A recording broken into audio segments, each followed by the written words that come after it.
Beijing Wuxong Basketball Arena, 82-60. The score displayed on the arena's large screen is glaringly conspicuous. This is the scene of the Olympic basketball competition. Currently underway is the quarterfinal match of the men's basketball event at the 2008 Beijing Olympics, featuring the Huaxia team against Lithuania. It is the Olympics on Huaxia's home turf, and the Huaxia men's basketball team has navigated numerous challenges to reach the top 8. With just over 5 minutes remaining in the game, the Huaxia team trails by 22 points. Clearly, defeat is imminent for the Huaxia team. The substantial margin has rendered the outcome of the match a foregone conclusion. The Lithuanian team's bench has begun substituting in their star players. Leading by 22 points, they have commenced their celebrations. Meanwhile, on the Huaxia bench, all players sit in silence, their spirits dampened. The atmosphere is heavy with despair. Some Huaxia fans have begun to weep, yearning to witness their team surpass their own limits. Yet, deep down, everyone understands that for the fatigued Huaxia men's basketball team, to close a 22-point gap in the final minutes is nothing short of a fantasy. Yao Ming, the pillar of the team, sits at the second-to-last seat on the bench, his head bowed as he gasped for breath, visibly trembling. This is the Olympics on home soil, and the dream of advancing beyond the top 8 is nearly shattered. This is the most agonizing moment of his entire career. A sense of discontent swells within him. As the team's primary scorer, Yao has given his all in the first 3 quarters. Every time he and his teammates attempt to narrow the score, the Lithuanian players respond with immediate counterattacks, each surge stronger than the last. The Huaxia players are drenched in sweat, their stamina waning. They have likely surrendered. But what difference does it make to not give up? No one remains capable of sustaining any further output. The Lithuanian defense has extinguished the last flicker of hope for a Huaxia counterattack. At this moment, Yao appears profoundly isolated and helpless. On the far end of the bench, a young man observes Yao's anguish, helplessly watching as the Huaxia team faces annihilation. He offers a wry smile of resignation. His name is Lin Feng, a traveler from another realm. Previously engrossed in playing NBA 2K, he accidentally spilled water on his computer while drinking, resulting in a surge of electricity that struck him. Then he was reborn. Reborn as a substitute player sharing the same name within the national team. 19-year-old Lin Feng stands at 194 centimeters, weighs 91 kilograms, with a wingspan of 205 centimeters, averaging 17.9 points, 4.2 assists, and 1.2 steals in the CBA. Though Lin Feng has inherited the basketball skills and physical prowess of this body, such abilities are deemed inadequate on the world basketball stage. His sole technical advantage lies in his commendable shooting ability from long range. However, this skill faltered completely after his first experience in international competition, and his defense proved to be subpar. Moreover, with the presence of Zhu Fengyu and Wang Shipeng, his contributions are hardly needed. Perhaps after today's game, he will return to obscurity. Truth be told, as he watches Yao Ming and Yi Jianlian battle fiercely on the court, he too yearns to represent his country and bring glory. Yet, not only is it difficult to turn the tide, even scoring seems a formidable challenge. As a basketball enthusiast, he also aspires to pursue his dreams in the NBA. Becoming the next Yao Ming is his ultimate goal. At this moment, Lin Feng's expression is tense, his eyes occasionally darting towards the team's head coach, Jonas. Coach Jonas' gaze sweeps across the bench, ultimately settling on Lin Feng at the far end. In an instant, their eyes meet. Regarding this young Huaxia player, Coach Jonas harbors a fondness. Though Lin Feng's talent may not be extraordinary, his diligence and commitment to training are highly commendable. He is always prepared for a chance to play. Today marks Lin Feng's final match in the national team jersey. It is time to give him an opportunity to showcase his abilities and truly experience the unique atmosphere of international competition. It would not be in vain for him to have sat on the bench for so many days. With this thought, Jonas beckons to Lin Feng. "Lin, it's your turn to play." This call reaches Lin Feng's ears, and the tension that had gripped him releases as he leaps to his feet, a surge of adrenaline flooding his senses. Finally, the opportunity has arrived. Feeling a mix of excitement and nervousness, Lin Feng turns to grab the water bottle from the floor, gulping it down. He then joins the other substitutes as they head towards the court. At that moment, a cold, mechanical voice suddenly resonates in his mind. "Bayu." Detecting host's successful entrance, Activating invincible basketball system. System activation complete. Loading. Progress 15. 42. Loading successful. Time taken 0.2 seconds. Upon hearing this voice, Lin Feng is momentarily stunned, nearly losing his balance. To his astonishment, the system has finally appeared at this critical juncture in the game. As a standard feature for travelers, the system may arrive late but never misses its cue. Bayou, host has successfully bound to the invincible basketball system, which will wholeheartedly serve the host. Damn, enough with the pleasantries. I'm about to hit the court, so tell me your abilities. Enhancing the host's basketball capabilities. This system will provide random challenge tasks based on the host's actual performance in the game. Completing tasks will yield talent rewards. Additionally, performance data on the court will yield energy coins as rewards to enhance the host's basketball attributes. The system replies coldly. Energy coins to enhance my basketball attributes? This system is rather impressive. With this system, he could elevate his basketball skills to an unparalleled level. My attributes? Can you assess my basketball attributes? Certainly, scanning the attributes of top figures in the basketball realm. Scanning complete. Time taken 0.5 seconds. Beginning detection of host's physical condition. Suddenly, a visual interface appears in Lin Feng's mind. Host, Lin Feng, 19 years old, height 194 centimeters, weight 89 kilograms. Jump, 85 centimeters, stamina, 57, D-grade speed, 72, B-grade strength, 71, B-grade shooting, 79, B-grade assists, 73, B-grade.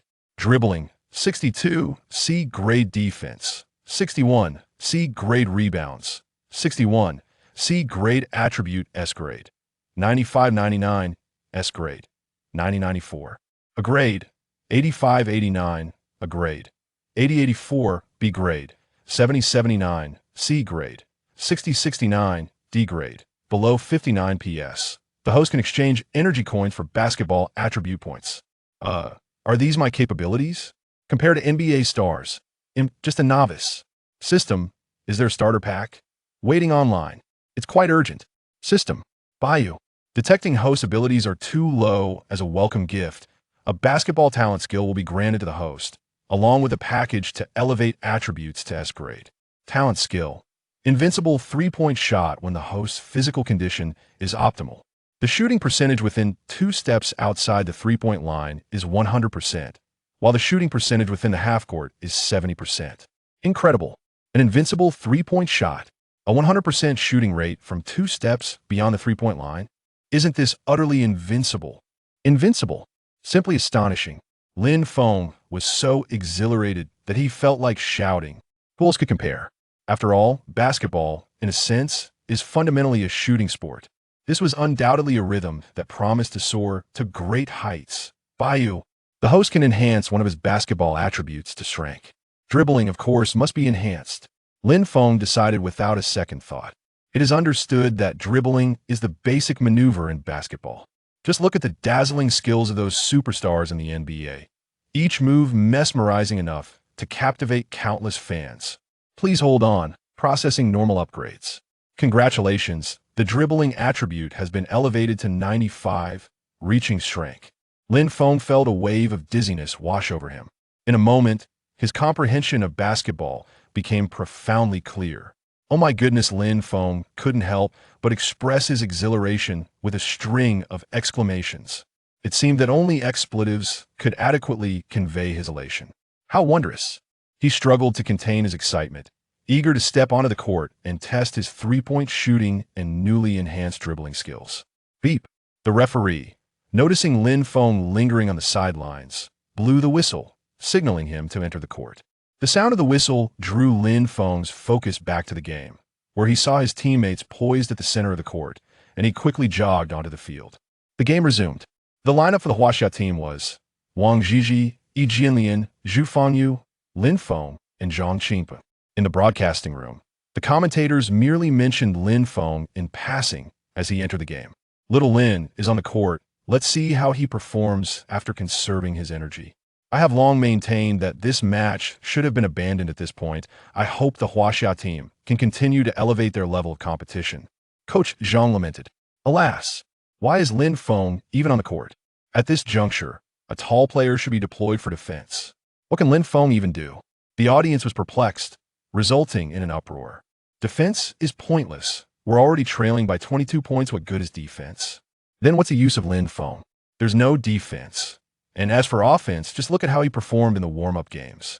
Isn't this tantamount to conceding the match? At the Wuxong Arena, the moment Lin Feng stepped onto the court, the crowd erupted in boos. Once selected for the national team, he was met with the hopes of fans nationwide. Fans elevated him to the heavens, proclaiming that at just 19, after competing in international matches, he had an unlimited future. Yet, as the international warm-up games commenced, the inexperienced Lin Feng was swiftly brought back to reality, averaging only 2.4 points with a shooting percentage of 29. Domestic fans began to voice their frustrations, expressing their disappointment. Meanwhile, at the baseline of the court, the Huaxia team prepared for their inbound pass. Beep! With the referee's whistle, the basketball soared through the air towards Lin Feng in a parabolic arc smack. Lin Feng deftly caught the descending ball. This was his first touch since activating the system, and he felt an inexplicable sensation, as if the basketball had come alive in his hands. He attempted to dribble, finding it quite satisfying. The leather texture glided through his fingers, the ball seemingly alive, bouncing effortlessly beside him. At that moment, the system's voice resonated once more, detecting that the host is about to embark on his first match after rebirth, issuing a novice task, difficulty level, challenging, task, secure a victory to advance to the semifinals. Reward, 2,000 energy coins, an unknown talent attribute. Failure, regression to original form. Oh no, Lin Feng's eyes widened. The prospect of reverting to his former self was daunting. It was clear that this match was a must-win. He glanced up at the scoreboard. 5 minutes and 23 seconds remaining. Lithuania 82:60 Huaxia. The glaring red numbers were striking. A 22-point deficit. It's now or never. Failure is not an option. He had to unleash a relentless offensive. At this moment, the other players had already positioned themselves on the offensive end, while Lin Feng, after passing the ball to Zhang Qingpeng, sprinted to the front court. The gap between the two teams was insurmountable, and Lithuania's newly introduced players were lax in their defense. Zhang Qingpeng passed the basketball to Zhu Fengyu, who, finding no viable shooting opportunity beyond the three-point line, drove to the basket and dished it to Wang Zhizhi, who scored effortlessly. 82-62. On the court, Lithuania's Ravager brought the ball up, preparing to initiate their offense. Lin Feng desperately defended, but his efforts were lackluster, allowing the opponent to easily bypass him and penetrate the paint. Fortunately, Lithuanian was there to help, causing the opponent's mid-range jumper to miss. Wang Zhizhi secured the rebound. Zhang Qingpeng dribbled past half-court. With over 4 minutes remaining and a 20-point gap, the Huaxia fans had lost their motivation to cheer. After 3 possessions, Lin Feng hadn't even touched the ball, which made him increasingly anxious. He had a mission. He couldn't remain passive any longer. At this moment, Zhang Qingpeng had been holding the ball for too long, without a suitable opportunity to break through. He intended to pass to Lithuanian, who was engaged in a battle inside. Upon receiving the pass, Lithuanian was immediately double-teamed. They were aware of the current focus of the Huaxia team. Zhu Fengyu was closely monitored as well. Seeing Lithuanian attempting to force a foul, Lin Feng suddenly circled around and called out, "Brother Lin, pass me the ball." Spotting Lin Feng in a favorable position, Lithuanian swiftly passed the ball. The Huaxia team had just over 3 seconds left on the shot clock. The fans held their breath in anticipation. This is it, they're going to waste this possession. Lin Feng is hopeless. Many lamented inwardly.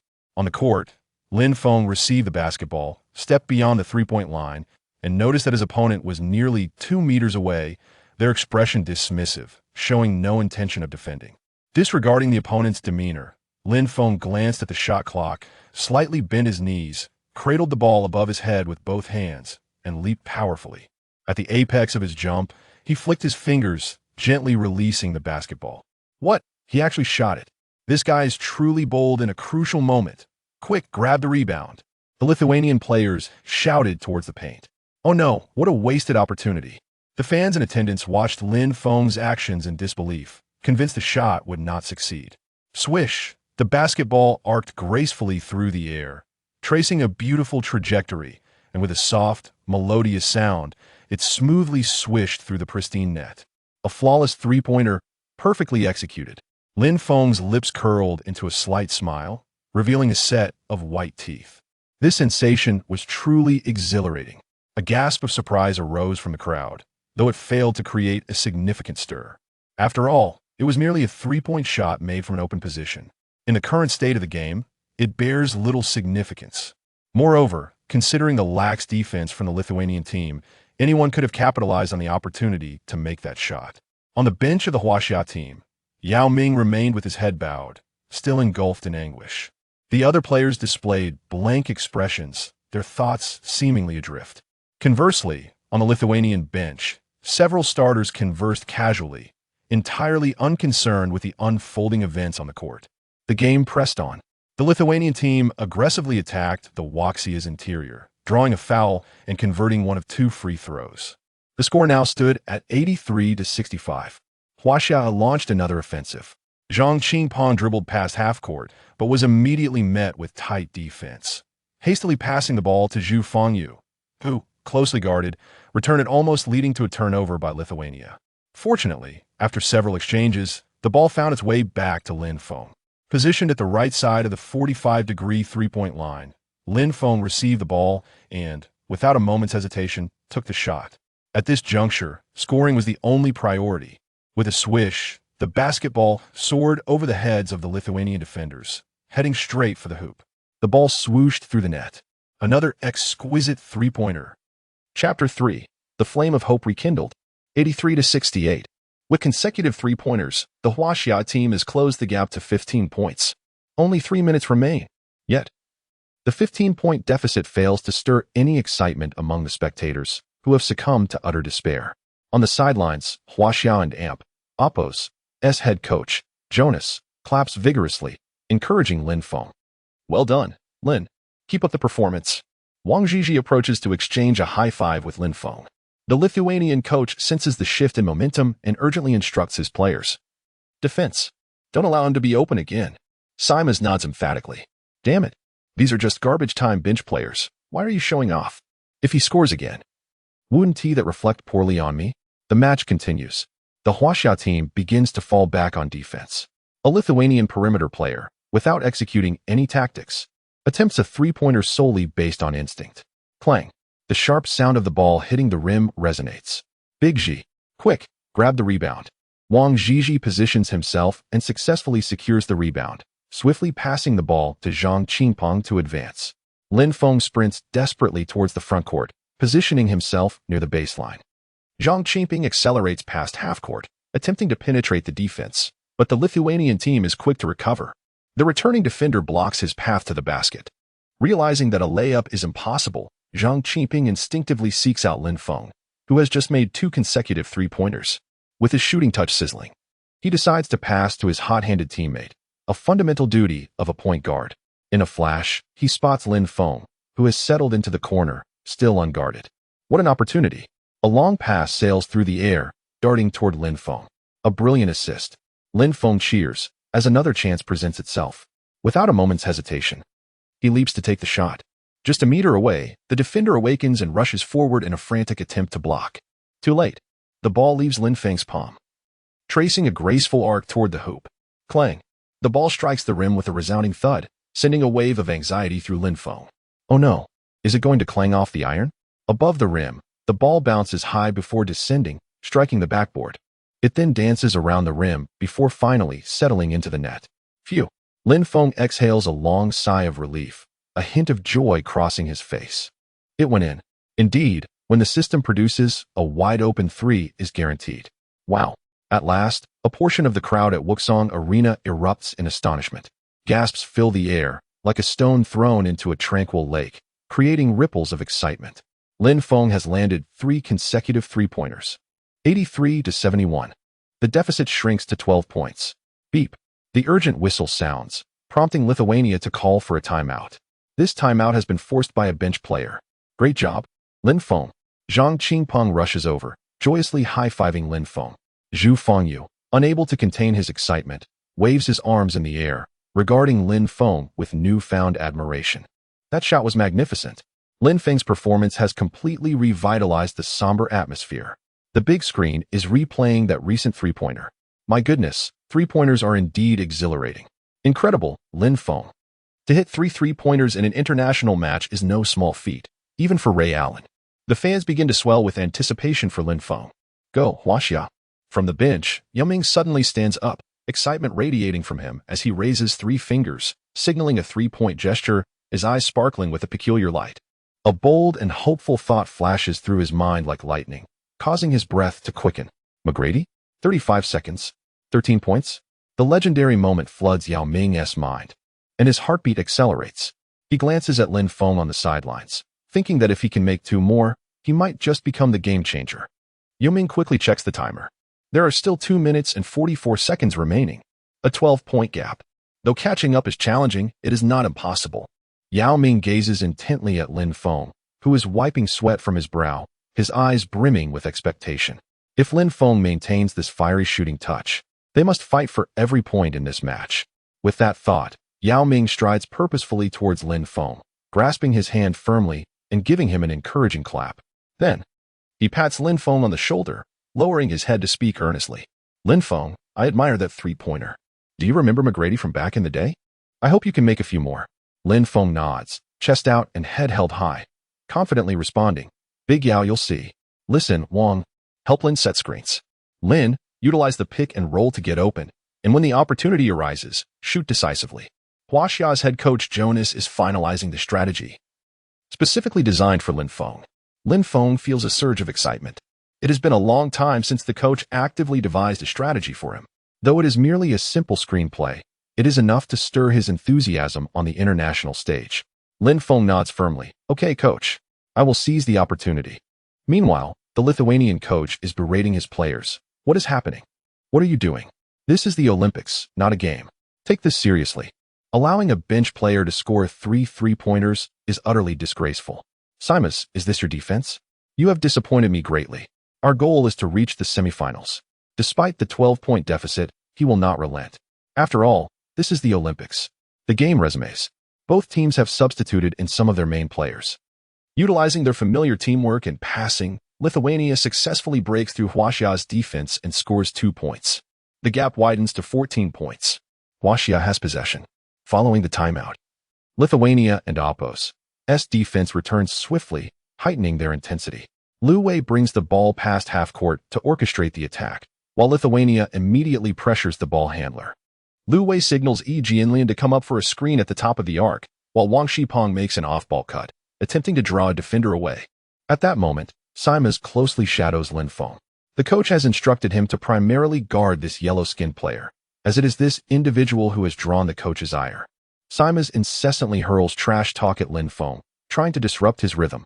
Hey, kid, take a break. Can you still run to shoot threes? Don't worry. I'll stick to you like glue. You won T-score. Lin Feng recognizes the taunts, but pays no heed, as he cannot comprehend them. Moreover, prowess is the best response. Can a mere insult thwart my shot? Not a chance. According to Coach Jonas and Oppo's tactical arrangement, Wang Shipong deftly maneuvers to Simas and Oppo's side. In an instant, Lin Feng sprints back, navigating around the screen, creating a two-step gap between himself and Simas. Just then, Lu Wei's pass arrives right on cue. Lin Feng received the basketball without a moment's hesitation. Positioned beyond the three-point line, he swiftly released a shot. Alas, Shimasi rudely shoved Wang Shipong aside and hurriedly raced back to defend. It was all too late. Lin Feng had already soared into the air, forcefully flicking the basketball with his wrist. The entire shooting motion was remarkably smooth, akin to the elegance of luxury chocolate. The basketball traced a graceful arc through the air, soaring over the heads of the Lithuanian players, heading straight for the hoop. Swish. The basketball swished through the net. Right at the center of the hoop, the net billowed. Lin Feng gently retracted his right hand, which had just executed this masterpiece, casting a glance at his opponents. A faint smile curled at the corners of his mouth. All style, yet ineffective. You simply cannot defend against me. Chapter 4. 2 free throws and a shot. The 5th three-point basket. That damn yellow-skinned kid.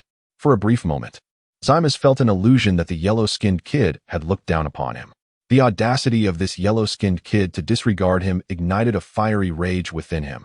He began to close in on Lin Feng, applying physical pressure, his mouth constantly spewing taunts. "Yellow-skinned kid, your opponent is me. Don't mistake the target. I will defend you until you can barely breathe. I will shove my body against you, making each of your steps feel like walking on the edge of a blade. Until you limp back to that locker room." Lin Feng paid no heed to Zima's and continued to retreat to defend. Let the dog bark, it can continue barking. Seeing Lin Feng completely ignore him only fueled Zima's and Appo's already boiling fury, his eyes nearly ablaze. "How dare you disregard me?" Zima's pursued Lin Feng relentlessly, hurling insults, even shoving Lin Feng during their close encounter. What an opportunity! Lin Feng exaggeratedly fell backward. Beep! The referee and Appo's whistle pierced the air. Instantly, the crowd erupted in boos. It was evident to all that Zima's had resorted to dirty tactics after witnessing his opponent land 4 consecutive three-point shots. On the sidelines, the players of the Huaxia team rose to their feet. "This guy really can't handle the heat.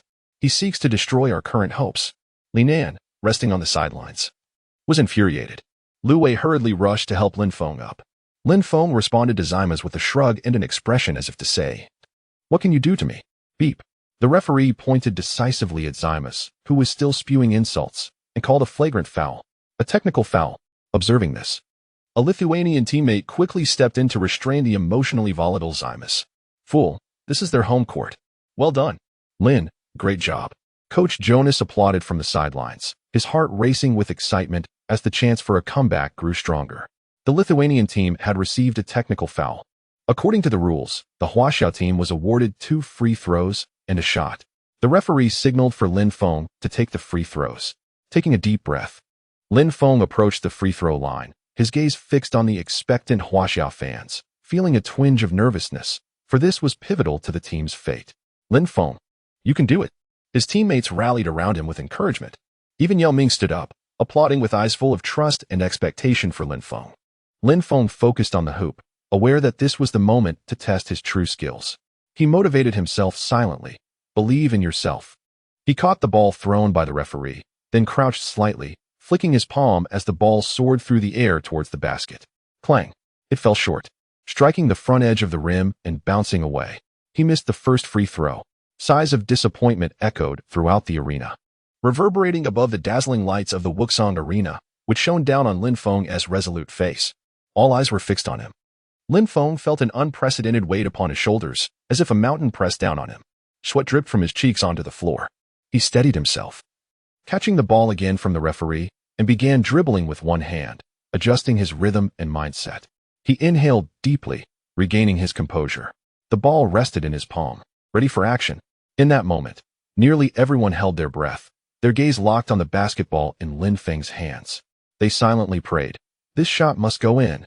Lin Feng adjusted his breathing, bracing against the internal pressure. He slowly lifted onto his toes, shifting his weight upward, his arm exerting force as he released the basketball, sending it soaring towards the hoop. Swish! The sound of the net echoed. It went in. Lin Feng exhaled a long breath, pumping his fist in triumph. He scored, bringing Huaxia team closer. Huaxia team 75, Lithuania 85. Great shot. The crowd erupted in excitement, sensing a glimmer of hope for a comeback. "Lin Feng, well done." Zhu Fengyu rushed forward to celebrate with a high five. Then the two engaged in a whispered tactical discussion. Lin Feng, after the inbound, sprint to the left. I and Amp, Appo's LL cut to the right, creating a deceptive attack. "Remember, you are the key to this offensive play," Zhu Fengyu instructed. Lin Feng looked at Zhu Fengyu in surprise, then nodded resolutely. "Let us do this, brother Yu." After the 2 free throws, the Huaxia team resumed play from the sideline. Yi Jianlian quickly passed the ball to Lu Wei, while Lin Feng and Zhu Fengyu swiftly positioned themselves. De Ji moved up to the arc to set a screen before faking a move toward the paint. As Lin Feng approached the left three-point line, he received Lu Wei's precise pass. Without hesitation, he shot the ball. Oh no! At the moment of release, Lin Feng sensed he may have stepped on the three-point line.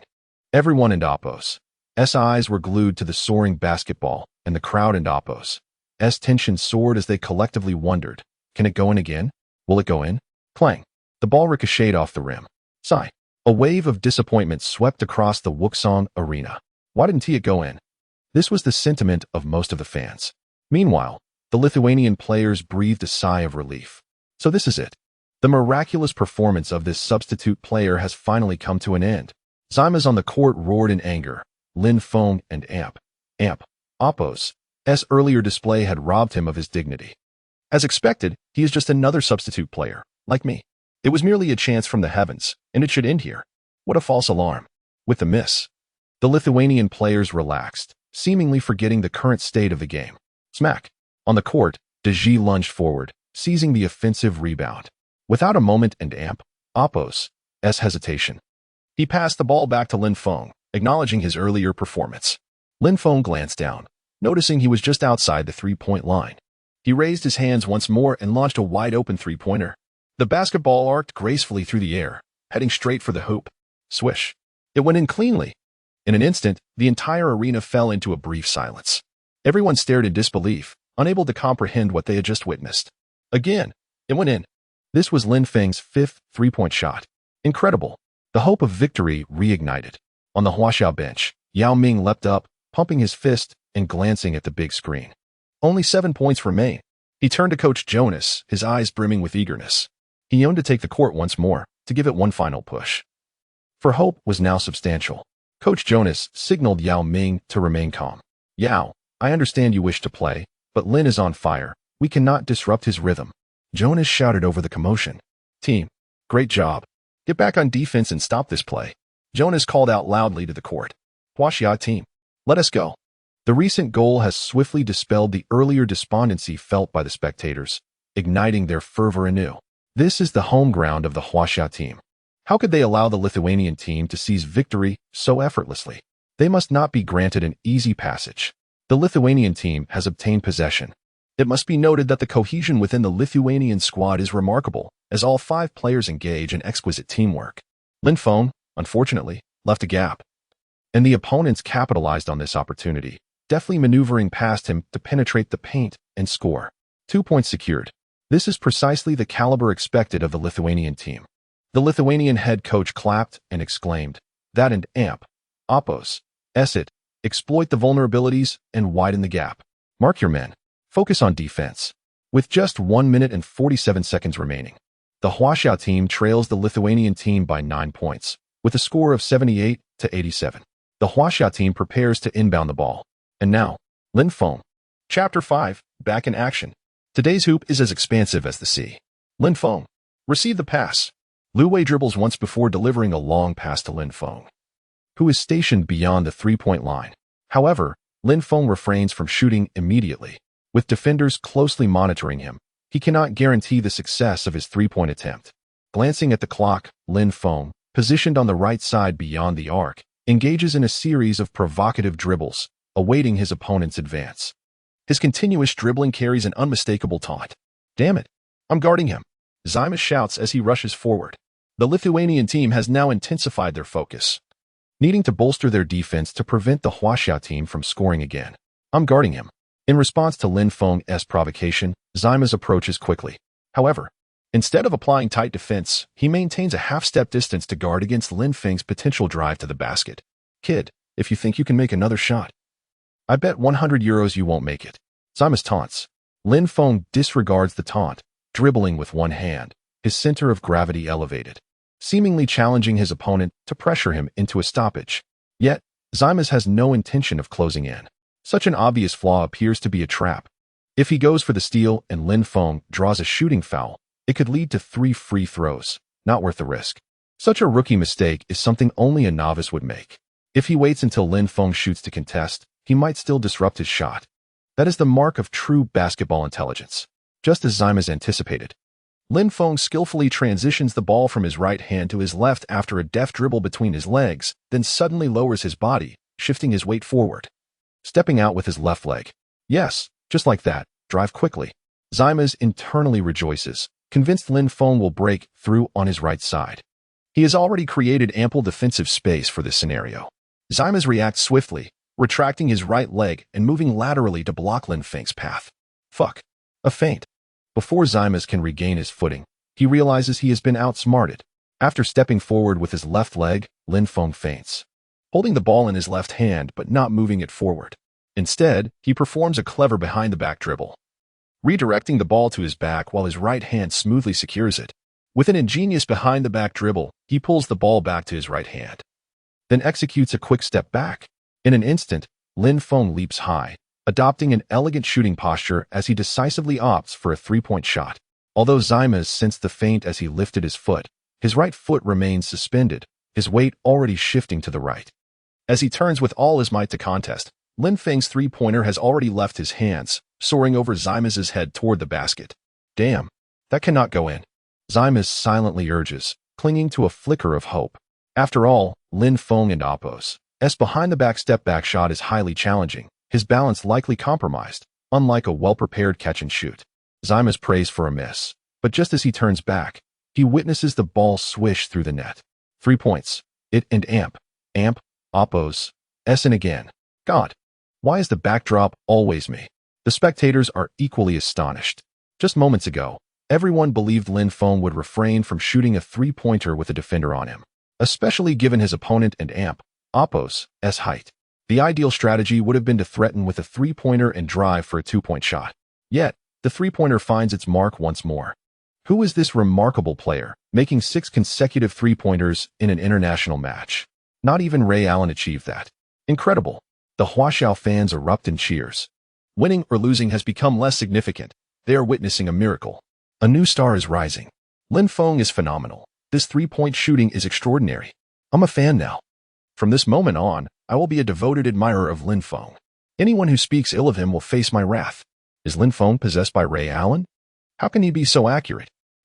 Stop exaggerating. Has Ray Allen ever made 6 consecutive three-pointers in the playoffs or international competitions? The Wuxong Arena reverberates with the crowd and Oppo's thunderous applause. It feels as though the Huaxiao team is staging a comeback. The players are elated, waving towels and jumping in celebration. Only 6 points remain. Lin Feng continues to etch his remarkable performance into the game. Beep. The Lithuanian team calls for a timeout. The Huaxiao team is gaining momentum.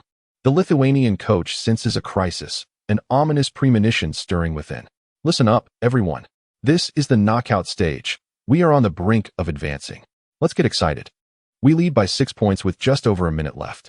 We must score and contain that substitute, the unknown kid. Zymas, I don't care how you do it, but you must prevent him from making another three-pointer. The Lithuanian coach quickly outlines strategies, his expression grim. The Huaxia bench, meanwhile, is buzzing with tension as Yu Ming organizes tactical arrangements. Friends, we have seen what Lin can do with his three-pointers. He has given us a chance for a comeback, and we must seize it. Yao, this is our last opportunity, and I believe you will make the right choice. Yao Ming raises his right fist, and the teammates gather around him. Friends, Lin Feng has brought us our final hope. This is our home ground. For ourselves, let us give it our all. Beep. As the referee and Oppo's whistle pierces the air, both teams prepare to enter the court, each player and Oppo's eyes ignited with fierce determination. Yao Ming suddenly turns to Lin Feng, calmly stating, Lin Feng, during the game, find the open opportunities, and I will pass you the ball at the right moment. The teammates, hearing this, turn to Lin Feng, cheering him on. This is the collective recognition of Lin Feng and Oppo's brilliance. The Lithuanian team now has possession. The guard swiftly advances past half-court, orchestrating the offense from the arc. A prime opportunity arises as Zymas navigates through the defense with a pick-and-roll from his teammate. The off-ball screen creates a shooting lane for Zymas. The guard, quick-witted, passes the ball to Zymas, who shoots immediately, landing a steady mid-range jumper. The Lithuanian team leads 89-81, extending their advantage. The Huaxia team inbounds the ball. Lu Wei, dribbling outside the three-point line, signals Lin Feng to make his move. Lin Feng comprehends and swiftly navigates through the paint to the far corner. Meanwhile, Yao Ming positions himself, asserting physical dominance in the paint, signaling Lu Wei for the ball. Once he receives the ball, Yao Ming lowers his center of gravity, relentlessly backing down his opponent. At this moment, all eyes are fixed on Yao Ming, expecting him to forcefully score in the post. Unexpectedly, just as it seems Yao will successfully execute a back-to-the-basket move, he cleverly passes the ball to Lin Feng in the corner. What kind of thought process is this? The hoop loomed enticingly close, presenting an exquisite opportunity for a hook shot. Yet, astonishingly, Yao Ming opted to pass the ball. Wang Defa, Shima and Oppo's expression shifted drastically. He had intended to double-team Yao Ming, granting him a chance. Even if Yao were to sink both free throws, they would retain possession, consuming the 24-second shot clock. And with just a couple more plays, they could secure victory. Why deviate from the established strategy? In that moment, Shima erupted in frustration, hastily pivoting to confront Lin Feng. But it was too late. As Lin Feng received the ball, he leapt and released it in an instant. Another open three-pointer. This was a shot with an exceptionally high arc bang. The basketball forcefully crashed through the Lithuanian team's hoop. The ball had found its mark once more. Today, the hoop seemed as vast as the ocean. No matter how Lin Feng shot, success was assured. Chapter 6. Pass the ball to me. The seventh three-point shot. Once again, it is a shot infused with boundless hope. Mantis, control the clock. Steady the rhythm. The Lithuanian coach is nearly roaring commands from the sidelines. They are still leading by 5 points. These players have weathered many storms. They merely need to remain calm and allocate their time wisely to secure victory in this match. Victory is an absolute must for the Lithuanian team. Not even the home advantage of the Huaxia team can change that. Defense. Everyone, rally together. This offensive play must be thwarted. Yao Ming shouted to his teammates. Lin Feng kept a close watch on the basketball being maneuvered by the opposing player. As the game reached this critical juncture, if they could successfully defend against Lithuania's attack, the Huaxia team would seize the momentum from the home crowd's cheers and launch a counterattack to achieve a remarkable turnaround. Lin Feng mentally calculated the possibilities. Time slipped away second by second. At this moment, Mantis had controlled the ball for over 10 seconds, his eyes scanning every detail on the court, waiting for his teammates' movements. Now, as his teammate executed a clever screen, Mantis swiftly bypassed the defense, moving left while delivering a precise pass to Linas Kleiza, who was positioned in the paint. Upon receiving the ball, Linas immediately backed down against Wang Zhizhi. Wang Zhizhi applied intense pressure, denying Linas any opportunity to establish position. Seeing his strong attempt thwarted, Linas swiftly pivoted to attempt a jump shot. Wang Zhizhi seemed to anticipate his opponent's intentions, seamlessly extending his hand to disrupt Linus's shooting motion, causing it to become somewhat distorted. Oh no, Linas thought anxiously. With a clang, the basketball ricocheted off the rim. Yao Ming, quick on his feet, secured the rebound firmly. Transition defense. Observing this, the Lithuanian team immediately organized to prevent any fast break opportunities for the Huaxia team. Drive in. Quickly. Lu Wei crossed half court while dribbling and directing his teammates and oppos' movements. Just as Lu Wei prepared to assess the situation on the court, opponents Mantas and Simas suddenly closed in, disrupting his offensive rhythm. The ball was halted. This unexpected double team caught everyone off guard. Quick, Wei go. Pass the ball. Give it to me. Lin Feng and oppos' voice rang out from the side. Despite the unfavorable situation on the court, it was a rare occurrence for a substitute player to actively call for the ball from the team's core guard, especially for such a crucial play. This required immense courage. Otherwise, if they lost, he would likely become the target of everyone and oppos' criticism. Such is reality. Yet, Lin Feng could not afford to think about that now. The situation was quite dire. If Lu Wei were to be stripped or called for a violation, the game would be lost. Lu Wei hesitated instinctively upon hearing Lin Feng's call. He had the capability to break this double team or pass the ball to Yao Ming, which would be the wiser choice.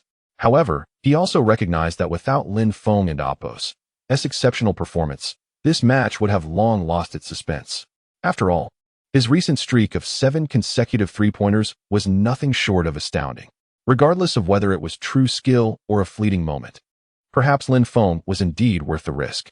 Lu Wei quickly calculated his options. Under the pressure of the double team, he exerted force, sending a precise pass out. You go, create space. Lin Feng, positioned just outside the three-point line on the right side, skillfully controlled the ball, preparing to initiate a new offensive surge. Damn! He received the ball again. Simas, seeing Lin Feng catch the pass and recalling his precise shooting, rushed forward to close him down. At that moment, Lu Wei had just escaped the double team and instinctively pulled to the other side. Previous matches had instilled deep trust in Lin Feng among his teammates. Even though he had only played during garbage time, Zhu Fangyu instinctively cleared space on one side, providing Lin Feng an opportunity to break through. Another Lithuanian player quickly turned to guard Zhu Fangyu. At this moment, the right side was free, with only Linas Kleiza stationed near the paint, guarding the basket. Lin Feng took a deep breath, adjusting his rhythm. He possessed the system-bestowed S-level dribbling skill, but had yet to showcase its true power. Now was the perfect moment to validate it. Suppressing the urge to show off, He challengingly called out to Simons in slightly awkward American English. Come on. One-on-one. Lin Feng wore a confident smile. Wang Defa. Don't be too arrogant. If you can, just shoot. Simons was seething with anger. He spread his legs, adopting a tight defensive stance. Do you think I can only shoot threes? A smirk crept across Lin Feng and Amp Oppo's lips. With one hand controlling the ball, he suddenly spread his legs, lowered his center of gravity, and leaned forward slightly. The basketball swiftly oscillated between his hands, capturing Simons and Oppo's attention. He then dribbled to the right, his body tilting in the same direction, feigning a drive. Simons realized the ruse and began shifting his weight to the left. In that instant, Lin Feng swiftly stepped with his right foot to the left, dribbling the ball through his legs, and with his left hand, he slapped the ball off the floor. Instantly, his weight shifted left as he pivoted towards Simons's right side to break through. Simons's outstretched right hand grasped at air, realizing he had fallen for the trick as Lin Feng smoothly maneuvered past him. He could only watch helplessly as Lin Feng sped towards the basket. The other players on the court were momentarily stunned. Even Lin As, who was in the paint, was taken aback. Who would have thought Lin Feng could so effortlessly bypass Simons and Amp Oppo's defense? What the hell? Isn't he just a substitute player? 3-point shooting, ball handling, he possesses it all? Seeing Lin Feng charging towards the paint, Lin As did not hesitate to step forward, preparing to deliver a block. But Lin Feng showed no signs of hesitation, decisively continuing his drive. Lin As, witnessing Lin Feng barreling towards him, let out a roar, extending his right hand to block. Lin Feng, having anticipated Lin As and Amp Oppo's intentions, cleverly altered his original layup motion into a deft pull-up, skillfully evading the defense. Thud. The basketball ricocheted off the backboard and toward the hoop. Lin As and Amp Oppo's aggressive defense led to a collision in midair, sending Lin Feng crashing to the floor. Whistle. The referee and Amp Oppo's call pierced through the air. Lin As was called for a defensive foul. 2 points counted, and a free throw. What a play. The crowd erupted once again, ignited by this moment. They cheered loudly, thumbs pointing towards their Huaxia team jerseys. Wang Jiji hurriedly helped Lin Feng to his feet, giving a light fist bump to his chest. Well done, Lin Feng. Chapter 7. The crucial moment. Only by witnessing Lin Feng's successful layup from close range can one truly appreciate the extraordinary nature of this moment. Both De Ji and Yao Ming observed it keenly. Filled with excitement, Yao Ming approached Lin Feng and affectionately ruffled his hair. You truly are something, Lin Feng. The referee reviewed the replay, confirming the validity of the play. 2 points were scored, and a free throw was to follow. The large screen above Wuxong Arena replayed Lin Feng and Amp Oppo's recent layup, showcasing an exquisite maneuver. The key was that it went in. The atmosphere was electric, with fervent cheers and shouts erupting from the crowd of Chinese fans. In just a single game, no, in merely 5 minutes, I have been utterly captivated by Lin Feng. Honestly, I have watched countless matches, including those in the NBA, yet never have I seen anyone score 24 points within a half. Today, Lin Feng accomplished this feat. If we win this match, it will undeniably alter the landscape of the game. Regardless of today's outcome, we have witnessed the emergence of a new star for the Chinese team. The referee approached the baseline, signaling for Lin Feng to take the free throw. Lin Feng slowly positioned himself at the free throw line. The crowd erupted in chants of MVP. Fans were ecstatic.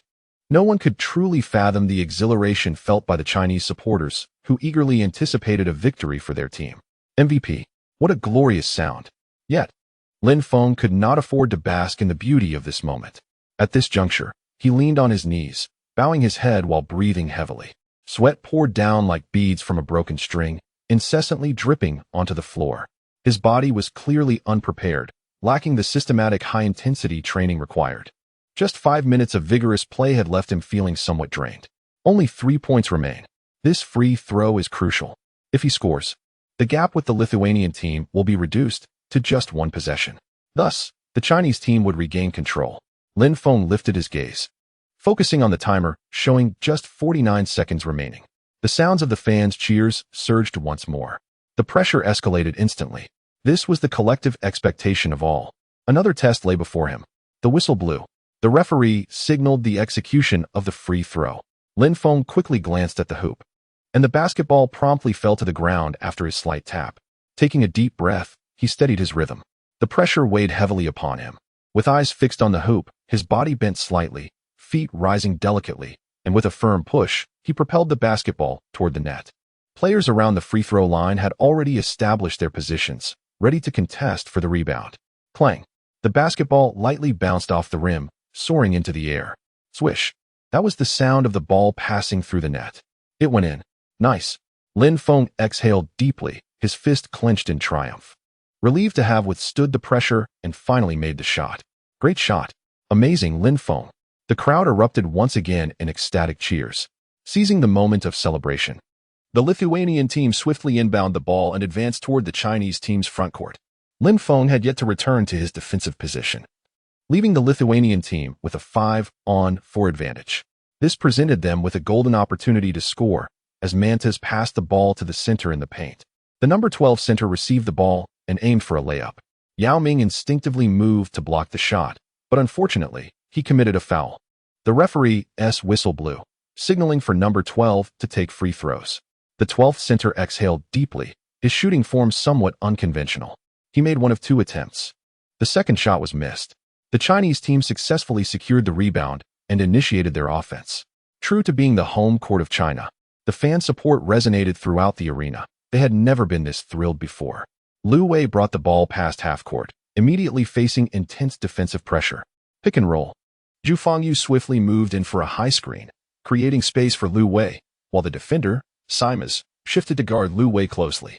Seizing the opportunity, Lu Wei quickly dribbled left, penetrating toward the paint, but Simas quickly adjusted to prevent Lu Wei from advancing. Simultaneously, Mantas also contracted into the defense, preparing to double-team Lu Wei, aiming to force him to halt his progress. Lu Wei, ever observant of the Lithuanian player's movements, flicked his wrist and delivered a precise pass to Yao Ming in the paint. That pass was nothing short of brilliant. Upon receiving the ball, Yao Ming immediately created space between himself and the defender. The 12th center saw this and rushed to provide help defense. However, Yao Ming skillfully faked with his footwork, utilizing the slightest contact to bank the ball in off the backboard. 2 points counted, and he earned a chance for an additional free throw. No. The 12th center gestured in exasperation, claiming it was an intentional move by the opponent, insisting he had not reached out to defend. Yet, the referee disregarded this, as there had indeed been contact. Yao Ming swiftly approached the free throw line, adjusting his stance, and confidently sank the basketball into the net. The score was tied. 90-90. Hope for victory was within reach. With Yao Ming's successful free throw, the atmosphere in the arena ignited instantaneously. Cheers, applause, cries, and encouragement intertwined harmoniously. The referee's whistle pierced the air. The Lithuanian head coach was compelled to call for one last timeout. There was no choice. The Chinese team had surged once more. On the bench, he seethed with fury, gripping the tactical board tightly, shouting loudly, "What on earth are you doing out there? This is the Olympics. Do you understand? We must advance to the semifinals. Look at the score. We were up by 22 points, and now they've closed the gap completely. Listen. This is the final possession. We must slow down our offensive tempo, and we cannot afford to give the Chinese team a chance to counter. This shot must go in. Mantas, you need to focus entirely. This is our last opportunity to score, and you must seize it. Victory is so close, within our grasp. Get energized and show your fighting spirit."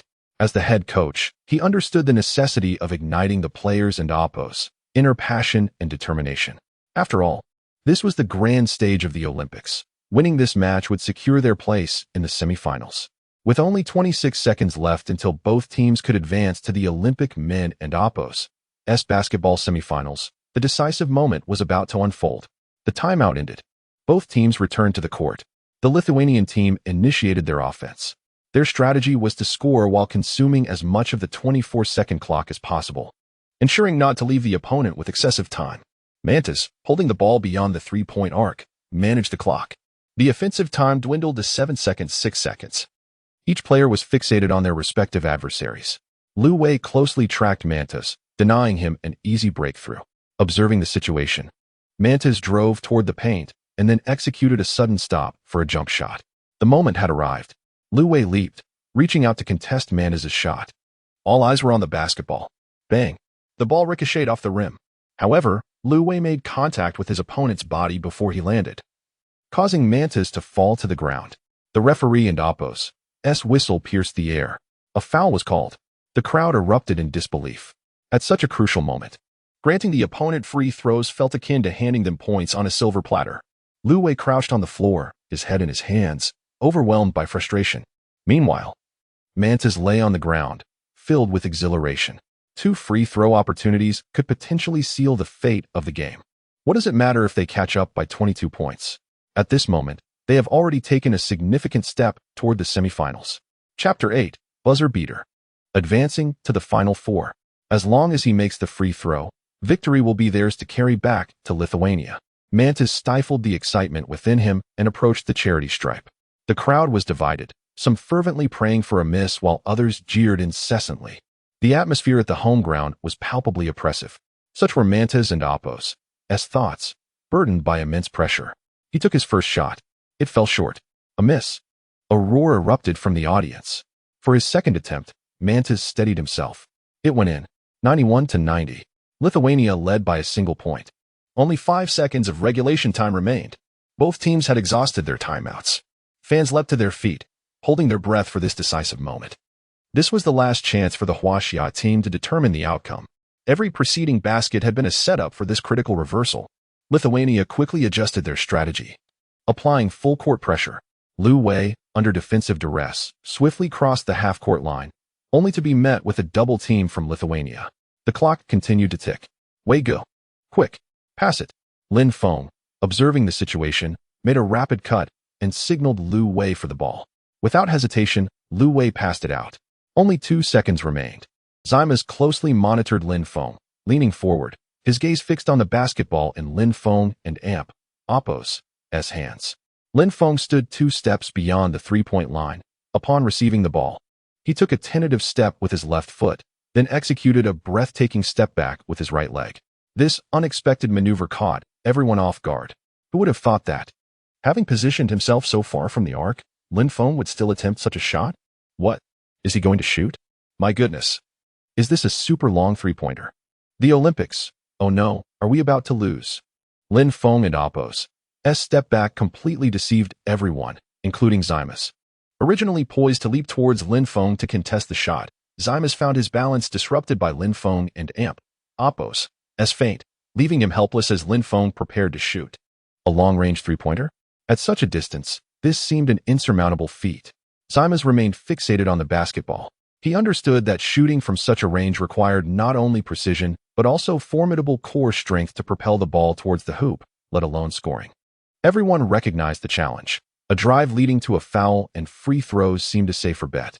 Yet, Lin Feng chose this audacious offensive approach. Was it a gamble? Under the watchful eyes of the arena, Lin Feng leaped. He shot. The basketball soared from Lin Feng and Appos' hand like an arrow released from its bow. It hurtled towards the hoop, a super long three-pointer. Buzzer. The sound of the timer hitting 0 reverberated. In that instant, time felt suspended. All eyes were riveted on the rapidly spinning basketball. After releasing the shot, Lin Feng raised 3 fingers high, a display of supreme confidence.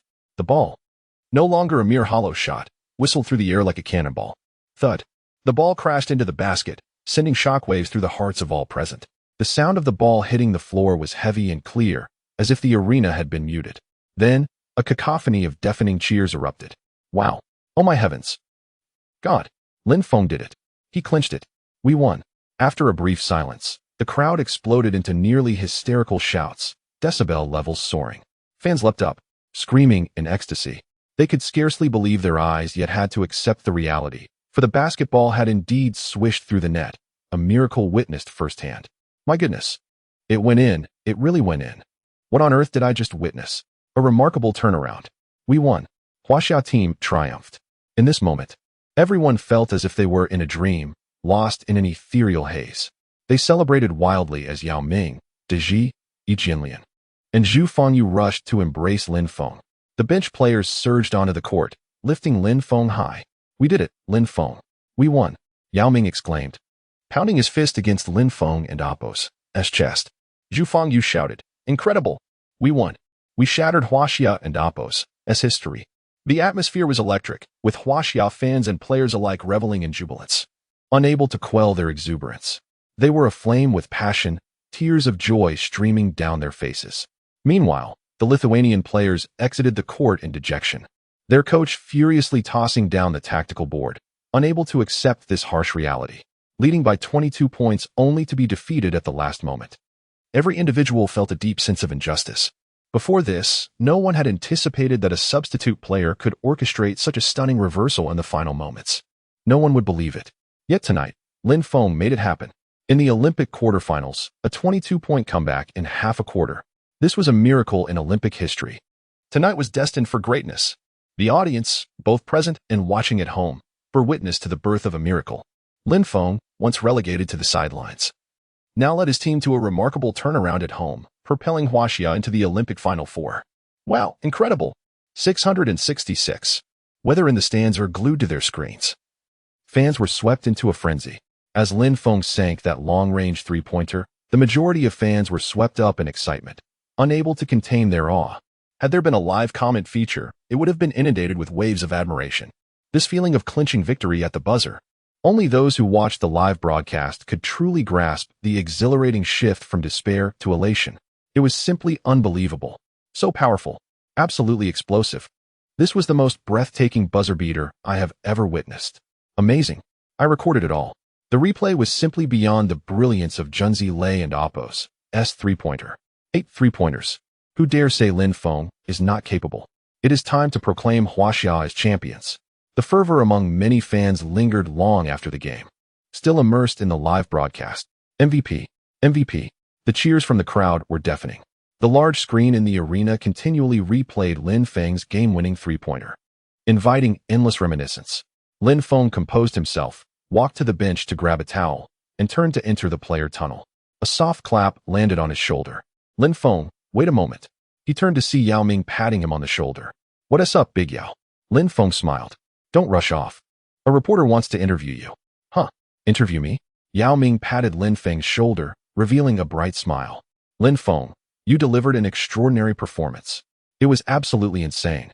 We are all immensely grateful to you. You have brought a new milestone to our Huaxia team. No, brother Yao, this is the result of everyone's collective effort. Lin Feng was about to say more when a reporter with a camera approached him. The camera's lens was once again directed at Lin Feng. This sensation, it feels eerily familiar. Chapter 9. Gifted with extraordinary stamina. Lin Feng felt a twinge of nostalgia as he reminisced about the glorious moment of his selection for the national team. At the tender age of 19, he had been bestowed with the unparalleled honor of representing his country. During that time, the domestic media lauded him as if he were a celestial star. Each time he ventured out, he was besieged by a throng of journalists, with flashes of cameras illuminating the scene. Fans eagerly anticipated this young prodigy to shine on the Olympic stage. However, Lin Feng, unaccustomed to the rigors of high-intensity competition, soon faced the lowest ebb of his life. The once adoring admirers vanished, replaced by a torrent of relentless criticism and vitriol, affording him no chance for redemption. A wry smile crossed Lin Feng and Oppo's face as he contemplated these memories. Yet tonight heralded a new beginning. The semifinals of the Olympics. This was a historic moment. A reporter from the sports channel approached him with a professional smile, gently inquiring, "Hello, Lin Feng. It is a pleasure to interview you. Firstly, congratulations on reaching the semifinals. Your performance tonight was nothing short of extraordinary, leading the Huaxia team to a remarkable comeback and sinking the game-winning shot. In this momentous occasion, how do you feel?" Lin Feng gathered his thoughts and replied, "I am incredibly excited. I train diligently every day, seizing every opportunity the coach grants me to take the court. All my previous efforts have culminated in this moment." He refrained from insincerely thanking various parties, instead expressing gratitude solely for his own perseverance and dedication. Naturally, he also acknowledged the mysterious system that silently supported him within.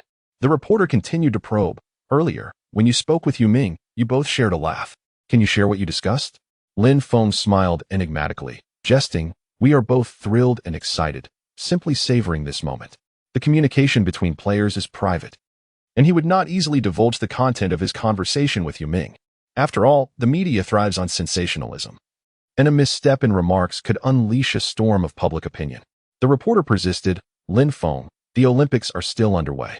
Do you have confidence in delivering another magnificent performance in the next match? Perhaps even sinking more three-pointers?" She was curious how this exceptionally confident player would respond. "Absolutely. I believe I will perform even better in the next game, possibly sinking more three-pointers. The Huaxia team will continue to advance.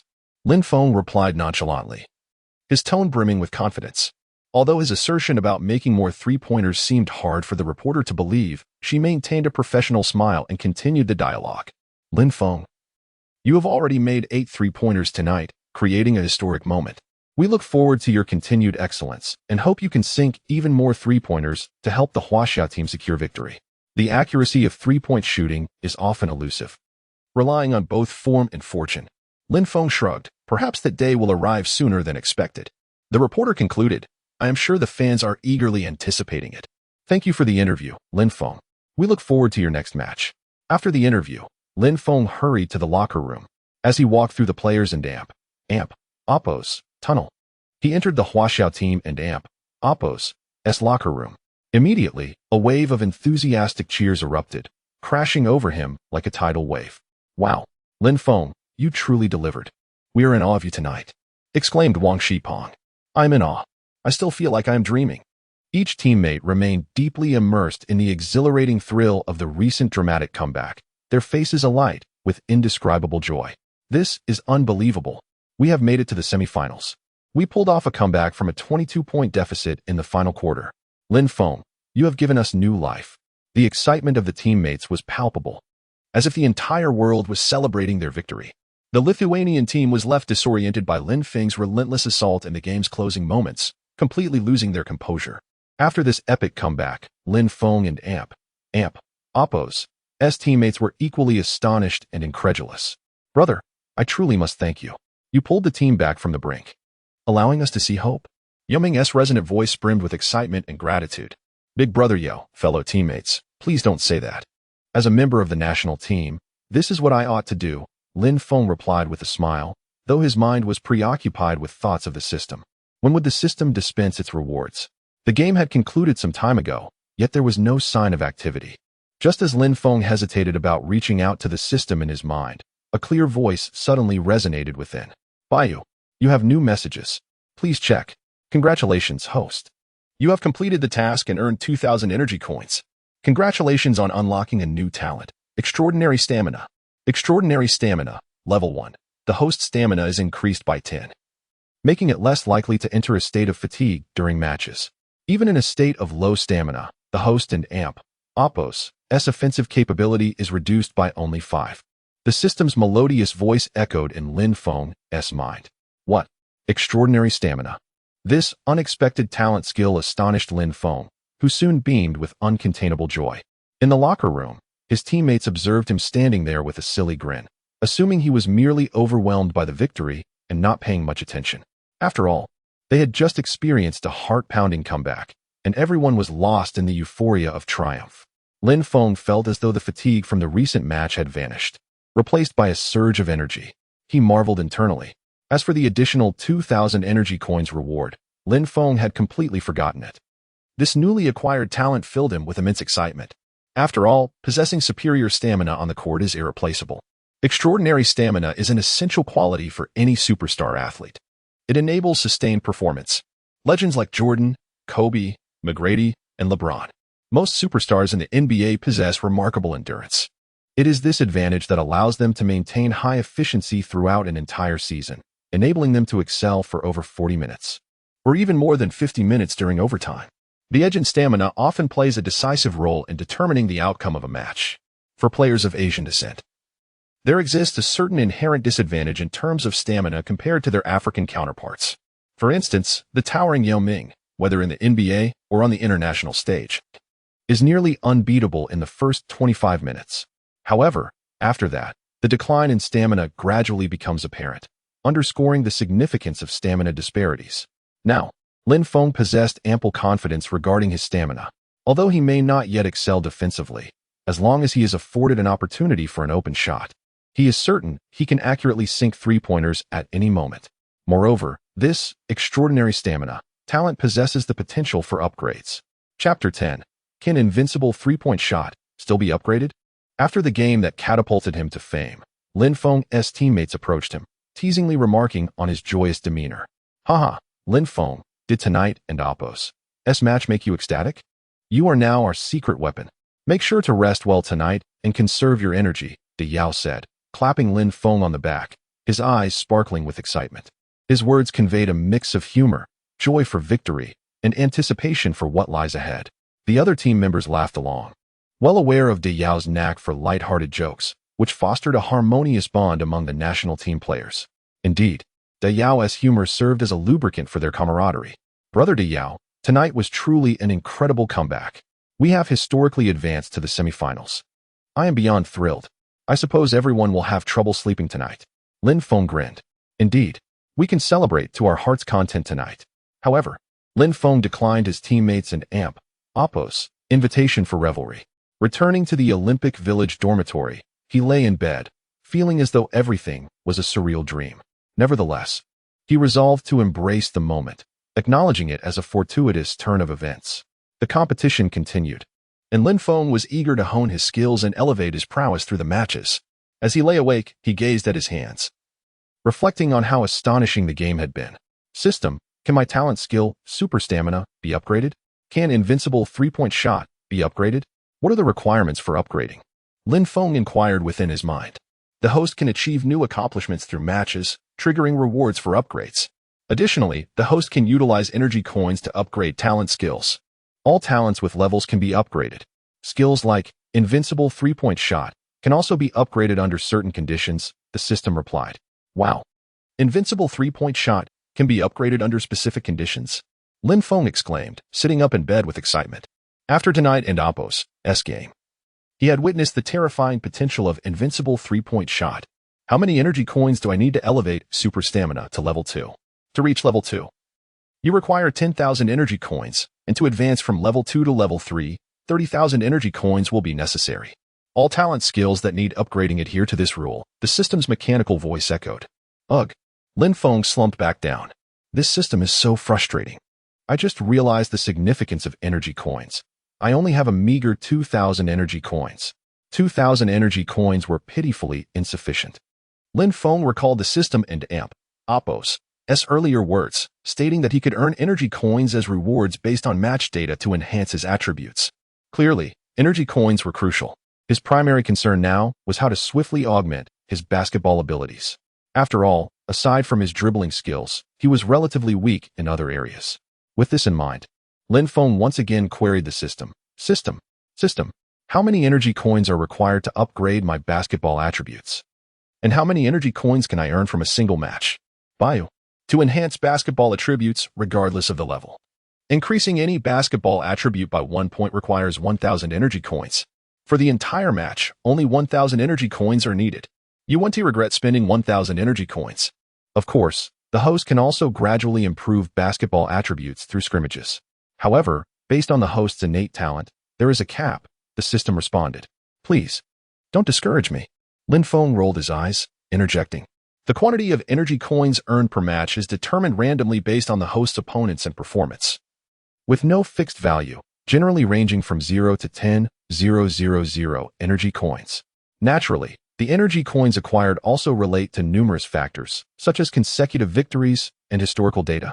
Lin Feng grasped the system and Oppo's explanation. He could earn energy coins in every match, with the amount contingent upon his performance and statistics. This meant that if he excelled in his games, he would earn more energy coins, thereby enhancing his skills. Forget it. I won and Oppo's. Dwell on it. I and Oppo's am too exhausted. I should rest for now. After the match concluded, numerous basketball journalists began working fervently to publish articles, eager to break the sensational news. The game provided an abundance of content full of intrigue. From the end of the match until the following morning, a flurry of articles was released across major sports media platforms, sparking a wildfire of excitement online. Stunning comeback. The Huaxia team triumphs over Lithuania with a last-minute three-point shot. Advances to semifinals. Historic match. Huaxia team reaches the semifinals. Divine intervention. Lin Feng dominates the game with a buzzer beater against Lithuania. In addition to match-related reporting, post-game interview content was also unveiled. Becoming a legend? De Yao and Lin Feng share light-hearted banter. Will the three-point miracle continue?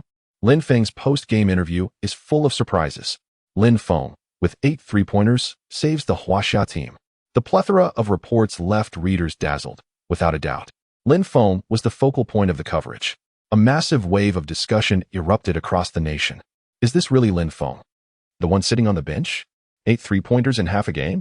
Is shooting three-pointers really that easy? I thought it was Ray Allen. Incredible! It must have been mere luck. I believe you will falter in the next match. Come on, are you not a Huaxia citizen? Why are you so eager for the Huaxia team to lose in the next match? Some praised and marveled at Lin Feng's performance, while others belittled and mocked him, with many skeptical that he could maintain such extraordinary displays. In Huaxia, news about Lin Feng and the Huaxia team's comeback also ignited a frenzy online, generating discussions among millions of fans. I can only express my feelings with wow. This is truly wow. Amazing Lin Feng. It's unbelievable. If I hadn't witnessed it myself, I would never have believed it was real. 8 three-pointers, a miraculous comeback. Unprecedented and unparalleled. I've watched the replay 20 times. I just want to ask, who else? This has me so pumped. I am now a devoted fan of Lin Feng, eagerly anticipating his future performances. The name Lin Feng spread rapidly across Huaxia and Oppo's internet, swiftly climbing the Baidu search rankings within half a day. He became a sensation online. The Huaxia Basketball Association released a statement praising Lin Feng's performance at the Olympics, commending his perseverance and dedication to his dreams, ultimately seizing the opportunity to prove himself, embodying the true spirit of sportsmanship. Sports figures from various fields expressed their congratulations to Lin Feng and the Huaxia Basketball Association. Additionally, numerous authoritative media outlets reported on Lin Feng's dazzling performance that helped the Huaxia team achieve a remarkable comeback. In a flash, Lin Feng became the most popular sports figure in all of Huaxia, even surpassing other Olympic stars. He truly achieved fame overnight.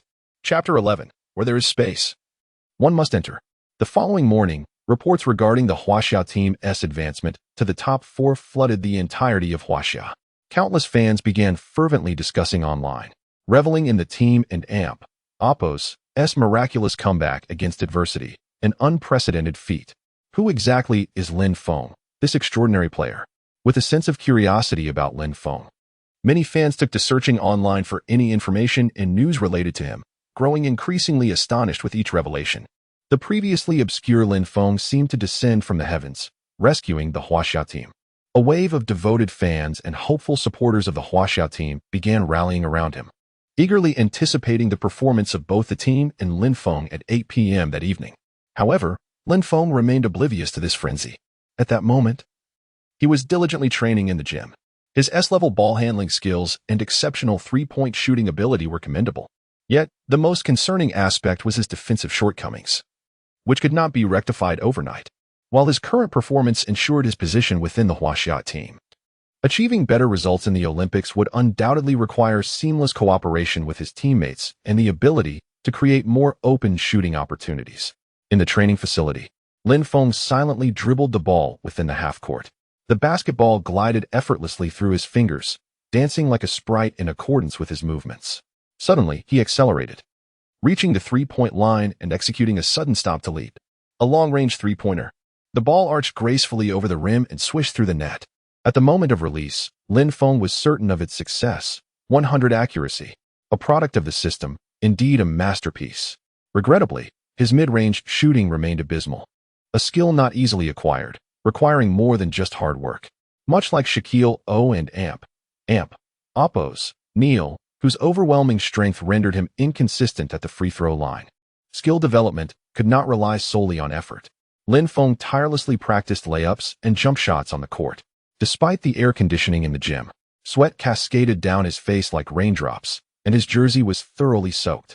After an hour of practice, Lin Feng felt as though the basketball was an extension of his body, moving in perfect harmony with his commands. With a sigh, after executing his final mid-range shot, he sat down, gulping water eagerly. Yet, he understood that improving his mid-range shooting percentage could not be achieved through last-minute efforts. He pondered anxiously about the upcoming match, knowing his opponents would analyze the previous night's game footage. What if they targeted him with tight defense? Suddenly, the system interrupted his thoughts. Host, this system advises you to practice off-ball movement. Off-ball movement. Lin Feng furrowed his brow. Yes, off-ball movement. Given your current abilities, your defense and strength are relatively weak. Although you possess an invincible three-point shot, it is effective only when you are open. As the games progress, all teams will study your ball handling capabilities. Should your opponents apply tight defense or persistently shadow you, the absence of open shooting opportunities will significantly diminish your offensive efficiency. The system and amp, Oppo's cold voice continued. Remember, the Olympics are not an ordinary court. Once your weaknesses are detected, they will be magnified, much like your previous struggles, to secure more advantageous shooting opportunities. You must learn to move constantly without the ball.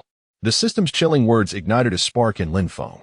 Mastering the art of off-ball movement was imperative to create more open shooting chances during the game. Indeed, the greatest shooters in NBA history possessed not only exceptional three-point shooting skills, but also remarkable off-ball movement and awareness. They excelled at using screens to create open shots and swiftly scored upon receiving the ball. Ray Allen exemplified this, adept at both ball-handling attacks and finding open shooting opportunities through movement. Host, if you wish to gain a greater advantage in the upcoming matches, you must diligently practice off-ball movement. This will help you score more points in games and balance your defensive weaknesses. Offense is the best defense. And in the absence of significant improvements in other areas, your three-point shooting percentage, ball handling, and ability to find open space will be key to winning the match. Upon hearing this, Lin Feng's determination ignited, and he clenched his fists in excitement. I understand, he affirmed with a resolute nod.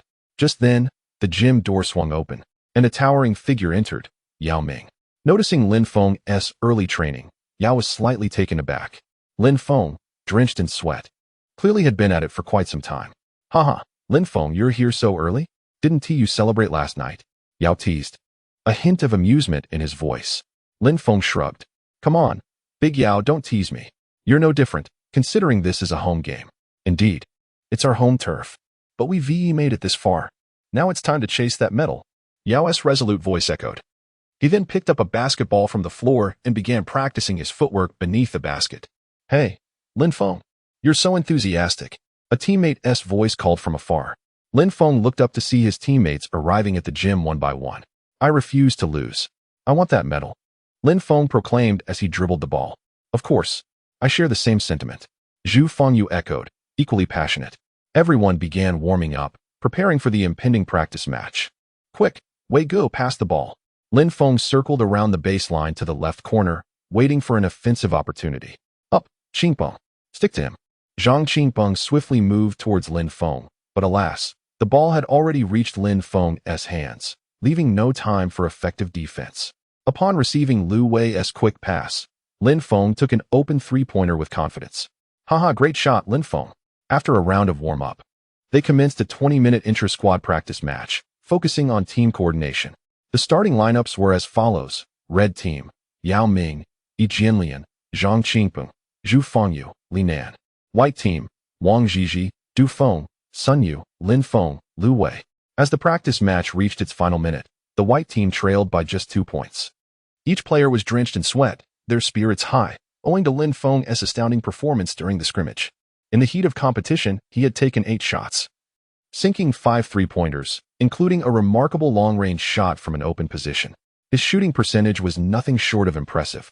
With a sharp whistle from the assistant coach, the intense practice match came to a temporary halt.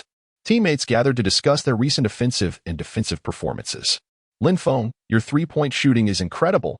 Only by maintaining this level can we secure victory. I genuinely hope you can keep this momentum going. Haha, Big Yao, your strength is formidable. It's evident that without a solid physique, one cannot thrive in the NBA. Lin Feng chuckled, lightly rubbing his chest where Yao had defended him closely, a hint of exasperation in his eyes. There is no denying that his current strength is indeed lacking. Lin Feng, you must continue to enhance your muscle training during the off-season while maintaining your three-point shooting finesse. The explosive performance you displayed yesterday has led many media outlets to perceive it as a fleeting moment. They find it hard to conceive that you could sustain such fervor beyond that initial burst. I can hardly contain my anticipation for tomorrow's victory. Haha, Yao is absolutely correct.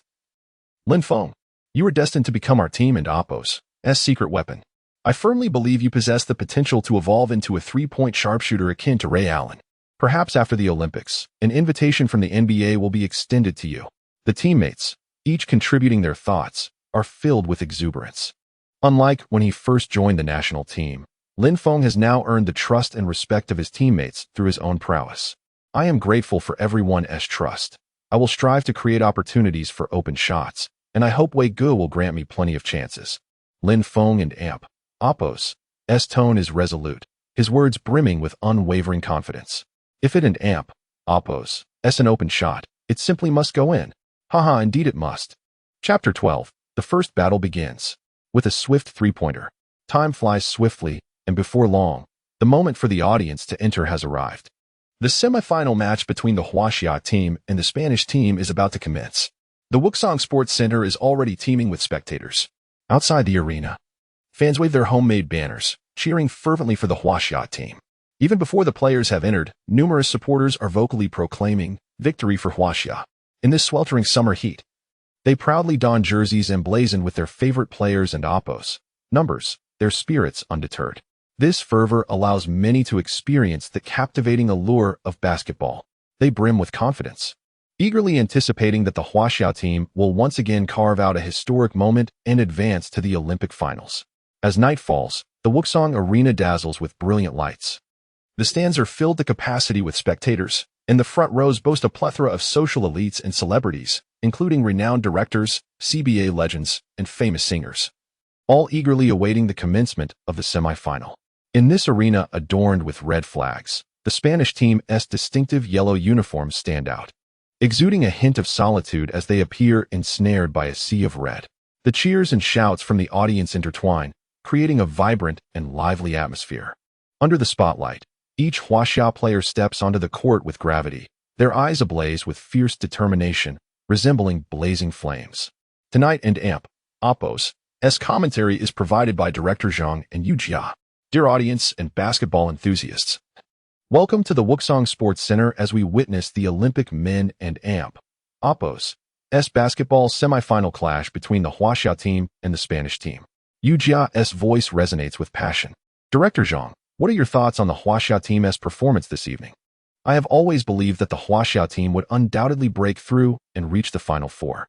Facing the Spanish team today, with favorable circumstances on our side, we are destined for a positive outcome. Director Zhang confidently replies. Director, do you think Lin Feng can maintain the momentum from his last game? After all, Spain is the reigning world champion with formidable defense. I have long asserted that the Huaxia team must rely on our interior giants, Yao Ming and Yi Jianlian. As our core lies within the paint, defense is paramount, Director Zhang elaborates, despite sensing Yu Jia and Oppos' intent to provoke discussion. I believe the Huaxia team can leverage their interior play to disrupt the opponent while utilizing our capable outside shooters, Yu Jia responds, strategically. Haha, let us wait and see. Director Zhang replies with a smile. At this moment, the players have concluded their warm-ups and returned to their benches, attentively listening to their coaches and Amp. Oppos' final strategic instructions. Suddenly, the arena and Amp. Oppos' large screen displays the starting lineups. Spain. Gasol, Fernandez, Lopez, Jimenez, Rubio. Huaxia. Lu Wei, Lin Feng, Zhu Fengyu, Yi Jianlian, Yao Ming. Starting shooting guard, Lin Feng. This name captivates the attention of all fans present. The crowd erupts in a frenzy of cheers and shouts. Although Lin Feng has played only one official game in the Olympics, his stunning performance from the previous night left everyone in awe. A dazzling star has risen overnight. Go, Huaxia!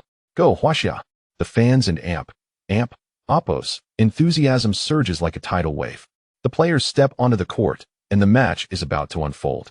Yao Ming and Gasol position themselves at the center line, prepared for the jump ball. The referee stands at the center, briefly reminding both teams of the rules before tossing the basketball high into the air. Yao Ming and Gasol leap simultaneously, with Yao Ming slightly edging out to make contact first, deftly directing the ball to Lu Wei. Lu Wei receives the pass, makes a brief adjustment, and begins dribbling across half-court, defended by Ricky Rubio. Known as the Golden Boy, Rubio is the youngest player in this Olympic tournament, showcasing extraordinary talent on the court. Facing Rubio and Amp. Oppos' defense, Lu Wei feels little pressure as he seeks the optimal passing opportunity outside the three-point line. At this moment, Lin Feng approaches for the ball, and Lu Wei swiftly delivers it into his hands. Lin Feng, positioned near the right three-point line, dribbles and performs two quick crossovers before stepping back beyond the arc, confidently opting for a three-point shot. Although Lopez's defense arrives in time, Lin Feng's sudden retreat leaves him unable to keep pace. The ball, guided with precision, sails directly toward the hoop. Swish! The crisp sound of the net rippling resonates as the ball settles smoothly through the basket. 3-0. A splendid three-pointer right from the start. Lin Feng casually gestures, signaling the ease of his shot. This offensive play took barely 8 seconds, leaving the audience astounded. This was precisely the effect desired. Clearly, Lin Feng and Oppo's impressive shooting touch from the previous night was no mere fluke. His three-point prowess remains formidable this evening, affirming his offensive strength. Lin Feng is incredibly accurate and still impressively skilled. It feels as though his physical prowess has also strengthened. The fans exclaim, haha.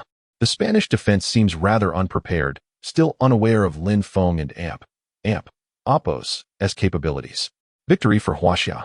The discussions among the fans rise and fall like the tide. Next, it is Spain and Oppo's turn to attack. Rubio effortlessly advances the ball to the front court, defended by Liu Wei. Utilizing his speed, Rubio evades Liu Wei, penetrating the paint before passing to Gasol, who creates space. Gasol receives the ball and confidently sinks a mid-range jumper, bringing Spain on the scoreboard. Both teams display hot shooting, setting a promising tone for the match. The Huaxia team regains possession. Liu Wei swiftly crosses half-court. At this juncture, Jimenez mismatches defensively against Lin Feng. Jimenez, the starting power forward for Spain, lacks defensive awareness. After receiving Liu Wei and Oppo's pass, Lin Feng executes a right jab step, causing Jimenez to shift slightly to the left. Seizing the opportunity, Lin Feng dribbles left, effortlessly bypassing Jimenez. Upon entering the paint, Gasol closely guards him, attempting to thwart Lin Feng and Oppo's advance. Meanwhile, Jinlian positions himself outside to support his teammates.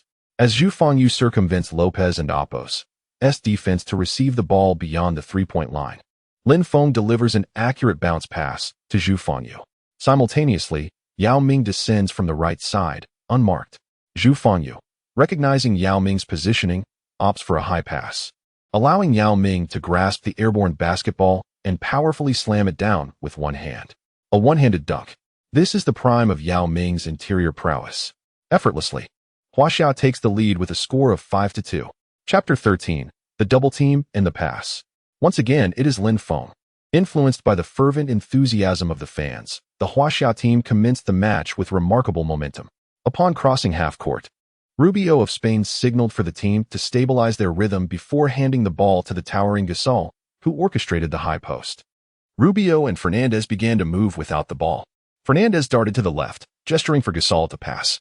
Observing this, Gasol promptly delivered the ball and then pivoted to the right.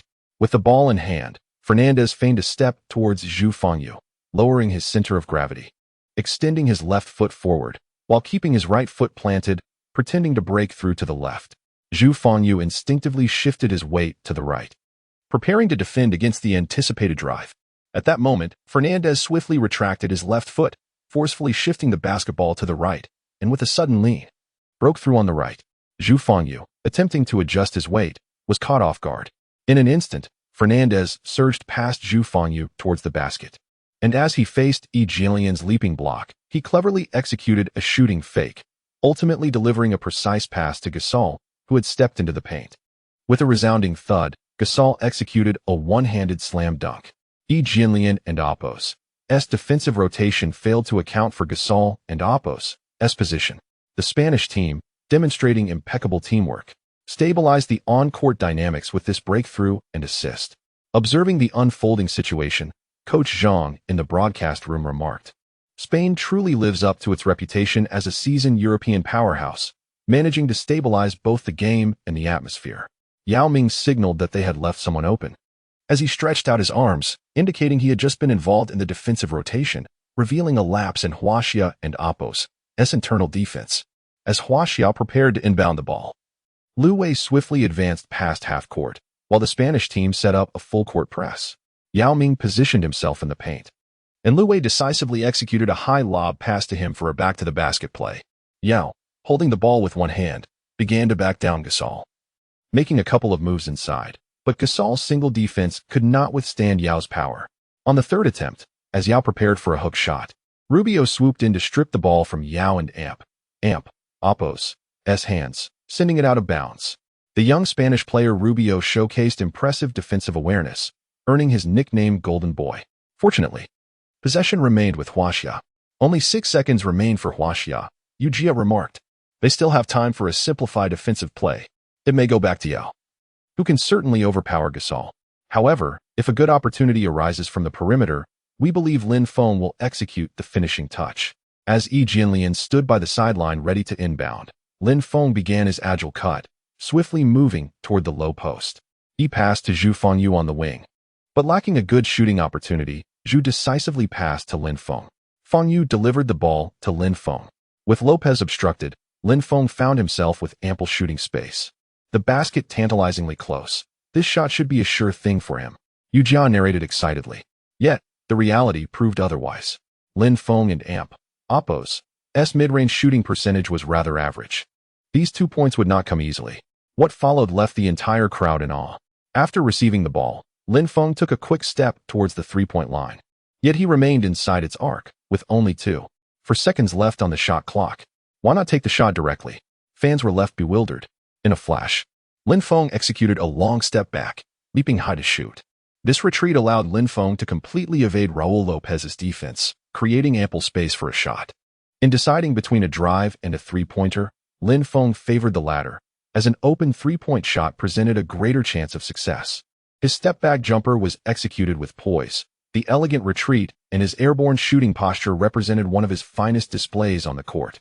Lopez turned to see the basketball tracing a beautiful arc through the air, landing perfectly in the hoop. Swish. The crisp sound of the ball finding the net echoed throughout the arena. A three-pointer. A splendid three-pointer. As Lin Feng sprinted back down court, he raised his hand, signaling the three-point gesture. The Spanish defense had held firm for 22 seconds, yet in the last 2 seconds of the game, Lin Feng's three-pointer delivered a significant blow to their morale. Fernandez dribbled slowly past half-court, evading Lin Feng's defense with the aid of his teammates' picks. And from just a step inside the three-point line, he executed a step-back three. The basketball spun through the air toward the hoop. Swish. The ball went in. A response three-pointer. 8-7. The Spanish team was relentless. They quickly transitioned back on defense. Huaxia regained possession, and Lu Wei barely managed to cross the pressure from his opponents. Yao Ming had already established his position in the paint, awaiting a pass. This was Huaxia's classic strategy, leveraging Yao and Oppo's height and weight to dominate inside. With a soft touch and exceptional post skills, he was undoubtedly a top-tier player. If not for injuries, his career would have been even longer. Gasol, also a big man, struggled to contain Yao and Oppo's offensive prowess and resorted to double-teaming with his teammates. Recognizing the defensive effort, Yao quickly passed the ball out, finding Lin Feng, who was stationed in the corner. Another open opportunity. Where was Fernandez in defense? As the crowd erupted in cheers upon seeing Lin Feng receive the ball, the anticipation was palpable. Once again, it was Lin Feng. Would he score again? In that moment, Yao raised both hands, signaling an okay gesture, his trust and affirmation in Lin Feng. He believed Lin Feng could make this three-pointer. The previous aggressiveness of their opponents was a result of Huaxia's lack of reliable perimeter shooters. Yet Lin Feng might just be the sharpshooter who could turn the tide. Yu Ming watched Lin Feng with eager anticipation. Noticing Yao and Oppo's celebratory gesture, Lin Feng smirked, thinking, haha, Big Yao, you're stealing the spotlight. He effortlessly launched the basketball. The ball traced a perfect parabola through the air, as if meticulously calculated, and it smoothly settled into the hoop. Swish. It was a clean entry. The crowd erupted once more in cheers. That three-pointer was simply spectacular. Coach Jonas of Huaxia had Lin Feng start, and he had already made 3 three-pointers early in the game. A commendable performance for any ordinary player, fulfilling the coach and Oppo's expectations. The exquisite double-team and pass led to Lin Feng and Oppo's successful three-pointer once more. Lin Feng had emerged as the second reliable scoring option for Huaxia. I have always said that Huaxia needs a shooter like Lin Feng to break the deadlock. Coach Zhang commented with great enthusiasm. Fernandez, you must defend against his three-pointer. Do not allow him an easy reception. The Spanish coach shouted at Fernandez from the sidelines. You must take your opponent seriously. Yao has others to mark. Fernandez nodded, gaining a clearer understanding of Lin Feng's capabilities. He was no longer just a bench player. This young man could shoot. Hey, Rudy Fernandez. Find your rhythm. Go after that young man. I believe this is the most prudent choice. His defense is the Achilles heel of the Huaxia team, compared to number 8. He is merely a novice, making him more manageable. The head coach directed these words towards Fernandez from the sidelines. After Rubio crossed half court, he promptly passed the ball to Fernandez. Opposing Fernandez was Zhu Fengyu, who was mismatched in defense. At that moment, Rubio suddenly altered his off-ball movement, executing a pick-and-roll with the two guards, compelling Lin Feng to swiftly adjust his defensive strategy and confront Fernandez directly. This was precisely the tactical arrangement the Spanish coach had devised. He believed that isolating a defensively weaker player would facilitate scoring with greater ease. The intention was to exert pressure on this Huaxiao player offensively, thereby depleting his energy reserves on defense. Now facing Fernandez, the scoring guard of the Spanish team, Lin Feng found himself confronted with a formidable challenge. Lin Feng's defense had always been a vulnerability, and the Spanish team had quickly identified the Huaxia team's frailty. Meanwhile, Yu Jiao was providing commentary on the game. Indeed, Fernandez and Oppo's scoring prowess ranks among the elite in European leagues. He had previously helped Spain clinch a championship at the World Championships, a feat not to be underestimated. On the court, Fernandez signaled his teammates to spread out. He was preparing for an isolation play. Confronting Lin Feng, Fernandez exuded confidence. This Huaxiao player possessed no experience in high-stakes matches, and as the coach had mentioned, it was significantly easier than facing number 8. Fernandez took a step forward, initiating his offensive maneuver. With a sweeping, dramatic change of direction, he shifted the ball from his left hand to his right, and then explosively lunged to the right. This was Fernandez's combination of agility and speed in his breakthrough technique. Without hesitation, Lin Feng moved laterally to the left, yet Fernandez executed a long stride and jumped to the right, causing Lin Feng to lose his position entirely. Fernandez effortlessly penetrated the paint, scoring with a layup over Lian. Indeed, this was the Huaxia team and Oppo's vulnerability. Fernandez wore a look of ease. All was well. Chapter 14. Exceedingly challenging. Is he out of his mind? Indeed. Hold steady. Bolster the defense. The head coach of the Spanish team stood at the sidelines, clapping his hands in satisfaction. Sweat dripped onto the court as Lin Feng cast a glance of slight apology towards Lian. Observing this, Lian approached and gently patted Lin Feng's shoulder, signaling that it was of no consequence and urging him to focus on the offense. Subsequently, the Huaxia team initiated a play from their backcourt. Lu Wei received the ball, skillfully dribbling past half-court before passing it to Zhu Fengyu. Although Lu Wei was the starting point guard for Huaxia, he often took on the role of safely advancing the ball across the court. Within the CBA, his passing and organizational skills were commendable, as a guard must connect teammates. However, upon entering the international arena, the intensity of competition heightened, making it increasingly challenging for Lu Wei to navigate past the opponent and Oppo's tight defense, thus revealing a pressing issue for Huaxia, the lack of a capable ball handler. At this moment, Zhu Fengyu controlled the ball at the arc, skillfully executing a fake drive to draw the attention of the defenders. Meanwhile, Lin Feng cleverly employed a cross-screen tactic, swiftly cutting into a position at the left 45-degree angle. Zhu Fengyu, with keen eyes and swift hands, delivered the ball accurately into Lin Feng's grasp. Upon receiving the pass, Lin Feng prepared to initiate his offensive play. However, Lopez quickly maneuvered around the screen, advancing to pressure Lin Feng defensively. Lin Feng gestured to his teammates to create space. Then, faced with Lopez's aggressive defense, suddenly lowered his right shoulder, feigning a breakthrough to the right before instantly dribbling the ball to the left. A change of direction. He aimed to penetrate from the left. Yet, Lopez was unfazed, positioning himself directly in Lin Feng's path, thwarting the attempt. As a seasoned veteran of the Spanish team, although slightly shorter in stature, Lopez's defensive acumen remained sharp. Confronted with Lopez's nearly suffocating defense, Lin Feng decisively opted for a step-back three-pointer. In response, Lopez sprang into action, attempting to disrupt Lin Feng and amp Oppo's shot.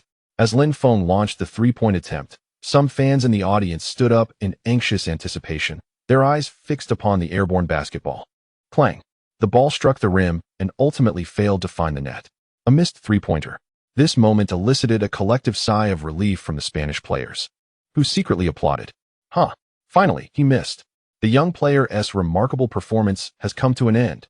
If he can't make the three-pointer, he becomes irrelevant on the court. As our defensive intensity ramped up, this player became powerless. The Spanish bench erupted in cheers. After all, failing to make three-pointers significantly diminished his threat on the court, especially considering that Lin Feng and amp Oppo's defensive skills were not particularly outstanding. Meanwhile, Huaxia fans expressed their disappointment. The preceding match had left a deep impression on the spectators, and Lin Feng's failure to score this time incited a fervent reaction. The Spanish team successfully secured the defensive rebound and initiated a counterattack. Rubio advanced the ball to the front court, signaling to stabilize the tempo. The Spanish players swiftly spread out, creating ample offensive space for Rubio. Adjusting slightly beyond the three-point line, Rubio unexpectedly launched a shot from just a step inside the arc. Liu Wei, still retreating on defense, was caught off guard by Rubio and Oppos's decision to shoot from this position. This was an audacious choice. Few players would attempt such a shot. Out of nowhere, the ball arced beautifully through the air before landing smoothly in the net. The Spanish team was still tightly contesting the score. Jinlian threw the ball from the baseline, and Liu Wei brought it across half court. Jonas shouted Zhu Fangyu's name at Liu Wei, indicating he should pass the ball to Zhu Fangyu. However, Yao Ming gestured towards Zhu Fangyu and Lin Feng, clearly orchestrating a tactic. Liu Wei attempted to drive, but was halted near the midcourt line, bringing the ball to a stop. At that moment, both Zhu Fangyu and Lin Feng began to move. Zhu Fangyu made an off-ball run to the right wing beyond the three-point line, while Fernandez quickly positioned himself to obstruct the passing lane to Zhu Fangyu. Concurrently, Lin Feng unexpectedly circled around Jinlian, sprinting to the high position outside the left three-point line, calling for the ball from Liu Wei. Lopez closely trailed Lin Feng. Yet he did not anticipate Lin Feng and Oppos's movement towards the high position. He struggled to keep pace with Lin Feng and signaled Rubio to be ready for help defense. From reviewing footage of the previous match, he was aware of Lin Feng's exceptional dribbling skills. Upon receiving Liu Wei's pass, Lin Feng slightly widened his stance, bending forward with both hands cradling the ball in front of him, feigning a drive. Lopez maintained tight defense, ever ready to assist. Suddenly, Liu Wei surged from inside the three-point line, positioning himself to block Lopez's right side. Lopez instinctively retreated, assuming Lin Feng was about to execute a pick-and-roll drive. But Lin Feng immediately leapt into the air, launching the basketball with both hands. This was a pull-up jumper from the arc. Although the timing and form of his jump seemed imperfect, even somewhat forced, the ball flew accurately toward the basket. Lopez was taken aback by Lin Feng and Oppos's release. He incredulously exclaimed, "No way, is he insane?" The release point was nearly identical to Rubio's earlier shot. Yet, Lin Feng's shooting form appeared as if he aimed to slam the ball against the backboard. It looked a bit off. The spectators were skeptical of this attempt, thinking Lin Feng was being overly reckless. However, just as everyone questioned Lin Feng and Oppos's decision, the basketball soared into the net like a missile. With tremendous force, it penetrated the hoop. As Zhang and Oppos's commentary trailed off, he felt as though his throat had been constricted. The scene before him left him utterly astonished. He had intended to say, "I've always said to cherish every shot," yet this shot actually went in. Lin Feng had indeed executed such an incredibly difficult three-pointer. Upon landing, Lin Feng bent slightly, watching the ball swish through the net, excitedly pounding his chest. "Ah, Lin Feng." The entire crowd erupted, chanting his name in unison. "My goodness, he made it again. Lin Feng truly astounds me. This is the Olympics. If I were on the court, my legs might give way. It is Lin Feng who ignites my passion for basketball. Whether through luck or skill, I thoroughly enjoyed the spectacle. Go Huaxia team." Hitting 4 out of 5 three-pointers at the start. This is hardly the performance of a bench player. This is the caliber of a superstar. It is hard to imagine that even in the starting lineup, Lin Feng maintains such an extraordinary level of competition. Yu Jiao was exceptionally exhilarated. As Lin Feng sank another three-pointer, the Wuxang Arena erupted like a tidal wave, with the home crowd creating a sea of red. Chapter 15. A three-pointer in retreat. The Spanish team immediately called for a timeout. Given the fervent atmosphere at the home ground of the Huaxia team, continuing the offensive was an unwise choice. "Rudy, you must restrict his three-point shots. Do not allow him to receive the ball easily," the head coach reiterated to Fernandez. "Ricky, you must control the tempo of the game. Do not let the surrounding environment affect you." Both coaches were adjusting their strategies. "That and Oppos's right, Lin, conserve your stamina. We need your consistent output. Yao, leverage your physical advantage to dominate inside, and ideally, draw some fouls." After the timeout, the game resumed. Rubio brought the ball past half-court, opting not to pass directly to Marc Gasol, who was stationed in the post, but instead utilized his speed to penetrate past Liu Wei. Liu Wei struggled to keep pace with Rubio and Oppo's rhythm, watching helplessly as his opponent surged ahead. Upon entering the paint, Rubio faced Wang Zhiji's defensive help and executed a lob assist to the stationed Pau Gasol, who delivered a powerful dunk. The score was tied at 14-14. As the game resumed with a spectacular dunk, the Spanish bench erupted in enthusiasm, vigorously waving their towels, finally releasing the pent-up tension. The ball was inbound. Liu Wei advanced the ball into the front court, and, after Sun Yu came to receive it, he lobbed the ball to Wang Zhiji, who had a favorable matchup against Jimenez. With a significant height advantage, Wang Zhiji began to back down his opponent. Although Jimenez was not particularly tall, his lower body was remarkably stable. Wang Zhiji attempted to impose his strength with 2 hard bumps but could not budge Jimenez an inch. Swiftly, Wang Zhiji pivoted in an attempt to shoot. Just as he turned, a gust of wind swept by, as Pau Gasol, like a specter, emerged from the 3-second area to deliver a fierce block, sending Wang Zhiji's shot careening out of bounds. The crowd gasped in astonishment. Lin Feng quietly observed the unfolding moment. The young and vigorous Marc Gasol was indeed formidable. The sideline ball was inbound with only 5 seconds left on the shot clock. Wang Zhiji threw the ball to Sun Yu, who immediately passed it to Yao Ming in the paint. Yao Ming, against defensive pressure, managed to guide the ball into the hoop. Both teams exhibited high shooting percentages, with Spain relentlessly pursuing and following Lin Feng's recent three-pointer. Huaxiao led Spain by a single point at 21-20. With 1 minute remaining, both teams began substituting players during the dead ball. The second units of both teams took the stage. At the end of the first quarter, Huaxia held a narrow lead of 23-22 over Spain. After a brief intermission, the second quarter commenced with both teams fielding their reserves. However, in the opening minutes, Huaxia struggled to find their rhythm, allowing Spain to unleash an 8-2 run.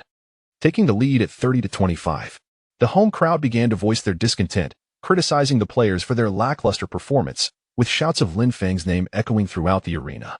Reluctantly, Huaxia called a timeout, and Coach Jonas promptly reintroduced Yao Ming and Lin Feng to the game. Lin Feng should have been on the court earlier. It's infuriating to watch this game. As the game resumed, Zhang Qiping crossed half-court and, as the fans had hoped, passed the ball directly to Lin Feng. With a single-handed dribble, Lin Feng focused on breaking down Fernandez's defense, but Fernandez remained unfazed. Observing the situation, Lin Feng began dribbling, suddenly accelerating to penetrate from Fernandez's left side. Fernandez quickly retreated a half-step, shifting his weight. Just then, Lin Feng executed a behind-the-back dribble, transferring the ball to his left hand and swiftly pivoting to break through from the left side. A behind-the-back move to change direction. Impressive. But Fernandez was determined not to let Lin Feng pass easily.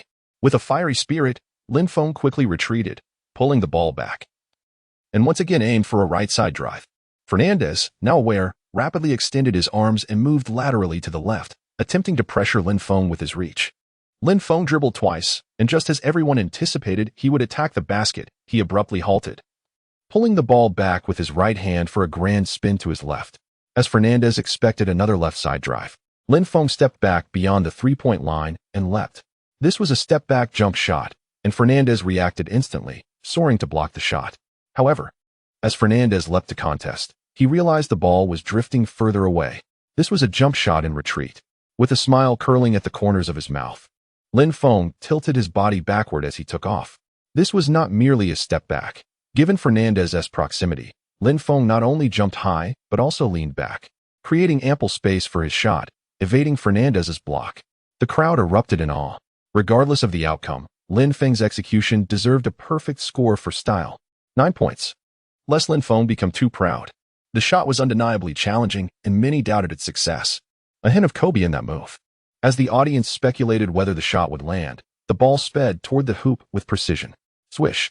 The satisfying sound of the net confirmed its success. A beautiful three-pointer. Lin Feng. Lin Feng. A jump shot in retreat. Truly remarkable. The crowd went wild with excitement. Fernandez, seeing the ball go through the net, could only shake his head in resignation, acknowledging he had done his best. Now it's my turn, he thought. After Spain inbound the ball to move into the front court, Fernandez immediately called for the ball, preparing to take on Lin Feng one-on-one. Lin Feng braced himself. Despite having just scored over Fernandez, he did not underestimate him. His defensive capabilities were indeed inferior to his offensive prowess, and Fernandez was primarily an offensive player. Lin Feng lowered his center of gravity, keenly observing Fernandez's movements. With a sudden burst, Fernandez launched into a right-side drive, prompting Lin Feng to swiftly adjust. Retreating a half step, Fernandez abruptly stopped, executing a quick pull-up shot. Lin Feng, unable to leap in time, raised his hand to contest, but to little avail. Swish! The soft sound confirmed that the ball had found its mark. The two teams exchanged baskets, each finding success without gaining a decisive advantage, thrilling the spectators outside the court. Chapter 16. Is there a fire when you shoot? What a fiery state. Lin Feng helplessly shook his head. Indeed, defense was his weakest link, granting the opponent an opportunity to exploit it. Go, Huaxia team! The fans at the scene were incessantly rallying for the Huaxia team.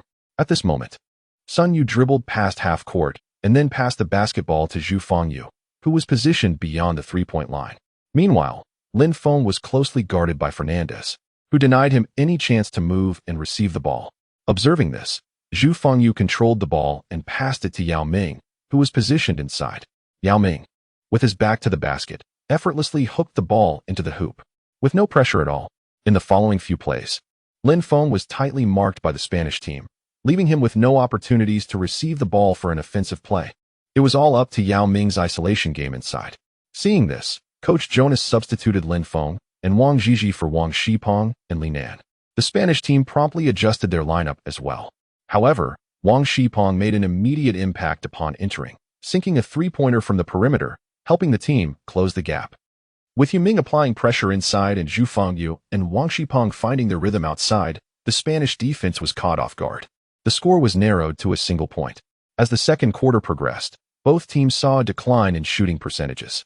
The Spanish coach, feeling anxious, shouted from the sidelines, "Double team and wear down the interior." After all, not all players possess Lin Feng's incredible three-point shooting ability. Of course, that Huaxia kid hadn't touched the ball for several minutes. Surely, his shooting touch had cooled down. As the Spanish team altered their strategy, Yao Ming faced double teams every time he received the ball, exhausting his stamina. He was forced to pass the ball out, and as Zhu Fengyu received it, he seized the opportunity to shoot a three-pointer from the left 45-degree angle before the defense could recover. The ball struck the rim and bounced into the hands of the Spanish team. They launched a fast break. 4-against-3. Rubio quickly passed the ball to Fernandez, who was open on the right side. Without hesitation, he caught and shot a trailing three-pointer. Swish! It found the net. The Spanish team struck back, forcing a timeout from the Huaxia team. With 2 minutes remaining in the second quarter, Yao Ming was visibly fatigued. During the timeout, fans buzzed with anticipation, eager for Lin Feng to re-enter the game and score. The Spanish team's physical prowess was proving troublesome for Huaxia, prompting commentator Yu Jia to address Coach Zhang. "What are your thoughts, Coach? I have long stated that as Yao Ming and Oppo's stamina wanes, the Spanish team will exploit this for counterattacks. We should bring in Jianlian and Wang Zhizhi. We must maintain our interior advantage and bolster our defense." Yu Jia glanced at the animated Coach Zhang and then at Lin Feng, who was intently listening to the coach's tactical arrangements. It had been quite a while since Lin Feng had touched the ball. When would he return to the court to deliver some splendid three-pointers? Every time Lin Feng sank a three, it stirred an inexplicable excitement within her. His astonishing performance in the last match had sent adrenaline surging through everyone. "All right, Coach Zhang. The game is back on. Let's focus on the match," Yu Jia interjected, cutting off Zhang's tactical analysis, signaling that the game had resumed. Upon returning from the timeout, Lin Feng re-entered the court. Jianlian inbound the ball. Lu Wei was immediately pressured by the Spanish defense as he crossed half-court. Seeing this, Lin Feng rushed over to set a screen. After the switch, he darted to the other side of the perimeter, waiting for an opportunity to shoot. Lu Wei, after the switch, faced a double team just beyond the three-point line and halted. Out of the corner of his eye, he spotted Lin Feng waiting beyond the arc and passed the ball into his hands. Finally, Lin Feng, having returned to the court, touched the basketball once more. The fans erupted with excitement. Without the slightest hesitation, Lin Feng lifted his eyes to the hoop and launched a three-pointer. The defender, who had been prepared to close in on Lin Feng, was a moment too slow and could only watch as the ball soared from Lin Feng's fingertips. The basketball traced a beautiful arc, heading straight for the hoop. Swish! It went through the net, marking Lin Feng and Oppo's sixth three-pointer. Though a three-pointer may arrive late, it will never be absent. The fans rose to their feet. Lin Feng! Lin Feng! Lin Feng raised his arms, performing his signature three-point celebration, responding to the fervor of the crowd. Another one. Lin Feng's three-point shooting was astonishingly accurate. Coach Zhang, Lin Feng has come in and stabilized the team's momentum. What are your thoughts on his performance? Yu Jia exclaimed excitedly. I have long said that Lin Feng should have entered the game sooner. His skills are impressive, and his three-point shooting is precisely what the Huaxia team currently needs. To consistently perform well in consecutive games, his shooting ability is indeed remarkable. This young man is the future star of Huaxia. Coach Zhang offered high praise, clearly impressed by Lin Feng's impact. His eyes shone with admiration, and a thought flickered in his mind. Could this young man truly fulfill the pre-game claims and sink even more three-pointers during the match? However, Lin Feng had attempted several ill-advised three-point shots. Yu Jia teased.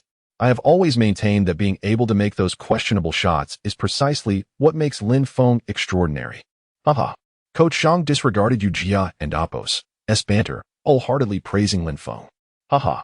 Coach Zhang is spot on. Regardless, Lin Feng has brought us boundless hope and excitement, Yu Jia conceded. That old fellow certainly has thick skin. Meanwhile, the Spanish bench was in an uproar. Did he really just make another three-pointer? 6 out of 7 from beyond the arc. He hadn't even touched the ball for nearly half a quarter, yet his shooting touch remains impeccable. The moment he received the ball, he shot it immediately. Is this what it means to be on fire? What a remarkable state. Just as the score had finally widened, Lin Feng's three-pointer brought it back. This undoubtedly dealt a significant blow to the morale of the Spanish team. They could only hope for their teammates to respond with a dunk or a fast break to boost their spirits. The Spanish team initiated their offense. Lopez dribbled past half-court and, using Gasol's screen, launched a three-pointer over the defense, but unfortunately, it did not find the mark. All of Spain's perimeter players are being completely overshadowed by Lin Feng's performance. After successfully grabbing the rebound, the Huaxia team countered. Lu Wei dribbled past half-court and passed the ball to Yi Jianlian inside. Seeing one defender, Yi Jianlian decisively opted for a back-to-the-basket move, drawing a shooting foul from his opponent. He stepped to the line for free throws. He made 1 out of 2 attempts. The two teams exchanged baskets, with the score locked in a tense battle. Ultimately, after Rubio of Spain sank a buzzer-beater two-pointer, the Spanish team took a 58-53 lead over Huaxia, entering the halftime break with a 5-point advantage. Chapter 17. This guard can actually dunk. As the first half of the game concluded, the atmosphere among the spectators remained fervently electrified. Many fans eagerly picked up their phones to replay the footage of Lin Feng's exceptional shots, each viewing igniting their excitement anew. They were so enthralled that they scarcely paid attention to the cheerleaders' performance, all eagerly anticipating the thrilling contest that awaited in the second half. Meanwhile, the players from both teams retreated to their locker rooms to recalibrate their strategies. One side yearned to break through at home, aspiring to leave an indelible mark in history, while the other sought to meet the American team in the finals, continuing their pursuit of gold. After a prolonged interlude, the halftime break finally came to an end, and the players re-emerged onto the court. The curtain rose on the third quarter. Spain and Appo's starting player, Fernandez, was in fiery form, skillfully outmaneuvering Lin Feng twice in succession from the same position, swiftly establishing a 9-point lead for his team. The game seemed to revert to Spain's preferred rhythm, showcasing their prowess as a seasoned powerhouse, eager to seize victory decisively. I've always said we must find a way to limit their scoring. Lin Feng's defense is indeed his Achilles heel, Coach Zhang remarked. For the fans, this was a torturous moment. On one hand, they hoped Lin Feng would continue contributing to the team's efforts with thrilling three-pointers, yet on the other, they dreaded the possibility of him becoming the target of relentless scrutiny. Lin Feng, Lin Feng, the crowd chanted, as Lin Feng found himself the subject of consecutive defensive strategies. Urgency grew. Fans wished for him to make a significant contribution on the floor, lest Coach Yunus consider substitutions, as commentator Yu Jia anxiously noted. His heart filled with both trepidation and hope. The game resumed, and Huaxia team regained possession. Trailing by 9 points, Lin Feng appeared somewhat anxious, actively positioning himself to seek opportunities. Lu Wei crossed half-court, passing the ball to Zhu Fengyu. Facing a defender, Zhu opted to dribble and attempt a breakthrough but found no favorable shooting space, resorting instead to a back-to-the-basket move. Suddenly, he caught a glimpse of Lin Feng sprinting towards the three-point line, and with a powerful flick of his wrist, he passed the ball through the defense, landing it perfectly in Lin Feng's hands. What a splendid assist, Lin Feng thought to himself, quickly adjusting his stance before launching the ball. It soared directly toward the hoop, Swish. The three-pointer was flawlessly executed, his seventh of the game. Well done, Lin Feng. Zhu Fengyu celebrated with a high five. The match continued, with Rubio bringing the ball across half-court. Noticing Fernandez matched up against Lin Feng and Gasol closely guarded by Yi Jianlian, Fernandez suddenly executed a reverse cut. Shaking off Lin Feng's defense, Rubio swiftly passed the ball to Fernandez, who shot immediately upon receiving it. However, this time, the rim denied his attempt, a mid-range shot that clanged off the iron. The rebound soared high, and Jimenez, battling fiercely in the paint, leaped for the ball, securing the offensive rebound just as Yi Jianlian rushed in to help. Due to his height, Jimenez refrained from a direct layup and instead performed a deceptive shot fake. Yi Jianlian leapt to contest, only to be evaded. A clear lane opened. It was a prime opportunity. Jimenez took a dribble and prepared for a reverse layup from the opposite side of the basket. Yet, at that moment, he sensed an imposing figure looming beside him, as if ready to leap atop him. Smack! The basketball was forcefully swatted away. It was Yao Ming. At the instant of Jimenez and Apos' shot, Yao Ming emphatically rejected the ball. The crowd gasped at the sheer might of the block. The ball was swiftly collected by Yi Jianlian. Quick, fast break. Yi Jianlian rapidly passed the ball to Zhu Fengyu, who was sprinting ahead and then surged forward himself. Lin Feng also took off, while the Spanish team hastily scrambled back on defense. Jimenez was in hot pursuit. Lin Feng positioned himself beyond the arc, seemingly awaiting Zhu Fengyu's pass. Observing this, Fernandez immediately shadowed Lin Feng to thwart his reception. Lu Wei approached to set a screen, allowing Lin Feng to dash around the baseline.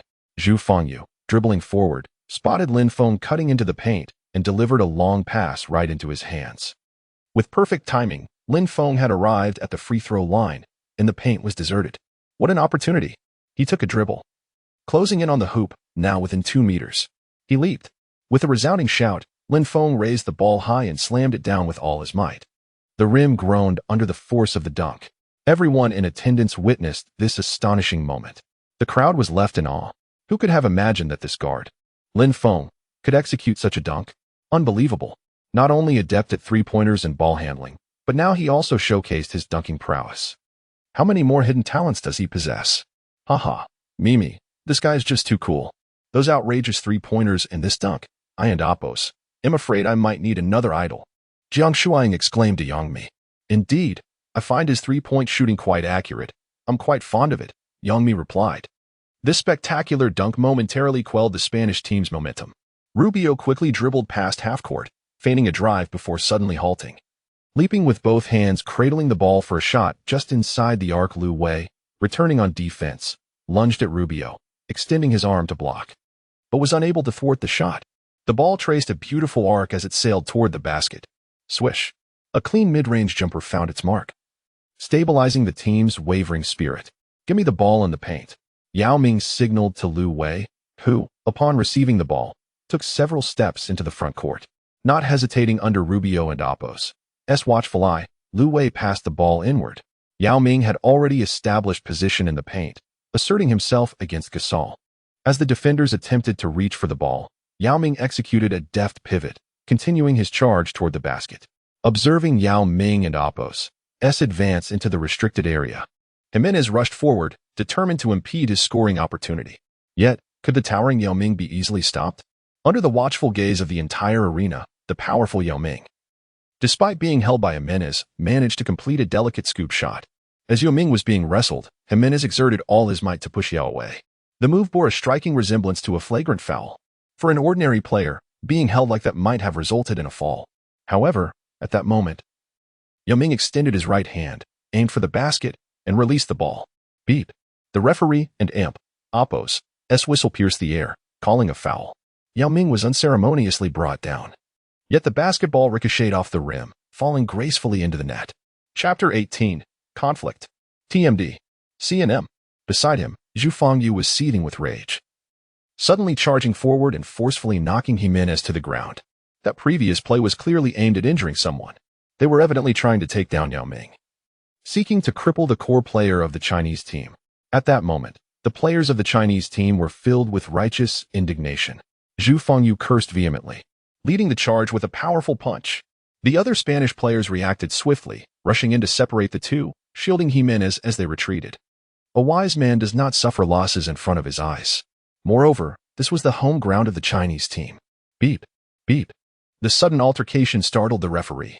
He hurriedly approached, attempting to separate the players and prevent the situation from escalating further. The spectators were equally bewildered by this unexpected conflict.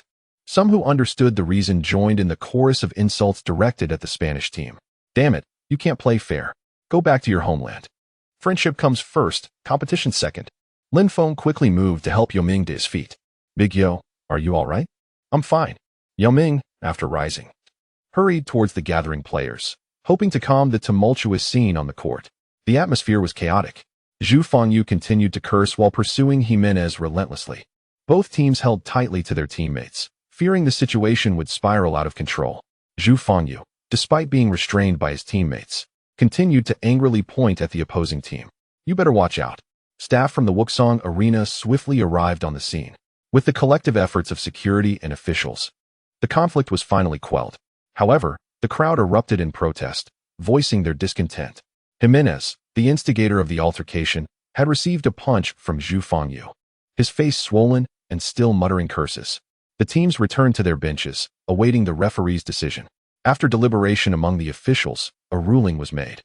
Jimenez of the Spanish team was ejected for his malicious foul against Yao Ming. Simultaneously, Zhu Fengyu of the Chinese team was also penalized with a level 2 malicious foul and expelled from the game. Other substitute players who rushed onto the court received technical fouls as well. It was a fair reprimand for both sides. Yet the Chinese team felt a sense of injustice regarding the referee and oppos's decision, as it was the Spanish team that initiated the foul. Protest! Protest! The fans were visibly agitated. The entire venue was filled with murmurs, continuously pressuring the referees. As the team leader, Yao Ming was extremely dissatisfied with the recent ruling and wanted to discuss it further. Calm down, Yao. The game is still ongoing. Jonas actively restrained Yao Ming. Following the ejection of the involved players, the match resumed.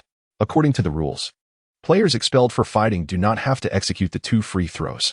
Yao Ming, who had previously earned a 2+1 for a malicious foul, proceeded to the free throw line. He steadied his breath and shot, successfully sinking the free throw. The score was now 64-61, with the Spanish team leading by 3 points. With the ejection of a key player from the Chinese team, the third quarter reached the substitution phase as both teams began to rotate in their substitutes. The Spanish team, led by Juan Navarro, continued to score, further extending their lead. In less than 3 minutes, Spain had built a 7-point advantage. Reluctantly, Jonas called for a timeout, bringing back the main players. Observing this, the Spanish coach also substituted in Gasol and Fernandez. A new round of intense competition ensued. The Chinese team's downward trend did not improve with the return of their main players. Juan Navarro continued to rally the Spanish offense, exploiting the weak defense of Lin Feng to score repeatedly. Meanwhile, Lin Feng struggled to find good shooting opportunities. In the absence of the outside sharpshooter, Zhu Fengyu left the Chinese team lacking energy, falling into a scoring drought. Others were shooting poorly, and the fatigued Yao Ming was barely holding up inside. The Spanish team established an 11-point lead, 78-67. The fans in attendance began to feel anxious. Each time the Spanish team initiated an attack, the crowd erupted in boos, attempting to disrupt their flow. With just over a minute remaining in the third quarter, the Chinese team still failed to discover effective scoring methods. Once again, they had to call for a timeout. The scales of victory seemed to be tipping in favor of the Spanish team. It appeared that no more surprises would occur. The Chinese team had lost a key outside player, and Lin Feng's performance on the court was mediocre. Only Yao Ming was desperately holding the fort. What miraculous intervention! What substitute players controlling the game? In the face of overwhelming strength, all would dissolve into nothingness. Perhaps Lin Feng was merely a fleeting star, destined to shine again in the CBA next season. Yet, this Olympic semifinal might conclude with a victory for the Spanish team. The Spanish team was indeed a formidable European powerhouse. Their depth in player roster was evident. There remained a vast chasm in strength between the two teams. Furthermore, in the fourth quarter, the Chinese team would undoubtedly struggle with fatigue. Alas, what to do? In truth, reaching the semifinals is commendable. Regardless, we have made history. With Lin Feng here, we can always fight again in 4 years. What a pity. Although Lin Feng's performance in this match was commendable, it was no longer enough to turn the tide. Chinese team, Lin Feng, you must persevere. During the timeout, the spectators buzzed with discussion. On the Chinese team's bench, the players appeared somewhat demoralized, with Yuming, Deji, and others wearing expressions of disappointment. They covered their heads with towels, silent. Jonas was making the final tactical arrangements. Brothers. At this moment, Lin Feng, who had been silent, suddenly clapped his hands. Brothers, cheer up. We are only down by 11 points. We can turn this game around. Believe in yourselves. Lin Feng clapped his hands, exuding confidence. Li Nan and the others looked bewildered, unsure why Lin Feng was so resolute. Could he possibly explode with performance like in the last match? In the previous game, the opponents had underestimated Lin Feng, allowing him to deliver a remarkable performance. But from what was seen in this game, the Spanish team had recognized Lin Feng and Apos' abilities and were now closely monitoring him. Perhaps Lady Luck would smile favorably once, but to expect her to do so again seemed implausible. His teammates regarded Lin Feng and Apos' unwavering confidence as somewhat naive, seeing the doubtful gazes of his teammates. Lin Feng smiled and said, "Trust me, give me the ball. Create opportunities for me. I can score." His teammates remained skeptical. However, in Yao Ming and Apos' eyes, a determined glint flickered. Recalling Lin Feng's previous explosive performance, an undrafted player with no self-creation ability had devastated the Lithuanian team with 8 3-pointers. Moreover, Lin Feng's dribbling skills were commendable. If he could indeed replicate such miraculous form, it was not entirely impossible. Let us give it a shot. Yao Ming suddenly stood up. Addressing Lin Feng, I will create opportunities for you. Shoot wildly. Trust me, Big Yao. You will witness even more 3-pointers. Chapter 19. The unreasonable 3-point shot with a sharp whistle. The timeout concluded, and the Huaxia team commenced their offensive. Sun Yu dribbled past half-court and passed the ball to Lin Feng, who was actively calling for it at the arc's pinnacle. This marked Lin Feng's first instance of initiating an offensive play in this match. As he received the ball, a wave of cheers erupted from the crowd. Fernandez wore a grave expression, bracing himself for Lin Feng's potential breakthrough. Although he had previously been unaware of Lin Feng's individual prowess, the performances from the last and current games demonstrated that Lin Feng possessed formidable offensive abilities. Even a chance occurrence could not be taken lightly. With one hand on the ball, Lin Feng positioned himself 1 meter beyond the 3-point line, his eyes keenly observing his teammates' movements. 1 second, 2 seconds, 3 seconds. 6 seconds elapsed, yet Lin Feng remained stationary, dribbling. Jianlian was poised to offer support. Out of the corner of his eye, Fernandez noticed Jianlian's movement and turned slightly to glance. At that moment, Lin Feng made his move. He abruptly changed direction, shifting to the right, and launched the basketball from 1 meter beyond the 3-point line. An open, long-range 3-pointer. Fernandez stood in stunned silence as the ball soared through the air, tracing a high arc towards the hoop. Swish. The basketball found its mark. 3 points scored. Lin Feng raised 3 fingers, and the crowd erupted in applause. This was a morale-boosting shot. Lin Feng. The atmosphere was electric. Yao Ming and others raised their fingers to signify 3 points, seemingly more jubilant than if they had scored themselves. The Huaxia players on the bench waved their towels furiously. A long-range 3-pointer.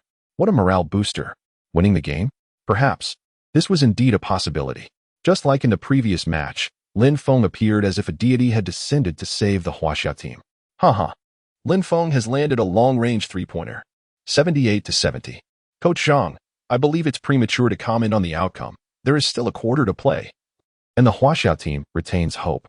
With just one long-range 3-pointer, the dynamics of the game had undergone a seismic shift. This once inconspicuous substitute now had the potential to become the beacon of hope for the Huaxia team. The players' spirits soared as they began to place their hopes on Lin Feng. Perhaps he would evolve into a magnificent 3-point sharpshooter, akin to Ray Allen or Reggie Miller. The Spanish players wore somber expressions, a wave of ominous premonition surging within them. They recalled the scorching shooting touch of the yellow-skinned player they had seen on tape. If this player could replicate his stellar performance from the last 5 minutes of the previous game, the contest would become exceedingly perilous. Pau Gasol turned to glance at the coach, his eyes filled with inquiry. The Spanish coach hesitated momentarily before shaking his head, deciding against double-teaming Lin Feng. He believed that such long-range shots could not be consistently successful and leaned towards the notion that Lin Feng and Apos' recent success was merely a fluke. The defensive focus of the game should remain on the interior presence of Yao Ming. Perhaps Lin Feng would only occasionally hit a few unreasonable 3-pointers, and maintaining close coverage would suffice. By containing the interior, victory would still belong to the Spanish team. As the Spanish team began their offensive, Rubio dribbled past half-court but found his teammates tightly marked, leaving no chance to execute their offensive plays. Reluctantly, he passed the ball to the towering Gasol, hoping he could leverage his individual offensive skills to break the deadlock. However, Yao Ming proactively defended Gasol, making it difficult for him to find a shooting opportunity. Gasol attempted to back down Yao Ming, but the latter stood unwavering like an immovable mountain. Gasol possessed interior finesse, but so did Yao Ming. And at the moment he turned for a jump shot, Yao Ming disrupted his attempt. Ultimately, Gasol's shot missed the rim. Seizing the opportunity, the Huaxia team initiated a fast break. Sun Yu swiftly crossed half-court, spotting Lin Feng waiting beyond the left three-point line, and without hesitation, passed the ball. The moment Lin Feng caught the ball, his peripheral vision caught the timer, which read 30 seconds remaining. Noticing Fernandez closely guarding him just inside the three-point line, a smile crept onto his lips. Dribbling, Lin Feng suddenly retreated a step and leapt to take a shot without hesitation. Though Fernandez reacted quickly, the distance between them had widened, rendering him unable to pose a threat. The basketball seemed to be guided with precision, heading straight for the hoop, and once again, it swished through the net. Swish. The sound of the ball finding the net resonated throughout the Wuxong arena. Lin Feng had struck again with a long-range three-pointer. The scoreboard now read 78-73, with Huaxia having closed the gap by 6 points. Brother, did you see that? He scored again. Lin Feng and Apos. S three-point shooting is simply divine. An ecstatic fan tugged at another, overwhelmed with excitement. Yes, I saw it. That was absolutely stunning. What kind of three-point shooting ability is this? It is simply unbelievable. Lin Feng, unfazed by the crowd's cheers, quickly retreated on defense. As the third quarter drew to a close, the Spanish team had one final offensive opportunity. Rubio advanced with the ball, and the crowd erupted in a mix of anticipation and anxiety. This was the home court advantage. After crossing half-court, Rubio swiftly signaled a tactical play, and Fernandez and Juan Navarro understood immediately, moving in for a pick-and-roll. The Huaxia team quickly adjusted their defensive strategy. Rubio suddenly changed direction, slipping past Sun Yu's defense, with Lin Feng closely trailing him. However, Rubio executed a behind-the-back dribble, instantly altering his path. His rapid direction changes allowed Rubio to shake off Lin Feng effortlessly and penetrate the paint, with Jianlian rushing in to prepare for a block. Rubio adjusted his dribbling rhythm and drove into the key, opting for a layup that struck the backboard and found the net. The Spanish team added 2 more points, bringing the score to 80-73. Only 12 seconds remained in the third quarter. Sun Yu quickly brought the ball past half-court and passed it to Lin Feng on the right side, but the Spanish team immediately closed in, denying Lin Feng any opportunity to score. Set a pick, Lin Feng shouted. Jianlian understood and moved in to set the screen. As Lin Feng attempted to drive from the right, the defense swiftly converged, blocking his path. Reluctantly, Lin Feng passed the ball to Sun Yu on the perimeter. Sun Yu, sensing the moment, moved left with the ball. Meanwhile, Lin Feng took the opportunity to slip around to the right and continue his run. Only 2 seconds remained. Sun Yu dribbled inward for a step and immediately launched a long pass to Lin Feng on the right wing. At that moment, all eyes were on Lin Feng as the ball soared through the air, and the Spanish team's late defensive effort was too late. Lin Feng, standing 1 step beyond the three-point line, leapt gracefully, his arm extending slowly as he released the ball. Beep. The sound of the timer signaling 0 echoed. The basketball spun through the air, heading towards the hoop. Bang. The ball struck the rim and bounced high. The Spanish players momentarily felt a sense of relief, thinking the shot would miss. Lin Feng and Apos, as heart skipped a beat, was fatigue setting in? After a brief moment, instead of falling outward, the basketball, as if in free fall, descended directly. Swish. It found the net. Chapter 20 Coach. Come here and draw the tactics for me. The ball has gone in. All eyes were fixed on the moment the basketball swished through the net. Thud. Thud. The ball touched the ground, bouncing repeatedly. At the precise moment the timer hit 0, Lin Feng scored a three-pointer. The scoreboard flashed a vibrant red, changing to 80-76. Truly impressive, Lin Feng. Jianlian rushed over and embraced Lin Feng, spinning him around. The scene was too breathtaking to imagine. Yao Ming, Sun Yu, and others hurried over to high-five Lin Feng in celebration. They patted Lin Feng and Apos' shoulder enthusiastically, exclaiming, Lin Feng, your three-pointers are phenomenal. Did you just sink 10 of them? Even better than the last game. Without hesitation, Yao Ming declared, never mind. In the next quarter, I'll give it my all. We must defeat Spain and march into the finals. The fans in the stands erupted with excitement, chanting Lin Feng's name. Mimi, 10 3-pointers, simply incredible. I'm completely captivated by Lin Feng. What a do, he is just too handsome, Jiang Shuang said, her face alight with excitement. Indeed, it's truly spectacular. This confidence is utterly enchanting, Dammy exclaimed, equally thrilled. In the commentary box, Yu Jia eagerly asked Coach Zhang, Coach, Lin Feng has already made 10 3-pointers. Do you have any thoughts on this? What more can I say? I've always stated that Lin Feng's 3-point shooting is unbeatable. This match is exhilarating. Coach Zhang responded with enthusiasm. He has truly brought honor to us, the people of Huaxia. As the fervent discussions among the fans continued, the fourth quarter commenced. Both coaches deployed their key players, and the match entered its final, decisive phase. Brothers, we will surely win this game. It's not difficult at all. For glory, let us fight with all our might. Yu Ming inspired his teammates as they took to the court. Spain initiated the play from the baseline. Rubio held the ball at the top of the arc, directing his teammates and oppos' movements. After a successful pick and roll, he passed the ball to the right, where Fernandez was positioned. Fernandez received the ball and seamlessly executed a mid-range jump shot. Nice shot. The score became 82-76, with a 6-point lead. Truly deserving of the MVP title in the Copa del Rey, Fernandez showcased his sharp offensive skills. Huaxia team inbound the ball. As Lin Feng received it in the half-court, he was immediately double-teamed by Fernandez and Lopez, forced to the left beyond the 3-point line. He held the ball with little opportunity to dribble. Lin Feng passed the ball. Wang Shipeng called, eager to receive. Lin Feng spotted the unguarded Yao Ming out of the corner of his eye and tossed the ball high. Yao Ming caught it, took a dribble, and powered through the defenders for a resounding dunk. What a play. That was nerve-wracking. Lin Feng sighed in relief, nearly losing the ball to the double team. In the following exchanges, both teams battled fiercely, yet Lin Feng struggled to find a good shooting opportunity. The Spanish defense on him was tenacious, making it difficult to find space even when he moved without the ball. Even if a Spanish player made a mistake, allowing the opponent to score 2 points. As long as it wasn't a 3-pointer, they could accept it.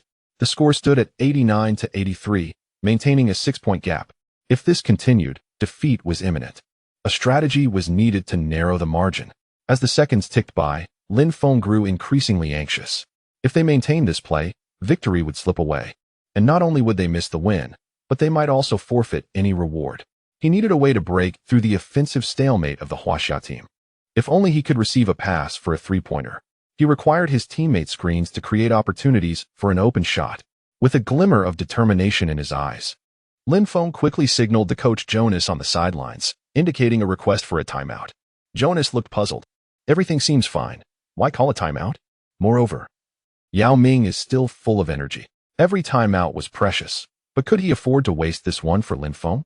After a moment's hesitation, he decided to call the timeout. The Huaxia players returned to the bench. Coach, I need a strategy that will create an opportunity for me to shoot a 3-pointer. This way, I can help narrow the score gap, Lin Feng urged. The players turned their gaze to Jonas. A strategy? What strategy? Aren't there several inside players on the court? Jonas thought rapidly through all the strategies he knew, but found none specifically designed for 3-point shots. Then let end-amp, oppos, employ a variation of the triangle offense. Jonas quickly began sketching on the tactical board. Lin Feng glanced at the head coach, slightly furrowing his brow, but refraining from comment. There wasn't a current elevator door strategy. However, as long as he could create some shooting space, he was confident he could sink that 3-pointer. Lin Feng, with this setup, you will have ample space to shoot.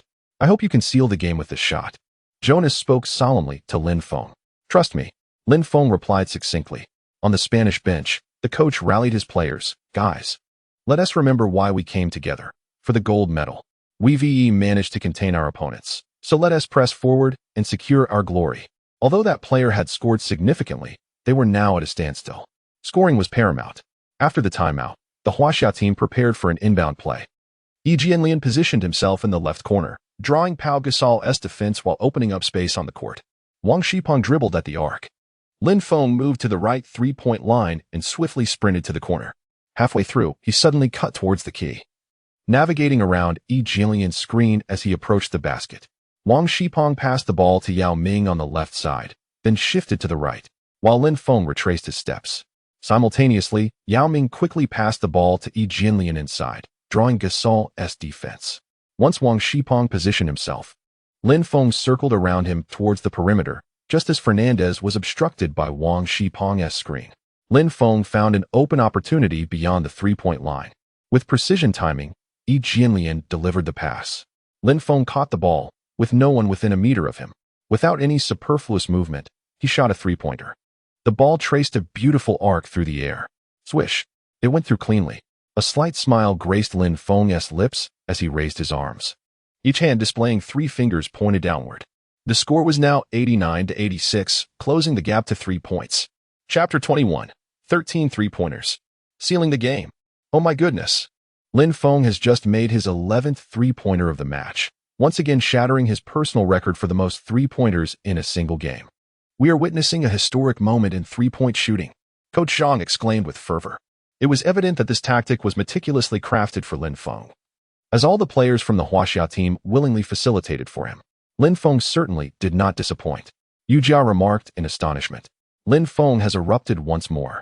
Should they double-team him, the other players of Huaxia would seize the opportunity. This was yet another morale-boosting basket.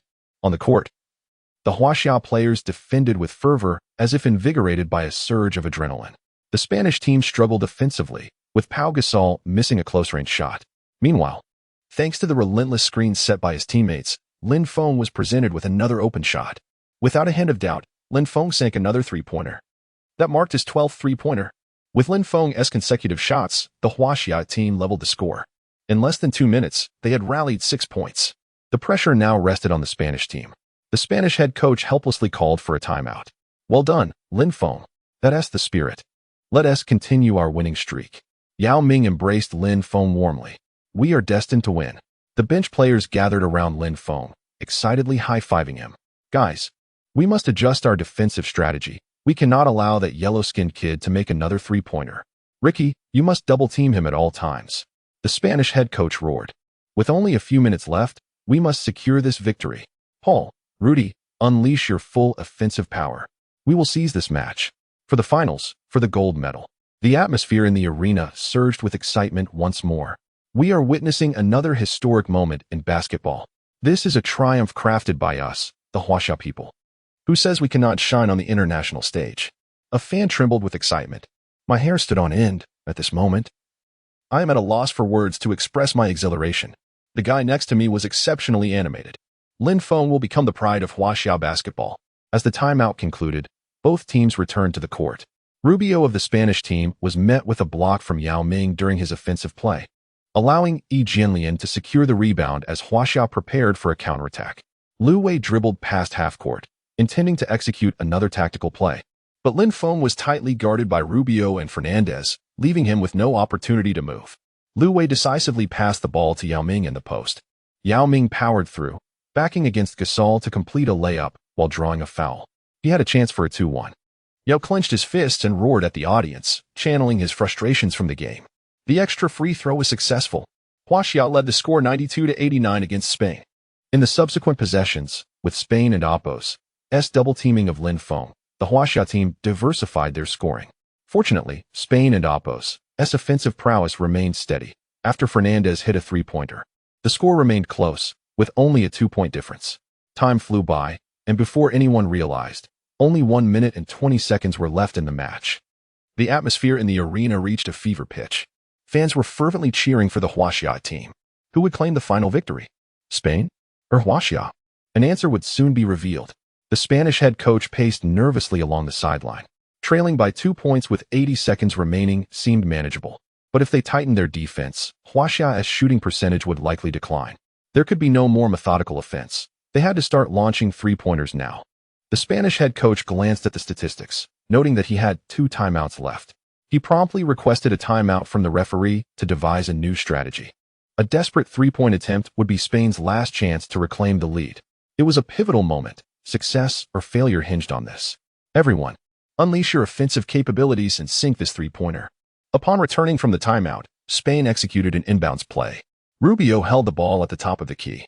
The other players actively moved, employing their well-practiced three-point strategy. A high pick-and-roll was set, allowing Fernandez to gain an open shot opportunity. He leaped and released the ball in one fluid motion. Swish. The basketball swished through the net. Spain had taken the lead. 99-98. In the final minute, Spain surged ahead once more. Huaxia inbound the ball. Lin Feng dribbled at the top of the key, managing the clock as his teammates spaced the floor for him to operate. With only 6 seconds remaining on the 24-second shot clock, Lin Feng made his move. After a series of penetrating dribbles, he executed a turnaround jump shot. The ball hit the bottom edge of the rim and fell through the net. Lin Feng began to seize control of the game. Huaxia led 100-99. There were just 40 seconds left in the game. Rubio quickly dribbled past half-court and passed the ball to Lopez, who attempted to drive against Jianlian. Unable to penetrate, he passed to Fernandez. Noticing Lin Feng closely guarding him, Fernandez attempted a difficult mid-range shot over Lin Feng's defense. The shot clanged off the rim. It wasn't an ideal shooting opportunity. With 30 seconds left, Lu Wei controlled the offensive tempo. With 9 seconds remaining on the shot clock, he made a series of crossovers, driving into the paint and attracting a triple team. Everyone expected Lu Wei to force a shot, but he unexpectedly delivered the best pass of the match. In midair, he executed a no-look behind-the-back pass, sending the ball directly to Lin Feng stationed in the corner. Fernandez rushed to contest Lin Feng, but was too late.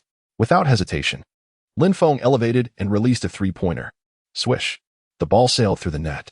That was his 13th three-pointer. Huaxia led Spain by 4 points at 103-99. There were only 12 seconds remaining. Oh my. Lin Feng has made another three-pointer. 13 three-pointers. He has sealed the game.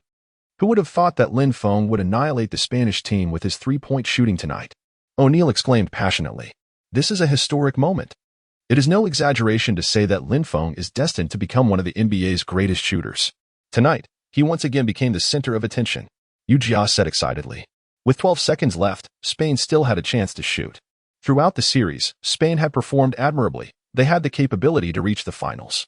However, Lin Feng and Oppo's presence on the court had derailed all of that. They would not be able to take victory back to the finals. Coach Zhang lamented. On the court, the Spanish coach called for one final timeout. They were not giving up and were preparing to devise their last three-point strategy, making one last desperate effort. Rubio brought the ball past half-court and launched a quick three-pointer, but missed. The Huaxia team secured the final rebound. 3 seconds, 2 seconds, 1 second. Beep. The sound of the timer hitting zero echoed throughout the arena. Lin Feng held the ball aloft, tossing it high into the air. Unable to contain his joy, he began to celebrate wildly. Chapter 22. The Night of Records. New Talents and Skills. Bayou. Congratulations to the host for winning the match. Rewards. Bayou. Congratulations to the host. Bayou. Congratulations to the host. Victory.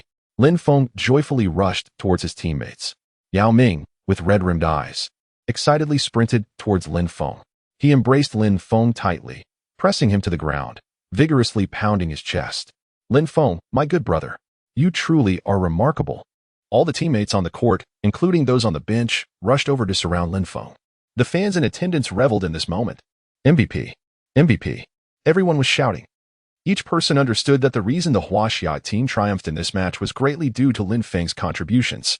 Lin Feng scored 13 three-pointers throughout the game, becoming the player with the most three-pointers made in a single match in Olympic men and Oppo's basketball history, amassing a total of 43 points, overshadowing both Yao Ming and Pau Gasol.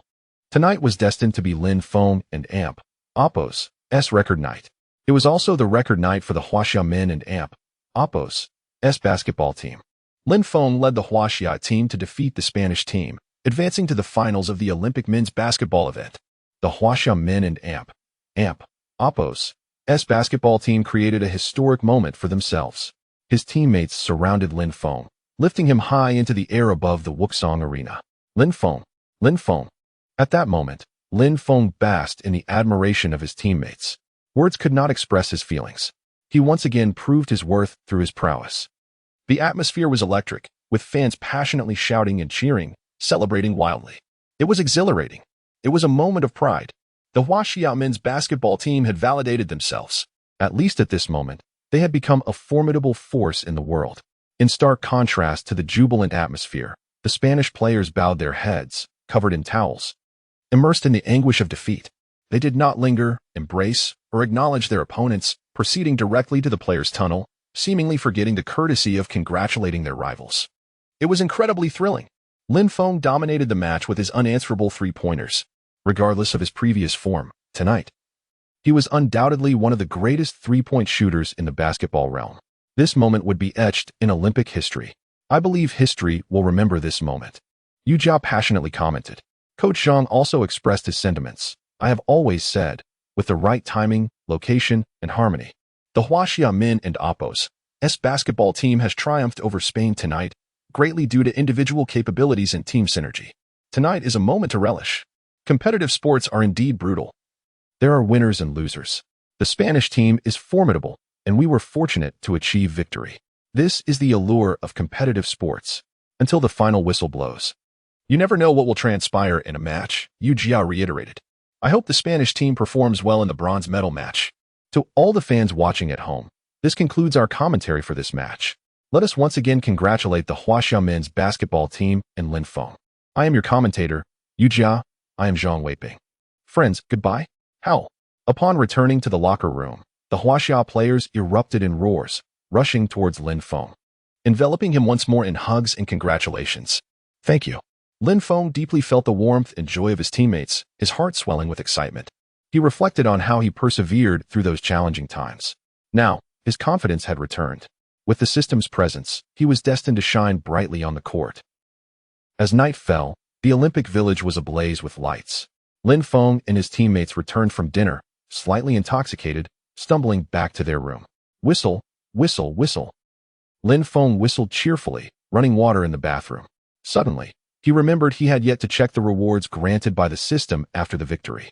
System, what rewards did I receive this time? He eagerly inquired. Bayu, congratulations to the host for winning the match. Based on the host's performance, you are awarded 6,000 energy coins.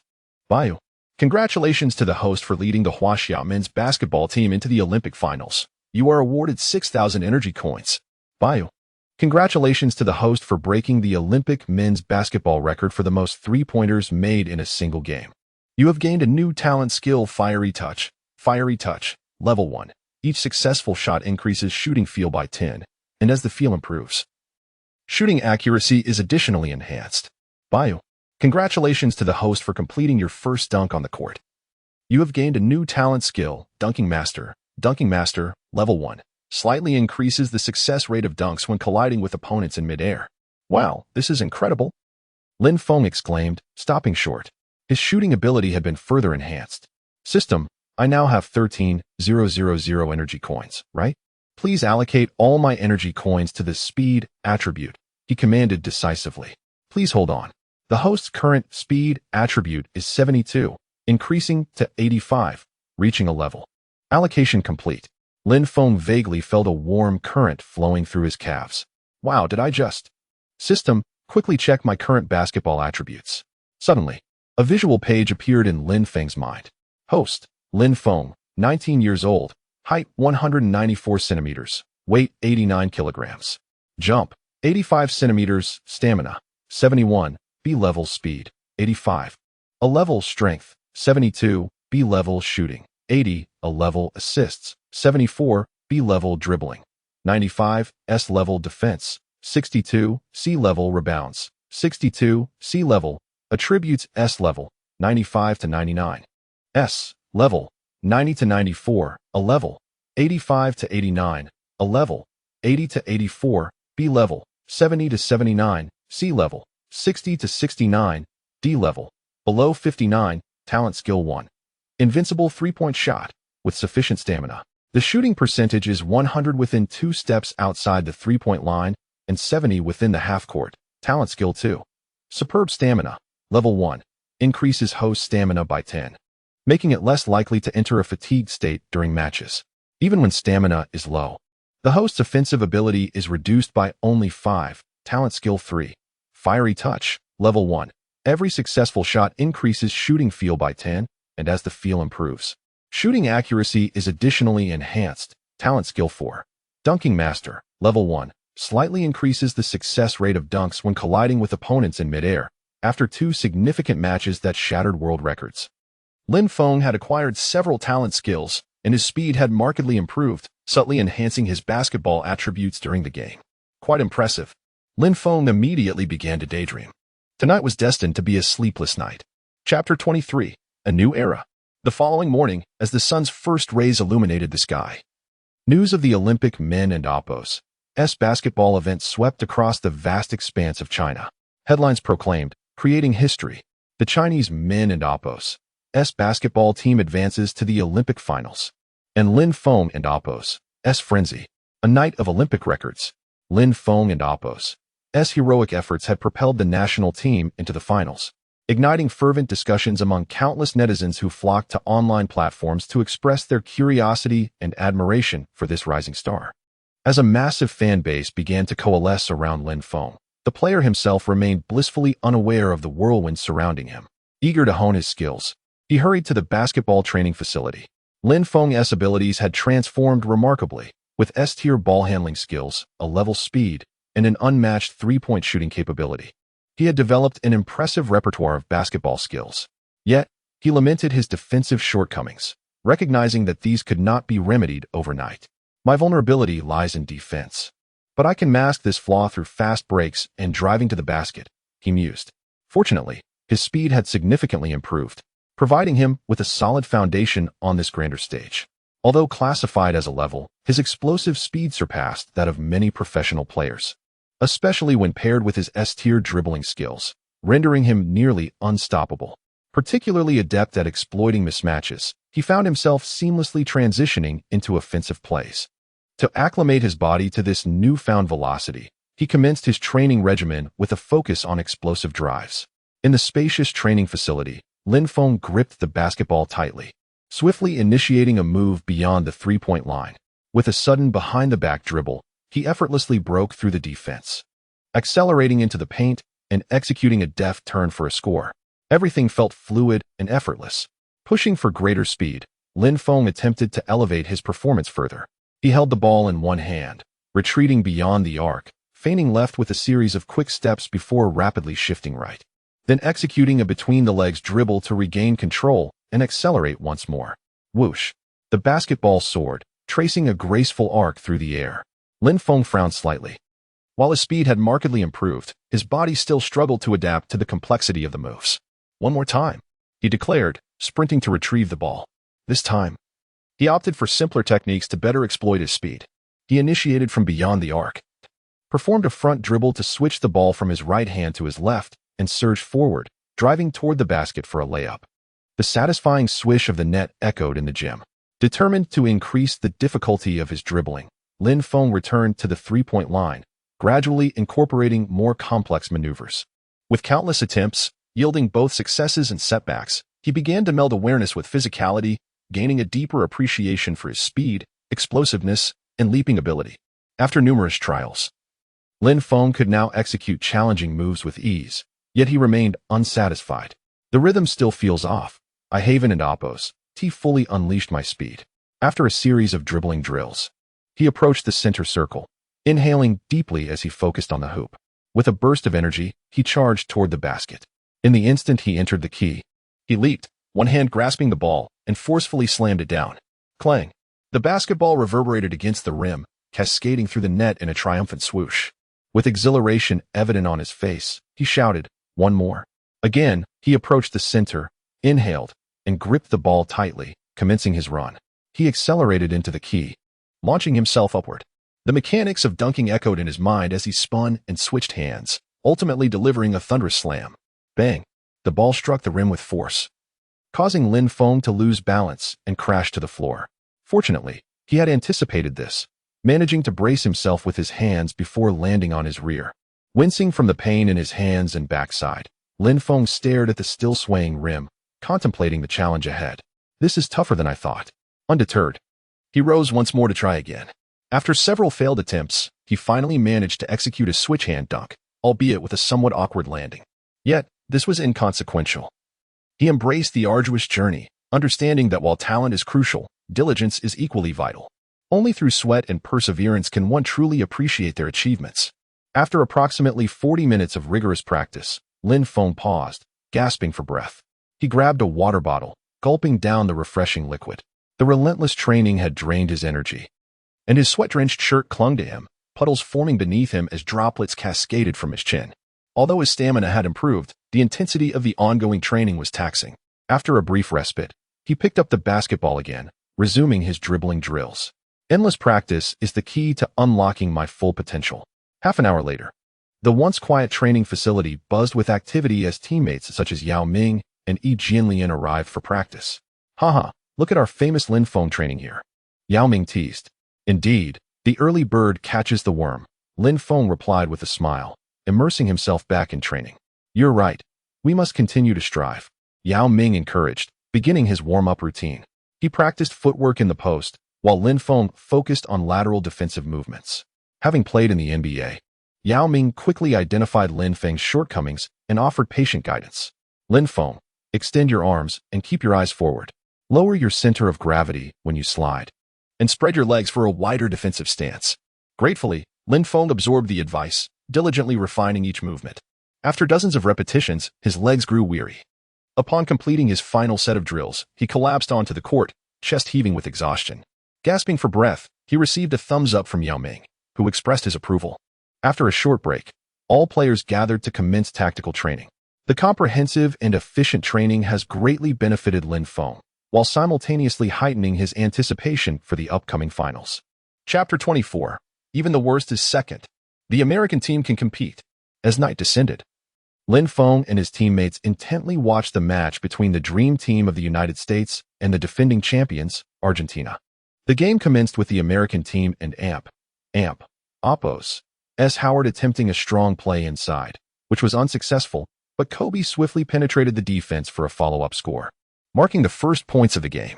As the second half began, Argentina's Ginbili scored, leveling the match, following a series of impressive plays by Kobe, who scored 5 consecutive points. The United States surged ahead with a 12-4 lead over Argentina. Under the relentless pressure of the American defense, Argentina struggled with turnovers, finding themselves in a precarious position. The United States capitalized on this momentum, establishing a significant lead of 21-4. The American team, led by the indomitable Kobe, appeared nearly invincible, with each player exhibiting all-star caliber talent. Big Yo, how shall we approach tomorrow's game? The team pondered aloud, engrossed in discussion as they watched the match unfold. Argentina managed to score a last-second basket by Nocioni, bringing their total into double digits. But at the end of the first quarter, the United States led 30-11. Unfortunately, Argentina's leader Ginbili was sidelined due to injury, compounding their difficulties. As the second quarter commenced, Argentina and Oppos, Nocioni, active on both ends of the court, even blocked a shot from Kobe. Other Argentine players drew fouls against the Americans, and their defensive strategies began to curtail the American scoring. After narrowing the lead, the Dream Team struggled with low shooting percentages from the perimeter and found penetrating the defense challenging. Following a fast break, Nocioni's successful shot reduced the deficit to 8 points. Kobe and Oppos' subsequent three-pointer pushed the score to 42-31. Argentina and Oppos' Scola, executing a strong play against Bosch, drew a foul and converted his free throw, followed by 4 consecutive points, closing the gap to 6. The second quarter showcased Argentina's tenacity and defensive prowess, limiting the American team to just 19 points. At halftime, the United States maintained a lead of 49-40. Despite Ginbili and Oppos' injury, Argentina and Oppos' other players performed admirably, prompting the United States to recognize the need for vigilance to avoid an upset. I hope Argentina wins. Those NBA players are too formidable, remarked Brother Deji. Indeed, they previously defeated us by 30 points, he added. Regardless of the opponent, every match is tough. Let us discuss our tactics during halftime. The team deliberated together. As the second half began, Howard scored 2 consecutive baskets, reinforcing the American lead. We are not intimidated in the paint. Big U can handle Howard without issue, they reflected. However, they acknowledged significant disparities in both defensive and offensive capabilities. The game progressed with Nocioni drawing a foul against the Americans and converting both free throws. Shortly after, James scored 5 points in a row, extending the lead to 58-44. Despite the widening margin, the intensity of the contest escalated, culminating in a near altercation between Anthony and an Argentine player following a foul on Howard. The United States found their offensive rhythm in the third quarter, gradually increasing their lead. Argentina and Oppos' scoring primarily came from Scola, a teammate of Yao Ming on the Rockets, whose inside scoring helped stabilize the situation for his team. The Americans dominated the boards, creating numerous second-chance opportunities that contributed to their advantage. Despite Argentine Delfino finding his rhythm late in the quarter, scoring 8 points. The American team still led 78-64 by the end of the third. As the final quarter commenced, James attacked the rim, scoring 8 consecutive points and widening the gap once more. Argentina and Oppo's offense revolved around Scola and Delfino, yet it proved insufficient to reverse their fortunes. Ultimately, the American team triumphed over the defending champions, continuing their pursuit of gold. Their opponents in the finals would be the Huaxiao men's basketball team, led by Yao Ming, who had previously suffered a 30-point defeat at the hands of the Americans in group play. "Are you afraid, brothers?" Yao Ming suddenly chuckled. "What is there to fear? Although we were indeed defeated last time, we have reached the finals and fulfilled our mission. Let us give our all in this final match and play with unrestrained vigor. Indeed, they are formidable, yet we possess our own strengths both inside and outside. We must execute our teamwork," Jianlian added, his gaze radiating determination. "If we play to our strengths and minimize mistakes, we can indeed pose a challenge for them," Eunice analyzed. "We need to leverage our advantage in the paint. Yao and must dominate, and Lin must not hesitate to take shots from the perimeter. We all know Lin Feng's three-point shooting ability, if we create opportunities for him. I believe we will not fare poorly," Lu Wei suddenly interjected. I think we should enjoy the game and relish playing at home. Lin Feng is right. The American team can indeed compete." As the night deepened, the Huaxiao men's basketball team continued to review game footage and strategize, making final preparations for the impending finals. Time passed swiftly, and when morning arrived, media reports flooded in. For the first time in history, the Huaxiao men's basketball team will face the American team in a bid for the Olympic gold medal. Although many fans held little hope for the Huaxiao team, their excitement was palpable. After all, even in defeat, Huaxiao was still second. The internet buzzed with promotional posters and news, as fans across Huaxiao eagerly anticipated the start of the Olympic basketball finals. Chapter 25, The Moment of Truth. In times of confrontation, the brave prevail. August 24th, the final day of the Beijing Olympics. The men's basketball final. The Chinese national team faces off against the United States. The entire nation is captivated. Discussions abound regarding this highly anticipated match, even among those who typically show little interest in basketball, who find themselves quietly seeking out recent news. Following the remarkable performance of the Chinese team, many join the conversation, eager to share their thoughts. It is no exaggeration to say that if one were unaware of the Chinese team and Oppo's advance to the finals, they would be regarded with almost incredulous looks. Have you been living under a rock? After all, the Beijing Olympics is a grand event that commands national attention. According to the latest medal tally, the Chinese team proudly holds the top position with 48 gold medals. As the Olympics draw to a close, the question arises, can the Chinese men and Oppo's basketball team secure another gold medal for the nation? This has become a matter of great interest for the people of China. If Lu Xiang and Oppo's withdrawal is deemed the most disappointing event of these games, then the extraordinary performance of the Chinese basketball team stands as the most delightful surprise. Compared to other sports, basketball garners the highest level of public interest and participation.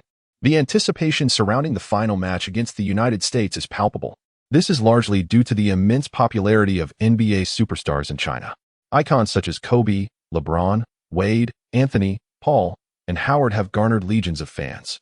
The Chinese team's stellar performance throughout the knockout stages has ignited fervor among the populace, and it is certain that there will be a surge of basketball enthusiasts following this match. Additionally, Lin Feng's outstanding individual performances in recent days have been nothing short of miraculous, rescuing the Chinese team from dire straits and exemplifying the pinnacle of personal heroism. He has now achieved a level of fame akin to that of Yao Ming, becoming a topic of conversation across generations. Naturally, there are skeptics who doubt the Chinese team's prospects, especially given their previous encounter with the U.S. team, which resulted in a 30-point defeat.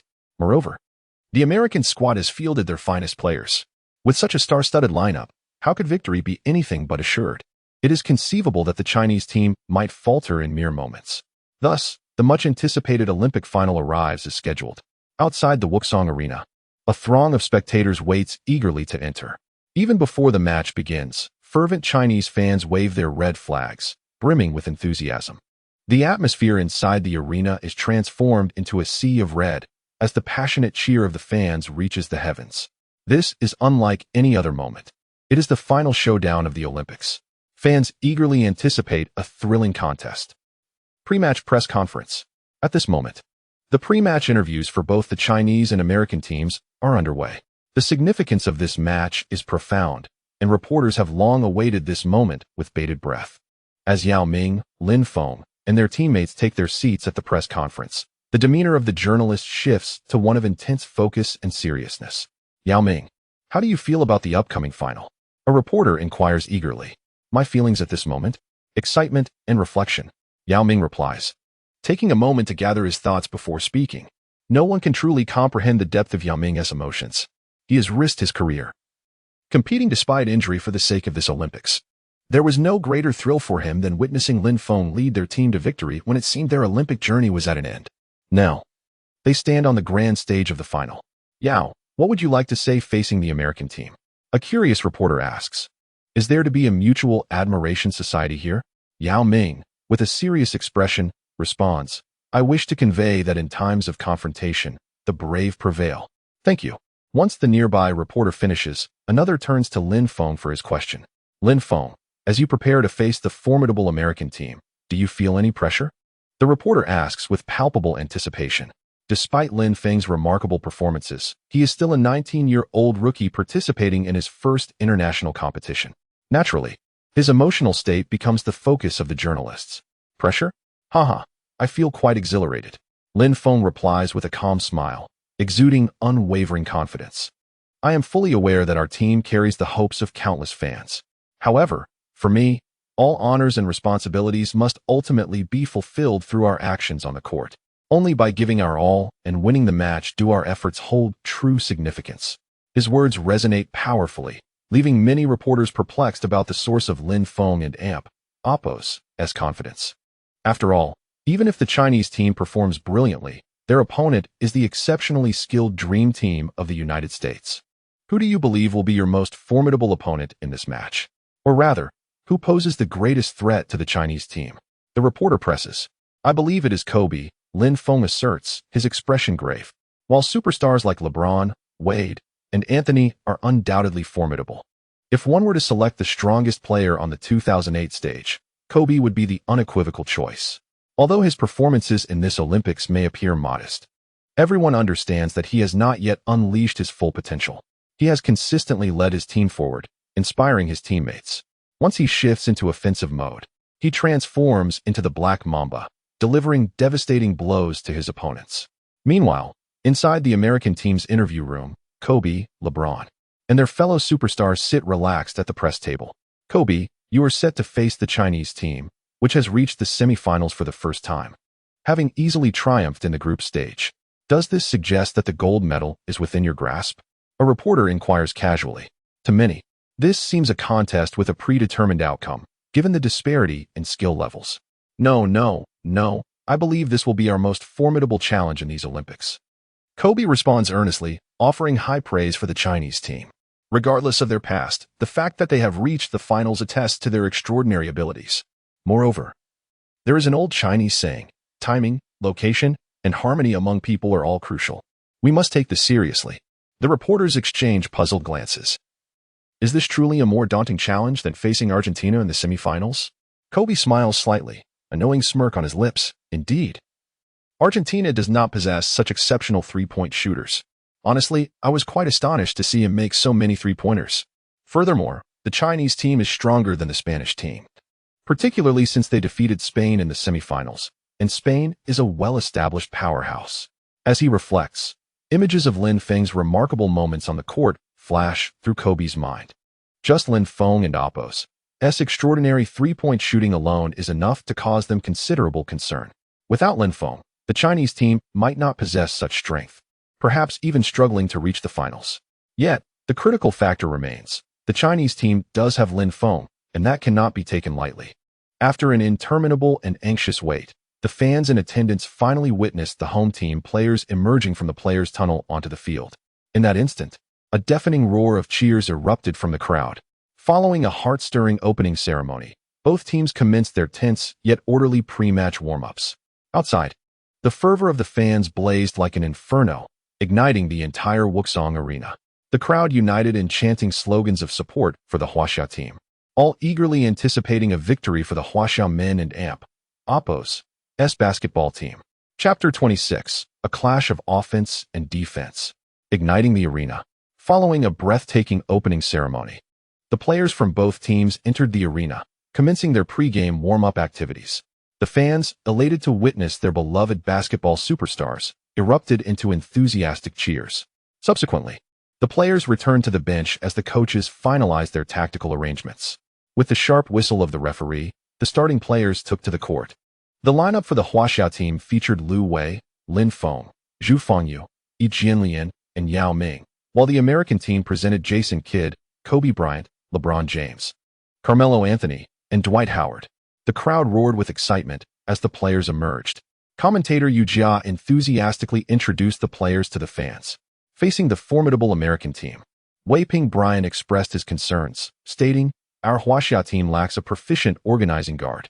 We possess a powerful interior presence, with Lin Feng and Zhu Fengyu providing stable output from the perimeter. I have long maintained that if we had a point guard to organize the play, our chances of victory would significantly increase. We hope for a triumphant outcome."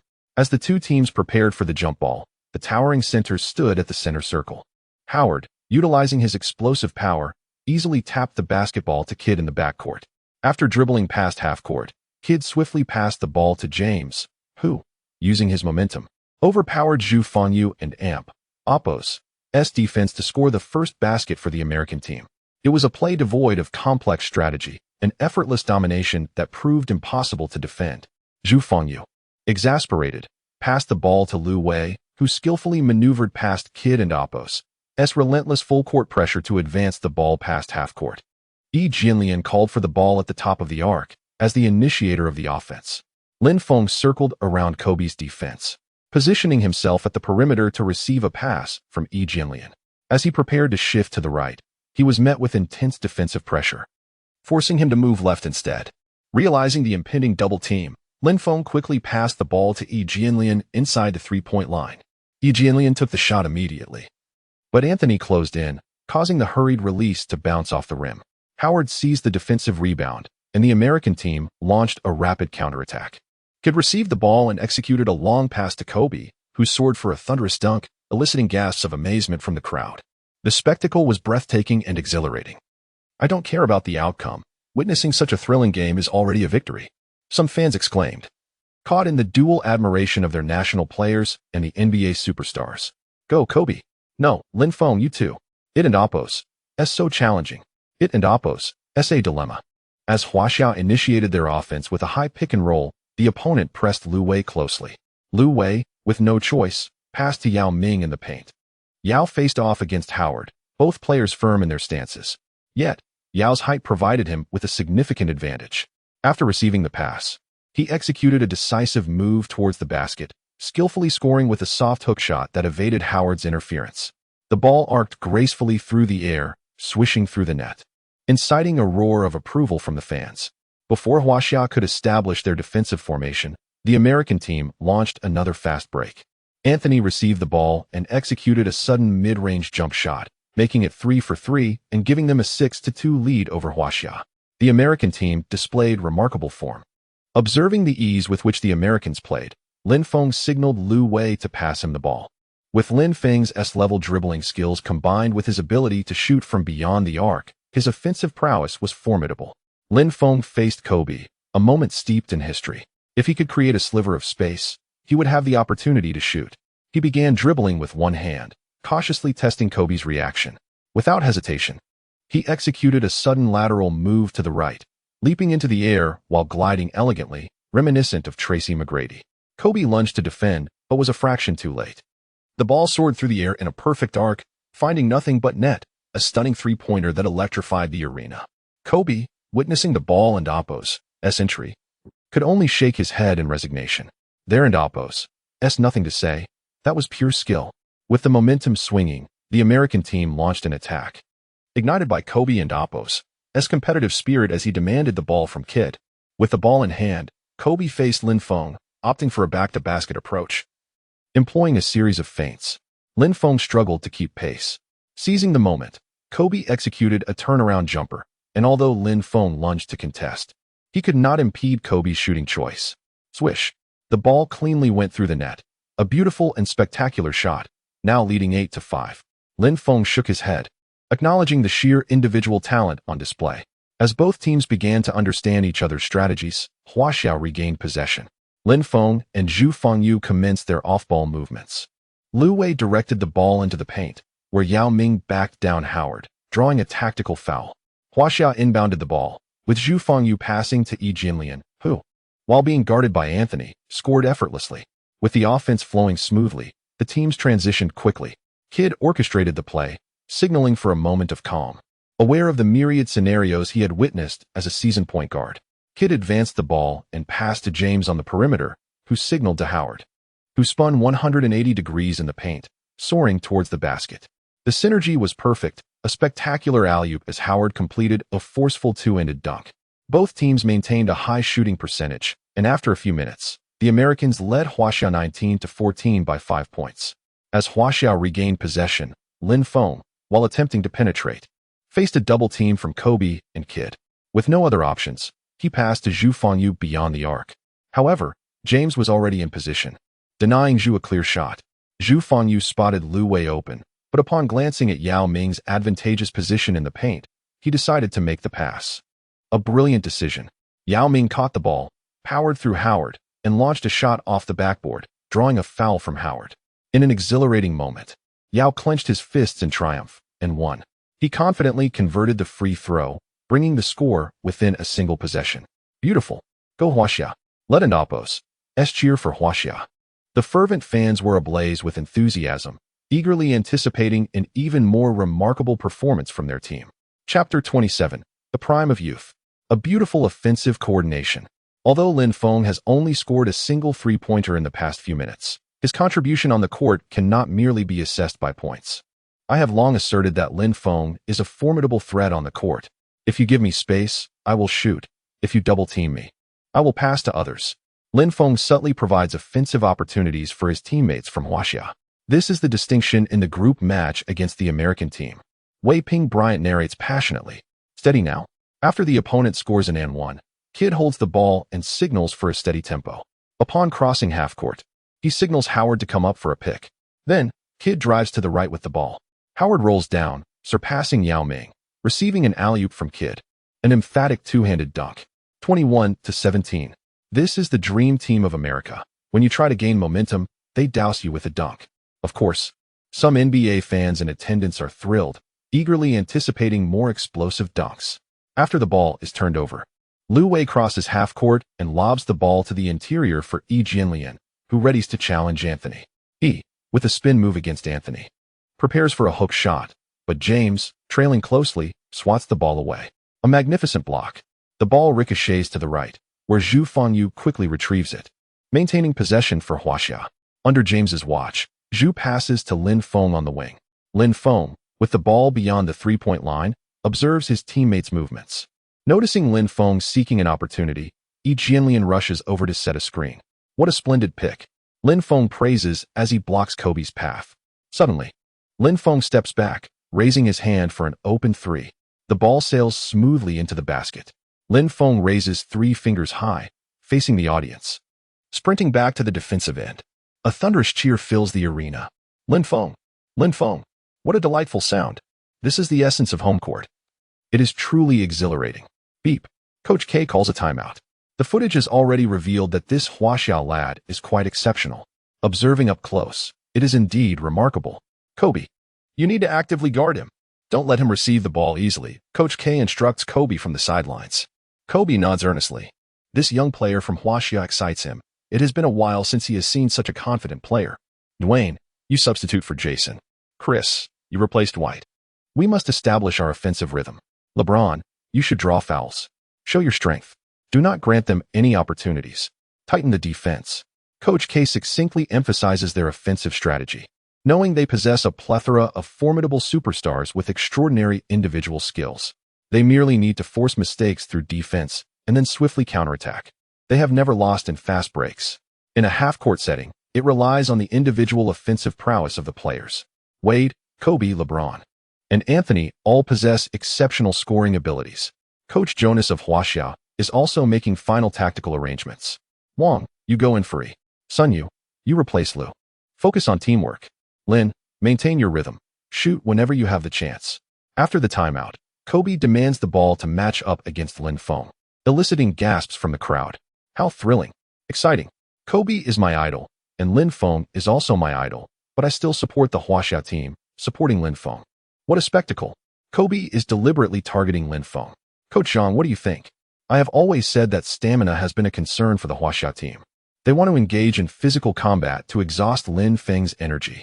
I hope the Huaxia team can see through this and minimize Lin Feng's ball handling, denying him open shot opportunities. Kobe is incredibly skilled.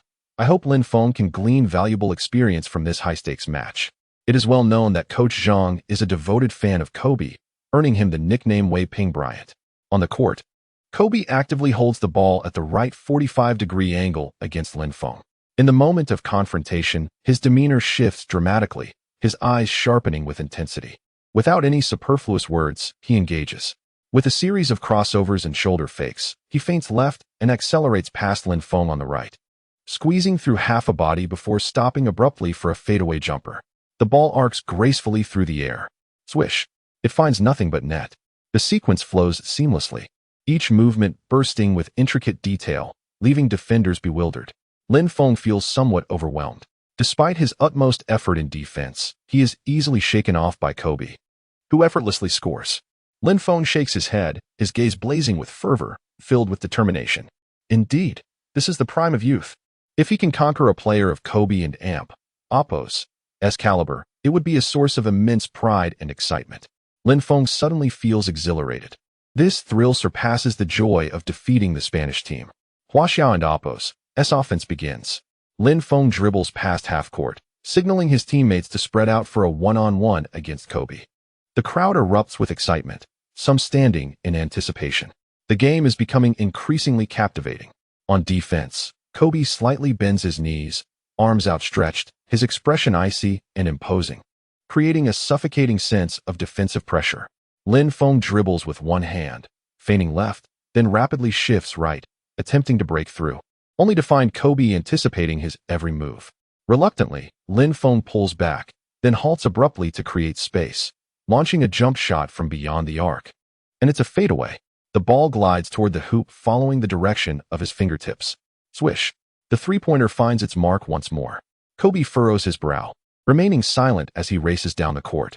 Although Lin Feng scored, he is drenched in cold sweat, realizing that he could not penetrate Kobe and Oppo's defense. Indeed, he is a top-tier NBA superstar. The S-tier dribbling skills of an ordinary player cannot surpass Kobe's defense. Thankfully, the step-back three-pointer saved him. Otherwise, he would have been completely shut down by Kobe. The American team resumes their offense. Kobe continues to hold the ball, executing a series of crossovers before shaking off Lin Feng and nailing a contested three-pointer, delivering a swift counter. This basket sends the American bench into ecstatic cheers. Coach K's previously furrowed brow now relaxes. It's still Kobe. His dominance is unparalleled. Huaxia's offense unfolds. Lin Feng crosses half-court, abandoning his one-on-one fixation, instead calling for Yao Ming to come up for a screen. He understands that engaging in a one-on-one with Kobe is a losing endeavor. Chapter 28. Another wasteful shot? No. This is true skill. Deji approached to set a screen. Lin Feng, with the ball in hand, broke through toward the left corner. Anthony, who was providing help defense, began to position himself against Lin Feng. Noticing that Sun Yu was unguarded, Lin Feng swiftly passed the ball to him. Sun Yu, upon receiving the ball, initiated his drive towards the basket. Wade, seeing this, immediately prepared to defend against Sun Yu's advance. At this moment, Deji, having completed his screen, had already positioned himself in the paint. Observing the open lane, Sun Yu passed the ball to the well-placed Deji, who effortlessly leaped and sent the basketball soaring into the hoop. This was a splendid collaboration following the screen. Soon after, both teams exchanged attacks, engaging in fierce competition. Kobe, dribbling into the paint, attracted a double team before launching the ball high into the air. Howard soared, catching the basketball midair, and emphatically slammed it into the basket, executing a stunning alley-oop dunk. To be honest, witnessing the American team's performance live was nothing short of breathtaking. It was immensely entertaining. The Huaxia team initiated their offense, utilizing the high screen and roll strategy they had consistently employed. With Yao and Deji's exceptional shooting abilities, this tactic allowed for a diverse range of offensive plays. After being double-teamed, Lin Feng passed the ball to Deji with a single dribble to the free-throw line. Deji ignored the approaching Anthony and raised his hands to execute a precise mid-range shot. Swish! The ball found nothing but net. Despite Anthony and Apos' diligent defense, he posed no real threat to Deji, given the significant height difference between them. The American team continued to rely on their formidable individual skills to execute their offense. The first quarter concluded with a score of 31-28, leaving Huaxia trailing by 3 points. Lin Feng had an impressive quarter, shooting 4 for 5, including 3 for 3 from beyond the arc, accumulating 11 points. Thankfully, Lin Feng and Apos' three-point shooting kept the team in contention. Otherwise, based on previous performances, they would have been thoroughly outmatched by the Americans. The fans in attendance discussed the match, recognizing Lin Feng's contribution as vital for Huaxia. However, Lin Feng and Yao Ming had played extensive minutes in the first quarter, which could hinder their performance in the final quarter. Deji is also a strong player. He should take on more responsibilities to conserve Yao Ming's energy, Coach Zhang explained. As the second quarter commenced, both teams fielded their second units. However, in the initial minutes of the second quarter, Huaxia was completely overwhelmed by the American team. Paul and Wade led their teammates on a 7-2 scoring run in under 3 minutes, extending the lead to 8 points. Consequently, Coach Jonas called a timeout, bringing Lin Feng, Linan, and Yao Ming back into the game. The crowd, sensing the urgency, erupted in enthusiastic cheers. Now, Lin Feng and Yao Ming were the cornerstone of the Huaxia team. Huaxia initiated the offense. After quickly passing out of a double team, Lin Feng found Linan, who stood beyond the arc and launched a three-pointer. The ball soared through the air. Swish! Nothing but net. Linan's capabilities were not to be underestimated. Only through a multifaceted offensive approach could Huaxia maintain their score. The arena filled with applause and cheers, rallying behind Huaxia. The American team continued with their regular rotation, led by Paul and Wade. The duo executed a brilliant play, with Wade cutting to the basket for an easy layup. Huaxia and Apos' offense resumed, as Lu Wei brought the ball past half-court and passed it to Li Nan on the wing. The Americans, wary of Li Nan's shooting, intensified their defensive pressure. With no better options, Li Nan passed the ball to Yao Ming in the post. Simultaneously, Lin Feng adeptly navigated around Wade, positioning himself at the right wing at a 45-degree angle. The basketball traced an elegant arc through the air as Yao Ming, with his towering height and broad vision, immediately passed it to Lin Feng. Lin Feng received the ball, but Wade, having circled around the screen, lunged towards him. Undeterred by Wade and Apos' defense, Lin Feng launched a three-point shot. Clang! The ball ricocheted off the rim, failing to find its mark. A collective sigh of disappointment echoed through the arena as the fans lamented this missed opportunity. That shot was ill-timed. It seemed rather reckless, Coach Zhang remarked, shaking his head. We need to reorganize our offense. Lin Feng's last attempt was somewhat hasty. As Lin Feng shrugged off the miss and turned to defend, the American team initiated their offense. Paul passed the ball to Boozer in the paint, attempting to force a foul. Unfortunately, Yao Ming's imposing presence disrupted the play. Huaxia regained possession as Lu Wei once again found Li Nan. Li Nan attempted to penetrate but was unsuccessful, opting to pass to Lin Feng. Holding the ball, Lin Feng did not choose to attack. Instead, he retreated to the center court. As the crowd watched in confusion, Lin Feng assumed a shooting stance. In that instant, the audience's anticipation surged. What was he thinking? Coach Zhang's eyes widened in disbelief. Was he truly considering a reckless shot? Just as Coach Zhang voiced his concerns, Lin Feng leaped and released the basketball. It was not a forced shot, nor was it driven by desperation. It was a perfectly executed three-point attempt. Lin Feng's body extended gracefully in the air as he flicked his wrist, sending the ball soaring. It traced a high, elongated arc before swish. Nothing but net. The crowd erupted as if a bomb had been dropped into water, creating a massive splash. In that moment, the atmosphere was electric. Incredible! What a shot! Exclaimed the fans. Lin Feng is phenomenal. I thought he was going to take a reckless shot again, but he always manages to sink those threes in the most unexpected moments. This is true skill.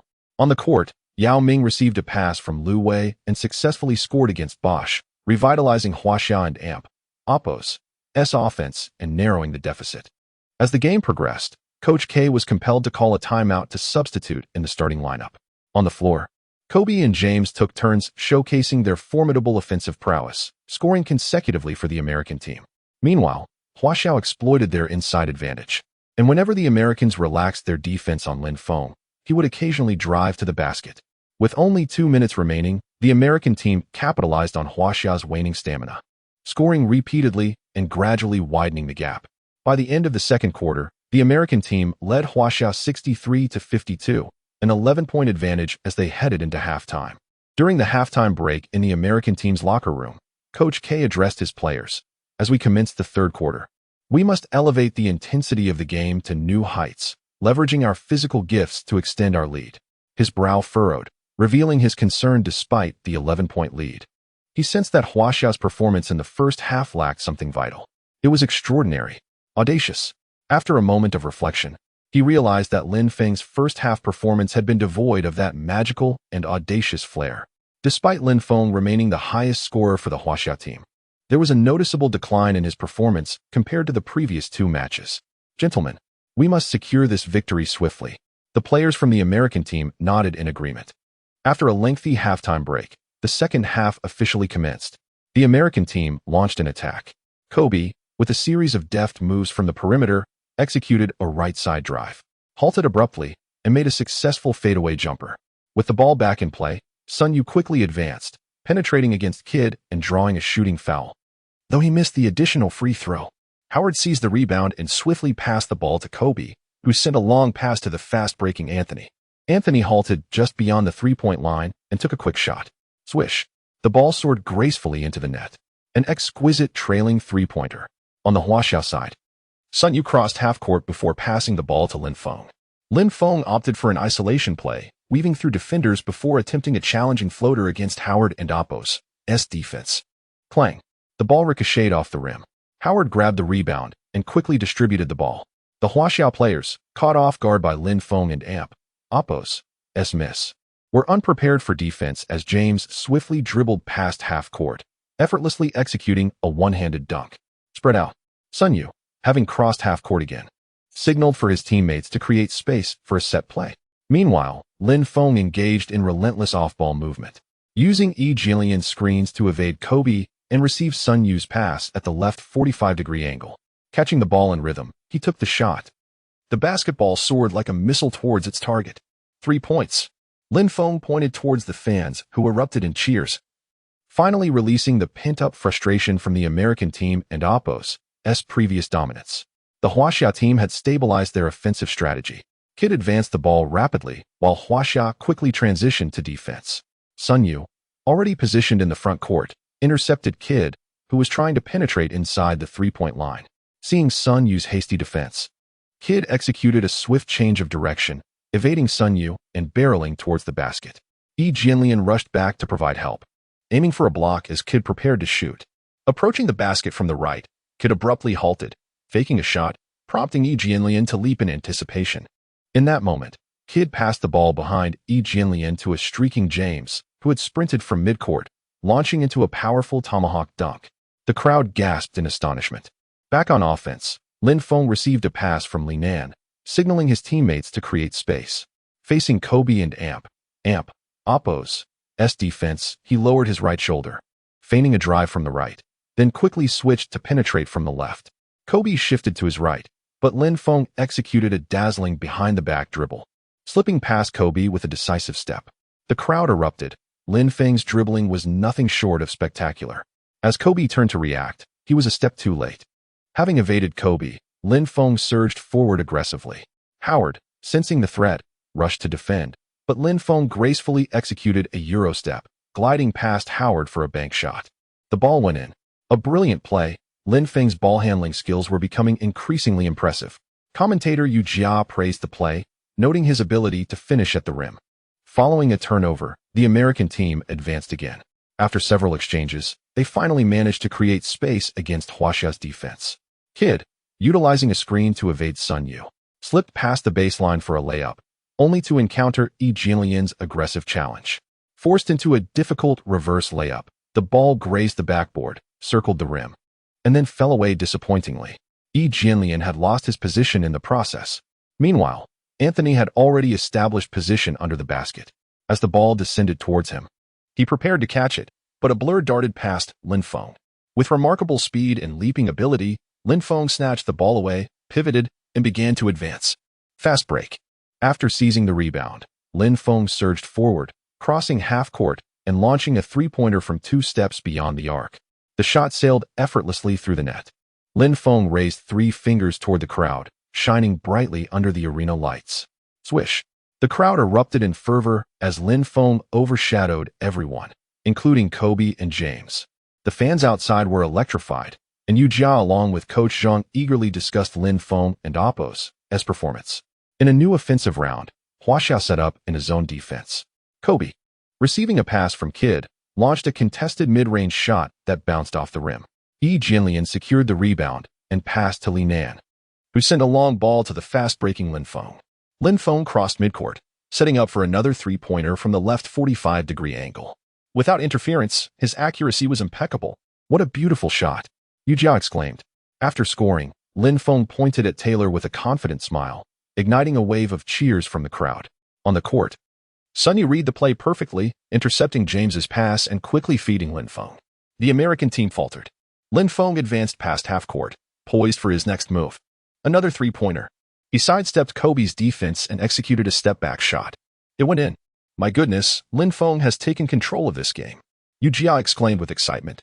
Lin Feng's sudden step-back left Kobe powerless to defend. Coach K, on the sidelines, gestured emphatically to his players. The game continued as the American team deliberately slowed the pace. Kobe, backing down Jianlian, initiated a post play. As he turned and lifted the ball for a shot, Jianlian lunged forward, stretching his arm to contest. Kobe feigned a shot, leaning into Jianlian's body to draw a foul. Realizing the impending contact, Jianlian was caught off guard, unable to withdraw in time. The two collided midair, and in an instant, Kobe released the ball. The referee's whistle pierced the air, signaling a foul. The basketball struck the backboard, rebounding gracefully and gliding along the rim for half a turn before elegantly sinking into the hoop. A 2-point play with an additional free throw. The American team managed to steady the situation momentarily. Chapter 29, A Fiery Touch. Welcome to the NBA. Indeed, Kobe, it and Appo's time to toughen up. Hey brother. This is merely a minor skirmish. Kobe penetrated and drew a foul from Jianlian, while LeBron approached to exchange a celebratory high-five with him. As Kobe sank his free throw, the American team surged ahead, leading the Huaxia team by 5 points with a score of 73-68. Coach K signaled from the sidelines to initiate a focused defense. The American team and Appo's defensive efforts noticeably shifted towards Lin Feng, in addition to Kobe closely guarding him. Another American player adopted a defensive stance to prevent Lin Feng from receiving the ball for a shot. Seeing Lin Feng with limited options to receive the ball, Sun Yu decisively opted for an offensive move, driving into the paint aggressively and drawing a shooting foul from Anthony, but unfortunately, his shot did not succeed. Approaching the free throw line, Sun Yu converted one of his 2 attempts. Howard secured the defensive rebound and swiftly hurled the ball forward. Kobe dribbled the ball, while LeBron initiated a fast break. After crossing half court, Kobe forcefully tossed the ball towards the basket. LeBron soared into the paint, catching the ball midair while still ascending, then emphatically slammed it down into the hoop. An alley-oop dunk. The rim vibrated with the impact. 75-69. The entire arena erupted in cheers, adrenaline surging. What an explosive play. If there had been a defender standing in LeBron and Appo's path, he would have been sent flying. This is the essence of the American team's style, visually stunning, explosive, and awe-inspiring. LeBron let out a roar and turned to celebrate with a high-five from Kobe. As fellow superstars, they demonstrated remarkable synergy on the Olympic stage. The Huaxia team called for a timeout. It must be said that the prowess of both Kobe and LeBron on the court is formidable. During the brief pause, the head coach allowed the main players of the Huaxia team to catch their breath. Unfortunately, stamina has always been a weakness for Huaxia. They simply cannot compete with the physical endurance of those NBA superstars, whose endurance is indeed extraordinary. After a brief tactical discussion, the game resumed. Lu Wei cautiously crossed half court, passing the ball to Yao Ming in the post. Positioned well, Yao Ming went one-on-one against Howard. With one hand dribbling, he engaged Howard. Howard held his ground, refraining from unnecessary movements, knowing he was already burdened with 3 fouls. As a skilled big man, Yao Ming found it relatively easy to dominate Howard, even though Howard is considered the best center in the NBA at present. Sensing the situation, Prince swiftly arrived to double team. The double team was executed. Yao Ming promptly passed the ball. Upon receiving it, Lin Feng attracted the attention of defenders. The American team's formation became somewhat disorganized, and Lin Feng seized the opportunity to shift the ball. Zhu Fengyu made a backdoor cut to the left side beyond the three-point arc, received Lin Feng's pass, and launched a three-pointer. The ball swished through the net. The Huaxiao team scored another three-pointer. Tonight, the scoring was well distributed, 75-72, and the Huaxiao team remained tightly in contention. The American team retaliated. Kidd skillfully dribbled across midcourt, exchanging a knowing glance with Howard as he directed the ball towards him in the paint. Howard instantly comprehended, pivoted, and charged towards the basket, leaping high. The ball met him perfectly as he caught it with both hands and executed a thunderous two-handed dunk. Another alley-oop. The crowd erupted in astonishment once again. One cannot deny that the basketball talent of the American team is indeed breathtaking. They do not rely on complex strategies, but instead on their exceptional natural abilities. By exerting individual, pressuring defense, they force their opponents into mistakes, swiftly transitioning into fast breaks to capitalize on these opportunities. On the court, the Huaxia team was on the offense.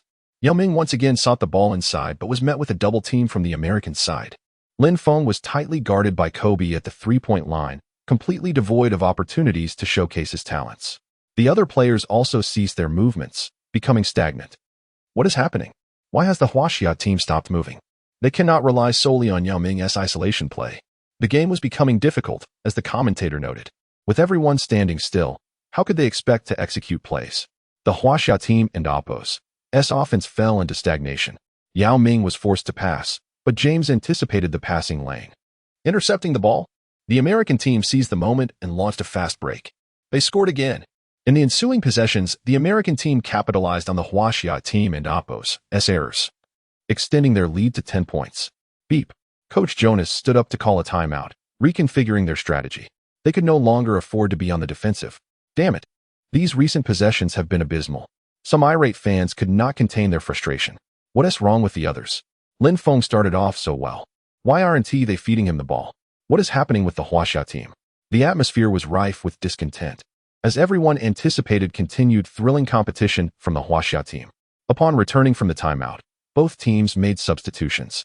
Lu Wei swiftly dribbled across half-court and directly delivered the ball to Lin Feng. Indeed, it had been quite some time since Lin Feng last touched the ball. He rhythmically dribbled, drawing attention. Wade quickly stepped up to defend, his expression stoic and muscles taut, exuding an aura of immense power. Hey buddy, welcome to the NBA. But against my defense, shooting a three-pointer 1TB that easy, Wade remarked, the electric atmosphere igniting his competitive spirit, intensifying his desire to showcase his prowess. This recently spotlighted Huaxia player seemed to carry the hopes of countless fans. It was time to shatter those dreams. Victory belonged to the American team. Lin Feng offered a subtle smile. Thank you, I will. Without further ado, he continued to hold the ball, focusing intently on Wade.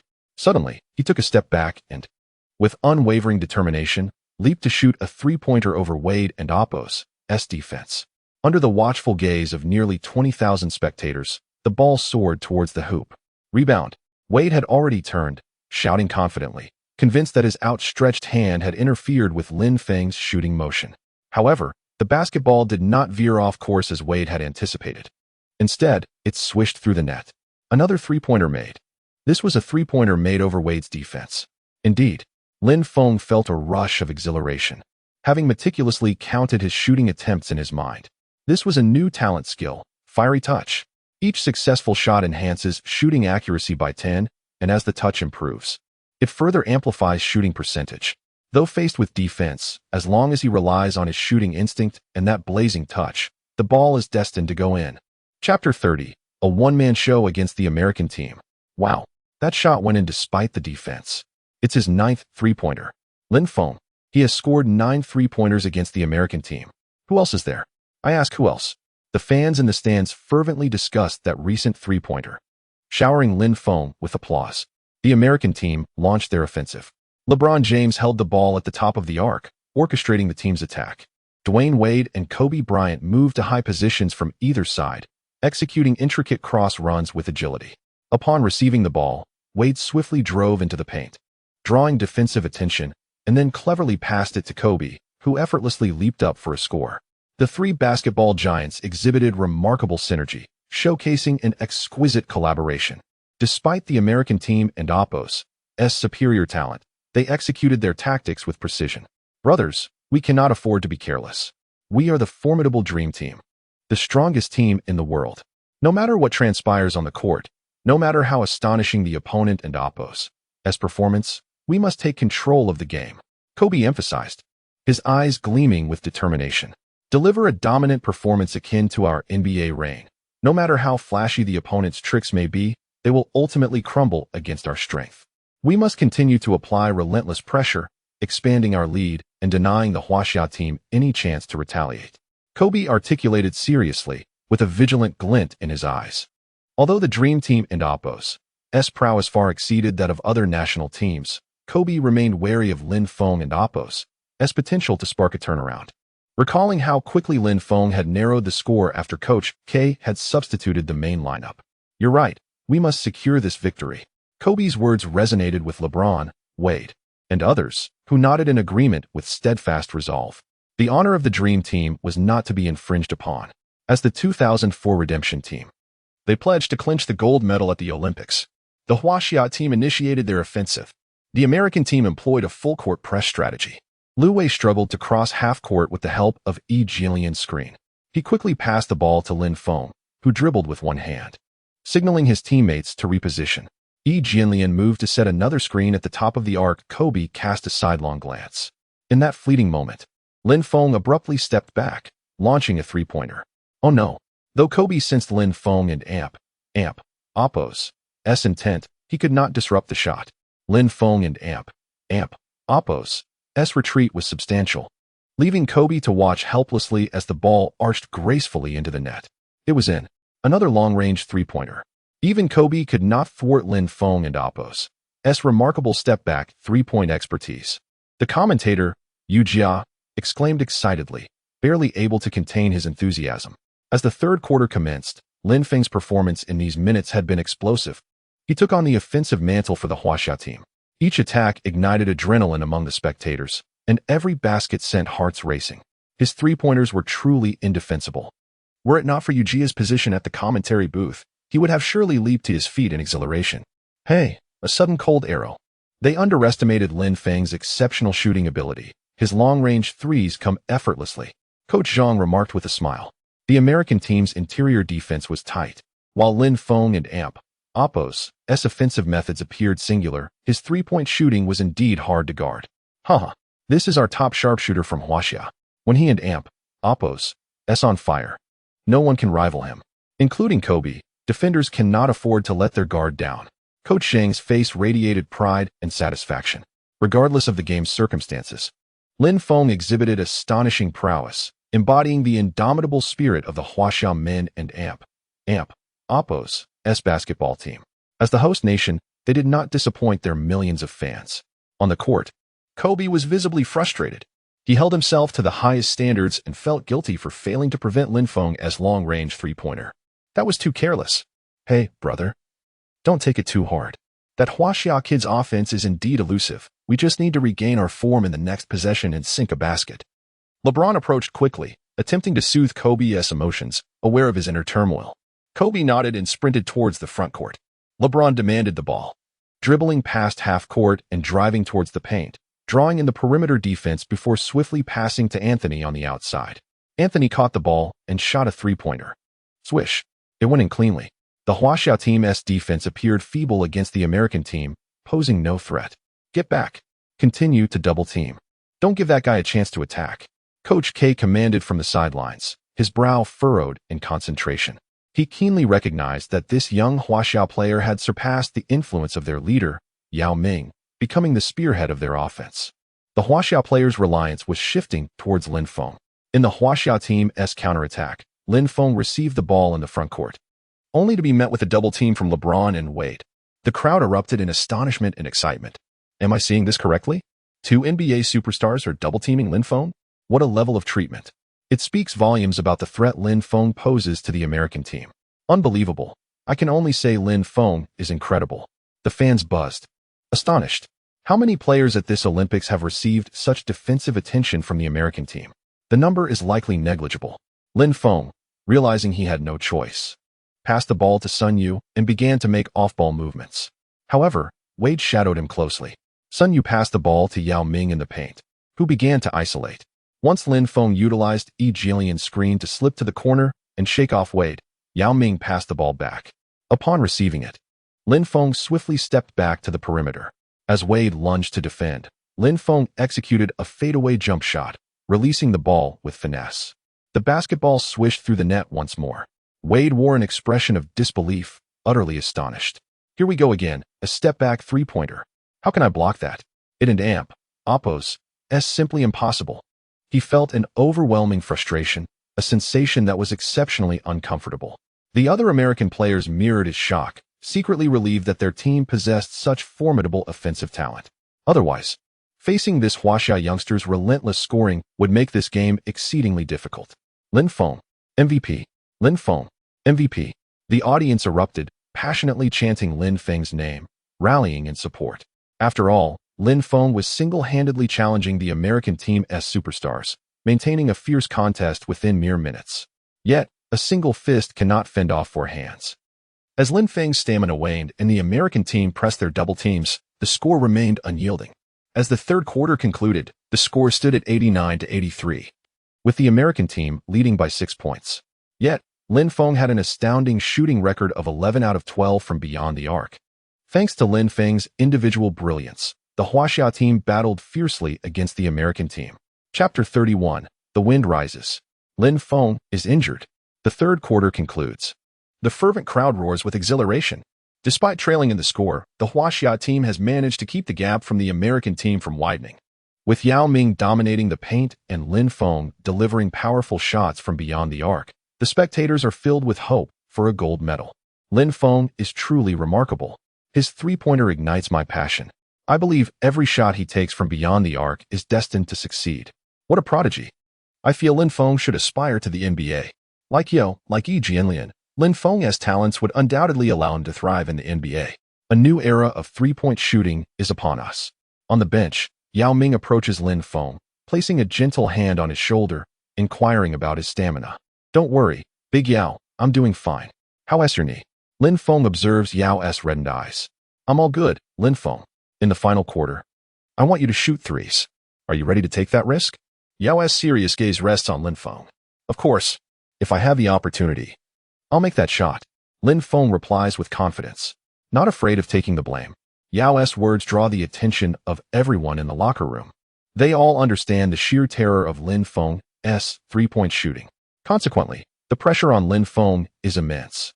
The Huaxia fans watching the live broadcast are eagerly anticipating another miracle from him. The burden is heavy. Any slight misstep could be magnified. Even if Lin Feng managed to turn the tide against the Lithuanian team, or if he scored 13 three-pointers to vanquish the Spanish team. Well then, if the wind rises, let us embrace destruction. Lin Feng smiles faintly. Big Yao, don't fret. What we need now is to conserve our energy and minimize mistakes. Lin Feng's words resonate with Yao and the others. Let us give it our all without regrets. Deji steps forward to rally around Lin Feng, and soon, other players join, extending their arms. No regrets. Let us do this. On the American bench, they mutter, this guy is too tricky. We need to focus on defending him closely. Show him some toughness. The brief break of over a minute finally concludes. The sound of the game timer resonates. The arena lights focus once again, and the fans erupt in excitement, eagerly anticipating the start of the match. Players from both teams take to the court, the air thick with the scent of competition. The American team initiates the offense. Kid advances past half-court, orchestrating the play, passing to Kobe. Kobe isolates against Lin Feng, driving towards the basket. Lian provides help defense, but Kobe spins and executes a challenging fadeaway jump shot. However, the ball bounces off the rim, and Yao Ming secures the rebound. He sends a long pass to Linan, aiming to initiate a fast break. But James swiftly returns on defense, denying the Huaxia team a chance to counterattack. Lin holds the ball at the front court, waiting for his teammates to position themselves. He passes to Jianlian in the paint, who powers through Prince for a 2-point basket. Beautiful. The Huaxia team's inside advantage is evident with their abundant energy. In the next offensive round, LeBron James handles the ball, wiping sweat from his palms on his jersey and signaling his teammates to spread out. He drives forcefully into the lane, scoring with a layup. Transitioning quickly, Lu Wei attempts to drive but misses. Yao Ming positions himself to grab the offensive rebound and passes the ball to Lin Feng. Stationed beyond the arc, Lin Feng holds the ball with one hand, deftly maneuvering at the 3-point line, using Li Nan's screen to shake off Kobe's defense. He dribbles left and elevates for a jumper. The ball leaves his hands and hurtles toward the basket with astonishing speed. Swish. A signature 3-pointer. Effortlessly made. Lin Feng's 3-point shooting remains unanswerable. The score is now 91-88, with just a 3-point deficit. Howard fails to score against Yao Ming. Huaxia team pushes for a fast break. Lu Wei drives swiftly, but Kobe intensifies his defense. With no better opportunity, Lu Wei hastily passes to Lin Feng, poised on the right side. Lin Feng drives towards the basket. At this moment, it is not Kid or Kobe pursuing him, but the speeding LeBron James, head lowered. Lin Feng catches a glimpse of James in his peripheral vision. But the basket is within reach, and he does not wish to squander this chance. Lin Feng, be careful. His teammates shout from behind. Be careful. The whole team calls out to him. At this moment, Lin Feng has leaped from just inside the free throw line, single-handedly holding the ball in midair. Meanwhile, James, closing in from the left, leaps with his hand raised. The crowd rises to their feet in anticipation. Is it a dunk or a block? Lin Feng soars high, extending his form in the air. As he sees James rushing towards him, he attempts to push the ball down into the hoop with his left hand. Thud. An intense collision occurs in midair. The force of their bodies colliding sends Lin Feng reeling.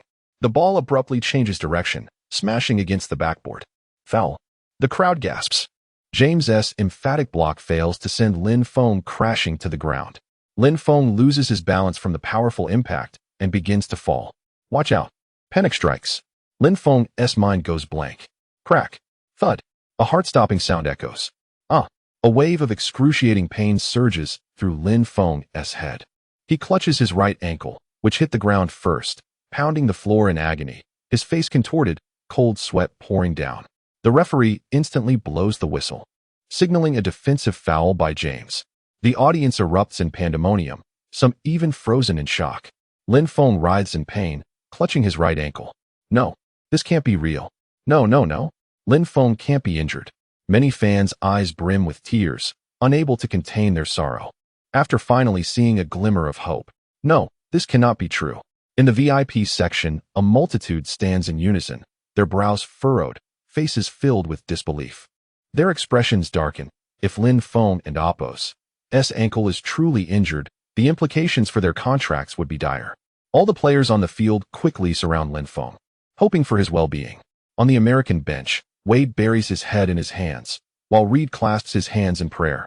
As professional basketball players, they understand the terror of injuries all too well. The gravity of Lin Feng's injury weighs heavily on everyone. He jumped too high, and the landing posed greater risks.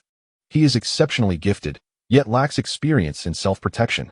Yao Ming, Deji, Jianlian, and other players encircle Lin Feng, their hearts heavy as they witness his suffering.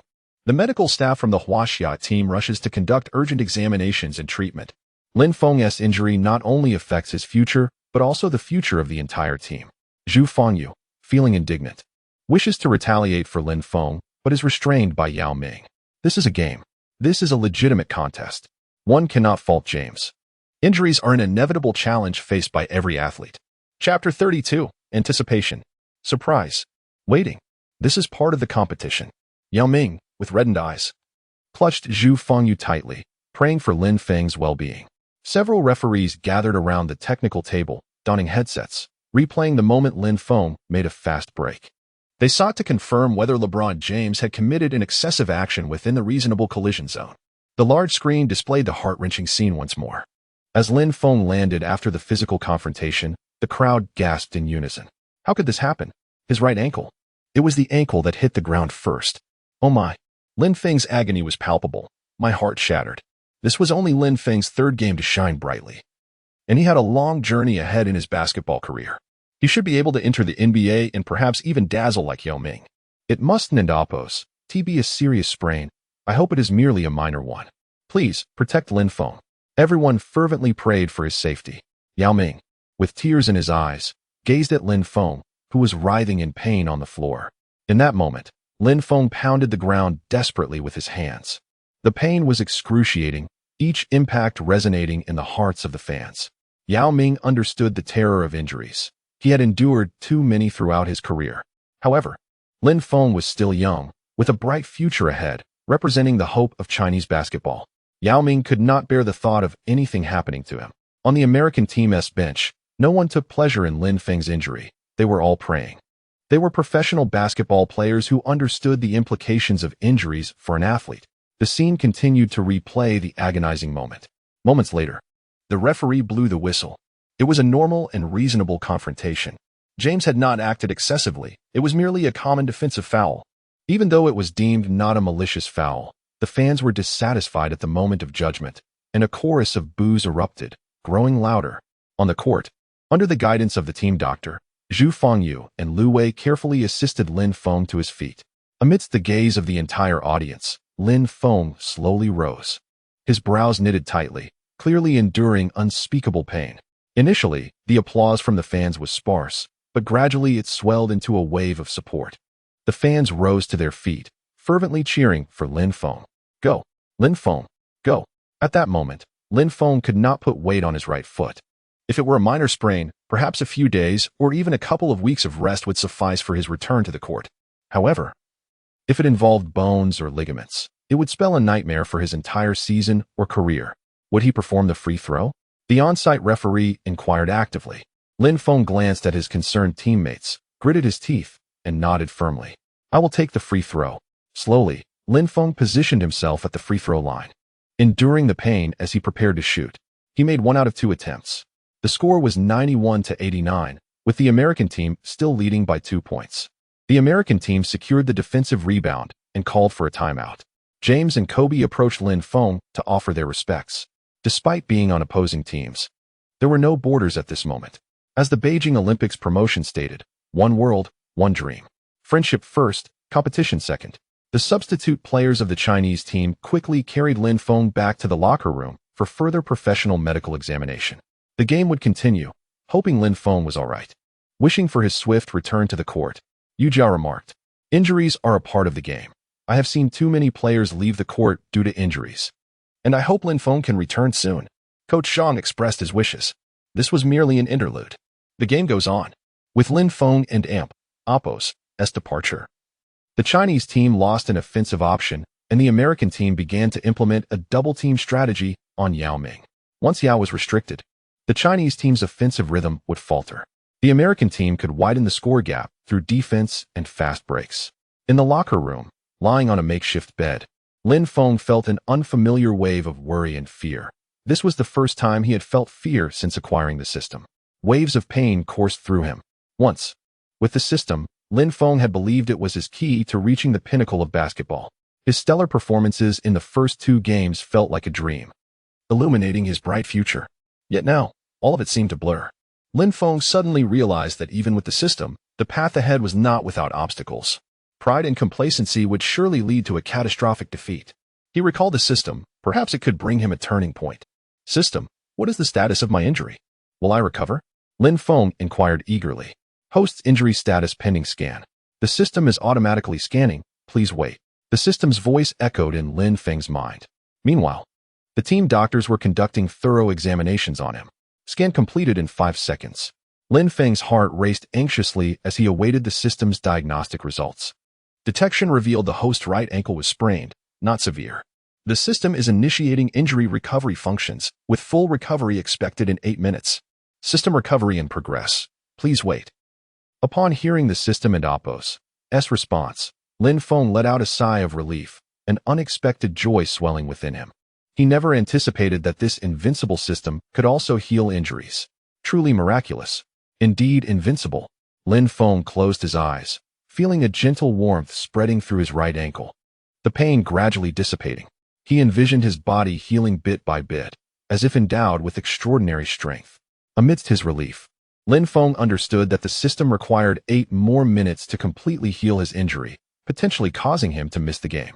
Nevertheless, he still harbored a fervent desire to continue playing. Clenching his fists, Lin Feng weighed the pros and cons in his mind. The team doctor, misinterpreting Lin Feng and Apos' expression, hastily said, "Lin Feng, I think we need to take you for an immediate examination of your bones and ligaments to devise a targeted treatment and rehabilitation plan." "No, I would like to observe a little longer. The pain has lessened significantly. I can even move a bit now," Lin Feng responded. "Lin Feng, you cannot walk anymore. You must undergo an examination, or it could severely impact your career," the doctor warned with concern in his eyes. "No, my friend, trust me, I know my body best. I just want to rest here for a moment. Just a moment. I promise I won't move around." Lin Feng smiled reassuringly. "Are you sure you're all right? If you feel any discomfort, please tell me immediately," the doctor said, sighing in resignation. "I am sure. Please give me a little time." Lin Feng and Apos' face displayed unwavering determination. Time passed quietly.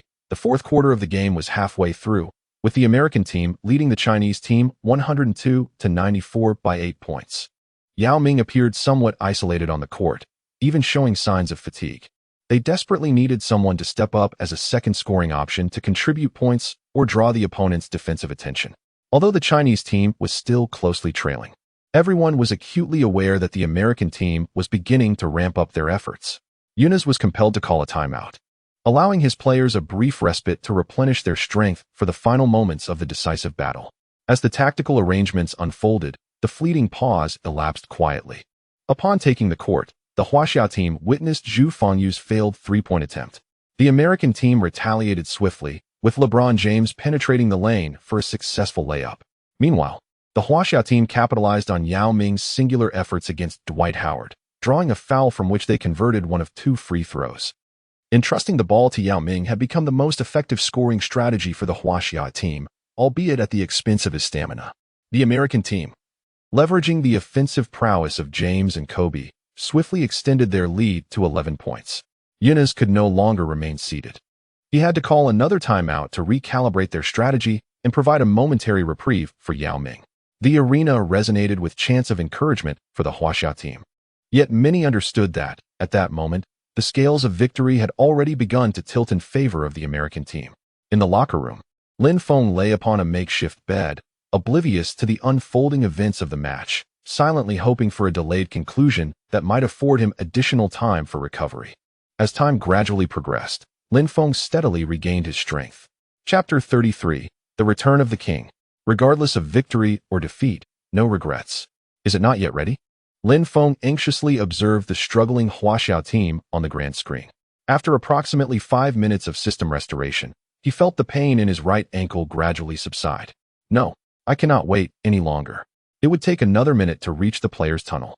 With determination, Lin Feng abruptly sat up, startling the team doctor. "What are you doing?" "Lin Feng, lie back down. Are you not aware of the severity of your injury?" The doctor urged urgently, fearing that Lin Feng and Apos' actions might exacerbate his condition. "Do not move. You must wait for a professional assessment." "Dr. Wang, I am acutely aware of my physical state. The pain has significantly diminished, and I wish to test my mobility," Lin Feng replied resolutely. "No, Lin Feng, are you out of your mind? Do you comprehend the potential harm this could inflict on your career?" The doctor protested vehemently. "I must take responsibility for your health. Dr. Wang, listen to me. I know my body well. The team needs me, and I must return to the field." Lin Feng insisted stubbornly. "I will fight one last time." Ignoring the doctor and Apos' objections, Lin Feng slowly rose to his feet and gingerly tested the floor beneath him, discovering that the pain was now bearable. "See, I can move. It's not a big deal." After taking a few steps, he found the discomfort manageable. "My teammates need me. The fans need me. I must take the court. I cannot leave any regrets on the field." With determination gleaming in his eyes, Lin Feng disregarded the doctor and Apos' warnings and resolutely made his way back to the court. On the field, the Huaxia team was fiercely defending against the American team's relentless offense, yet they were still being torn apart by their opponents. The atmosphere was tense, saturated with pressure. At the exit of the players and oppos tunnel, a slender figure emerged, limping towards the court. Finally, the arena lights illuminated his resolute visage. Oh my goodness! Oh my goodness! Oh my goodness! Ah! A sudden eruption of screams resonated through the venue as the fans' gaze was immediately captivated. Lin Feng had returned. The crowd descended into chaos. Lin Feng! Lin Feng! It's Lin Feng back! All the fans were overwhelmed with excitement. It's Lin Feng! My goodness! He is back! Look at him limping. But it appears his injury is not severe. Yu Jia exclaimed passionately. This is unbelievable. It seemed like a serious sprain just moments ago. And he is back? This is fantastic. Regardless of the outcome, there is still hope for the future of the Huaxia team. Coach Zhang echoed, equally astonished and exhilarated. Lin Feng's return ignited the fervor of Huaxia supporters. Would he perform a miraculous return? Lin Feng, are you all right? The teammates on the bench eagerly watched Lin Feng's approach. Lin Feng, Yao Ming, on the court, gazed at Lin Feng as he limped over, suddenly choked up. Coach Yu, it's just a minor injury. I can continue to play. Trust me. I must get on the court. Lin Feng implored Coach Eunice. Really? Lin Feng, do not push yourself. Eunice looked at him with concern. Coach, call a timeout. I must return to the court for the sake of our national team, Lin Feng said, glancing toward the eager spectators. Their anticipation was palpable. The Huaxia team was trailing the American team by 11 points with just over 3 minutes remaining. Yao Ming was being double-teamed by the American defense. The situation was dire. Sensing an imminent turnover from Yao Ming, Eunice immediately called for a timeout. Lin Feng, are you all right? Yao Ming rushed over to embrace Lin Feng, quickly inspecting his ankle. Big brother Yao, I'm fine. I want to contribute to the team, Lin Feng assured him. If you can, Lin Feng, we truly need you. Yao Ming replied earnestly, his eyes red with emotion. Listen, let and amp, oppos, intensify our defense.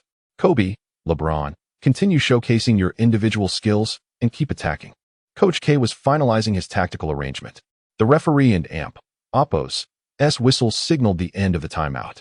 Lin Feng stood and moved his ankle, realizing the pain had dissipated. Aside from minor swelling, with firm strides, he approached the court, causing the American players to look on in astonishment, and the crowd erupted in cheers once more. Brothers, Lin Feng has returned. The king is back. Huaxia team, let us go? Truly, regardless of the outcome, Lin Feng, you deserve my admiration. Lin Feng smiled gently, waving to the audience. He was back. The match resumed. Yi Jianlian held the ball high, searching for an opportunity, while Lin Feng sprinted into position.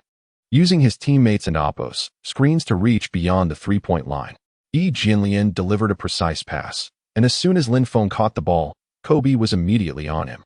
Lin Feng had only a sliver of space to shoot. He received the pass and launched the ball. Swish! The three-pointer was firmly in. Time was of the essence. All flashy maneuvers were futile. Scoring was paramount. The comeback was underway. So impressive. That's it, Lin Feng. Well done. The crowd erupted in ecstatic cheers. The teammates on the bench waved their towels frantically, all anticipating a miraculous performance from Lin Feng once again. Lin Feng, you are the savior of the team. Let us give it one final push. Yao Ming came over to high-five Lin Feng, speaking gravely. The American team initiated their offense, with Paul dribbling past half-court before passing to James.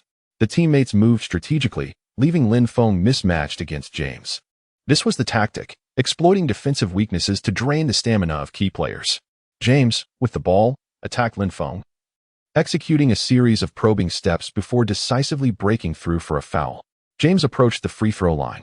He took a breath and released the ball. The first shot missed. For the second, he adjusted and scored.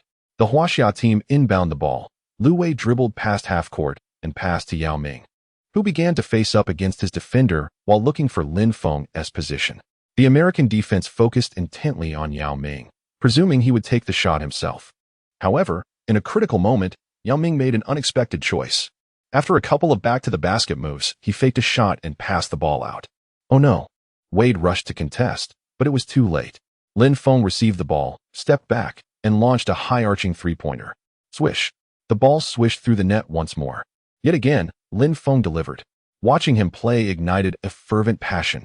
The score was now 109-103, with Huaxia trailing by 6 points. There was just over a minute left in the match. The American team advanced their offense, and the crowd of fans held their breath in anticipation. Huaxia team. Let us go. Defense. Defense. The crowd erupted in boos as James advanced with the ball during the offensive play. Chapter 34. The complex pick and roll. 15 three-pointers. James commanded the play from the arc, the ball in his hands. Bosch stepped up to set a pick, effectively blocking Zhu Fengyu's defense. James skillfully maneuvered past the frontline defenders, preparing to penetrate. However, Yao Ming positioned himself firmly against James, compelling him to pass the ball to Kobe, who stood beyond the three-point line. Upon receiving the pass, Kobe did not rush to shoot. Instead, he cleverly passed the ball to Bosch, who cut into the paint. The timing of the pass was impeccable. Bosch received the ball and leaped, executing a powerful two-handed dunk. Yao Ming found himself slightly out of position, watching helplessly as Bosch scored. Bosch celebrated with a triumphant fist pump, his roar echoing through the arena. This was a pivotal dunk. The American team extended their lead to 8 points. As the second half commenced, the Lithuanian quickly inbounded the ball to the half-court. The basketball landed in Lin Feng and Oppo's hands. Time was of the essence. There was no opportunity for his teammates to position themselves, so Lin Feng initiated his offense immediately. Kobe closely shadowed Lin Feng, applying tight defense to deny him any opportunity for an easy shot. Lin Feng smirked internally. He chose not to force his way to the basket but instead dribbled the ball skillfully between his legs, his eyes fixed on the hoop. Kobe became increasingly cautious, adopting a defensive stance. Suddenly, Lin Feng shifted to his left with the ball in his left hand, then retreated a step to the right. Swiftly moving beyond the three-point arc, Kobe did not fall for the feint and pursued Lin Feng closely. Seeing Kobe closing in, Lin Feng opted to shoot while leaning into Kobe. Oh no! Kobe realized too late, attempting to halt his motion but finding himself unable to. As Lin Feng drew the foul, the referee's whistle blew. 3 free throws. Kobe had done his best. Only a diligent defender could be deceived.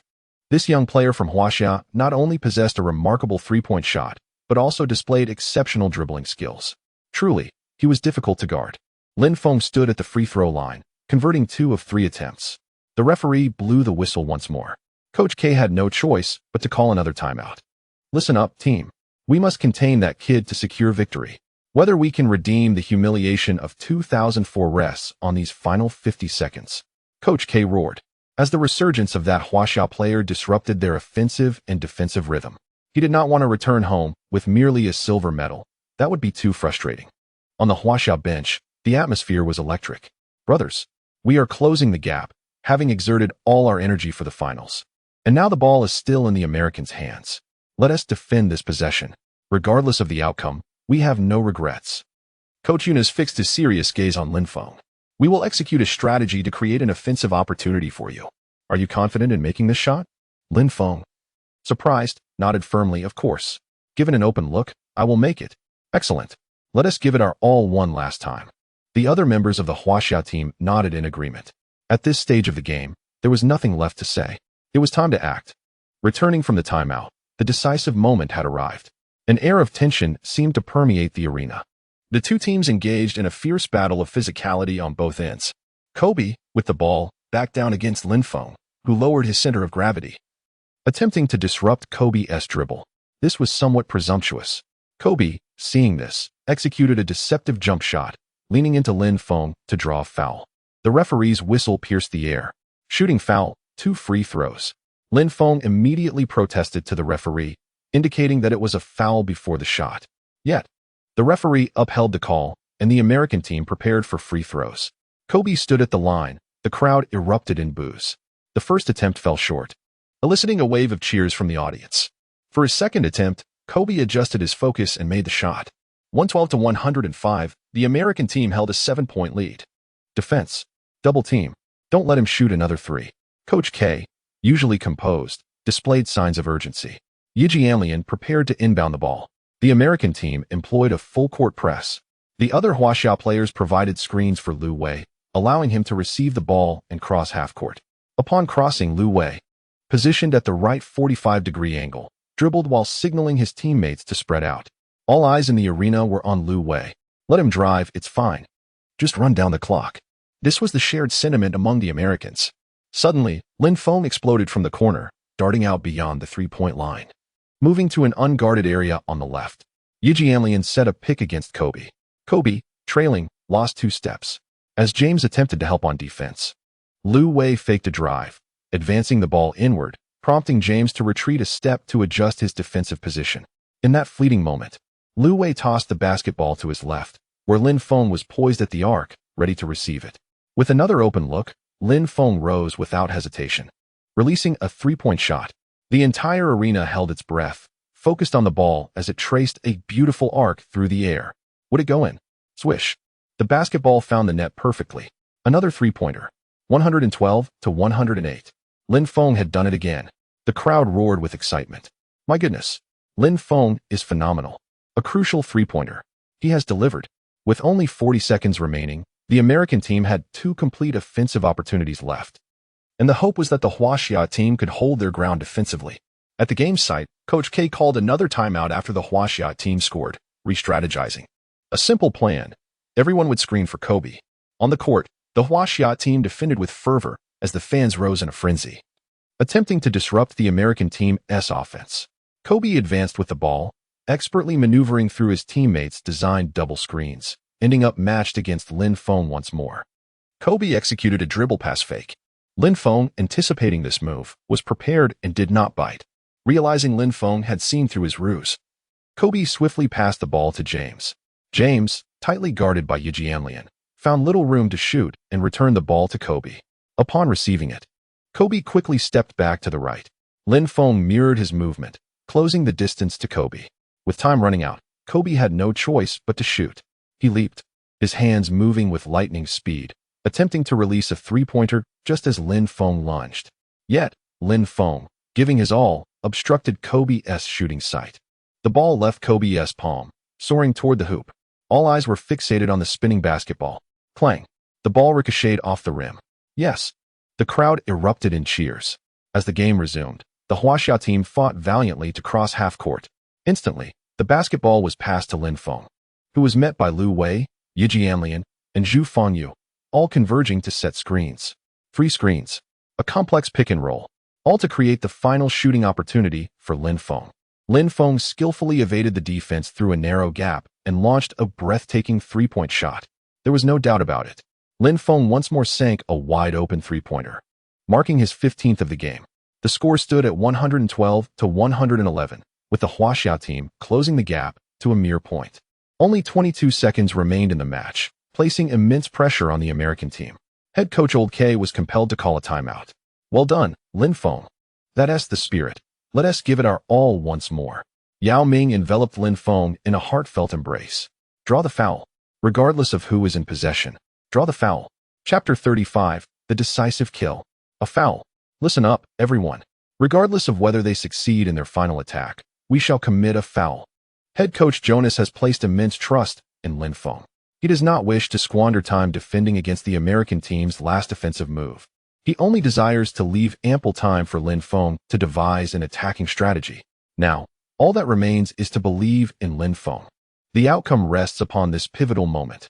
As the timeout concludes, the game resumes. In this climactic moment, victory for the Huaxia team is assured. The crowd roars with chants and cheers that reverberate throughout the entire basketball arena. Only 20 seconds remain in the men's basketball competition of the Beijing Olympics.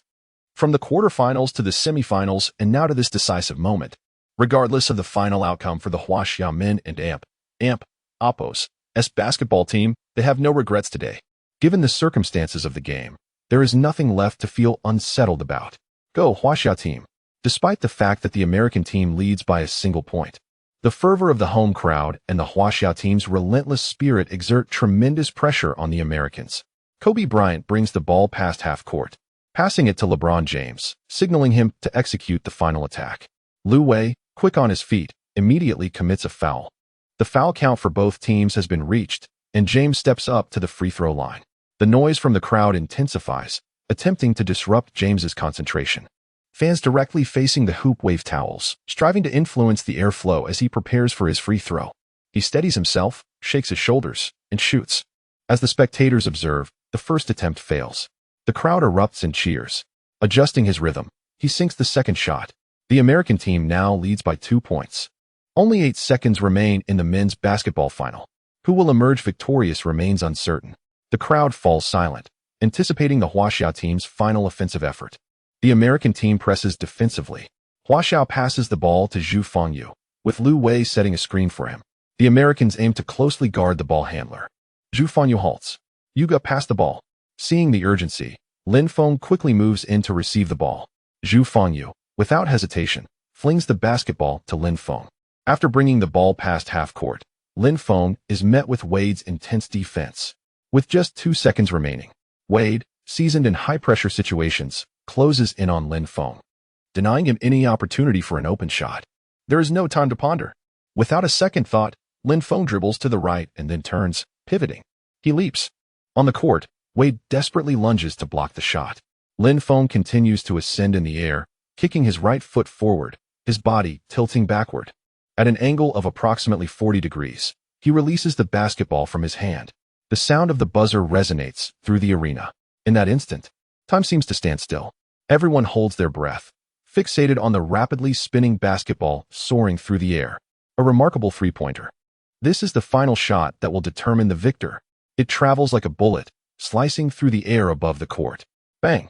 It goes in, directly through the hoop. Clap, clap, clap. The basketball bounces off the ground, each impact echoing clearly. The scoreboard updates. American team 113, Huaxia team 114. Ah, yes. Hooray. Incredible. Yao Ming, Zhu Fengyu, and Lu Wei rush forward, enveloping Lin Feng in an exuberant embrace. All the players from the Huaxia bench flood onto the court. We won. Haha, Lin Feng. We did it. Zhu Fengyu excitedly delivers a couple of playful punches to Lin Feng's chest. Ah, woohoo. We won. Oh my god. Lin Feng has delivered the decisive blow. My goodness. The Huaxiao team has triumphed. The frantic cheers resonate to the heavens. All the fans leap to their feet, shouting and screaming in ecstasy. No one can quite believe it, yet they must accept it. For the basketball had sailed through the air before their very eyes. A miraculous moment witnessed firsthand. My heavens. What an incredible scene. Almost unfathomable, Lin Feng has nailed the long-range shot. Yu Jia excitedly narrates. The American team has called for a challenge. They believe that Lin Feng's shot was taken after the buzzer had sounded. Please be patient, dear audience, as we await the referee's decision. Regardless of the outcome, we take immense pride in the Huaxiao men's basketball team and in Lin Feng and his fellow athletes who have fought valiantly. The referees approach the computer control panel, scrutinizing the last moment frame by frame. The large screen displays the instant Lin Feng took his shot. Thousands of spectators are fixated on the replay. As the basketball is released, the buzzer sounds. There's no overturning this. Woohoo! We won. It's a game winner. The Huaxiao team has triumphed. Everyone goes wild. This is monumental. I have been fortunate to witness the Huaxiao men's basketball team ascend to the pinnacle of the Olympics. We have won. All the players from the Huaxiao men's basketball team gather together, shouting, jumping, and roaring in celebration of their gold medal victory. Meanwhile, the American players appear dejected. Many cover their heads, unable to accept the reality, while Kobe watches the replay on the big screen with a stoic expression, filled with discontent.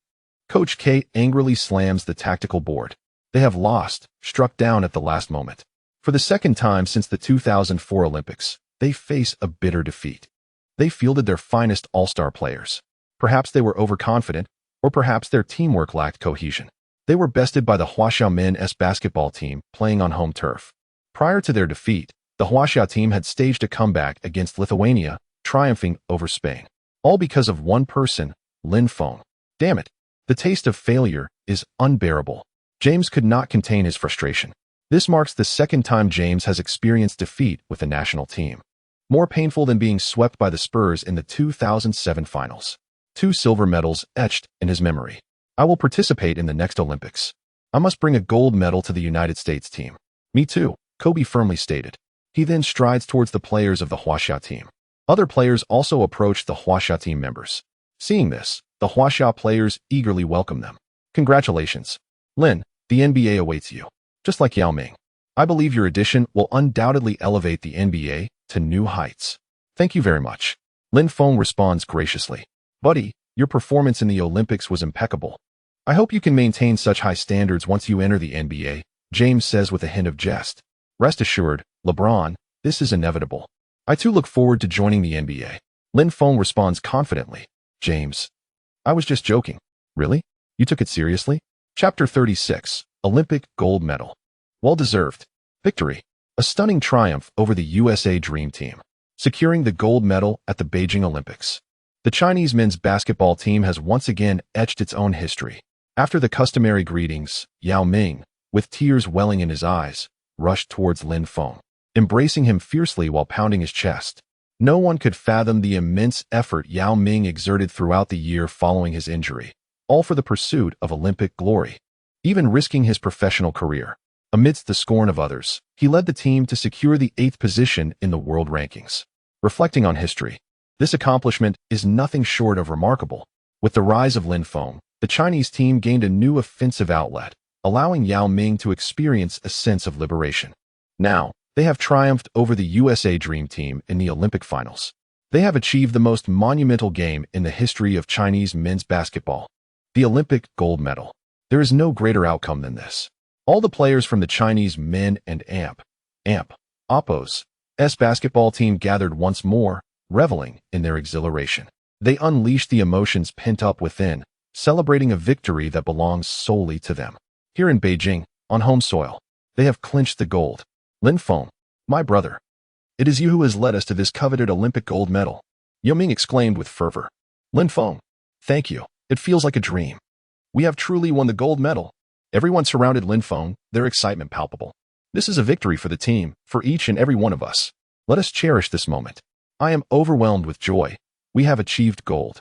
Lin Feng and Oppos' emotions reached a crescendo, his heart aflame with exhilaration. Both body and spirit were liberated. The sense of accomplishment from securing the gold medal surged through him, bestowing an unprecedented sense of fulfillment and pride. I am immensely proud. This extraordinary moment of victory, enhanced by the home field advantage, can only be profoundly understood by those who have experienced it firsthand. Head coach Jonas was seen weeping on the bench, the weight of expectations and pressures evident on his shoulders as everyone anticipated the Chinese team to make history. Yet, all the hardships and challenges had become mere memories as they pinned their own legend through a series of victories. The turning point in all this was Lin Feng. The moment Jonas decided to send Lin Feng onto the court in the fourth quarter against Lithuania, the dynamics of the game shifted dramatically. The Chinese team was no longer passive. Yao Ming was no longer isolated, as they now had a powerful shooting option. They possessed formidable offensive firepower. In summary, it was Lin Feng who salvaged the Chinese men and Oppos' basketball team from despair. Congratulations to the Chinese men and Oppos' basketball team for winning the gold medal in the men and Oppos' basketball event at the 2008 Beijing Olympics. Congratulations, Lin Feng. They have performed a magnificent miracle, ultimately claiming the Olympic gold medal. The live commentator, Yu Jia, spoke with excitement. Over 3 matches, Lin Feng dominated the game with an array of three-pointers. Tonight, he scored an astounding 56 points, along with 2 rebounds and 3 assists. Undoubtedly, tonight's most valuable player is Lin Feng. Congratulations to Lin Feng for leading the Chinese team to victory. I believe Lin Feng and Oppos' name will be forever inscribed in the annals of Chinese men and Oppos' basketball history. He has become a source of national pride. His extraordinary performance at the Olympics will be eternally remembered. The live studio echoed with Yu Jia's fervent words. Indeed, I have long stated that Lin Feng is only 19 years old. He is still young and has the potential to enter the NBA like Yao Ming, with opportunities for greater league prospects, even contending for an NBA championship. I am confident that within the next 4 years, Lin Feng will shine brightly, and his three-point shooting skills could very well make him the future king of three-pointers. Coach Zhang also shared his enthusiasm in the commentary. Once more, congratulations to Lin Feng. Congratulations to Yao Ming. Congratulations to the Chinese men and Oppos' basketball team. The crowd of fans erupted in cheers. The Chinese team has won gold. Lin Feng is incredible. Is there anyone left to criticize Lin Feng? If there are, they ought to reflect on their misguided views. Tonight, Lin Feng was nothing short of extraordinary. I am overwhelmed with excitement. Congratulations to Lin Feng. Congratulations to the Chinese team. A new king has ascended. It is the people of China. This is undoubtedly the most thrilling match I have ever witnessed. Everyone is celebrating jubilantly, eagerly anticipating the award ceremony. Time slowly passed as the Chinese men and Oppos' basketball team continued their celebrations. They embraced Coach Jonas and then lifted Lin Feng, tossing him into the air. Numerous reporters surrounded the Chinese team players, eager to capture the latest news for their reports. Moments later, a reporter from CCTV, Li Qing, was ready to interview Lin Feng. "Hello, Lin Feng. I am Li Qing from CCTV. Congratulations on your ultimate victory at the Olympics. How are you feeling right now?" Amidst the clamor of the court, Lin Feng stood before the microphone, a radiant smile illuminating his face. "I am ecstatic, and I am grateful for Coach Jonas's trust in allowing me to play. You know, he has always been an exceptional coach. I also want to extend my thanks to my teammates, especially Brother Yao, who consistently encouraged me to take bold shots and offered invaluable advice, including Brother Deji, Alian, Yu Go, Nen Go. Without them, I would not have been able to make those 3-pointers. We are a team. Thank you to the fans for your unwavering support and companionship." Lin Feng and Appo's interview resembled a heartfelt acceptance speech. After expressing his gratitude, his teammates called him over for a group photo. Meanwhile, the awards podium had been set up. The Spanish team had also arrived at the court after defeating Argentina to claim 3rd place. The 3 teams stood before the podium, taking their places as introduced by the event host. The Spanish team, as the 3rd-place winners, stood to the far left. The USA team with their silver medals occupied the far right, and the Chinese team stood proudly in the center, the pinnacle of the podium, having won gold. Each athlete held a bouquet of flowers as the president of the International Olympic Committee presented the medals. As the heavy gold medals were draped around the necks of the Chinese team players, several could not contain their tears of joy. The audience was equally moved, their eyes glistening. This moment was truly surreal. It was a scene that all Chinese fans had dreamed of but never dared to hope for. Now, it had come to fruition. Next came the flag-raising and national anthem ceremony. According to Olympic protocol, the national anthem of the country whose athletes win gold is played. Thus, the anthem of the People's Republic of China resonated during this award ceremony in the Olympic arena as the national anthem of China played. What could be more honorable than this moment? Ladies and gentlemen, please rise. Raise the flag of the people and Appo's Republic of China and sing the national anthem. The crowd of fans could not help but join in a powerful chorus, their voices resonant and filling the entire arena. The players of the Chinese team sang softly along, their hearts swelling with pride for their country, some even shedding tears. At the moment the flag reached its highest point, the entire venue erupted in cheers once more. Subsequently, all the players of the Chinese men and Appo's basketball team unanimously draped their gold medals around Lin Feng and Appo's neck. In the live streaming room, it was unexpected to hear the national anthem resonate within the Wuxang Arena. Witnessing this moment made every sacrifice seem worthwhile. The Huaxia team is truly remarkable. I never imagined they would actually triumph over the American team. Lin Feng is genuinely my idol. Congratulations to Lin Feng. Congratulations to Yao Ming. Huaxia team, gold medal. Brothers, I am moved to tears. This scene is profoundly touching. This moment is indeed heartwarming. Lin Feng deserves all the accolades. Chapter 37. The MVP trophy is raised high. Lin Feng. Lin Feng. The fervent fans in the stands exuberantly chant Lin Feng's name. At the center of the arena, the president of the International Olympic Committee remains present. Beside him, a graceful attendant approaches with a tray, and keen-eyed spectators instantly recognize the trophy it bears. The MVP, Most Valuable Player, trophy. Since its inception at the 2004 Olympic Games, Lin Feng will become only the second athlete to receive such an honor. Who could the MVP be? At this very moment, not only the thousands in attendance, but also tens of thousands of viewers across the nation are tuned in to the live broadcast of the Olympic Games. Ladies and gentlemen, now we are about to unveil a much-anticipated honor, the Most Valuable Player trophy. After an official vote, the title of MVP for the men's basketball event at this Olympic Games is awarded to Lin Feng from the Huaxia team. At this moment, all cameras are focused on Lin Feng. The crowd erupts in jubilation. This is a well-deserved recognition. MVP. MVP. The fans' cheers resonate, collectively chanting MVP. Lin Feng, filled with immense excitement, solemnly accepts the heavy MVP trophy from the hands of the IOC president.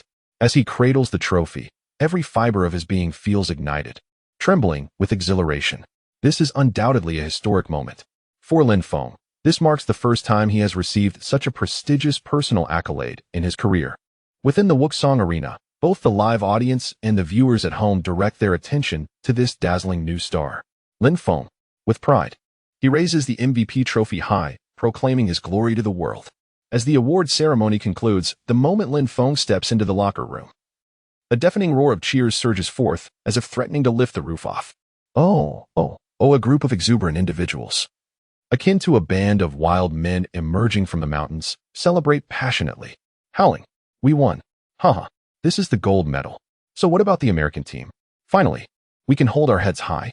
Tonight, we won't leave sober." Zhu Fengyu shouts loudly, fervently kissing the gold medal in his hands.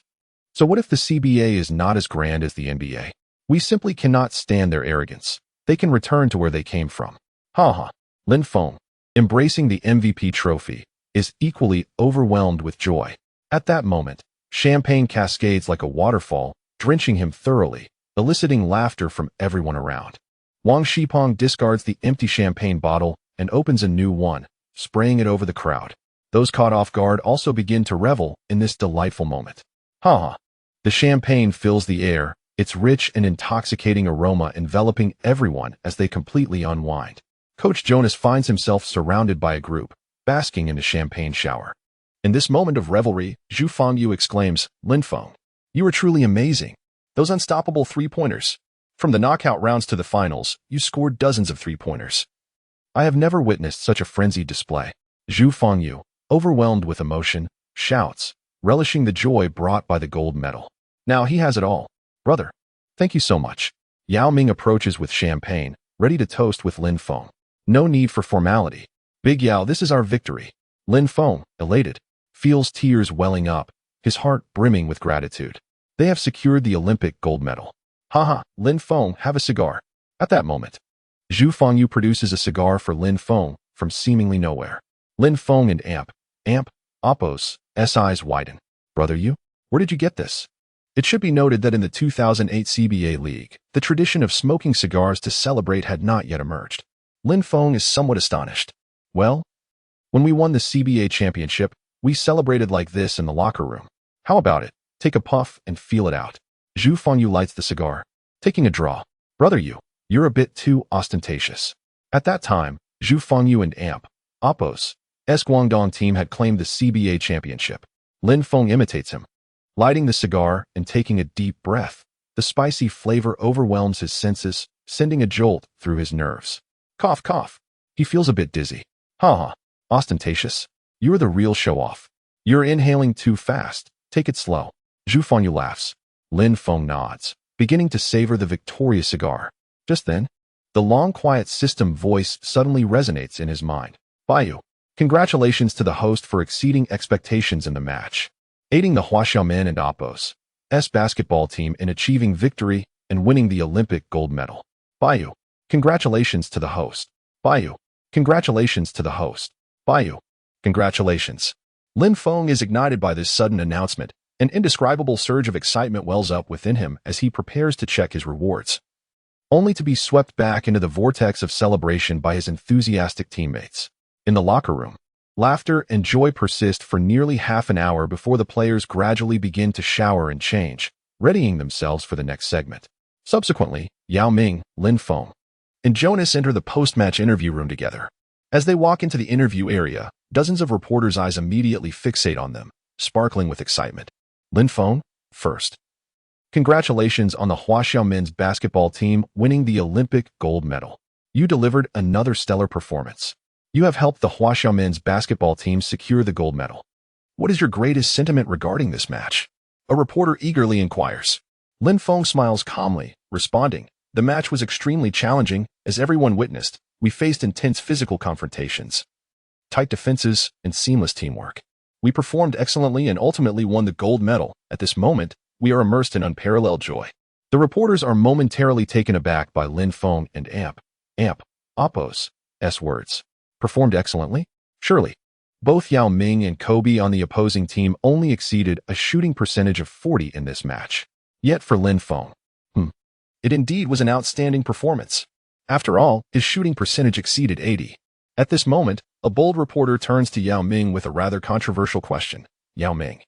First, congratulations to you. I have a curious inquiry. While Lin Feng and Apos' exceptional performance in the finals helped the Huaxiao men and Apos' basketball team secure the gold medal.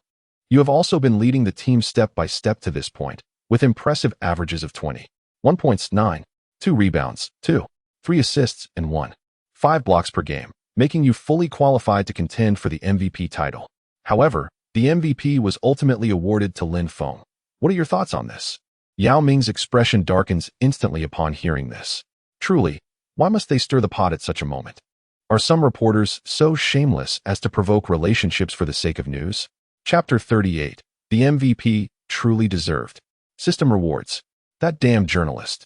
In an attempt to stir controversy, he provoked relationships.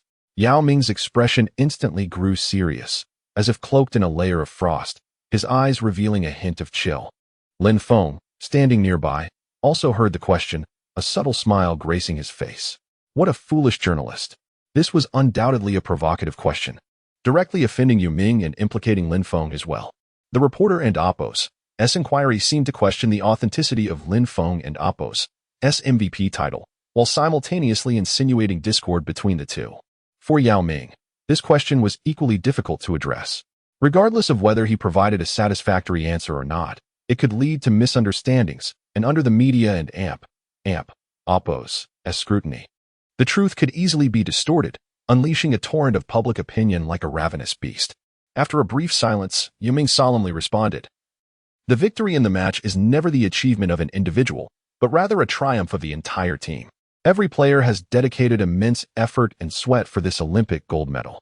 As for the MVP selection, I believe you have witnessed Lin Feng and Oppo's exceptional performance on the court. I can only say that his MVP title is truly well-deserved. Lin Feng, the Olympic journey has come to a close. What are your plans next? Will you continue to stay in the CBA or choose to venture into the NBA?" A reporter called out loudly, eager to capture Lin Feng and Oppo's next move. All eyes in the room were focused on Lin Feng, filled with curiosity and anticipation regarding this topic. Presently, Lin Feng's prowess could undoubtedly reshape the CBA league, especially since the Guangdong team had secured consecutive championships. Wherever Lin Feng played, he would always be a contender for the CBA title.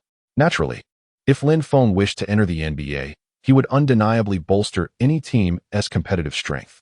His extraordinary three-point shooting ability and commendable ball-handling skills would make him the focal point of every team's interest. Even Yao Ming, standing at the sidelines, turned his head, his eyes glimmering with anticipation. Lin Feng smiled and replied, "To be honest, I have not yet made a decision. There are numerous options, and I need to consider them carefully." His response ignited a flurry of discussions among the attendees, each person speculating about his next step. Would he continue to battle in the CBA for a championship ring? Or would he directly embark on his NBA journey? Lin Feng's lips curled into a slight smile as he reminisced about the lonely times he had endured. The disparity in treatment was indeed stark. The reporters, unable to extract a definitive answer from Lin Feng, felt a tinge of disappointment. It appeared this suspense would linger for a while longer. The Chinese men's basketball team had finally concluded their Olympic campaign. As night fell, the Olympic closing ceremony gradually drew to a close.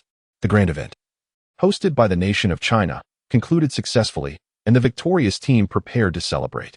When Lin Feng returned to the Olympic village to rest, it was already quite late. After a day filled with competition and exhilaration, he felt utterly exhausted. After a hurried wash, he collapsed onto the soft bed, ready to drift into slumber. However, the sounds emanating from the adjacent room shattered the night's tranquility. It was the creaking of a rocking bed, accompanied by the heavy breathing of a man and the excited cries of a woman, as if performing a dissonant symphony. Lin Feng turned over, attempting to cocoon himself in the blanket to block out the irritating noise. Yet, the sound seemed to penetrate through, echoing incessantly in his ears. His mind was as turbulent as a disturbed lake, unable to regain its calm. Frowning, Lin Feng cursed several men in his mind. What on earth is happening? This should have been a beautiful night. Of course, it wasn't Oppo's. The first time female athletes had thrown themselves at him. It was somewhat difficult to swallow. The key was that not only were there female athletes involved, but also male athletes. Throughout the long night, he yearned for some solace, but alas, luck was not on his side. He had initially considered taking the initiative, but this being his first participation in a world-class event, he felt somewhat inexperienced. Moreover, such matters were not easily conveyed through shared experiences. Sighing, the rising cacophony around him became unbearable, prompting him to sit up abruptly. Suddenly, he recalled the system notification that had appeared after the match. Instantly invigorated, he began to check the system rewards. Baiyu. Congratulations to the host for exceeding expectations in the match, aiding the Chinese men's basketball team in securing victory and winning the Olympic gold medal. Baiyu. Congratulations to the host for winning the match, earning the Olympic gold medal. Based on the host's performance on the court, a reward of 10,000 energy coins has been granted. Baiyu. Congratulations to the host for leading the Chinese men's basketball team to achieve a monumental comeback. Rewarded with a talent skill upgrade card. Baiyu. Congratulations to the host for winning the most valuable player trophy. Receiving a new talent skill, Big Heart, level 1, which increases shooting accuracy by 5 and interference resistance by 5 during the last 30 seconds of the game. Wow, 10,000 energy coins. And this skill is quite impressive. Interference resistance has increased, and a buff has stacked for crucial moments. Lin Feng felt a surge of excitement. He browsed through his basketball attributes, and after a moment, formulated a new plan. System, I possess 10,000 energy coins, correct? Please upgrade my jumping ability with all my energy coins. Please wait. The host and Oppo's current jumping attribute is 85 centimeters, increased to 95 centimeters. Upgrade completed. Lin Feng sensed a new vitality coursing through his legs, brimming with strength, as if his body were teeming with boundless energy yearning for release. Oh, I also have a talent skill upgrade card. System, please upgrade my talent skill, Super Stamina. Upgrading talent skill, Super Stamina. Please wait. Moments later, the system and Oppo's voice resonated once more. Super Stamina, level 2, host and Oppo's stamina increased by 20, making it less likely to enter a fatigued state during matches. Even in low stamina conditions, the host's offensive capabilities are reduced by 10. Wow, this is impressive. I feel incredibly energetic. System, display my basketball attributes. Suddenly, a visual representation appeared in Lin Feng's mind. Host, Lin Feng, 19 years old, height 194 centimeters, weight 89 kilograms. Jumping, 95 centimeters, stamina, 82, a grade speed, 85, a grade strength, 73, B grade shooting, 80, a grade assists, 74, B grade dribbling, 95, S grade defense, 62, C grade rebounding, 62, C grade, attribute S grade, 95 to 99. S grade, 90 to 94, a grade, 85 to 89, a grade, 80 to 84, B grade, 70 to 79, C grade, 60 to 69, D grade, below 59. Talent skill 1. Invincible 3-point shot, when the host's stamina is adequate. The shooting percentage from beyond the 3-point line is 100 when unguarded within 2 steps, and 70 within half court. Talent skill 2. Super Stamina, level 2, host and Oppo's stamina increased by 20, making it less likely to enter a fatigue state during matches. Even in a state of diminished physical strength, the host's offensive capabilities are reduced by merely 10. Talent skill 3. Fiery touch, level 1, with each successful shot. Shooting proficiency increases by 10. As proficiency rises, it further enhances shooting accuracy. Talent skill 4. Dunking master, level 1, during airborne collisions with opponents. There is a slight increase in dunk success rate. Talent skill 5. Big heart, level 1. In the final 30 seconds of the game, all shooting accuracy increases by 5, and interference resistance also rises by 5. Despite the alluring sounds of pleasure emanating from next door, Lin Feng and Oppo's spirits soared, entirely unaffected. He excitedly sat up from his bed, donned his attire, and strode towards the door. Chapter 39, 30 million in 3 years. Nike comes knocking the following morning. The news of the Chinese men's basketball team winning the Olympic gold medal swept across the nation like wildfire, garnering widespread acclaim.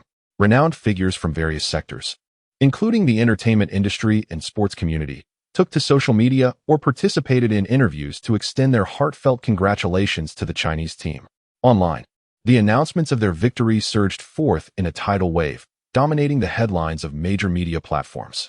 This remarkable comeback ignited an unprecedented fervor in China, becoming the focal point of national discourse. In the rankings of search engine news, stories about the Chinese team's triumph soared to the forefront. solidifying their status as the unequivocal topic of interest. Stunning comeback. Chinese men's basketball team claims Olympic gold. Lin Feng scores 56 points, propelling Chinese team to glory. Such captivating headlines drew countless clicks from internet users. Discussions surrounding Lin Feng flourished fervently across the internet, with many Chinese citizens expressing a keen curiosity about this basketball prodigy, delving into every detail of his life to uncover the true essence of his talent. Consequently, Lin Feng's name soared to the top of the search rankings, and major platforms quickly updated his real-time information. In no time, Lin Feng emerged as the most sought-after star in China, his fame skyrocketing and becoming a household name. The Chinese men's basketball team remained in the Olympic Village for another day, receiving accolades and recognition from the leadership of the General Administration of Sports before departing. United by a common goal, the team members returned to their individual lives after surpassing their objective. Lin Feng began to contemplate his future career path, but first, he decided to indulge in some much-deserved relaxation. After a day of exploration in Beijing, he encountered an unexpected dilemma. He had become the center of public attention, with fans readily recognizing him wherever he went. Once identified, he was quickly surrounded by enthusiastic fans eager for photographs. This, perhaps, was the inevitable burden of celebrity. To navigate this newfound attention, Lin Feng donned a mask and hat the next day, hoping to maintain a low profile amidst the summer heat. Yet, his distinctive appearance attracted curious glances wherever he roamed. Only by disguising himself could he significantly reduce the likelihood of being recognized by fans. Simultaneously, during his excursions, he received numerous calls from unfamiliar numbers. Most of the callers were heads of marketing from well-known domestic brands, extending invitations for him to become their spokesperson. The brands varied widely, representing numerous fields, with many enjoying considerable prestige within China. Faced with such an abundance of choices, Lin Feng, lacking experience in commercial endorsements, felt somewhat overwhelmed. The complexities of brand endorsement spanned various professional domains, and any misstep could lead to complications and reputational damage. Thus, he realized the urgent need for a reliable agent to assist him in managing these opportunities. He planned to find an agent who could help filter and advise him on selecting brands for endorsement. Recognizing the importance of a skilled agent, Lin Feng reached out to Yao Ming for guidance. Upon understanding Lin Feng's inquiry, Yao Ming responded warmly, patiently addressing his questions and recommending his own agency. The Yao team. Lin Feng had no reservations about Yao Ming's agency, given their undeniable reputation in the industry. Notably, the Yao team had facilitated Yao Ming's lucrative 7-year, $50 million endorsement deal with Reebok. Soon after discussions with Yao Ming and Lin Feng, Liu Hao from the Yao team planned to fly to Beijing that evening. However, prior to this, several eager brands had dispatched their signing teams to Beijing, keen to establish contact with Lin Feng and gain an edge over competitors. For a basketball player, the realm of sports brands was undeniably fiercely competitive. Among the many brands, Nike's signing team was the first to approach him. As the industry leader, Nike possessed a keen sense for spotting emerging talents. After enjoying a pleasant day out, Lin Feng returned to his hotel around 9 in the evening. Upon entering the lobby, he heard someone call his name. "Lin, hello. We've been waiting for you." Following the voice, he saw several elegantly dressed foreign gentlemen approaching him. Instinctively, he took a few steps back, his eyes betraying a hint of caution as he scrutinized the group. "Friend, don't be alarmed," said a blond man at the forefront with a smile, extending his hand. "I am Mike, the head of Nike's operations in China." "Hello," Lin Feng replied politely, shaking his hand. "We are here to discuss the possibility of a partnership." Mike stated, "Nike is very sincere. Our entire signing team is present. If you are willing, we can sign the contract immediately." His words exuded an air of confidence. "Let us move to a different location to converse," Lin Feng suggested with a smile, requesting the attendant to lead them to a meeting room. Wishing to avoid drawing too much attention in the lobby, "I would like to understand the specific terms of the contract with Nike," Lin Feng said. 3 years for $30 million. Moreover, Nike will launch a personal brand of sneakers just for you," Mike replied rapidly, his tone reflecting strong assurance. To him, the proposal laid out before Lin Feng seemed nearly settled. There was no reason for hesitation. $30 million over 3 years. This was a privilege reserved for only the most promising stars, akin to the treatment afforded to superstars like LeBron James. Lin Feng nodded, honestly intrigued by Nike's offer. Yet, As the saying goes, it is wise to compare options before making decisions. Without other brands and oppos proposals on the table, he was unwilling to commit. He resolved to wait for his agent to arrive for a more thorough discussion. Despite a lengthy conversation with Mike, they had not delved into the specifics of the proposal. Mike sensed Lin Feng's reservations and did not press him for an immediate decision, providing ample time for contemplation. After all, Nike's reputation was well established. As the largest sportswear giant globally, Nike boasted an array of top-tier sports icons. In the NBA, the likes of Kobe, LeBron, and Jordan were all affiliated with Nike. Particularly, Jordan's personal brand, AJ, had achieved legendary sales success. Nike's illustrious achievements solidified its dominance in the sports branding arena. Should Lin Feng sign with Nike, he would gain substantial promotional resources and exposure opportunities. This presents a mutually beneficial scenario for both parties. As a vanguard of the sports industry, Nike stands like an imposing mountain, unwavering and resolute. No astute individual would dismiss Nike lightly. Mike is confident that Lin Feng is indeed a discerning individual. Chapter 40. Moral Coercion. Is patriotism conditional on signing a contract?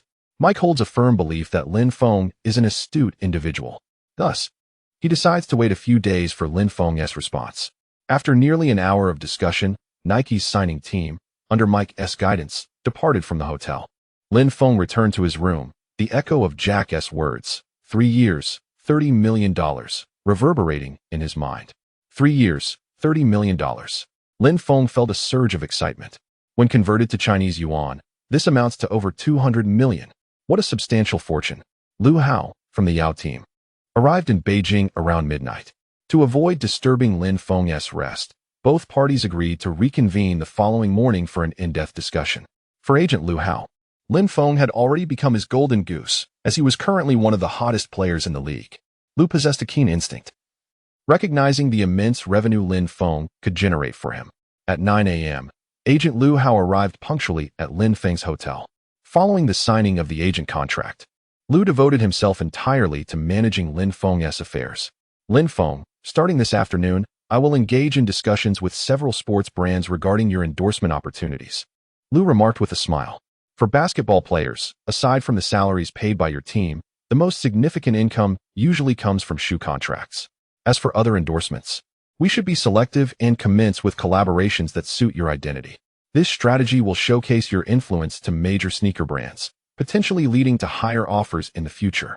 Liu's words conveyed to Lin Feng that the other endorsements he would pursue that afternoon might not yield substantial profits, hoping Lin Feng would not take offense. All of this aimed at a more significant goal, securing a lucrative sneaker endorsement contract. Understanding this, Lin Feng smiled and nodded in agreement. He had his own principles regarding endorsements. As a representative of the Chinese people, he would not endorse any products that might tarnish the national image. Nevertheless, he maintained an open attitude toward endorsements, as earning money was always favorable. Regarding the authenticity and safety of the advertisements, Lin Feng felt no concern, as the Yao team was exceptionally professional, meticulously evaluating the reliability and value of each endorsement opportunity to ensure Lin Feng would not encounter any risks. Compared to other players, the number of businesses eager to have Lin Feng as their spokesperson was significantly higher. This was attributable to his fame, the market potential behind him, and his striking appearance. In fact, Lin Feng might be among the players with the most female fans. Upon hearing about Nike's offer from the previous night, agent Liu Hao was also taken aback. But he advised Lin Feng to wait, to compare offers, and to remain patient until other brands made proposals. In the following days, numerous sports brands sought to sign Lin Feng. The internationally renowned brand Reebok offered a contract worth $31 million over 3 years, promising to launch a personal brand for Lin Feng. Adidas made an even more extravagant proposal, having previously missed out on LeBron James. Now they recognized Lin Feng's potential. They were willing to offer a 4-year contract valued at an astounding $44 million. This offer undoubtedly highlighted Adidas's keen interest in Lin Feng. As Lin Feng wavered, other major sports brands actively reached out to journalists to announce their negotiations with him. The entire nation was abuzz with fervent discussions regarding Lin Feng's potential sneaker endorsement contract.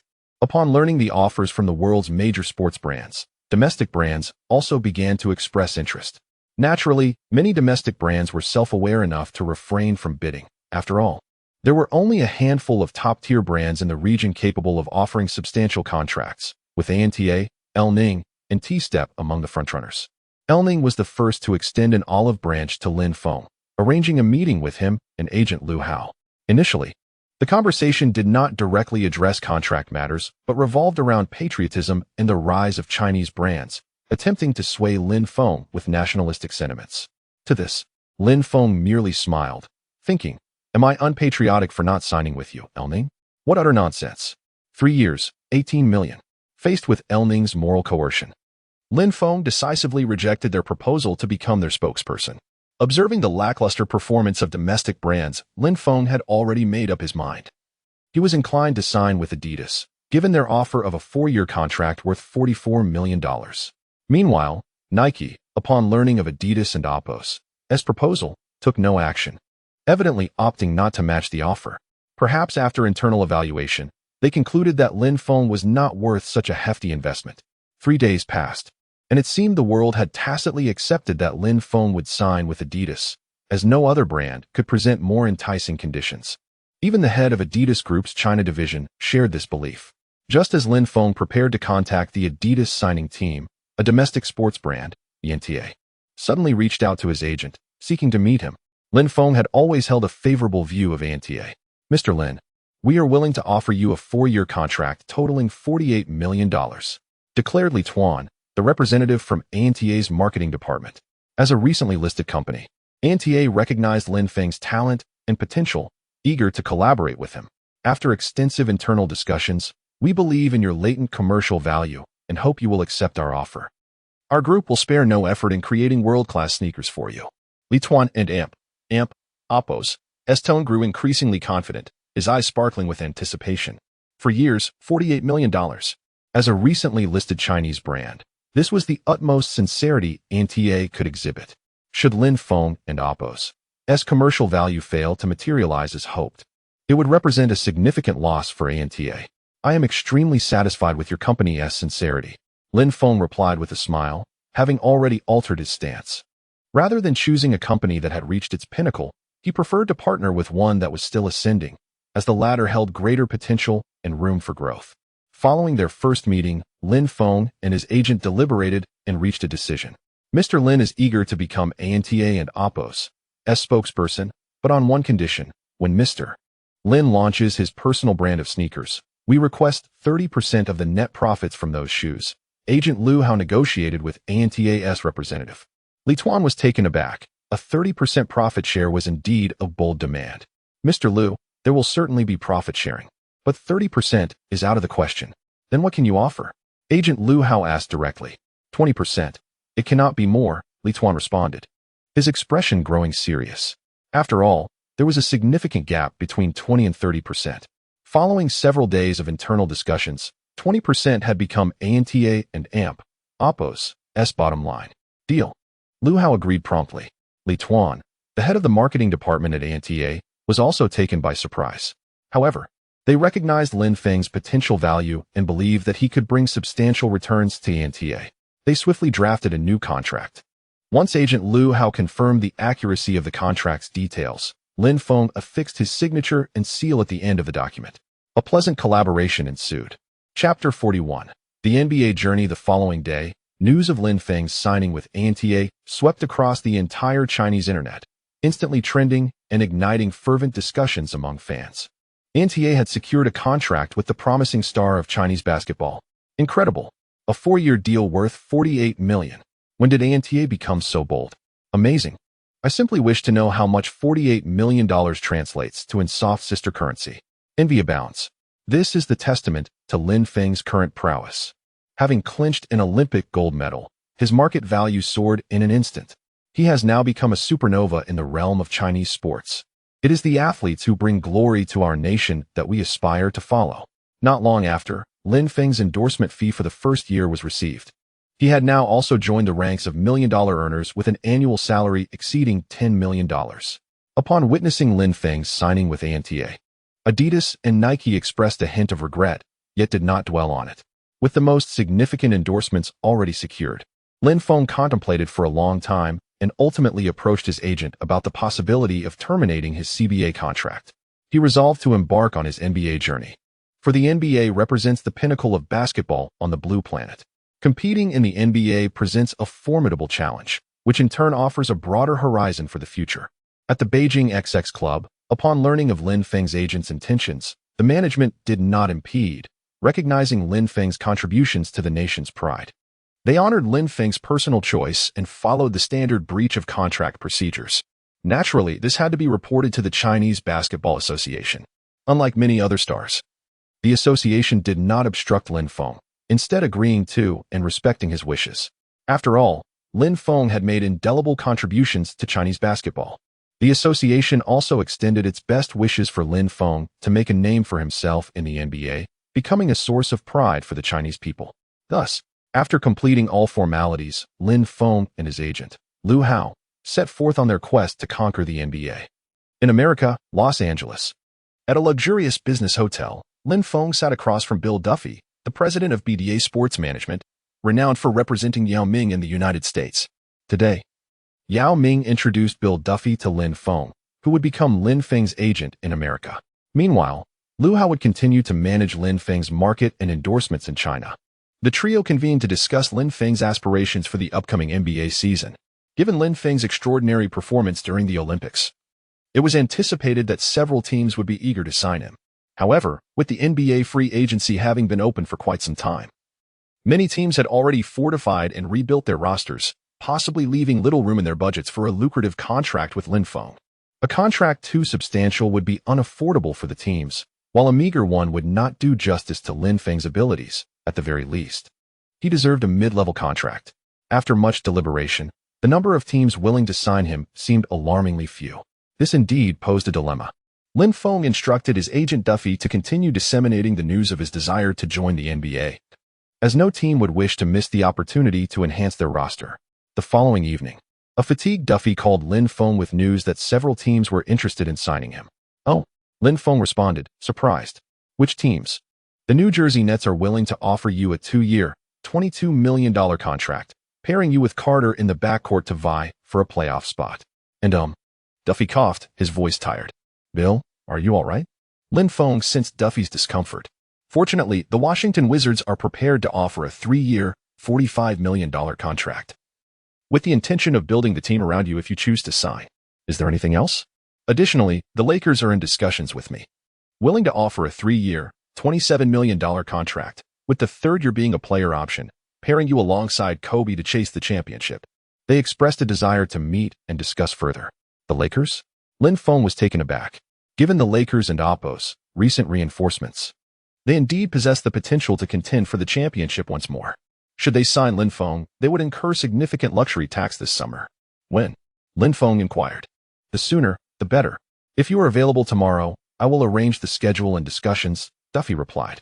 All right, then I shall meet with the Lakers management tomorrow. The next morning, in the business conference room chosen by Duffy, Lakers manager Mitch Kupchak and star player Kobe Bryant were seated together, discussing plans for the upcoming season. They had previously sent an invitation to Lin Feng and his agent, eager for this Chinese rising star to provide them with fresh insights. "Mitch, did you catch that game with the yellow-skinned kid? He was simply extraordinary. If we could have him this season, I believe we could certainly capture the championship trophy." "Indeed. I too look forward to his arrival. After all, he managed to score quite a few points against your defense," Kupchak joked. As the two discussed the Lakers' prospects for the season, a knock on the door interrupted them. "They're here." Both stood up, ready to greet Lin Feng.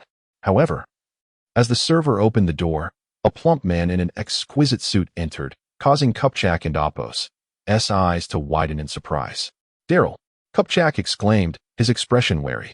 Rockets and Oppo's general manager Daryl Morey also looked surprised as he regarded the two. "Mitch, Kobe, are you also here to meet Lin Feng?" he asked, brow furrowed. Kupchak eyed Morey suspiciously. A competitor had arrived. Kobe silently cursed to himself, his brow furrowed. He hadn't anticipated that the Rockets would also engage in the competition to sign Lin Feng, presenting a significant challenge. Although the Lakers boasted a vast economic market and influential connections, the Rockets represented the team associated with Yao Ming, which held a strong sense of kinship among Chinese players, something the Lakers lacked. "Bro, Don and Oppo's, waste time. Lin Feng will definitely sign with us," Morey declared, confidence radiating from his tone.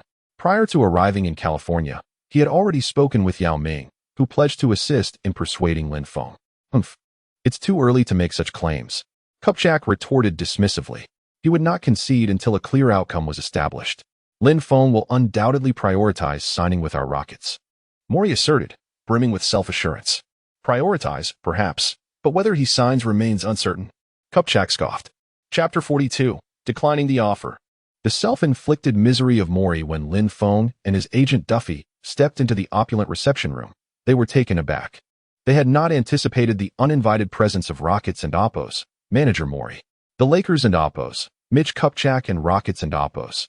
Mori exchanged glances, neither willing to break the silence. Finally, Kobe shattered the stillness. Lin, I'm Kobe. Your performance at the Olympics left me utterly amazed. I wish to discuss the possibility of you joining the Lakers. Kobe's words were unambiguous, devoid of any circumlocution. Lin Feng held profound respect for this NBA legend. I feel the same. Both Yao and I hope you can join the Rockets, forming a new duo with Yao and strive for the championship together. The allure of playing alongside Yao Ming was enough to captivate a player from Huaxia who had not seen much of the world. Lin Feng found himself in a predicament, unable to turn them down, especially since it was the Rockets that had come uninvited. Agent Duffy arranged for Mitch, the Lakers and Oppos, president of operations, to initiate the discussion. In the lavish conference room, at a round table, Mitch began, Hey Lin, it's a pleasure to meet you. Allow me to introduce myself. I'm Mitch, the president of the Lakers. Hello, Mr. Mitch. Lin Feng greeted him with composed respect as they shook hands. Please, have a seat. I believe you are aware of the purpose of our visit. To be candid, I am astonished. It was Kobe who strongly recommended that I invite you to join our Lakers family. As you know, the Lakers have a rich legacy. Lin Feng listened quietly, occasionally exchanging remarks. Lin, after thorough consideration, we are prepared to offer you a 3-year contract worth $30 million, with a player option in the 3rd year. The current Lakers are a championship contending team. If you join us, we can continue to pursue the title. The offer of 3 years at $30 million, an increase of $3 million from his agent and Oppos' previous proposal, suggested they were somewhat unsettled by the Rockets and Oppos' presence. Lin Feng mused. All right, Mr. Mitch, please allow us some time. I believe we need to deliberate seriously, especially with another management team waiting outside. Of course. Lin, I hope you will give this serious consideration. At that moment, Rockets general manager Mori entered. Hey, buddy, I'm on the phone with Yao. Would you like to say a few words? Mori interjected, handing Lin Feng the phone without granting him the opportunity to respond. Lin Feng felt a chill come over him. Faced with the situation, he had no choice but to take the call and heard Yao Ming's voice. Lin Feng, I didn't expect to speak to you this way, huh? Yao said in Huaxia, his tone tinged with a hint of weariness. No problem, Big Yao. I look forward to meeting you.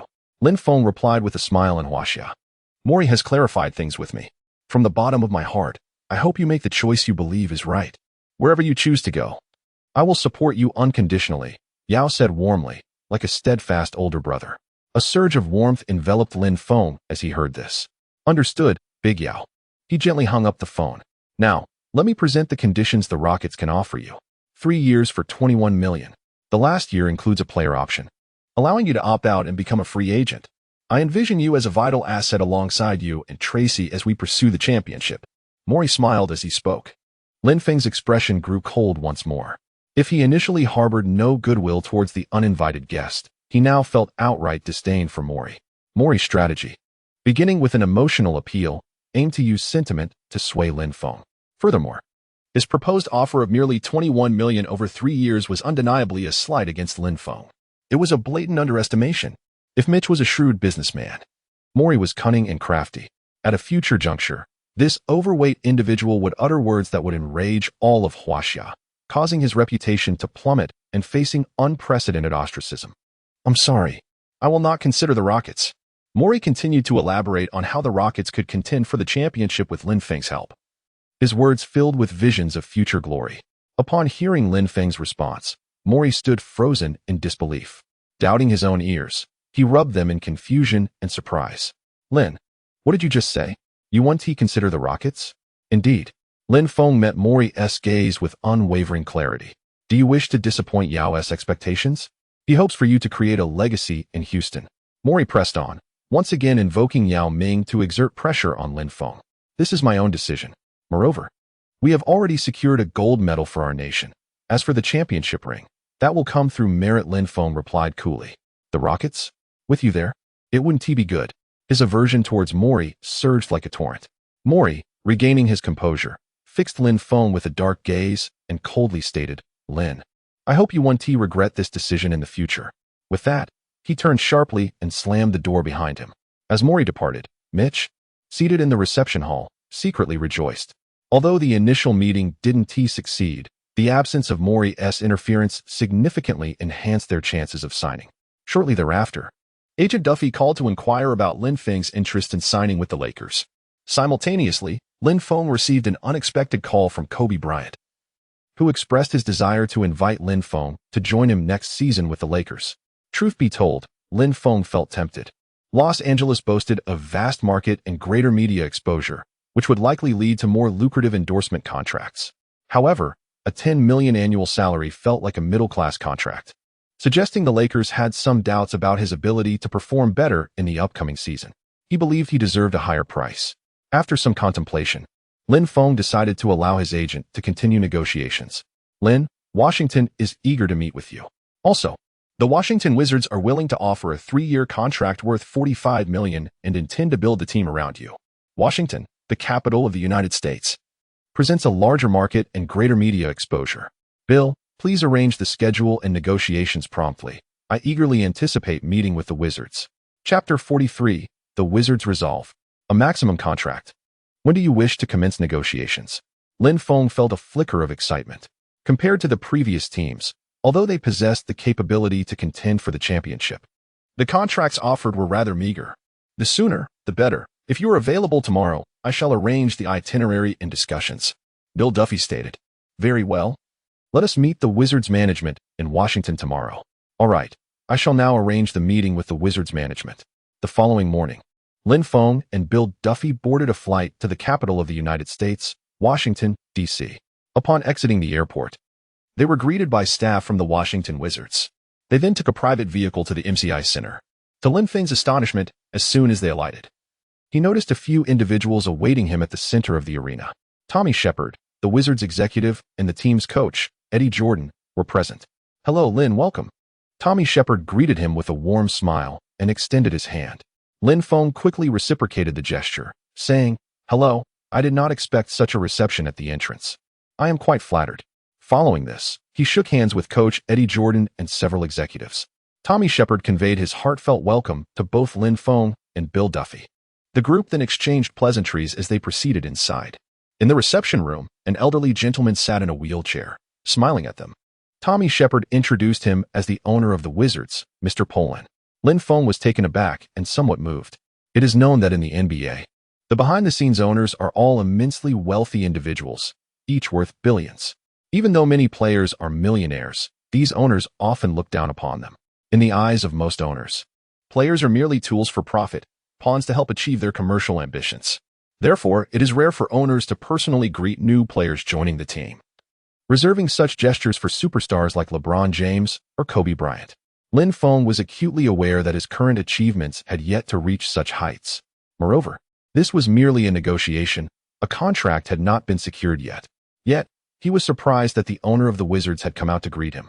Mr. Poland, now 84 years old, extended his hand with a warm smile. Lin Feng's initial judgment was that he was a very gentle man. The negotiations then commenced in earnest.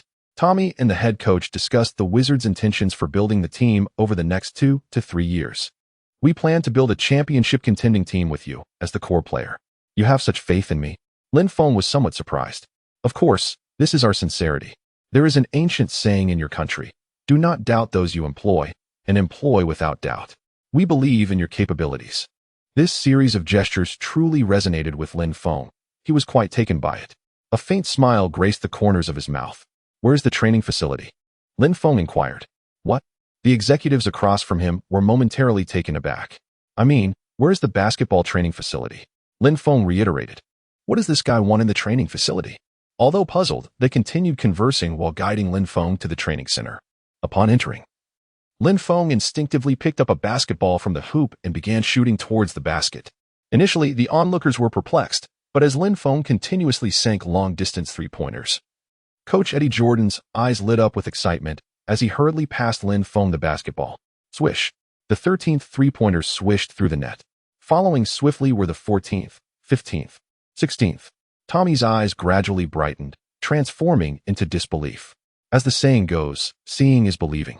Hitting 30 consecutive long-distance three-pointers was enough to showcase Lin Feng's extraordinary talent.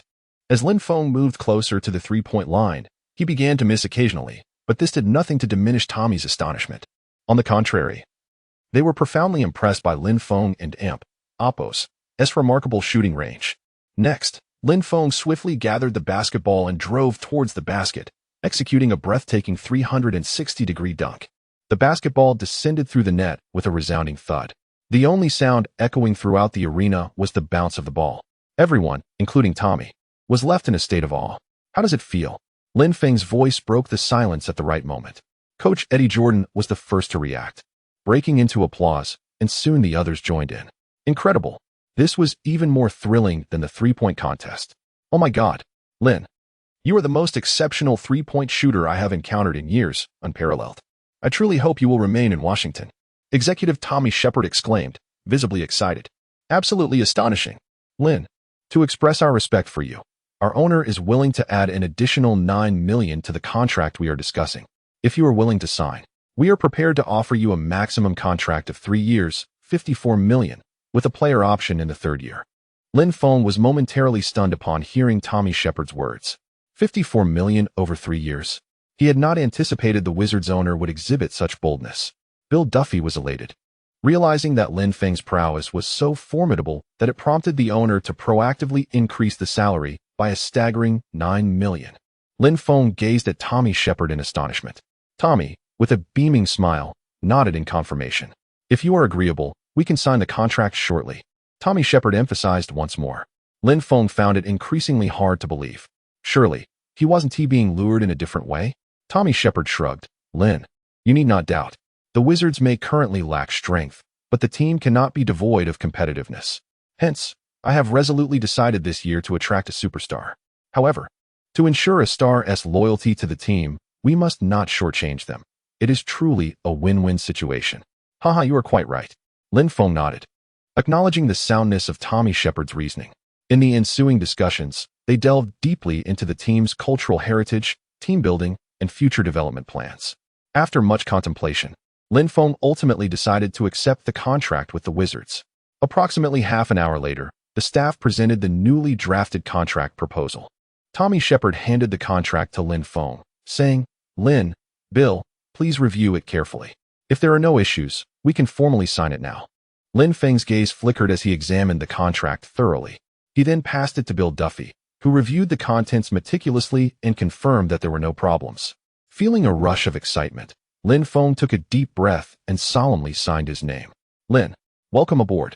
I eagerly anticipate your explosive performance in the upcoming season. Our goal is to reach the playoffs. Coach Eddie Jordan expressed his enthusiasm. Haha, Coach, is it merely the playoffs? Lin Feng replied with a smile, slightly teasing. At the very least, we should aim for a shot at the Eastern Conference Finals. Lin, with your determination, our objective is the Eastern Conference Finals. Tommy Shepard appeared quite exhilarated. He yearned to witness the team clinch the championship under his leadership. Yet he was acutely aware that such an achievement could not be realized through individual effort alone. Very well, let us anticipate this together. Chapter 44, Hot Topics. A New Journey. Early the following morning, renowned journalist WOJ announced a significant development. The Washington Wizards declared the signing of Lin Feng from China with a 3-year contract worth $54 million. This news sent shockwaves through the American sports community. As most fans were taken aback by the magnitude of the offer, it was evident that the Wizards intended to make Lin Feng the cornerstone of their franchise. Aiming to reshape the team's identity, Lin Feng briefly resided in a hotel in Washington, engaging in discussions with the team management and head coach Eddie Jordan regarding the upcoming season strategies. A few days later, the Wizards officially announced the jersey number Lin Feng would don for the next season, number 10. Lin Feng promptly shared the team's announcement, expressing his excitement with the words, 10. A new journey. This action sparked fervent discussions among domestic fans. Why the Wizards and not the Lakers? I am a Kobe fan, and I was hoping to see Lin Feng winning a championship alongside him. Lamented one. The Cavaliers would be great too, teaming up with LeBron for a title run. Another suggested, I think he should have signed with the Rockets, given Yao Ming's presence. Just imagine two Chinese players winning a championship together. Conversely, some fans supported Lin Feng's decision, arguing that other teams already had superstars, and starting from a weaker team would allow him to demonstrate his capabilities and emerge as the leader. Regardless of where Lin Feng goes, I will always support him. Many fans sent their best wishes, eager to see him excel in his new team. Now a wealthy individual earning tens of millions annually, Lin Feng recognized the necessity of purchasing a home in Washington for his long-term stay. Consequently, he enlisted the help of Bill Duffy to find a suitable villa for his residence. As September unfolded, NBA training camps commenced, with teams preparing diligently for the new season. Lin Feng reported to the Wizards, joining his teammates for practice. It was during this time that he first encountered JaVale McGee, a rookie endowed with high expectations for the future. Lin Feng was aware that McGee was a typical athletic center, adept at utilizing his physical attributes in conjunction with teammates and serving as the last line of defense under the basket. McGee had previously showcased his exceptional talent in a dunk contest, executing a two-ball dunk, highlighting his potential. However, McGee's limitations were apparent. He lacked the ability to shoot from mid to long range and struggled to defend the perimeter. All brains and no brawn, aptly described McGee. As a freshman, he approached Lin Feng with humility, eager to absorb various competitive experiences. As the training camp progressed, Lin Feng grew closer to his teammates, fostering an environment of mutual encouragement and development. His proficiency in three-point shooting astonished everyone. With the new season on the horizon, the matchup between the Celtics and the Lakers was poised to be a major highlight for the league. The Celtics retained their championship roster, continuing their pursuit of the title, while the Lakers, bolstered by Kobe and Pau Gasol, remained formidable contenders. Other teams like the Nuggets with their dynamic duo, the Magic featuring Dwight Howard, and the Cavaliers with LeBron James, were also in the mix, alongside the Rockets with Yao Ming and Tracy McGrady. Meanwhile, some fans viewed the Wizards with cautious optimism, though they were not considered frontrunners for the championship. Many noted that Lin Feng had only shown in a few Olympic Games and had yet to prove his leadership capabilities in the NBA. Throughout the offseason, doubts about his abilities persisted, with critics suggesting he was merely a sporadic talent rather than a reliable team leader, questioning the judgment of the Wizards' aging owner. As the new season approached, anticipation loomed over whether Lin Feng, who had dazzled on the Olympic stage, could ignite a similar fervor in the NBA. Fans pondered whether he could showcase his scoring and leadership skills, a question that lingered heavily in their minds. Subsequently, bookmakers released odds regarding each team and Oppo's championship potential for the upcoming season. Unsurprisingly, the reigning champions, the Celtics, led the pack, followed closely by the Lakers. The Cavaliers held a respectable third position, their strength not to be underestimated. Many eagerly awaited the potential showdown between numbers 23 and 24. As for the Wizards, fans deemed it a success if they could merely reach the playoffs. Online discussions flourished, with Lin Feng and Oppo's supporters voicing their indignation over perceived underestimations of his talents. Meanwhile, more rational voices cautioned that Lin Feng's rapid ascent raised questions about his ability to adapt to the NBA's pace. After all, the new season represented an entirely fresh battleground, and no one could predict what form Lin Feng would assume. As time elapsed, teams continued their rigorous preparations. One day, after practice had concluded, Lin Feng wiped the sweat from his brow and turned to see JaVale McGee still diligently honing his free throws and post moves. Undeterred by the empty gym and the dripping sweat, Lin Feng approached, standing before him, and McGee paused to catch his breath upon noticing him. "JaVale still training?" Lin Feng inquired, a hint of surprise in his voice. "Hey, man, I'm just trying to improve my shooting.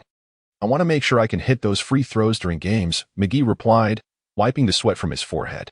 Watching him, Lin Feng couldn't help but reflect.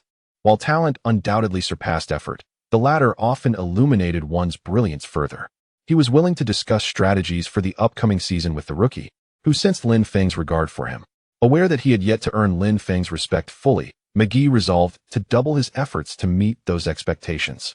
"Stay focused. You'll play a crucial role in the new season. I look forward to our collaboration," Lin Feng encouraged.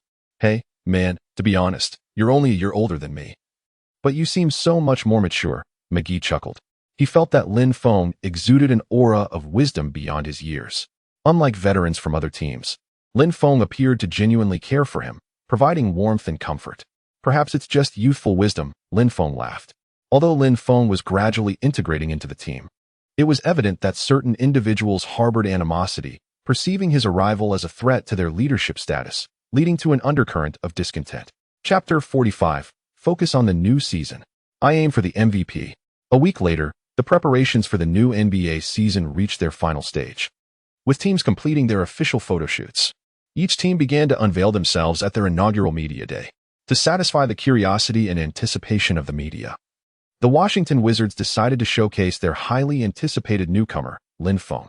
As Lin Feng made his appearance at the media day, the flashes from cameras erupted in a frenzy, the blinding light rendering it nearly impossible to behold. In that moment, Lin Feng became the center of attention. Journalists filled the hall to capacity, with eager reporters even seated in the aisles. The impact of his Olympic triumph was evident.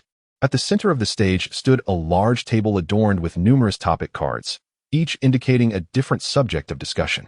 It was Lin Feng and Apos' first encounter with such an extensive media setup, and a hint of surprise illuminated his face. Taking a deep breath, he radiated a brilliant smile and confidently strode to the center of the stage. At this moment, the Wizards' public relations team was busily ensuring the smooth progression of the interviews while maintaining order in the venue. Lin Feng comfortably took his seat at the designated podium, becoming the focus of the entire gathering, a star in the spotlight. In the face of such grandeur, Lin Feng remained remarkably composed. The atmosphere buzzed with excitement as a multitude of reporters surrounded him. As Lin Feng joined the Wizards, the prospect of a championship seemed tantalizingly close. Where was Arenas? His absence was conspicuous. Go, Lin Feng. I will always support you. From today onward, I am a fan of the Wizards. The comments on the live stream flashed by rapidly, each word brimming with enthusiasm and expectation. Soon, the interview commenced in earnest. An ESPN reporter inquired, Lin, what does joining the Washington Wizards mean to you? Lin Feng responded into the microphone. Joining the Wizards holds profound significance for me. Coming to Washington represents a fresh start, and I am determined to help the team strive for the championship. It is exhilarating to embark on this new journey with my teammates, and I hope we can go far together. I will do everything in my power to help the Wizards rise to the podium of champions. The ESPN reporter pressed on. So, Lin, do you believe the Wizards roster has sufficient strength to contend for the title this season? Lin Feng replied, absolutely. While the path will be arduous and demands effort from us all, we have come together for the singular purpose of achieving victory. Each player is dedicated to the same goal. A journalist asked, as one of the new faces joining the Wizards this year, how do you perceive the team's chemistry? Lin Feng stated, we have an entire regular season to build that chemistry, and it will certainly not be an issue. I firmly believe in my skills as a player. I will give my all on the court, striving for victory in every match. Furthermore, my teammates are exceptional, and I am confident we can create remarkable achievements together. The reporter continued, with a crowded backcourt, how will you distribute ball possession? Lin Feng chuckled, just wait and see the chemistry on the court. I trust we will excel. I can handle the ball and play off the ball. Of course, we will make sacrifices for one another, adapting to the dynamics of the game as it unfolds. Just watch, we will showcase delightful basketball in the new season. A reporter from New Lang Sports then posed a question. Hello, Lin Feng. I am from New Lang. At the Olympics, you played alongside Yao Ming and Yi Jianlian, winning a gold medal. Fans are eager to see your encounters in the NBA. Will you go easy on them? Lin Feng laughed heartily before responding. As Chinese athletes, we fought for our nation and Apos' honor at the Olympics. Now on the NBA stage, we are competing for our respective teams, and there will be no holding back. On the contrary, I will bring 100 of my competitive spirit to the game, for that is the essence of competitive sports. Thank you for your answer, said a reporter from Penguin Sports, who posed a compelling question. Hello, Lin Feng. Considering the defending Eastern Conference champions, the Boston Celtics, do you believe you can defeat them? Lin Feng smiled and replied, I am greatly looking forward to the challenge against them. As for whether we can conquer them in the series, I haven't given it much thought yet. Let us wait and see. Other reporters quickly chimed in with their inquiries. Lin, what are your personal goals for the regular season? Lin Feng answered resolutely. My goal is to help my teammates improve. Of course, you could also interpret that as my desire to become the regular season MVP. Wow, Lin Feng is so confident. Does he truly believe he can win the NBA regular season MVP? That seems quite challenging. What and Apos' so difficult about it? He scored 56 points against a star-studded USA team at the Olympics.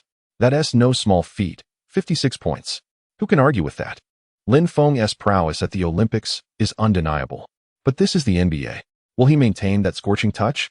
He wasn't this impressive in the CBA. Perhaps he was just lucky. Enough of your negativity. If you're not a fan, just step away. The entire interview spanned an hour and a half, leaving Lin Feng feeling more exhausted than after 2 games. After concluding the interview, he did not return home immediately. Instead, he headed to the Wizards and Oppos training facility for further practice, preparing thoroughly for the upcoming games. On October 6th, Beijing time, the NBA preseason officially commenced. To accelerate team cohesion, Lin Feng participated in all 4 preseason games, leading the team to victory in 3, with the overall performance being commendable. Lin Feng began developing a new chemistry with his teammates. After 4 games, Lin Feng accumulated 1,000 energy points. Every bit counts. He allocated all 1 attribute point gained from the 1,000 energy points to his dribbling skill, thereby reducing his turnover rate. Only through relentless offense could he compensate for his defensive shortcomings. Through repeated practice, the team adapted to Lin Feng's rhythm, and the head coach devised numerous offensive strategies tailored for him. At 8 p.m. Eastern Time on October 28th, the NBA regular season for the 2008-2009 season officially tipped off. The Boston Celtics faced off against the Cleveland Cavaliers on their home court, a clash of titans. In the previous season and Oppos playoffs, these 2 teams collided in the second round, with the Celtics ultimately advancing to the Eastern Conference Finals with a 4-3 victory. Now, the opening game featuring this matchup undoubtedly continued their playoff rivalry, giving the Cavaliers a chance for redemption. Prior to the match, a grand awards ceremony was held. The championship banner rose once more at the North Shore Garden after 22 years, with last season and Oppos' Finals MVP, Paul Pierce, receiving the prestigious Larry O'Brien Trophy from NBA Commissioner David Stern. As the game commenced, both teams exhibited playoff-level intensity. Just 20 seconds into the game, Rondo committed a shooting foul against Delonte West, who sank both free throws, marking the Cavaliers' first points. The Celtics were equally determined, with Rondo delivering consecutive assists to Paul Pierce and Kevin Garnett, who executed 2 thunderous dunks, aiding the reigning champions in leveling the score. Both teams found themselves in a tense standoff, with the outcome remaining uncertain until the very end. With just 1 minute and 17 seconds left, Emma Williams sank a 3-pointer, leaving the Cavaliers trailing narrowly at 83-86. In the final moments, Leon Pau seized a long pass from Pierce, completing a dunk that utterly shattered the Cavaliers and Oppos' hopes of equalizing. Ultimately, the Boston Celtics triumphed over the Cleveland Cavaliers with a score of 90-85 at home, marking a victorious start to the regular season. Naturally, what domestic fans eagerly anticipated was the game belonging to Lin Feng. Chapter 46, The First Battle, Ravaging the Rim. On the evening of October 20th, 2008, the 3rd game day of the 2008-2009 NBA regular season unfolded in Washington, where the Wizards hosted the New Jersey Nets. The MCI Center was once again filled to capacity, with both domestic and international broadcasts poised to capture the event. Standing on the home court for the first time, Lin Feng felt a peculiar sensation. Here, there were no jeering taunts from fans, only an atmosphere brimming with fervent cheers. Washington eagerly anticipated this yellow-skinned prodigy to lead the team to victory. In the NBA, some players dedicate their entire careers to the pursuit of a championship, willing to sacrifice everything in its quest. Much like Kevin Garnett during his time with the Celtics, and LeBron James, who currently plays for the Cavaliers, Lin Feng was somewhat more fortunate. He had harnessed the advantages bestowed by the system, standing upon the shoulders of the American national team, defeating the formidable USA team to secure an Olympic gold medal. However, this only attested to Lin Feng's individual prowess and did not necessarily reflect his ability to lead a team. In the NBA, he remained merely a rookie, with the new season presenting an opportunity to prove his worth. In the TNT studio, broadcasting live across the nation, NBA legends Reggie Miller and the jovial Charles Barkley engaged in lively banter. "Hey, Charles, my old friend, let us revisit the same question. Which team do you believe has the greater chance of victory tonight?"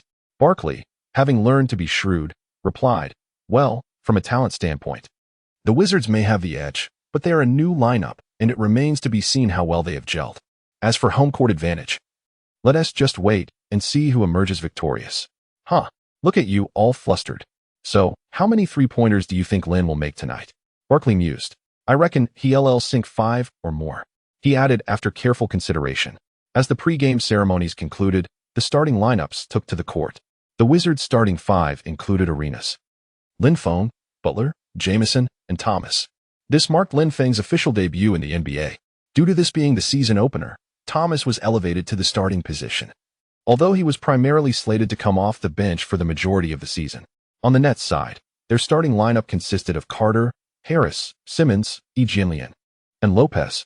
With the referee tossing the ball high into the air, the first game of the new season commenced. Thomas and Lopez crouched slightly, preparing for the jump ball. Lopez's jump was slightly sluggish, allowing Thomas to tip the ball back to Arenas. Arenas dribbled past the half-court line, guarded by Carter. Carter's defense posed little threat to Arenas, who searched for his teammates beyond the three-point line. At that moment, Lin Feng moved to request the ball, and Arenas promptly passed it to him. Lin Feng dribbled near the right three-point arc, executing a series of swift crossovers before stepping back beyond the arc. He decisively launched a three-point shot. Harris, unable to close the distance in time, was left astounded by Lin Feng's audacious move. The shot, like a missile on a precise trajectory, found its mark. Swish. The ball cleanly swished through the net. 3-0. Lin Feng waved his hand, signaling that the shot had been effortless. The entire offensive sequence took approximately 8 seconds, eliciting gasps from the crowd. It seemed evident that Lin Feng's three-point prowess had not diminished over the summer. His pinpoint shooting was a formidable offensive weapon. The excitement surged among Chinese fans watching in the New Lang Sports Studio. Lin Feng remains exceptional, they exclaimed. The Nets, however, appeared lacking in defensive vigilance, prompting fans to discuss. The Nets initiated their offensive play. Carter brought the ball up court, defended by Arenas. Utilizing his physical advantage, Carter shook off Arenas and penetrated the paint, kicking the ball out to Lin, who was positioned for a mid-range shot. The shot was executed flawlessly. Both teams appeared to have found their rhythm, opening strong. Wow, that was a beautiful shot for me. Exactly. I love watching the China Derby. They laughed. The Wizards responded with their own offensive effort. Arenas pushed the ball forward, matched against Simmons, who, despite being a starting forward for the Nets, lacked defensive acumen. Lin Feng received a pass from Arenas, immediately executing a right step back against Simmons. As Simmons shifted his weight slightly to the left, Lin Feng seized the moment, deftly dribbling to the left. With a swift move, he entered the paint, where Lopez closed in to prevent further penetration.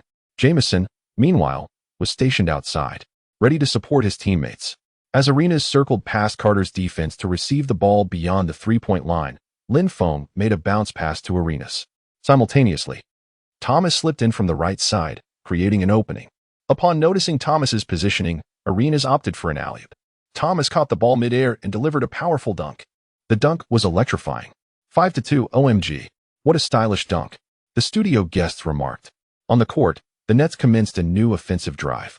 In contrast to the Nets' robust defense, the Wizards' defense seemed somewhat lackadaisical, failing to apply pressure on their opponents. Carter advanced past half-court and passed to Lopez, who was closely guarded by Thomas. With no suitable shooting opportunity, Lopez opted to pass to Harris, who was making a move off the ball. However, Lin Feng, in pursuit of Harris, was momentarily obstructed by Lin.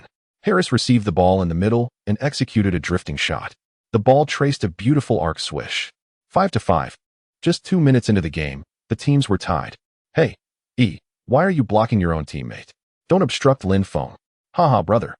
You've mixed up the events. This isn't the Olympics, it's the NBA. Reggie Miller commented, the Wizards are not applying high-pressure defense, granting the Nets opportunities to attack. They need to focus on their defensive strategy. On the court, Arenas pushed the ball forward. As he advanced, Carter closely shadowed him. Typically, point guards dread such tight defense. Arenas, however, adeptly navigated through Carter's defense with his rhythmic dribbling, employing a combination of stops and changes of direction to bypass Carter. He then penetrated the lane, passing the ball to Thomas. Lopez, firmly guarding Thomas, denied him the opportunity to post up, leaving Thomas with no choice but to pass the ball out. Lin Feng received Thomas's pass, immediately executing a handoff with Butler. Butler feigned a drive, prompting Lin Feng to initiate a cut toward the paint, providing a screen. Thomas moved out of the paint to set a pick for Lin Feng, causing Harris to be momentarily shaken off. Lin Feng utilized Thomas's screen to dart inside as Butler passed the ball toward him. Observing this, Jianlian rushed to defend Lin Feng, intent on preventing him from driving to the basket. As Thomas executed a screen and seamlessly moved towards the paint, Lin Feng glanced inward and lofted the basketball high into the air. Thomas caught the ball mid-flight, effortlessly slamming it into the hoop with one hand. The rim reverberated. Thomas savored another delicious dunk. Following his spectacular play, he clenched his arms tightly, showcasing his explosive muscles, brimming with exhilaration, convinced of his stellar performance that evening. The exquisite teamwork was evident. They had developed remarkable synergy, with Lin drawing the defense and leaving Thomas wide open. The Nets and Oppo's interior defense was thoroughly dominated. On the court, Lin Feng displayed a relaxed demeanor as he fell back on defense. The Nets initiated their offensive play. Carter dribbled the ball and passed it to Harris, who, despite Lin Feng and Oppo's defensive pressure, launched a three-point attempt. Clang! The basketball ricocheted off the rim. Thomas skillfully positioned himself to secure the defensive rebound and quickly relayed the ball to the fast-breaking Lin Feng. Lin Feng swiftly dribbled past half-court, maximizing his speed, evading the defender's attempts to intercept him, and made a decisive step to gather the ball. Ascending into the air, the Nets chose not to pursue. Lin Feng, holding the ball with one hand, soared past the rim. It was a ferocious axe dunk. Chapter 47, a logo 3. 22 points in a single quarter. The atmosphere among the fans is electric, as it is the Wizards' home ground, and they are on fire. Man, Lin's speed has reached new heights. His fast breaks are simply uncontainable for the Nets. Reggie Miller exclaimed. Indeed, my friend, I'm gradually growing fond of him. The Nets now have possession. Harris advances the ball, signaling for the team to settle into a half-court offense. His gaze is fixated on the basket. The Wizards are employing man-to-man defense, and Harris finds himself matched up against Lin. He knows that this newcomer from China, with his yellow skin, is not particularly adept at defense, and is eager to penetrate Lin and Oppo's guard. However, after several quick changes of direction, Harris finds himself unable to shake Lin off. Although Lin and Oppo's defense ISN and Oppo's stellar, his improved speed allows him to keep pace with Harris and Oppo's ball handling. This proves troublesome for Harris. He did not anticipate this yellow-skinned rookie to be so tenacious. Brook Lopez establishes position down low, successfully sealing off Thomas, and Harris lobs the ball to him. Lopez receives it in the post, preparing to power through Thomas for a dunk. Suddenly, Jamison swoops in with a perfectly timed steal, and the ball lands in Lin's hands. Lin swiftly transitions into a fast break, his teammates trailing behind. With a deft behind-the-back dribble, he bypasses Harris, the only defender in his path. The crowd erupts in excitement, anticipating a dramatic drive to the hoop. Instead, Lin veers towards the right side, beyond the three-point arc. He takes aim at the basket and releases a clean jump shot. The ball swishes through the net, a beautiful open three-pointer. The score is now 12-5. The Wizards are gaining momentum. Lopez is visibly frustrated. He failed to protect the ball against Jamison's steal. The Nets regain possession, and after Harris crosses half-court, he signals Tristan to set a screen. Tristan and Oppo's high pick successfully blocks Stevenson's pursuit. Thomas finds himself mismatched defensively. Harris, facing Thomas, uses a change of direction to penetrate the lane, executing a Euro step to glide past Thomas for an easy layup. Minutes pass, and the Nets finally score again. The Wizards initiate their next offensive play, with Thomas inbounding to Karen Butler. Butler brings the ball up court, facilitating a series of team passes. Jamison is closely guarded by Jianlian, unable to shake off his defender, while Lin is tightly marked by Carter. As Thomas steps beyond the three-point line, he becomes the playmaker. With 10 seconds left on the shot clock, the ball returns to Lin's hands. He signals Butler to draw defensive attention to create space for himself. Lin dribbles to the right side at a 45-degree angle. Faced with Carter's defense, Lin skillfully performs a between-the-legs dribble, switching the ball to his left hand, then behind his back to return it to the right. Carter attempts to intercept, but fails. Lin's rapid changes in direction disrupt Carter's defensive rhythm, and his dazzling ball handling elicits cheers from the crowd. At the moment Carter leans to his left, Lin takes a decisive step forward and then retreats sharply. Carter, caught off balance, struggles to adjust his defense. Lin seizes the opportunity to launch another open three-pointer. The ball arcs perfectly toward the hoop. Swish. Another three-pointer. What a stunning shot. Lin's backstep three-pointer leaves Carter in the dust. Fans in China watching the live NBA broadcast flood the comments section with excitement. Lin has amassed a substantial fan base over the past few months. Many new fans, who missed his brilliance during the Olympics, have only witnessed his prowess through highlight reels. Now, witnessing his individual offensive skills live, they are filled with exhilaration. They can vividly envision the scene where Lin shakes off his defenders before effortlessly sinking a picturesque three-pointer. On the court, Lin raises his arms, celebrating while shaking 3 fingers, inciting a wave of fervent cheers from the home crowd. This is our home ground. Lin is the focal point of the game. The Wizards are surging. The Nets head coach appears visibly displeased, promptly calling a timeout. Listen up, folks. We've studied the tendencies of that number 10 kid. We must contain his three-point shooting and prevent him from finding his rhythm. Forget about Butler. Double team number 10. The Nets coach swiftly alters the strategy. Upon returning from the timeout, the Wizards substitute number 34, McGee, for Thomas, while the Nets bring in Jarvis Hayes for Simmons. The two teams resume their confrontation, and the Nets initiate their offense. After Carter crosses half court, he employs a screen to match up against Butler. Butler navigates around Hayes and Oppo's pick, while Hayes shifts right, leading Carter to pass the ball to him. Familiar with Hayes' typical offensive maneuvers, Butler stays tight on him, denying Hayes the opportunity to break through. Seeing his efforts thwarted, Hayes attempts to draw a foul against Butler. However, Butler remains unfazed. As Hayes tries to initiate contact, Butler's hands stay clear of Hayes' shooting motion. Hayes is left with no choice but to attempt a contested shot against Butler. Clang. The shot fails to find the mark, and McGee secures the rebound. The Wizards continue their offensive push. McGee positions himself high, offering Lin a screen. His imposing frame effectively thwarts Harris's defensive pressure. Seizing this moment, Lin boldly steps just outside the three-point line and unleashes a shot with fluid motion. The ball gracefully arcs through the air, effortlessly finding its way through the net. Swish. A remarkable long-range three-pointer extends the lead. Defense. Focus on defense. The Nets coach urges his players, his expression grave. What are you doing with your defense? With less than a minute remaining in the first quarter, the Nets trail by 10 points, and the coach's demeanor remains dark. Meanwhile, the home crowd revels in the Wizards' transformation this season. With Lin on the roster, the team's current form is a far cry from last season's performance. The game progresses as the Nets, capitalizing on Carter and Oppo's drive, draw a foul from McGee. Carter sinks both free throws, narrowing the deficit. The Wizards inbound from the baseline. And Arenas, facing Carter's tight defense, passes the ball to Lin. Harris immediately closes in, attempting to thwart Lin's advance. Unfazed by Harris's sudden approach, Lin stands at the center circle, suddenly leaps, and launches a logo three-pointer. The ball traces an extended arc, landing perfectly in the basket. Lin raises 3 fingers once again. Jamison gazed at Lin Feng's silhouette, an expression of envy unmistakably crossing his features. He could hardly fathom how Lin Feng effortlessly launched three-point shots near the center circle. Such a style of shooting appeared utterly inconceivable to him, yet for Lin Feng, it seemed akin to child's play. During practice, Jamison had witnessed Lin Feng's remarkable long-range three-pointers, but that was merely training. Now, witnessing Lin Feng and Oppo's logo three-pointer in a competitive match felt profoundly different.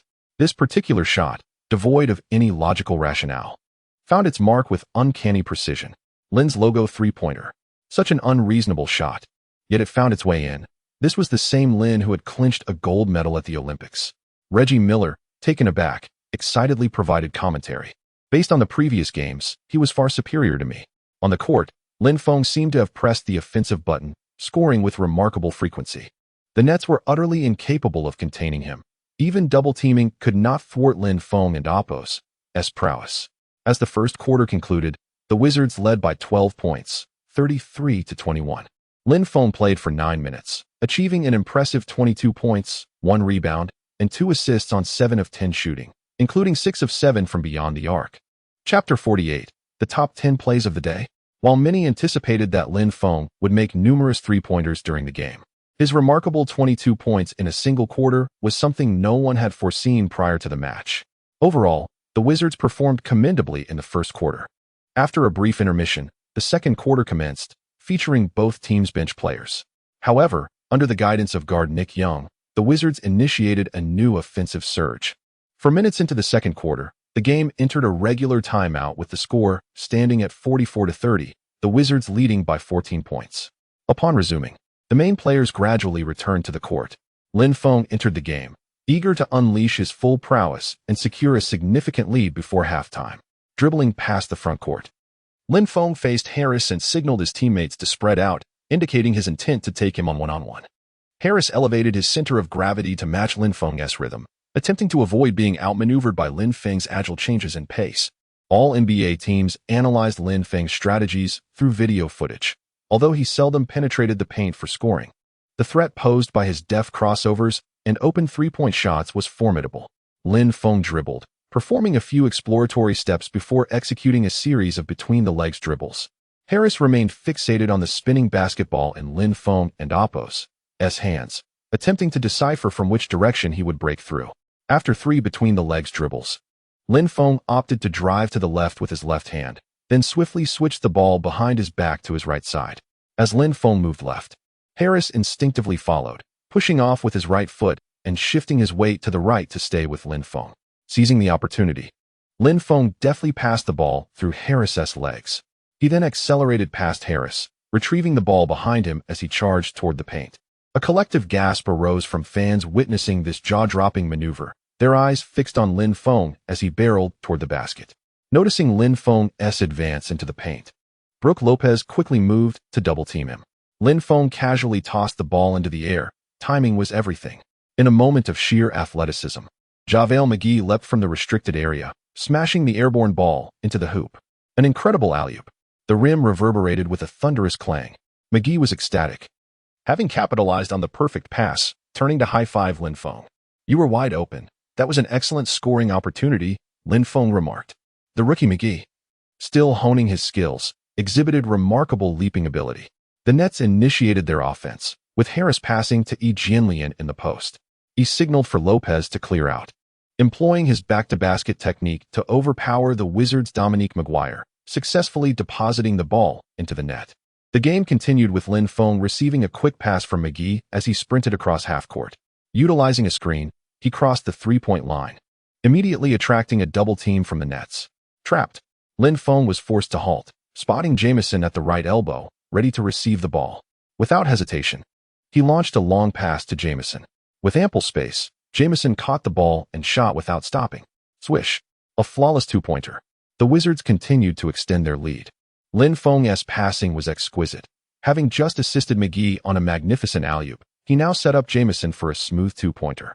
In the Huaxiao Broadcasting Studio, commentator Su Kun was particularly animated, especially regarding Lin Feng's spectacular move that had just unfolded, confident that it would make the NBA's top 10 plays of the day. The Nets resumed their offense, with Harris leveraging Jianlian's screen to penetrate the paint. McGee fouled him while overzealously defending, resulting in 2 free throw opportunities for Harris. Having already committed 2 fouls, Coach Eddie Jordan substituted McGee for Thomas. Harris converted both free throws. It was now the Wizards' turn to orchestrate their offense. Arenas commanded the play, directing his teammates' movements. Lin Feng positioned himself in the low post, backing down against Harris, preparing for an isolation play. Arenas passed the ball to Lin Feng, who began to work against Harris. Harris maintained a low center of gravity, steady in his stance. Lin Feng, finding himself at a disadvantage, executed a feigned shot, pivoted, leaped, drew in, extended his leg, and released. The motion was fluid and graceful. This was Lin Feng's first mid-range fadeaway of the game. The shot was a work of art. The ball struck the rim, bouncing around before ultimately falling away. Indeed, such elegance deserved to clang off the iron.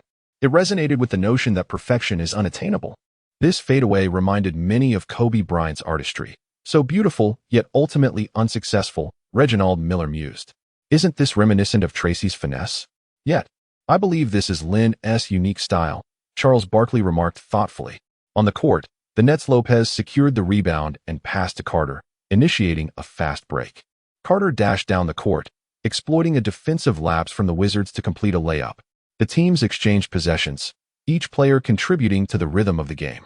Ultimately, the halftime score settled at 67-54, with the Wizards leading by 13 points as they headed into the break. Chapter 49. The step-back logo 3. After an extended halftime intermission, both teams returned to the court. With a 13-point lead at the close of the first half, the head coach opted not to field Lin Feng at the start of the third quarter, allowing him to rest on the bench. The Wizards, lacking Lin Feng's presence, initially struggled to adapt, allowing the Nets to close the gap with a quick 6-point run. It wasn't until 2 minutes into the quarter that the Wizards rediscovered their rhythm. Jamison, receiving a pass from Deshaun Stevenson, executed a mid-range jumper, breaking the scoring drought and helping to re-establish a lead. However, the Wizards struggled with cohesive team play, relying largely on sporadic individual drives to keep their offense from stagnating. After about 5 minutes, the Nets had clawed back 8 points. The atmosphere in the arena grew somewhat subdued as fans expressed their dissatisfaction. It was evident that Lin Feng needed to be on the court to ignite the crowd. The Wizards entered the first timeout of the quarter with a score of 76-71. Upon returning from the timeout, Lin Feng made his entrance. At the moment the camera focused on him, both the crowd and viewers at home felt a wave of reassurance. Lin Feng was back. Surely a counterattack was imminent. However, contrary to expectations of an aggressive offensive display, Lin Feng chose to play conservatively. Arenas orchestrated the team's offense from beyond the arc while Lin Feng, as the primary defensive target, effectively drew the opponent's attention. Arenas, displaying his intelligence, utilized Lin Feng's gravitational pull to facilitate ball movement. Nick Young received a pass from Arenas, drove towards the basket, and then dished the ball to Jamison on the left side, who once again nailed a mid-range shot. The Wizards displayed commendable acumen, exploiting Lin Feng's marked presence to create opportunities through strategic passing and penetration. With Arenas' playmaking ability, Jamison's support skills, rookie McGee's physical prowess, and Lin Feng's formidable three-point shooting, this newly formed team proved to be stronger than anticipated.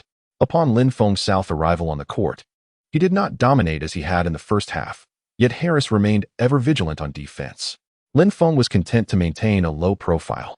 The entire Wizards squad began to share the ball effectively, resulting in smooth ball movement that allowed players to receive passes at opportune moments for scoring. In stark contrast, the Nets' defense seemed perpetually a step behind, unable to match their opponent's pace. Buzzer. Nets head coach Frank was compelled to call a timeout to recalibrate his strategy.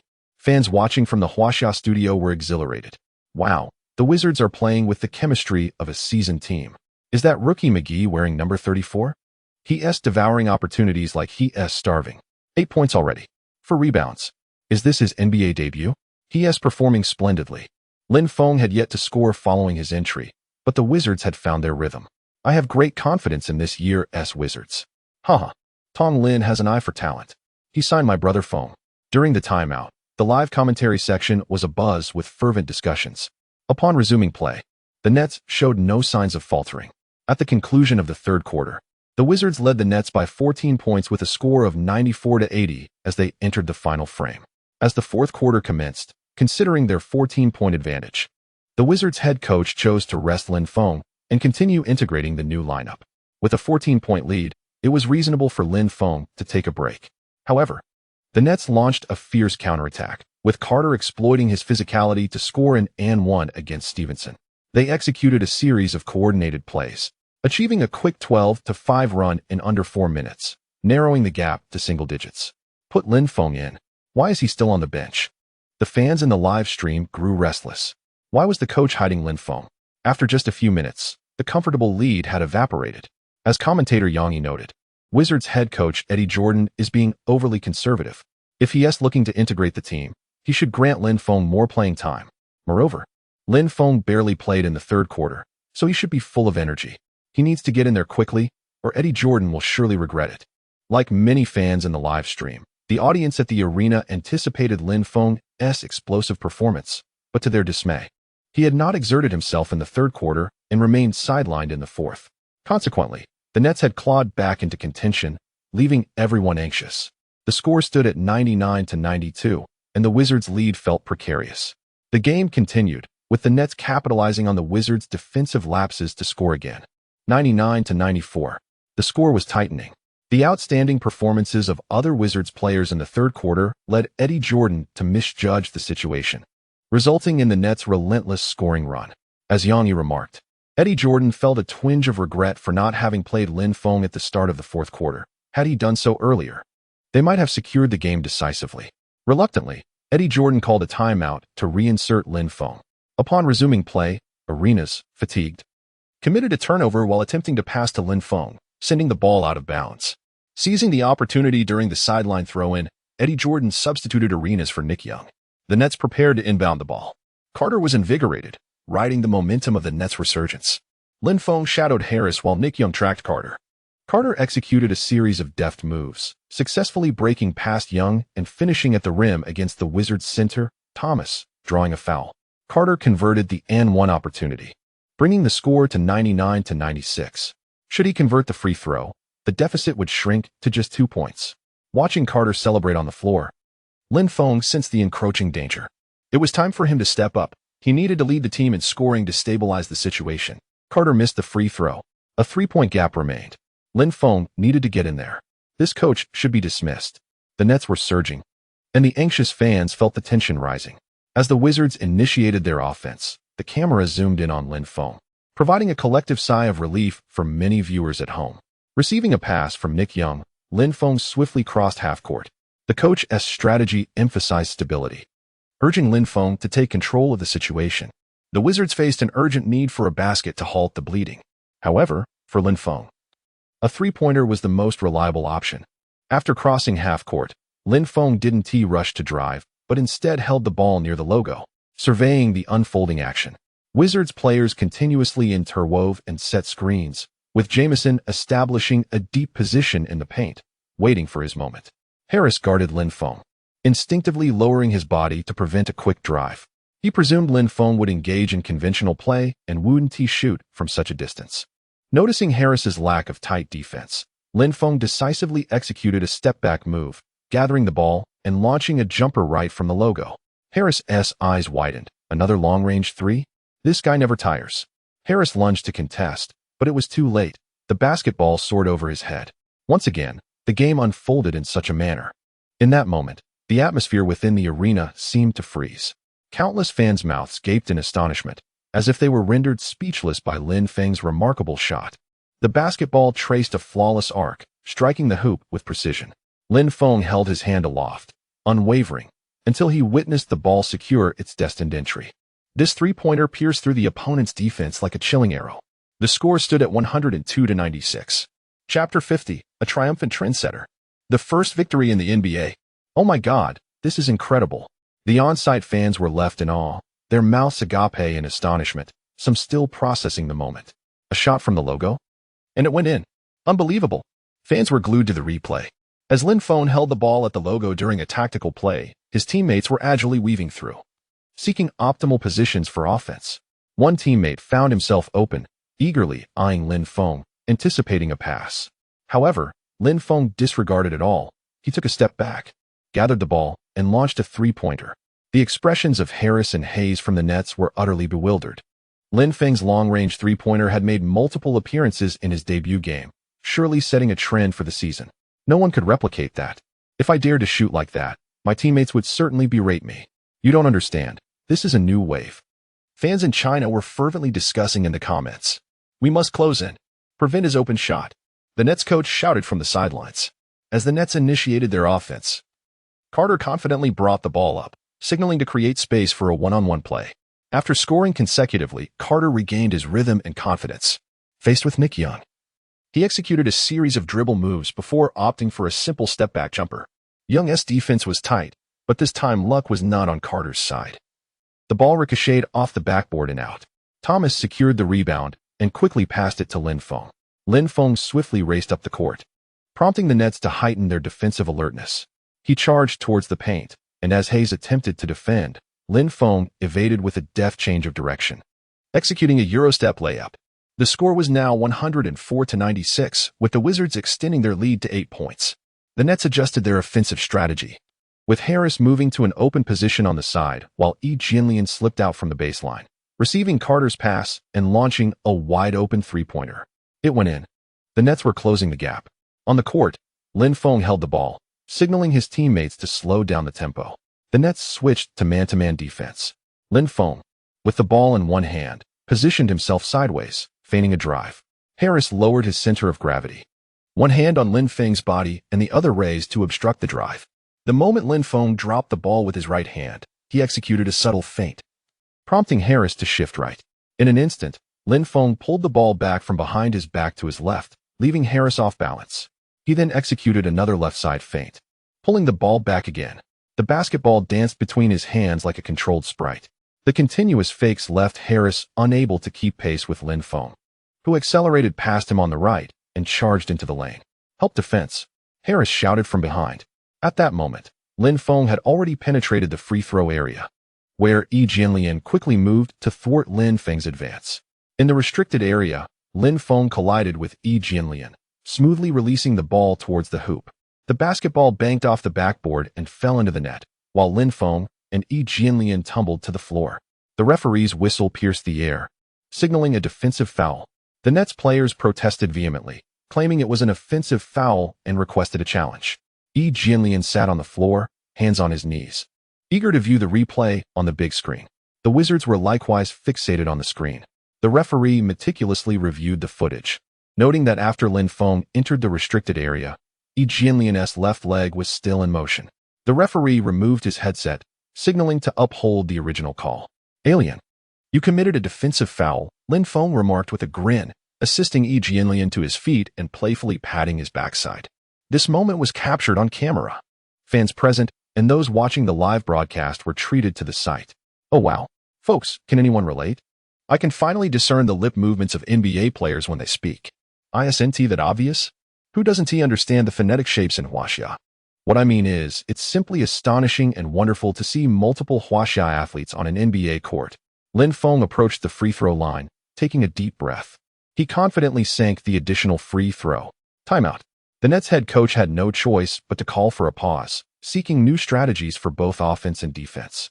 Once Lin Feng entered the game, the score had widened. He needed special attention. The Nets players felt the mounting pressure. Was there another player like Lin Feng ready to rise from the bench in a crisis? The coach glanced at his bench, then self-deprecatingly mused, "Indeed. Just having one Lin Feng is extraordinary. How could there be another?" All he could do was hope for effective new defensive tactics. Carter, called upon in the clutch, returned from the timeout and relentlessly attacked, using his individual prowess to score consecutively against Stevenson. However, upon returning on defense, the Wizards were able to respond. Though they managed to contain Lin Feng, his presence drew defensive attention, allowing the Wizards' team play to flow more smoothly. The Nets could contain Lin Feng, but they could not stop all the Wizards players. The only entity capable of doing so was the rim. With just a minute and a half remaining, the Wizards led the Nets 115-104 by 11 points. Both teams began substituting players. The home crowd erupted in fervent cheers for Lin Feng. "Wizards, this is Lin Feng's South home court."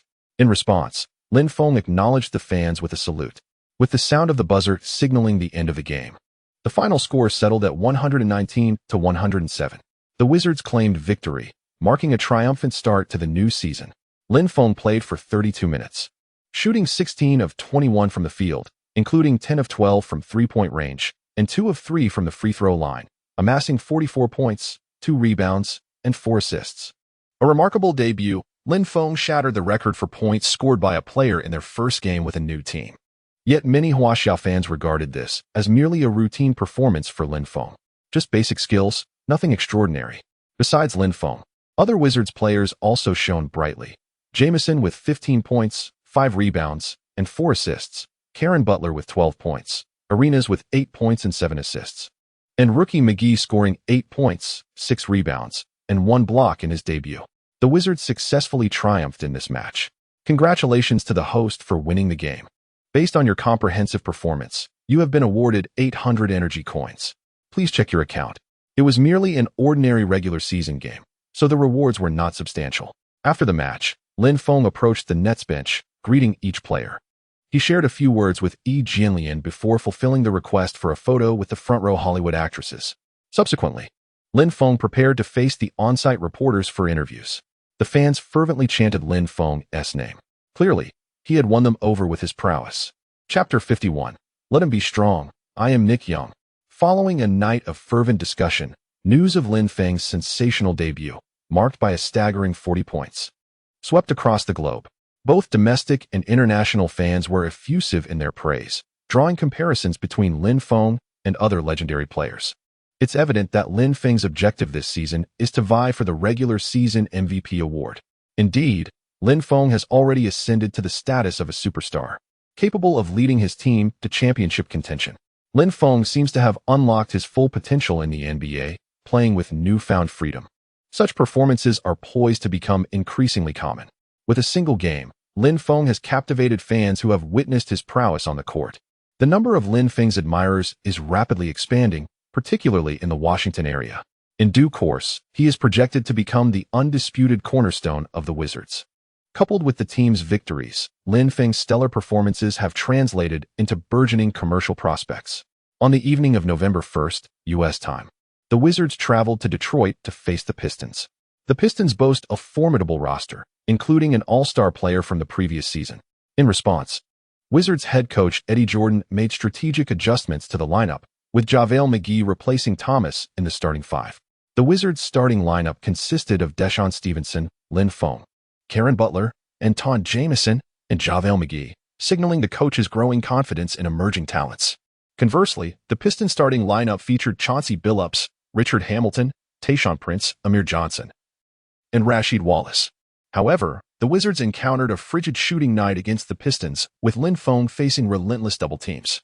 Lin Feng's passes were often met with missed shots, as Stevenson and Karen Butler struggled to find their range from beyond the arc. Wizards head coach Eddie Jordan watched the unfolding situation with increasing anxiety.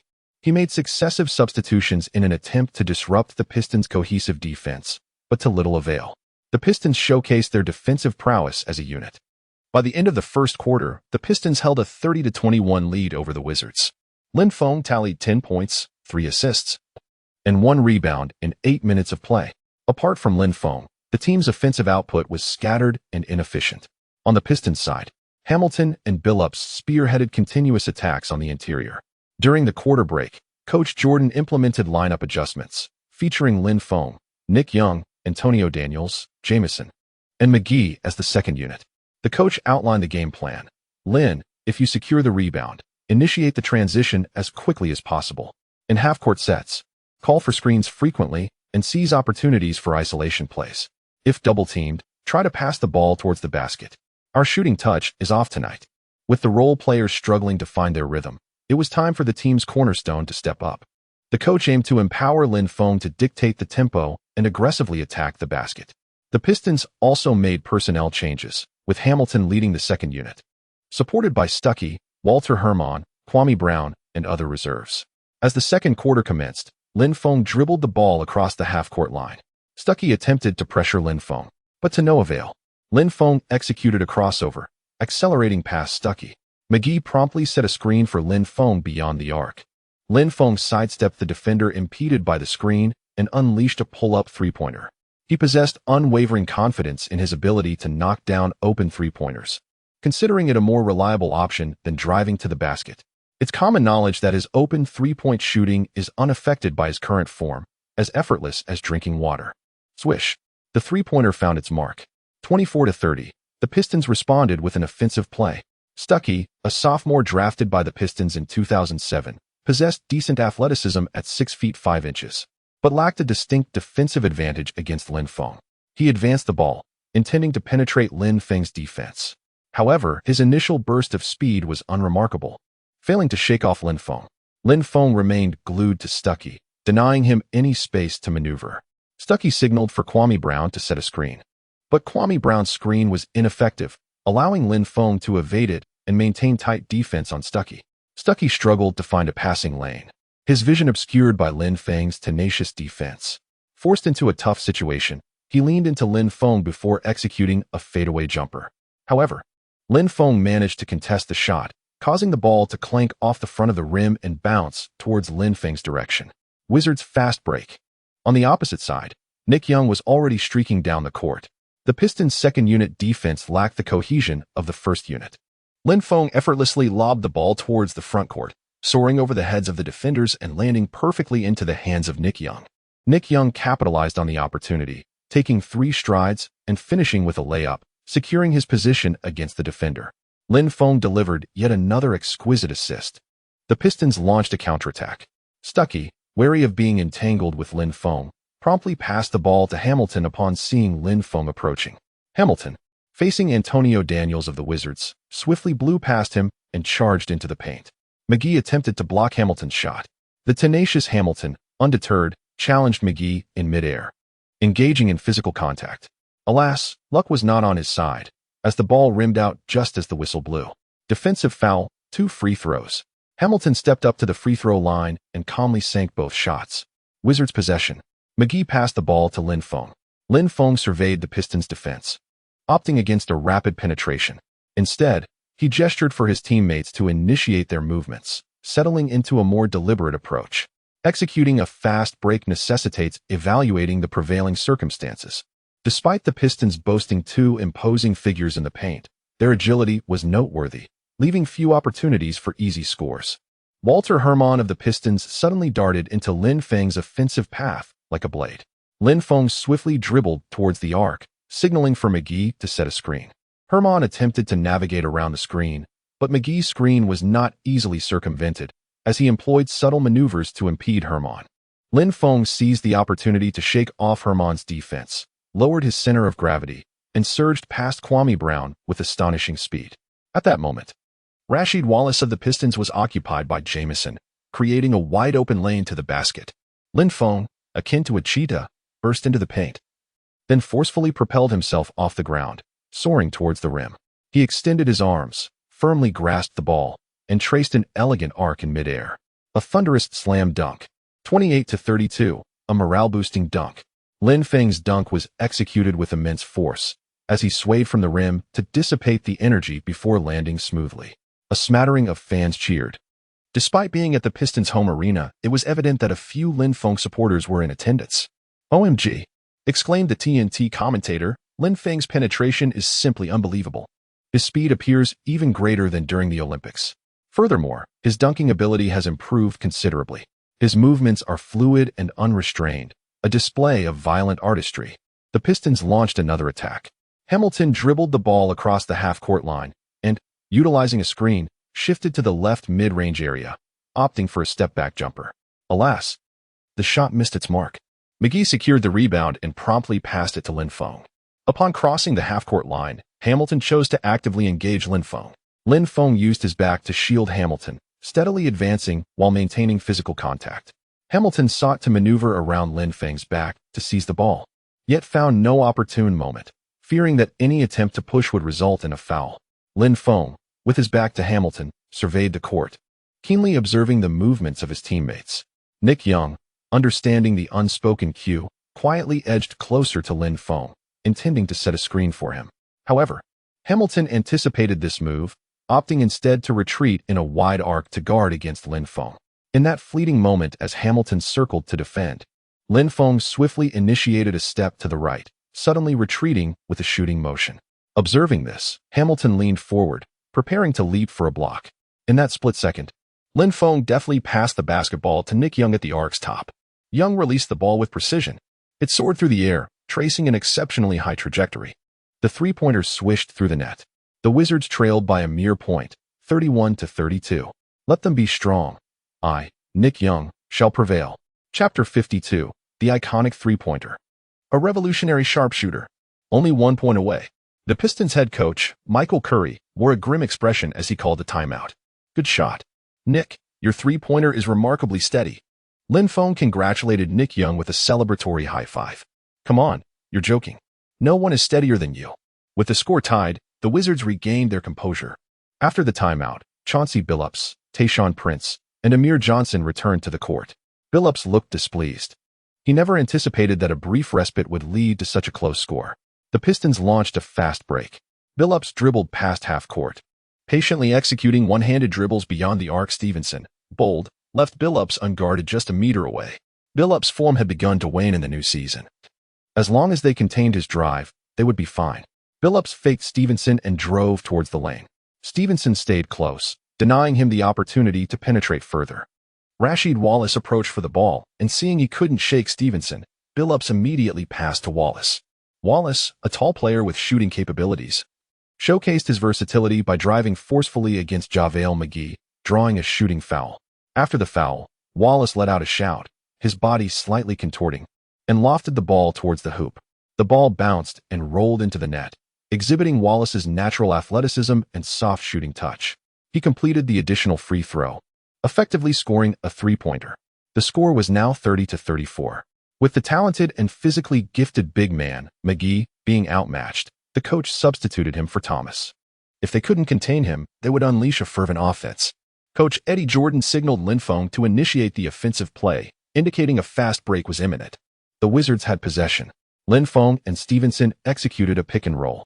After the screen, Lin Feng found himself matched up against Billups, though Stevenson did not completely block Billups. Lin Feng quickly dribbled, driving against Billups' body towards the lane. Billups, with a low center of gravity, was difficult to surpass, forcing Lin Feng to dish the ball to the wing for Karen Butler. Butler stepped back and launched a three-pointer. It swished through. The score was now 33-34.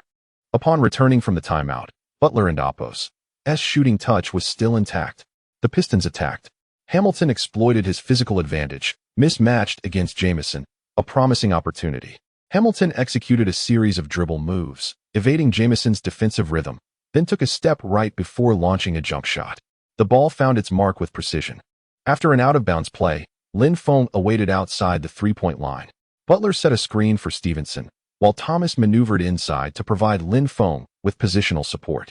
Lin Feng maneuvered around the defenders and slipped out to the three-point line. Stevenson attracted the defense with the ball and, spotting Lin Feng in position, quickly passed it. Lin Feng retreated a step, executing a fadeaway jumper. The defender failed to keep up with Lin Feng's movements, resulting in another successful three-pointer. The score was tied at 36. The Pistons initiated a counterattack. Hamilton and Wallace executed a pick and roll, with Hamilton passing to Wallace, who was positioned beyond the arc. Wallace, ready to shoot, missed as the ball ricocheted off the rim. Lin Feng seized the rebound and swiftly pushed the ball up court. The Pistons were already positioned beyond the arc for defense. Once across half court, Lin Feng opted for another long-range three-pointer near the logo. The crowd gasped. Could he make it again? Unfortunately, this attempt fell short. Lin Feng's approach was rather unconventional. Most coaches would voice their disapproval. Yet Coach Eddie Jordan merely observed.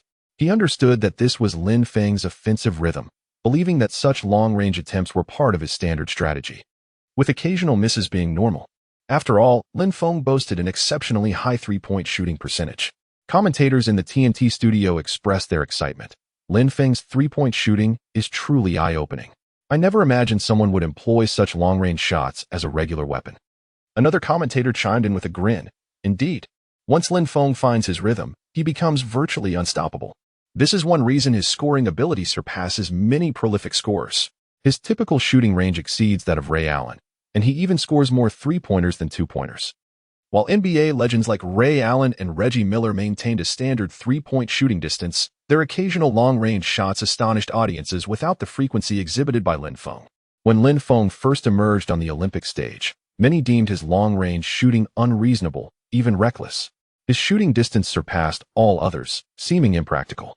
Yet, Lin Feng transformed this unconventional shooting style into a formidable weapon with his genuine shooting percentage. Many domestic fans began to herald him as a revolutionary three-point shooter. Whether shooting from the logo, attempting long-range threes, or executing step-back shots, Lin Feng's shooting consistently posed a challenge for defenders.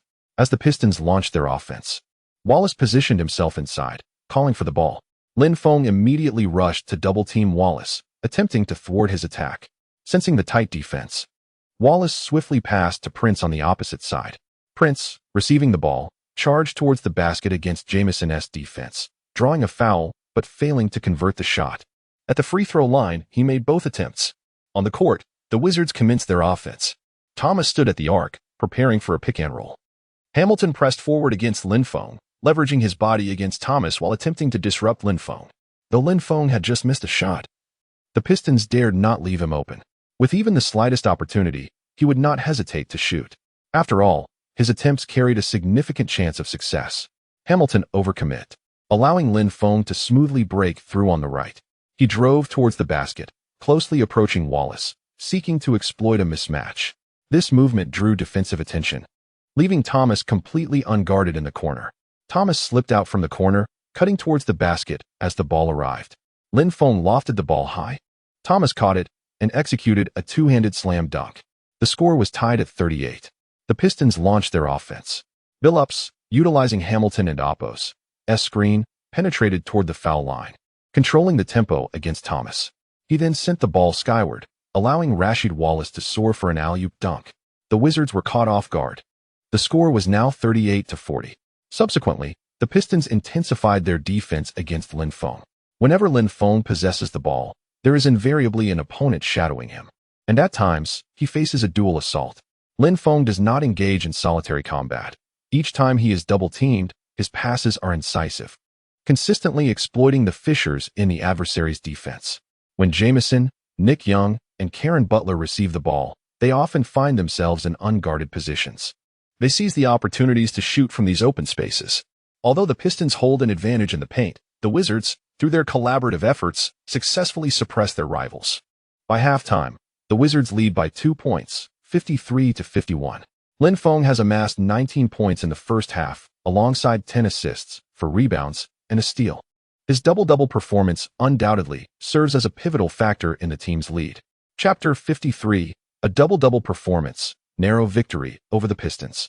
As the second half commenced, head coach Eddie Jordan opted to give Lin Feng a breather, choosing to send Antonio Daniels onto the court instead. This was not a life-or-death battle. Nor was it the playoffs. A standard rotation sufficed. Karen Butler's performance was steady, exhibiting a much calmer pace compared to the frenetic energy of the first quarter. Both teams exchanged points, yet the Pistons surged ahead once more, propelled by Hamilton's exceptional long-range shooting. With 7 minutes and 46 seconds remaining in the third quarter, Lin Feng re-entered the game after a dead ball, instantly revitalizing the Wizards and elevating the team's tempo. The Wizards began to engage in a fierce scoring contest with the Pistons. However, they faced significant challenges in defending the paint. Neither JaVale McGee nor Thomas could effectively curtail the offensive onslaught of Rasheed Wallace and Walter Hermann. Wallace's athletic prowess was remarkable. He could shoot three-pointers from the perimeter and force his way to the basket. McGee found himself plagued by fouls, severely limiting his defensive capabilities and failing to leverage his offensive strengths. The rookie's situation was precarious, as he managed only 6 points and 4 rebounds in the first 3 quarters, while Wallace had already amassed 14 points and 8 rebounds. Fortunately, the Wizards' outside shooting was on fire. Nick Young found his rhythm, scoring 7 points with 3 of 5 shooting. Butler added 5, and Lin Feng made 3 three-pointers. Nevertheless, the two teams ended the quarter in a tie. As the final quarter began, the Wizards maintained a slender 2-point lead. Lin Feng was once again relegated to the bench, a necessary precaution given he had accumulated 4 fouls.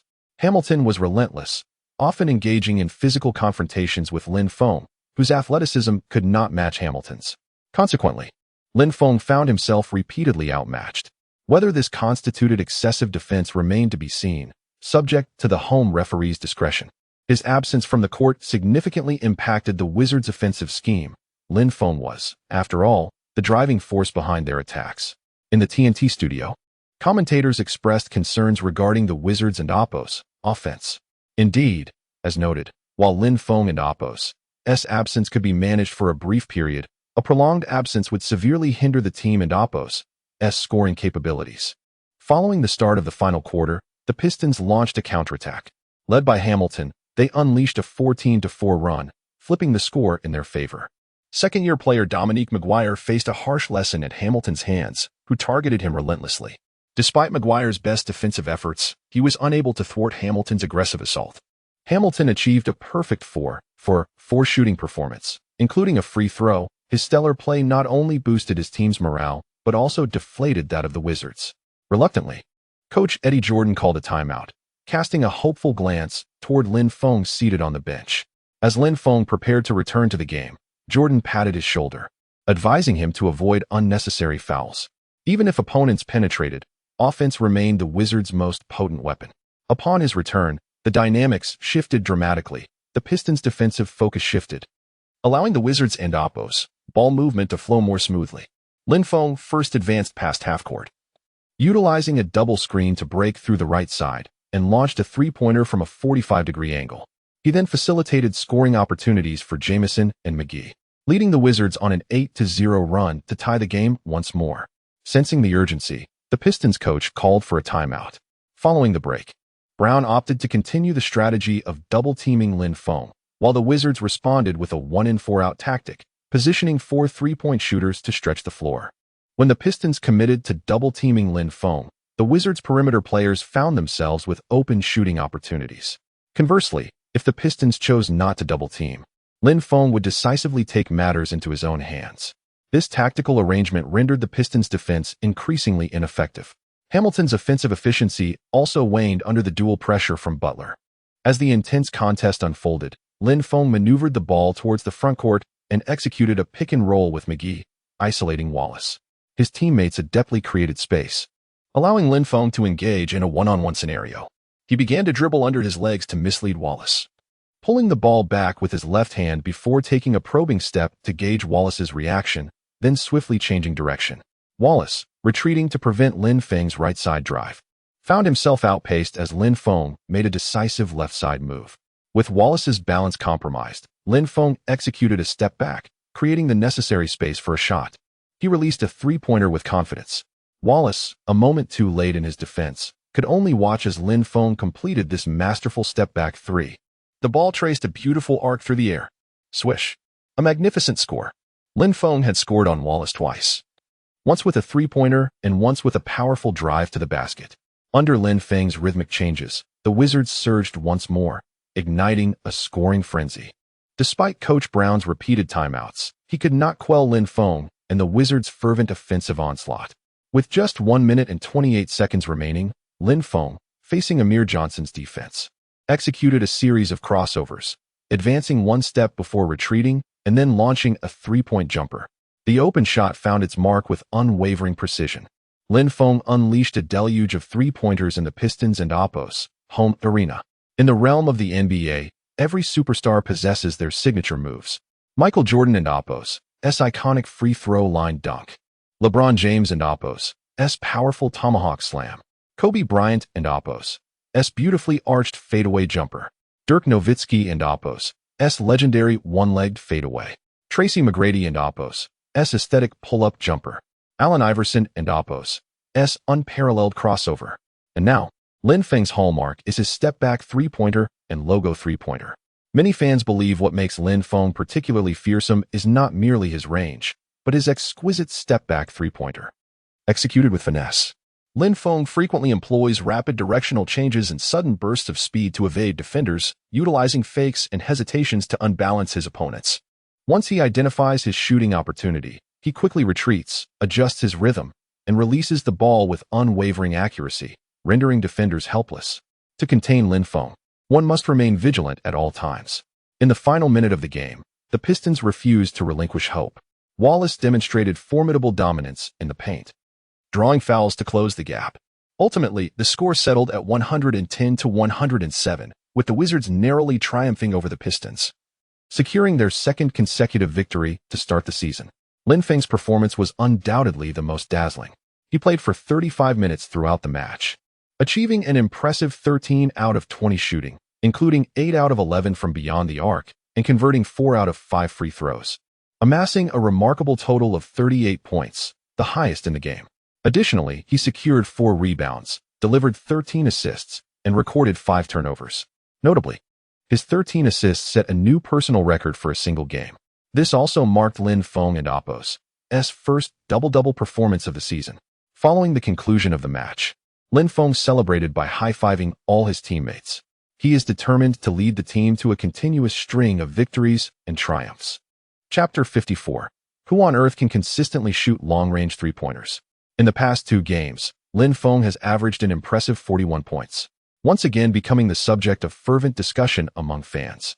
After these matches, he accumulated a total of 1,400 energy coins. Following a day of rest at his villa, Lin Feng and his teammates boarded a flight to New York to face the Knicks. New York, the largest city in the United States, is home to the renowned Wall Street. During the 2007-2008 season, the Knicks' former coach Isaiah Thomas left a disarrayed team for the new head coach Mike D'Antoni, presenting a roster that lacked cohesion and strategy. However, the individual talents within the team should not be underestimated. Notably, Jamal Crawford, known for his exceptional three-point shooting skills, boasts a shooting percentage exceeding 40%. Additionally, the diminutive Nate Robinson, standing at just 5 feet 9 inches, is a 3-time NBA Slam Dunk Contest champion. There is also Zach Randolph, who later played for the Memphis Grizzlies. After checking into their hotel, Wizards coach Eddie Jordan wasted no time in gathering the team for 2 intensive training sessions in preparation for the upcoming game. Meanwhile, at another arena, the Knicks were engaged in their regular training. As the sun began to set, most players concluded their practice, resting on the sidelines and basking in a moment of tranquility. The only player remaining on the court was Crawford, who was diligently practicing three-point shots from the arc, though his accuracy left much to be desired. He occasionally frowned, clearly dissatisfied with his shooting performance. "What are you doing?" Randolph approached with a curious expression. "If you're practicing three-pointers from that distance, your success rate will undoubtedly be low." Upon hearing Randolph's words, Crawford quickened his pace, a fierce determination igniting in his eyes. "I want to enhance my three-point shooting ability. Have you heard of Lin? That player from China? He can effortlessly shoot three-pointers from near the court logo with an astonishing accuracy of over 50. Crawford exclaimed, his tone brimming with aspiration. To become stronger, he believed he must elevate his shooting skills. Only then could he match Lin Feng's prowess. He envisioned the exhilarating moment when he could retaliate with precise three-pointers while facing Lin in the game. "Hey, brother, don't be so tense," Randolph reassured him. "I and Oppos, VE seen a couple of games featuring that Chinese rookie. His three-point shooting is indeed impressive, but it's improbable he can maintain such accuracy every match. No player in the history of this league has consistently achieved over 50 from three-point range. Not even Ray Allen could manage that, and that's a fact." Randolph shook his head, unconvinced. He regarded Lin Feng as a formidable player, but not one capable of extraordinary feats. Scoring 40 points in a game didn't seem extraordinary to him. However, in a match against Detroit, Lin had scored 38 points despite the Pistons' tight defense. In the season opener, he had even netted 44 points, and considering his Olympic performances, he had registered over 30 points in several consecutive games. Crawford countered earnestly, recalling Lin's astonishing displays during the Olympics that left him in awe. Randolph paused, momentarily taken aback. "That's all well and good. While this Chinese player possesses remarkable offensive skills, his defense is quite average. Just like LeBron in the 2007 finals, when faced with pressure, his shooting percentage declined. You could try to break through his defense with quick drives. Let us hope so." Crawford returned to his training, focusing intently on mastering long-range three-point shots. Despite the challenge it presented, his eyes gleamed with determination, resolute in his belief that mastering this skill would elevate his offensive capabilities to new heights. Clang, clang. The gym echoed with the sound of Crawford's missed shots. If Lin Feng were present, he would undoubtedly offer guidance to Crawford. With diligent practice, Crawford might well master the art of long-range shooting, yet for the average player, it remains a challenging and unreliable scoring method. As for the future Stephen Curry, who occasionally attempts long-range three-pointers, his success is certainly bolstered by both effort and innate talent. Lin Feng, however, relies on a different kind of power, one beyond the reach of mere human ability. After all, who on earth can consistently shoot long-range three-pointers? The following day, 1 hour before the game, Madison Square Garden was already teeming with fans eager for the match to commence. The DJ played exhilarating music, igniting the atmosphere in the arena. Soon, amid the thunderous cheers of the crowd, the players from both teams emerged from the tunnel, greeted by the enthusiastic roars of their supporters.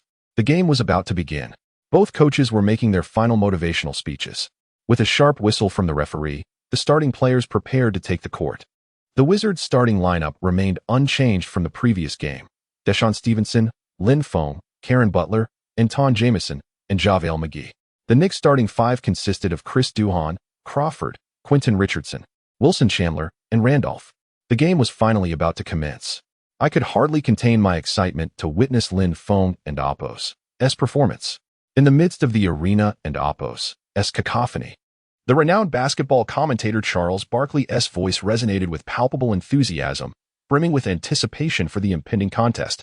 On the court, Randolph and McGee faced each other. Ready for the jump ball, the atmosphere charged with tension. With a sharp sound, the basketball ricocheted from McGee's hands into Stevenson's grasp. The Wizards initiated the first offensive play. Stevenson dribbled past half-court, and his teammates quickly positioned themselves. The Wizards began their offensive strategy. After controlling the ball, Stevenson swiftly passed it to Lin Feng. Crawford, tasked with defending Lin, wore an expression of disbelief as he hurriedly closed the distance. Yet he was a step too slow. Receiving the ball, Lin executed a feint that caused Crawford to lose his balance. Regaining his composure, Lin stepped back and launched a jump shot. The basketball arced gracefully through the air. Swish. It found nothing but net. The Wizards completed their offensive play in just 7 seconds. Wow, right from the outset. Lin Feng sinks a three-pointer. It seems he is in peak form today, Barkley exclaimed with excitement. Chapter 55, not just one three-pointer. It and Oppo's, a string of three-pointers. Come on. Man, is that really necessary? One commentator remarked, observing that it was merely a three-pointer that had been made. Meanwhile, Kenny Smith, another commentator, expressed his confusion, unsure why Barkley had become so overly excited. You don't understand, do you? This is not just a three-pointer, Barkley replied, a slight smile playing at the corners of his mouth. This is a string of three-pointers. Kenny Smith was still trying to grasp the significance of Barkley's enthusiasm when Lin Feng, on the court, made another three-pointer during a transition of offense and defense. See, I told you so. Not just one three-pointer, Barkley gleefully pointed out. On the court, Randolph's pupils constricted, and his expression grew serious. Jamal, don't let number 10 shoot three-pointers easily. Head coach D'Antoni frowned, concerned. The game had barely started for a minute, and 2 three-pointers had already been made. Of course, I will do my best to defend him, Crawford said through clenched teeth, his expression resolute. The Knicks began their offensive possession. Chris Duhon dribbled past half-court and directly passed the ball to Crawford. Crawford, using one-handed dribble, directly faced off against Lin Feng. After a series of feints to shake off Lin Feng's defense, Crawford executed a turnaround jump shot. Swish. The mid-range shot found its mark. Crawford was silently competitive, asserting his dominance on his home turf, unwilling to let Lin Feng run rampant. The offense had to be ignited. The Wizards initiated their offensive. Stevenson skillfully dribbled, maneuvering around Duhon before easily completing a fadeaway jumper. As the ball swished through the net, Stevenson clenched his fist in triumph. Chris Duhon, positioned at the top of the arc, orchestrated the Knicks' offense before passing to Randolph, who successfully executed a one-on-one against McGee. The game continued, and Stevenson, having crossed half-court, signaled for his team to spread out. The Knicks responded with a 3-2 zone defense, and Stevenson passed the ball to Lin Feng, stationed at the right wing, 45 degrees beyond the three-point line. Crawford, tasked with guarding Lin Feng, focused intently on him. Lin Feng, gripping the ball, assessed the situation on the court, signaling for everyone on the right to spread out. He intended to go one-on-one. Boom. The basketball descended with force, and he executed 2 crossovers. Crawford was fixated on the ball in Lin Feng's hands. Lin Feng's continuous rhythm changes kept Crawford off balance. As Lin Feng shifted left and made a decisive move, Crawford instinctively leaned to his right. Lin Feng then pulled the ball back with his back, dropping it into his right hand while Crawford shifted left in response. Lin Feng dribbled again, successfully shaking off Crawford and Oppo's defense. He then stepped back, creating space for a three-point shot. With a smooth release, the ball traced a beautiful arc swish. Another three-pointer. In just a few minutes, Lin Feng had already made 3 three-pointers, prompting Coach D'Antoni to call a timeout with a furrowed brow. Guys, we need to contain him, apply pressure. Wilson, when number 10 has the ball, you and Jamal need to double-team him, he instructed. After the timeout, the Knicks resumed their offense. Duhon, upon entering, swiftly executed a play against Stevenson. Coach D'Antoni clapped his hands. That's it. Guys, sink it. Meanwhile, the Wizards quickly organized their own attack. Stevenson brought the ball past half-court, passing it once again to Lin Feng, setting up another one-on-one. On the right side, 45 degrees, Lin Feng faced off against Crawford again, with Wilson Chandler joining to assist. After a series of crossovers, Lin Feng realized he had no good shooting opportunity. He charged toward the paint against Crawford, who did not commit a foul. The strong drive failed to yield points. Lin Feng shook his head and quickly retreated on defense. Seeing Lin Feng miss, Crawford seized the rebound and quickly transitioned into offense, collaborating with his teammate for an easy layup.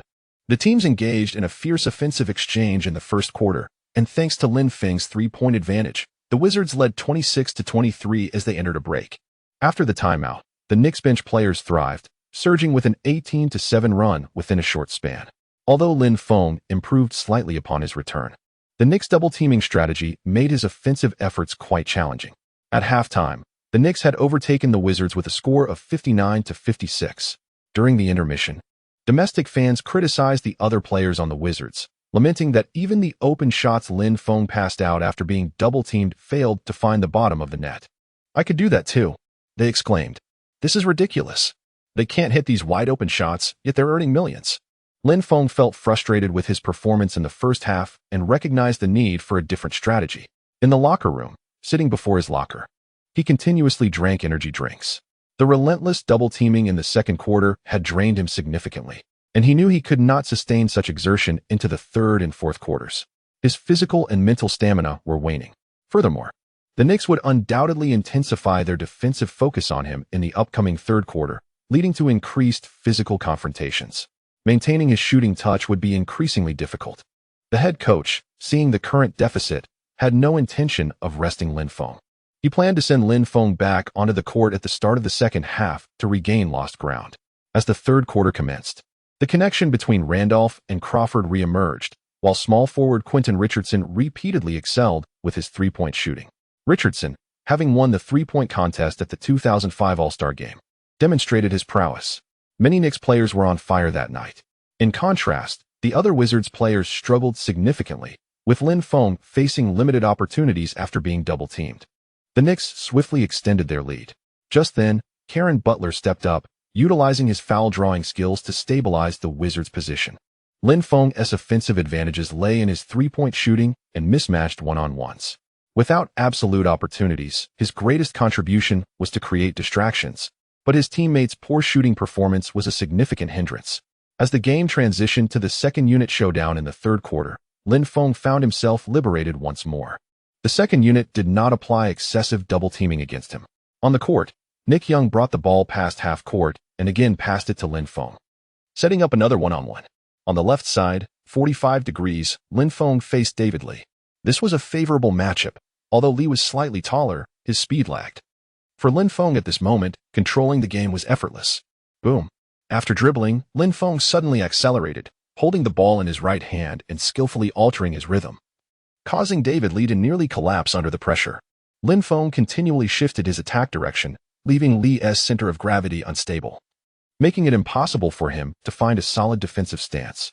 In the instant that Lee appeared to lose his balance, Lin Feng identified an opportunity to break through. Rather than charging directly, he took a step to the right and then retreated. Lee's defensive rhythm was completely disrupted by Lin Feng. As Lee attempted to adjust his defense, it was already too late. Lin Feng effortlessly created space with his retreat.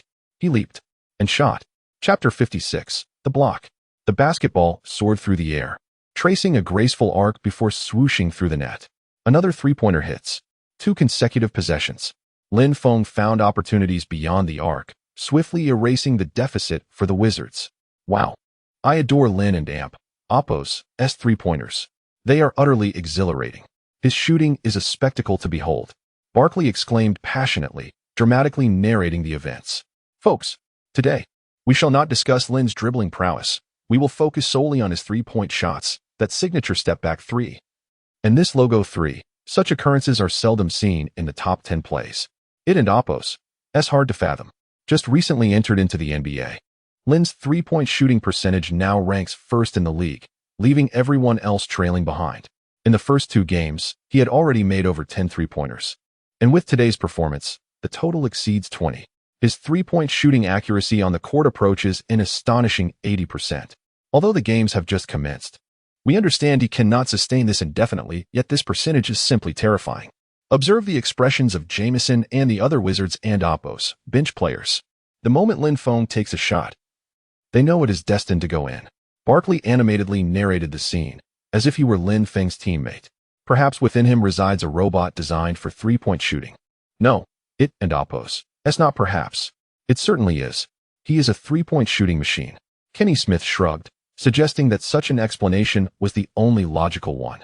The Knicks and Oppo's head coach had no choice but to field his starting lineup, while the Wizards also deployed their strongest ensemble. Quentin Richardson received an accurate pass from Chris Duhon beyond the three-point line, adjusted his breath, and jumped for the shot. The basketball carved a beautiful arc before precisely passing through the net. 3 points scored. 72-73, the Knicks held a temporary lead by 1 point. Quentin Richardson excitedly gestured a three-pointer towards Lin Feng, seemingly taunting him. Yet, Lin Feng remained unfazed. The Wizards launched another offensive.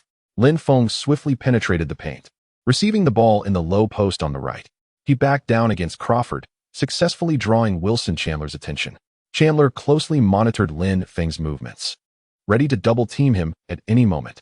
Just when the defenders anticipated Lin to continue his isolation play, he unexpectedly delivered a pass straight to the middle.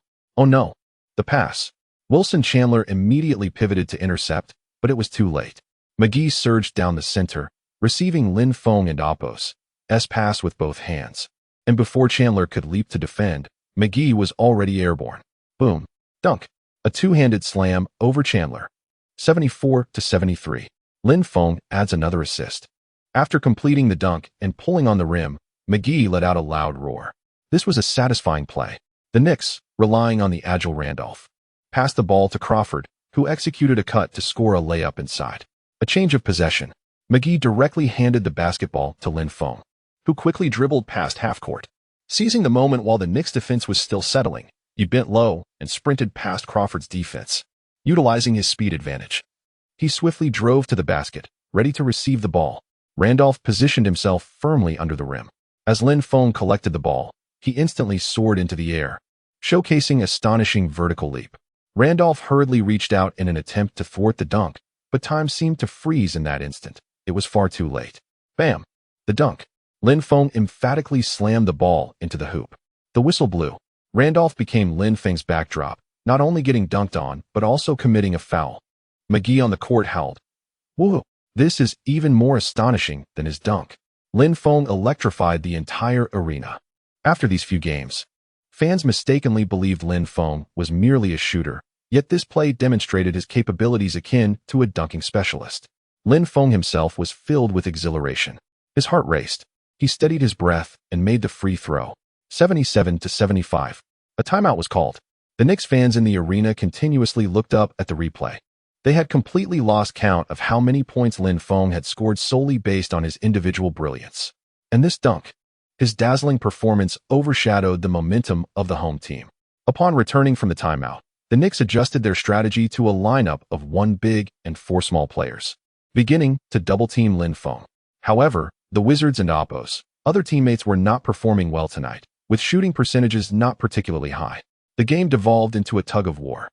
At the end of the third quarter, the Wizards led 82-81 as they entered the final quarter. The teams battled fiercely, unable to create a significant gap in the score. The contest continued until the final minute, with the Knicks temporarily leading by 2 points. Lin Feng's ball handling skills were on full display this game, as he navigated through 2 or 3 defenders without any turnovers. Only 14 seconds remained in the game. The coach decisively called for one last timeout to strategize the final offensive play. The entire team formed a circle, with Lin Feng standing in the center, beads of sweat rolling down his forehead. This game carried immense pressure for him. He had already amassed 38 points, 4 rebounds, and 10 assists, a comprehensive performance. While he had achieved individual stats, the outcome for the team was evidently not tied to those numbers. If they lost, even the best stats would not lift his spirits. "Lin, you take the ball. Javal, McGee, and Karen, Butler, you 2 set screens for Lin, and everyone else must create space." Javal, after setting the screen, roll to the basket. Karen, if the opportunity arises, set a pick for Lin once more.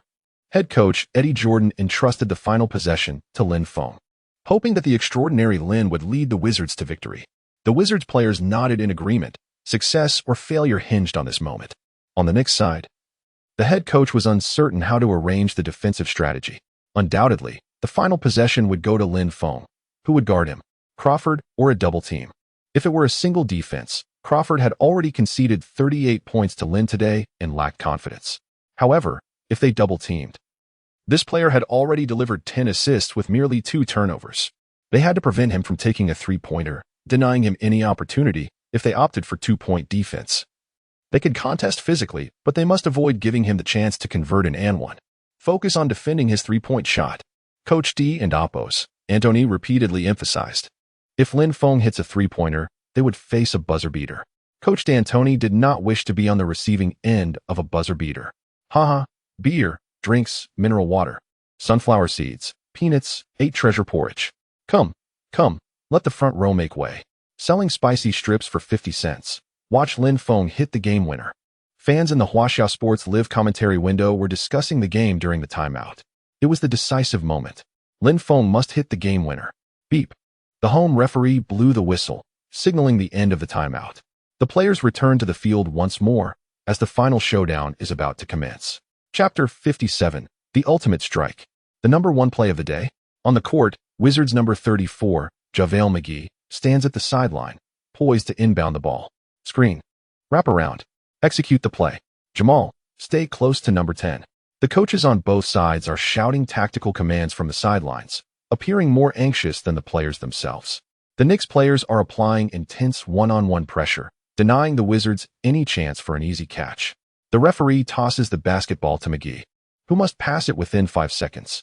According to the original tactical plan, McGee was supposed to pass the ball to Caron Butler, who would swiftly transition it to Lin Feng, utilizing Lin Feng's body as a screen to await an opportunity. However, at this moment, Butler is tightly marked by an opponent, leaving no suitable catching chance. McGee must proceed with caution, for a forceful pass could easily be intercepted by the adversary. Lin Feng observes McGee's predicament. He understands that this final inbounding is not merely a challenge for the contemporary Polish center, but a universal dilemma faced by every team. In this rapidly changing arena, each player must adapt fluidly, making optimal choices based on the evolving circumstances. Give me the ball. Lin Feng darts towards the center with lightning speed, his gaze resolute and his steps steady. McGee lofts the ball high, and both Crawford and Lin Feng leap simultaneously. Lin Feng secures the ball first, carefully shielding it from the opponent's grasp. After gaining possession, Lin Feng signals all players to create space. Facing the defender, he takes a deep breath, preparing to initiate the attack. Wizards coach Eddie Jordan furrows his brow, realizing the Wizard strategy can no longer be executed. Defense. Defense. Defense. Shouts Knicks head coach Mike D'Antoni, his voice reverberating throughout the arena. At this moment, the entire audience holds its breath, fixated on the ball in Lin Feng's hands. His gaze is unwavering, focused on the countdown timer as he dribbles low over the logo, his mind racing to devise the best offensive approach. Crawford stands beyond the three-point line, arms outstretched, bracing himself. He knows that if he approaches Lin Feng too soon, he risks being easily bypassed. He continuously glances back to assess his teammates' defensive positioning, trying to predict Lin Feng's potential route of attack. Time is slipping away, and the atmosphere thickens with tension. The timer reads 7 seconds. Yet Lin Feng remains remarkably calm, eager to conclude the Knicks with this final offensive thrust. The Wizards players have created space, their eyes glued to Lin Feng, anticipating how he will handle this pivotal possession, ready to receive his eventual pass. 5 seconds, 4 seconds, 2 seconds. Crawford keeps a close watch on Lin Feng. The distance from the three-point line is substantial, prompting Crawford to inch closer. Lin Feng's focus sharpens as the timer's digits intersect with Crawford's gaze. He knows this is his moment. Just as Crawford closes the gap, Lin Feng suddenly gathers the ball, feigning a pass. Crawford, startled, instinctively turns to alert his teammates. However, in that fleeting moment of distraction, Lin Feng swiftly pivots, adopting the form of a three-point shot. Logo three-pointer. It is a signature shooting posture as the basketball is released from his fingers. Wang Defa. Crawford exclaims, lunging towards Lin Feng like a ferocious tiger. Yet, it is all too late. Lin Feng and Oppo's long-range three-pointer arcs through the air with flawless precision. With the combination of fiery touch and big heart, he delivers an invincible three-pointer. The audience stands in stunned silence, unable to believe their eyes. In this critical moment, Lin Feng opts not for a two-point layup or a chance to draw a foul. He understands that the farther one is from the basket, the lower the shooting percentage. He chooses to eliminate the opponent with a three-pointer at the last moment, denying them any chance of extending the game into overtime. This is the logo position. For some, it would be daunting, but for Lin Feng, this position offers immense advantage, free from defensive pressure, presenting an unparalleled opportunity for a supreme shooter. Lin Feng's gaze remains fixed on the departing basketball. Just as it reaches its zenith, the sound of the timer hitting 0 resonates. Knicks fans hold their breath, particularly the fervent female supporters, who cover their mouths in disbelief at the unfolding spectacle. Finally, bang! The basketball pierces the heavens, striking the target. 114 to 113. A buzzer beater, the ultimate strike. Lin Feng and Oppo's three-pointer is a perfect manifestation of unwavering belief in victory, etching a flawless conclusion to this contest. McGee, exhilarated, rushes towards Lin Feng, colliding midair. Jamison roars in jubilation, slapping Lin Feng and Oppo's chest in celebration. They are utterly elated. OMG, he has clinched the victory. a stunning buzzer beater. As the ball swishes through the net, fans watching the live broadcast, Wizards supporters in far-off Washington, and commentators alike erupt in ecstatic shouts. Knicks fans and players alike stand in astonishment, unable to fathom the events that just transpired. Wang Defa. So cool. Some of Lin Feng and Oppo's fans, unable to contain their excitement, begin to cheer loudly, drawing the attention of other devoted supporters. Lin Feng has once again delivered a career-defining three-pointer at the buzzer. At this moment, every live broadcast and the large screens in the arena replay this astonishing climax over and over. In this final offensive play, Lin Feng receives a slightly high pass. Crawford's defense lags behind. Lin Feng chooses against driving, seeking neither a screen nor a timeout. With 3 seconds remaining, he steps back, raises his gaze, and confidently releases the shot. It is an indescribable confidence, as if he has already foreseen the ball's perfect trajectory. It is a three-pointer to vanquish the opponent. Crawford's defense appears utterly futile, helplessly watching as the basketball sails towards the hoop. The lights illuminate. The ball goes in. A game winner, leaving fans in shock and the Knicks coach D'Antoni dumbfounded. The Wizards leave no opportunity for the Knicks, sealing the victory with a last-second shot. Coach Eddie Jordan is equally bewildered. Had their strategy been deciphered by the opponents? How could Lin Feng dare to shoot from such a distance? Everything unfolded too swiftly. By the time Coach Eddie Jordan fully comprehends the situation, the game has concluded. Lin Feng has ended the match with an incredibly confident logo three-pointer. This shot is destined to claim the title of the #1 play of the day. It shall undoubtedly become one of the classic highlights of the NBA season. At this moment, it is Lin Feng's time to shine. Chapter 58, NBA's Player of the Week. Zhang Yufei, 41 points, 4 rebounds, and 10 assists. Lin Feng once again showcased his extraordinary prowess. OMG, my friend, I am utterly enamored with him. An obsession of sorts, Charles Barkley exclaimed from the commentary booth. The ball is in. What a splendid play. Lin Feng is charging towards the All-Star selection this season. In the Huaxia Sports live broadcast room, Yu Jia and Coach Zhang exchanged their excitement fervently. Lin Feng executed a last-second shot, and I believe he will undergo a remarkable transformation thereafter. He is destined to become an exceptional core player, a leap like a dragon soaring through the heavens.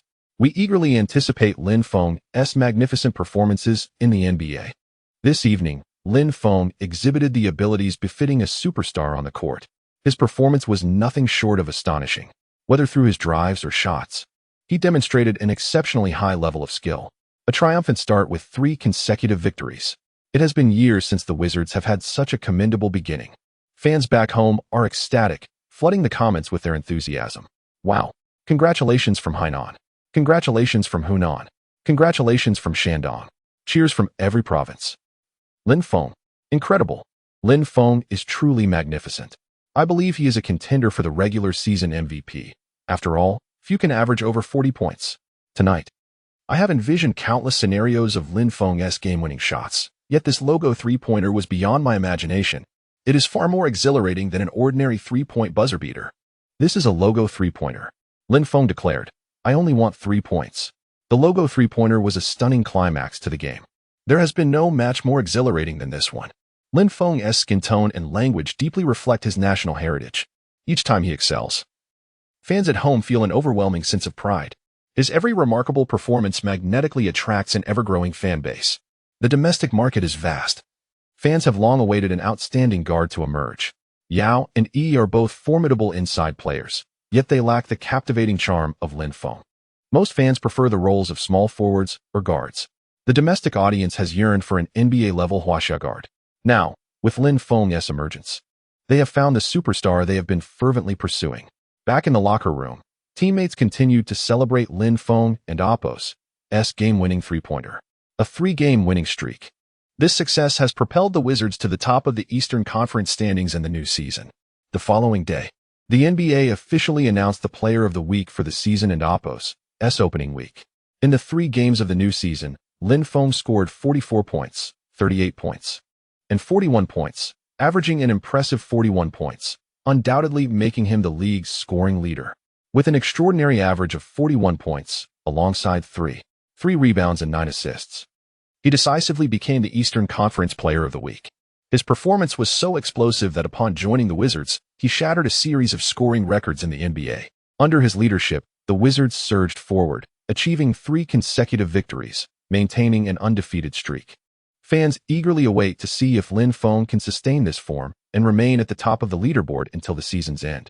The Western Conference Player of the Week award went to Chris Paul of the New Orleans Hornets 2008, who led his team to a record of 3 wins and 1 loss, averaging 23, 2 points, 5, 2 rebounds, 11, 3 assists, and 7 steals. However, compared to Lin Feng's statistics, Chris Paul's performance seemed somewhat lacking. After the game the next day, with the team's permission, Lin Feng separated from the group. With the distance from Huaxia to far-off New York, he felt a strong desire to reunite with an old acquaintance. Now in New York, he was compelled to check on her well-being. The streets of New York were bustling. This was Lin Feng's impression after walking through the city. In Upper Manhattan, he arrived at the gates of Columbia University, dressed in an Armani suit and sunglasses, exuding an aura of charm and composure as he entered the campus. Amidst the throngs of people, he turned heads at an astonishing rate. Many beautiful women even approached him, seeking his contact information, all of which he politely declined. Lin? Lin, is that you? A Western woman with curly hair hesitated at first, but as Lin Feng drew nearer, the familiar figure triggered recognition in her mind. Lin, OMG. Confirming her suspicion, the girl excitedly covered her mouth, her voice trembling with enthusiasm. Upon hearing his name called, Lin Feng looked up and met her gaze, further affirming that the striking man before her was indeed the NBA star. Lin Feng. This call drew attention from those around, causing a stir as all eyes turned towards him. Hey, Lin, I'm your fan. Can I have your autograph? Can we take a picture? A boy shouted excitedly. Lin, you're so handsome. Please give me your autograph. Thank you. An American girl exclaimed. Lin, I've booked a room. My room number is. Lin, can we go on a date tonight? A group of bold girls pressed to the front, playfully nudging Lin Feng. One audacious individual even leaned in for a kiss on his cheek, causing Lin Feng to momentarily freeze. Wow, these girls are wild. Absolutely insane. He could hardly move. Completely enveloped by his own fervent fans, Lin Feng himself was taken aback by the overwhelming popularity he now commanded. Charismatic and talented, what girl wouldn't he be enamored? After tirelessly signing autographs for an hour, his arm grew weary, feeling more exhausting than playing basketball. Now, Lin Feng not only enjoyed fame in Huaxia, his handsome visage, coupled with his dazzling skills on the court, made him recognizable in his jersey. After being surrounded by fans for an hour, he finally managed to extricate himself, donning a mask as he prepared to venture deeper into the campus. Yet, upon looking up, he spotted a beautiful Oriental woman standing in the distance. Jiang Yufei. Lin Feng felt a rush of excitement. It had been 2 years since they last met. The vivid memories instantly resurfaced as he recognized her. With a quintessentially Eastern beauty, Jiang Yufei stood out remarkably. Despite her Huaxia heritage, her figure rivaled that of Western beauties, with all the right curves in all the right places. Although the weather had taken on a slight chill, she wore a dress that accentuated her graceful neck. Her long, slender legs were elegantly adorned with black stockings, showcasing her unique allure to the fullest. Her lustrous black hair cascaded like a waterfall over her shoulders, embodying both casual charm and feminine grace. The depths of his memories seemed to awaken within him. Unable to contain his excitement, Lin Feng quickened his pace towards her. Chapter 59. It wasn't Appos until you came that I wore black stockings. As Jiang Yufei beheld the dashing young man dressed in a suit, a fleeting smile graced her lips. Oh, you little rascal, you actually remembered to come find me. Lin Feng approached the girl, captivated by her beauty, momentarily at a loss for words. After all, Lin Feng only knew Jiang Yufei through the depths of his memories, having never truly interacted with her before. Who is this star, surrounded by so many admirers? Such a sought-after gem. Jiang Yufei chuckled softly at the boy's dazed expression, her laughter only enhancing her charm. Lin Feng found himself momentarily entranced. You little rascal, you actually came to see me after 2 years in America. Have you forgotten me? Jiang Yufei's sultry voice filled the air. Her words left Lin Feng momentarily speechless, a realization dawning upon him that their relationship was indeed extraordinary. Feijia? Lin Feng tentatively called out. Little rascal, I haven't and Appos. He congratulated you on your Olympic gold medal yet. It's been so long since we last met. Come here and let your sister give you a hug. Before Lin Feng could react, 2 voluptuous curves filled his vision, followed by the warmth of a body colliding into his embrace, a fragrant scent enveloping him. You heartless little brother, you haven't contacted me in half a year. Did you miss your sister? Do you think of me at all? A voice as smooth as silk, laced with sweet temptation, whispered in his ear. Lin Feng's body stiffened briefly before relaxing, the soft touch igniting an electric thrill through him, stirring his senses. At that moment, he was truly engaged, and the manner of this engagement was rather tender. Looking down at Jiang Yufei nestled in his arms, an unusual feeling surged within him. Standing at 194 centimeters, Lin Feng towered over Jiang Yufei, who was around 175 centimeters. The plunging neckline of her attire accentuated her allure perfectly. The view was indeed captivating. Sensing Lin Feng's intense gaze, Jiang Yufei took a few steps back, unabashedly flaunting her assets while casting him a teasing glance. "What are you staring at, you little pervert?" she chided playfully, a smirk dancing on her lips. "Careful, or you might end up dreaming of me tonight." Lin Feng was taken aback by her boldness, momentarily at a loss for words. This girl was truly fascinating. However, realizing they were in America, he surmised that her 2 years of study abroad had likely influenced her openness. With that thought, he allowed a confident smile to emerge. "Of course I'm admiring the beautiful Fei Jia. It's been ages, and you still look incredibly enchanting." Upon hearing this, Jiang Yufei bit her lip, a smile gracing her features. "Have I captivated you, little rascal?" "Of course. After finishing the Knicks game, I couldn't wait to come find you. I never imagined you'd be this alluring now. It's hard for me to maintain my composure." Lin Feng jested. "Hey, you little pervert," Jiang Yufei playfully spat, a playful pout curling her lips. Their banter was a familiar routine, often ending with Lin Feng on the losing side. However, this time, he seemed to hold the upper hand, much to Jiang Yufei's chagrin. "Well, it was tea until you came that I decided to wear black stockings." Jiang Yufei lowered her head slightly, a hint of shyness creeping into her demeanor. Her words sent Lin Feng's heart racing, his gaze fixated on her. He suddenly noticed a mischievous grin cross her face. "So, little rascal, your preferences haven't changed over the years. No wonder your trash can was often full of tissue paper back home. You were secretly." Jiang Yufei feigned realization, teasing him about his late-night indulgences in beauty pictures. Lin Feng's eyes widened, a familiar sense of helplessness washing over him. He had never managed to outshine her. Choosing a well-regarded Chinese restaurant for dinner, the atmosphere was both elegant and comfortable. "I watched your game, little rascal. You were magnificent. You have to get me a ticket to your arena," Jiang Yufei exclaimed. "You want to see a basketball game?" Lin Feng was taken aback. "Sure. It'll give you the chance to witness my prowess on the court." A confident smile crept onto his face. What man wouldn't he want to impress a stunning beauty? He envisioned the moment he became the center of attention in the arena, and he could almost see Jiang Yufei becoming enchanted by the atmosphere, idolizing him. "Stop being so vain. I'm going to see Nick Young. I heard he is quite the handsome guy and in good form lately," Jiang Yufei replied, a playful smirk on her lips. "Can he compare to me?" Lin Feng raised an eyebrow, eager to retort. But upon seeing Jiang Yufei's playful expression, his words faltered. With a laugh, Jiang Yufei finally couldn't contain herself, realizing that concern often leads to confusion. "All right, but you must get me a front-row ticket." She blinked her beautiful eyes, smiling sweetly. Recognizing Lin Feng's earlier demeanor, she decided not to tease him further, fully understanding the situation. "Absolutely. Front-row seats are a must," Lin Feng assured her. "All right then, I'll be staying with you," Jiang Yufei stated casually, as though it were the most ordinary thing in the world. Lin Feng was taken aback. "Fei Jia, are you not worried about any unexpected occurrences by being so generous with your stay?" He smirked, his gaze playfully wandering over her admirable features, as if appreciating a fine work of art. Jiang Yufei shot him a look, her lips curving into a confident smile. "Unexpected occurrences? Lin Feng, don't forget, I'm a black belt in Taekwondo. If you dare to have any funny ideas, be careful of losing your teeth. Moreover, I'm not living with you full-time. I'll just drop off my luggage. When you have a home game, I'll occasionally stay over. Most of the time, I'll still be in the dormitory at school. I'm just here to check if your villa has any hidden treasures," Jiang Yufei explained earnestly, her tone implying a hint of suspicion towards Lin Feng, particularly about those hidden treasures. "Lin Feng, you wouldn't be against having Fei Jia around, would you?" she questioned, a hint of doubt in her voice. Lin Feng quickly shook his head, a sheepish smile spreading across his face. "Fei Jia, what are you saying? Our bond over the years is not to be taken lightly.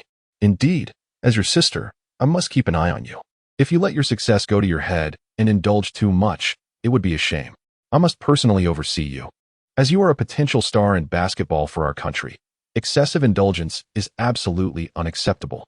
Jiang Yufei took a deep breath, her fists cracking ominously, as though sending a warning signal into the air. Lin Feng could only stare in disbelief. What in the world are you talking about? Excessive indulgence. Perhaps I am still a novice? Lin Feng gazed at the fiercely gesticulating Jiang Yufei, utterly speechless. I am a man transformed by the system. The land is barren. Yet this ox of mine feels no fatigue. If you wish to reside in a villa, then do so. I am not one to deny you such a pleasure. The presence of a stunning beauty to admire the picturesque scenery brings me joy, yet you insist on weaving countless excuses. What a futile endeavor. One might mistakenly believe I frequent nightclubs. Lin Feng uttered not a single word thereafter, silently enduring the situation. Chapter 60. The alluring Sister Fei. As Jiang Yufei observed Lin Feng's discomfiture, a subtle smile graced her lips, reminiscent of joyful times gone by. The familiar essence of youth lingered in the air. Lin Feng, while munching, recounted his recent experiences. Although some details were reported in the news, many remained undisclosed. Jiang Yufei listened intently, occasionally displaying an ant-like smile, and an unspoken connection blossomed between them. That evening, unable to resist Jiang Yufei's insistence, Lin Feng acquiesced and took her to his new villa in Washington. This spacious abode boasted 8 bedrooms, ample enough for their needs. After exploring the villa for half the day, Jiang Yufei settled into a room situated far from the master suite. The following morning, Lin Feng hurriedly departed for the gym to train. After a long day of exertion, he returned home late, yearning for a quiet retreat to his room. Yet, upon entering, he noticed the lights were still aglow. As he unlocked the door and stealthily stepped inside, he leaned against the window to glimpse the living room. What he beheld was a mesmerizing sight. Jiang Yufei, clad in a form-fitting pink workout outfit, showcased her figure, each curve seemingly sculpted by divine hands.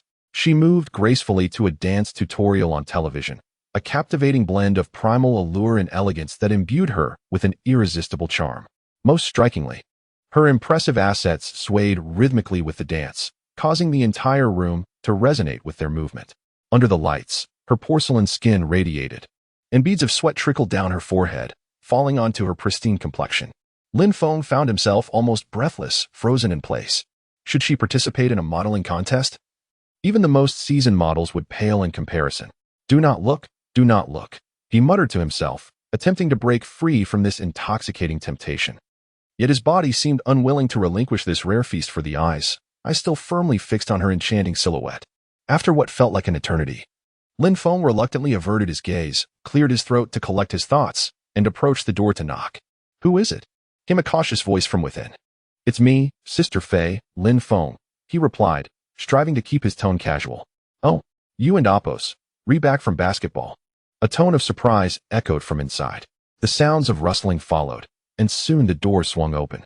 Lin Feng gazed directly at the perspiring Jiang Yufei, momentarily entranced. She was utterly captivating. Lin Feng, how was training tonight? Are you exhausted? She inquired. He admitted, I was quite drained, but seeing you now invigorates me. He had been utterly fatigued after practice. Yet her presence rejuvenated him. Hey, you've been enjoying my villa daily. Shouldn't I charge you some interest? Lin Feng quipped, a mischievous glint in his eye. Go ahead. I'll give you an opportunity. Once I finish my workout, you can assist me with some stretching. Stretching? Wait, I need to take a shower first. Jiang Yufei's expression shifted slightly, a flicker of apprehension crossing her features. It's just stretching. Why do you need a shower? You don't understand. I came straight back from training, and I'm drenched in sweat. It's unbearable, Lin Feng explained as he swiftly made his way to the private bathroom. Jiang Yufei's cheeks flushed slightly, and she lightly scolded, You should be clearer in your speech. I thought you had ulterior motives. Remember to come to my room once you're done. Half an hour later, Lin Feng, be gentle. Lin Feng executed the stretching routine with fervor, but his intensity proved too much for Jiang Yufei. Sister Fei, can you please control yourself? Your cries make it sound like I'm hurting you. He chuckled. Jiang Yufei shot him a glare, rubbing her sore arm. It's not my fault. You're just too rough, she exclaimed, her eyes glistening with unshed tears. With a solemn face, Lin Feng explained, stretching requires some force. It's essential for loosening the body's meridians. He grasped Jiang Yufei's arms, vigorously moving them while his gaze occasionally wandered toward her form. His throat tightened, and illicit images invaded his mind, rendering his previous academic pursuits suddenly lackluster. By the way, little brother, why is your trash can always so clean? Jiang Yufei inquired, an innocent curiosity tinged with mischief. Sister Fei, are you that bored? Why do you care about my trash can? Looking to feast on its contents? Lin Feng smirked. Ugh, just go away. It's disgusting. I'm merely curious about how you managed to keep it that way. Lin Feng blinked, taken aback by her response. Wait a minute. Isn't that a bit too provocative? As a young lady, should you really be so interested in such matters? He retorted. Jiang Yufei scoffed. What do you know? I've seen far worse. Lin Feng was momentarily speechless. Jiang Yufei quickly corrected herself. I mean, the fiery girls in our dorm have far more content on their computers than you could imagine. Your little collection pales in comparison. Lin Feng's eyes widened in surprise, akin to discovering a hidden treasure. Indeed, America's openness was astonishing. If you wish to see more, just let me know, Jiang Yufei said with a sly smile. I'll ensure you have ample space on your hard drive. She shifted positions, lounging comfortably and beckoning Lin Feng to assist her with stretching her legs.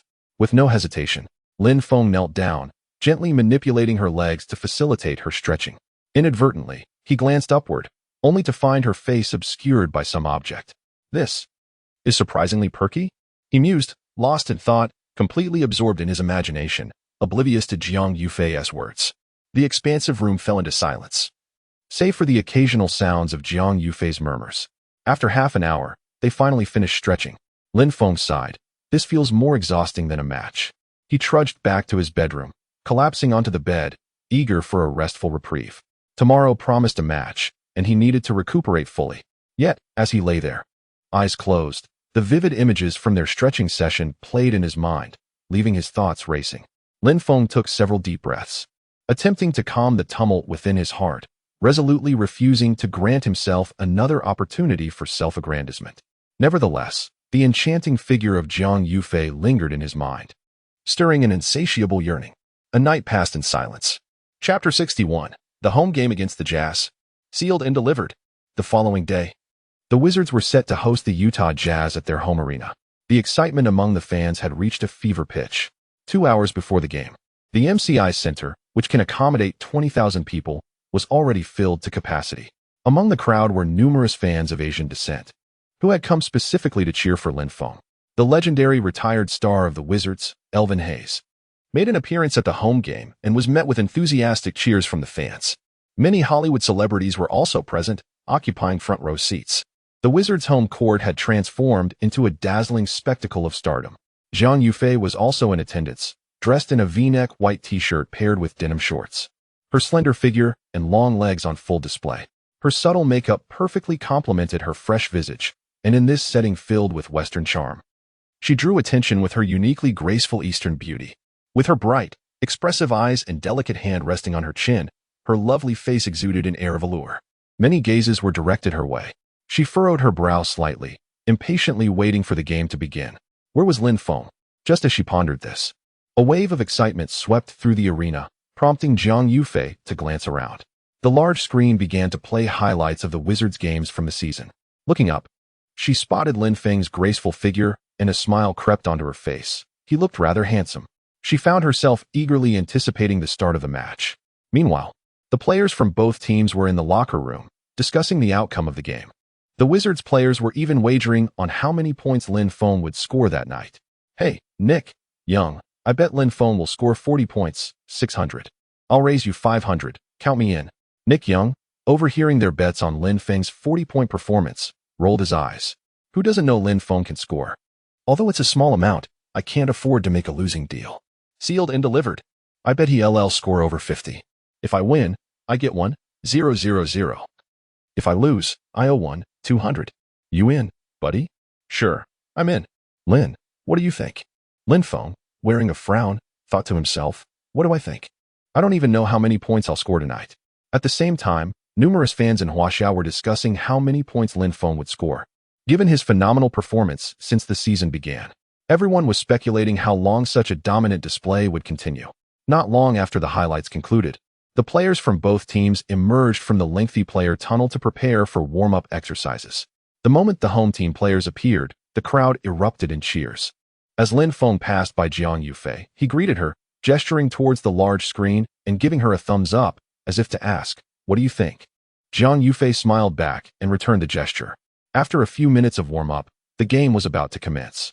The head coaches were making their final arrangements. With a sharp whistle from the referee, the starting players took the court. The Wizards' starting lineup remained unchanged, while the Jazz's starters included Deron Williams, C.J. Miles, Ronnie Brewer, Carlos Boozer, and Costa Koufos. As the game commenced, McGee's strength and leaping ability allowed him to easily tip the ball back to the Wizards. Deshaun Stevenson caught the ball and immediately passed it to Lin Feng, who had sprinted to the right corner beyond the three-point line. The Jazz players reacted quickly, closing in on Lin Feng and denying him an open shot. However, Lin Feng assessed the defense before him and, without hesitation, began dribbling, executing a series of deceptive movements before retreating beyond the three-point line. With a long-range shot, the ball soared through the air, tracing a high arc before swishing through the net. The crowd erupted in jubilant cheers. Lin Feng confidently flashed a three-point gesture to the front row. At that moment, he was the center of attention. Lin Feng, the arena's DJ, called out as Lin Feng made the three-pointer. Wow! A step-back three-pointer right after the opening. A signature shot. Facing the opposition's defense, Lin Feng had no intention of passing. He sank another three-pointer, sending a clear message to the Jazz. The commentators at the scene excitedly described the unfolding events. The Jazz initiated their possession. Deron Williams leisurely advanced the ball, skillfully maneuvering to evade Stevenson's defensive reach. He brought the ball to the top of the arc, signaling for Koufos to set a screen. Using the screen, he drove left into the paint, passing the ball to Koufos, who was matched up against McGee, a battle between two newcomers. However, Koufos struggled to overpower McGee, leading to a sudden turnaround jump shot. The ball ricocheted off the rim. McGee secured the rebound and passed it forward. Karen Butler quickly broke through, executing a fast break layup. The Wizards surged to an early 5-0 lead, met with an enthusiastic response from the crowd. Deron continued to push the ball past half-court, facing Stevenson and Oppos's defense as Boozer set a screen. Deron exploited the opening to break to the right and charged into the paint. McGee rushed to block Deron and Oppos's path. Deron pulled the ball back, drawing McGee out of the paint to create a one-on-one mismatch. McGee lowered his center of gravity, prepared to thwart Deron's drive. But Deron executed a bounce pass that slipped through McGee and Oppos's legs. Koufos successfully received the ball inside and, with a bank shot, scored. The Jazz began to regroup defensively. Lin Feng advanced past half-court, closely guarded by C.J. Miles, who was making it difficult for him. Lin Feng called for Jamison to set a screen, then dribbled to the left, only to be double-teamed by Boozer. With only McGee and Koufos left in the paint, Lin Feng tossed the ball high into the air. Understanding the play, McGee abruptly cut towards the basket, leaping to catch the pass. Koufos attempted to interfere, but failed to disrupt Lin Feng's delivery. McGee leaped to seize the ball and aimed for the rim. Yet, the ball struck the back of the rim and bounced out. Chapter 62, The Super Dunk. The arena erupts. The basketball ricochets off the rim. In the paint, Koufos witnesses the ball soaring and positions himself to leap for it. The trajectory of the ball aligns perfectly with Lin Feng's position. Seizing the moment, Lin Feng jumps to contest the basketball, snatching it from midair. Koufos misses the catch. After claiming the ball, Lin Feng dribbles once and ascends swiftly in the paint, aiming to attack the rim. Koufos, positioned within the restricted area, bends slightly and prepares to contest Lin Feng in midair. Koufos leaps with all his might, extending his arms to block Lin Feng's path. The height difference between them suggests that a successful dunk seems nearly impossible, potentially leading to a spectacular rejection. Oh no, this is too reckless. Zhang Yufei covers her mouth with both hands, anxiously observing the airborne struggle between Lin Feng and Koufos. The crowd gasps as Lin Feng attempts to rise above Koufos. Lacking the necessary force, this shot seems destined to be thwarted. Koufos jumps a fraction late, but it matters little, as his height and reach afford him a significant advantage. Lin Feng continues to soar, while Koufos reaches his peak, stretching out his hand to defend against Lin Feng's dunk. Lin Feng, with one arm extended, momentarily hovers in the air, colliding with Koufos as he descends, engaging in a physical confrontation. Lin Feng presses Koufos' arm down with his left hand, while his right arm forcefully drives the basketball toward the hoop. A thunderous dunk. In the absence of ample space for a dunk, Lin Feng successfully engages in a body confrontation in midair, forcefully slamming the ball into the basket. Lin Feng executes an extraordinary dunk at home. Roaring with exhilaration, he lands and faces the camera. The fans erupt in uncontrollable excitement, filling the arena with deafening cheers. The Wizards' momentum surges instantly. McGee rushes forward, colliding with Lin Feng's chest, roaring with fervor. The score starts at 7-2. Oh my, this play is utterly extraordinary. It's a display of sheer talent. As the Jazz begin their offense, a wave of taunts arises from the crowd, attempting to disrupt their rhythm. Darren crosses half-court, signaling for the team to slow down the pace and establish a half-court offense, aiming to calm the home crowd. Boozer receives Darren's pass, intending to isolate Jamison. But with tight defense, he passes to C.J. Miles. C.J. calls for Brewer to set a screen, then sidesteps to launch a three-pointer. The shot lands solidly. 7-5. This crucial three-pointer opens up the Jazz's offensive flow, effectively dampening the home atmosphere. Stevenson dribbles slowly, facing Darren's aggressive defense. With a swift crossover, he bypasses Darren and, altering his pace, passes the ball to Jamison near the mid-range. Jamison, posting up against Boozer, turns and makes the shot. In response, Boozer retaliates with a back-to-the-basket move against Jamison. 9-7. Subsequently, Lin Feng opts not to attack himself, instead allowing Stevenson to orchestrate the team's offense, facilitating his teammates' scoring. 7 minutes pass, and Lin Feng has tallied 5 points, 1 rebound, and 2 assists, while Jamison boasts 8 points, 3 rebounds, and 1 assist. With Stevenson contributing 2 points and 3 assists, the Wizards enter a timeout with a score of 21-19. Sitting on the bench, Lin Feng sips energy drink. Glancing at Zhang Yufei in the front row, giving her a thumbs up. The crowd erupts once more, believing Lin Feng has acknowledged them with a thumbs up. Zhang Yufei, feeling the excitement from the fans, is astonished and thrilled. Has he truly become this remarkable? He's undoubtedly impressive and quite handsome. Unable to contain her joy, she smiles broadly, her lips curving into a sweet grin, returning a thumbs up toward Lin Feng. This leaves Lin Feng momentarily spellbound. On the Jazz bench, Coach Jerry Sloan taps the tactical board, rallying his team. Maintain the offensive pressure. We are only 1 point behind. Aside from number 33, Antoine Jamison, who can penetrate the paint, their interior defense is not formidable.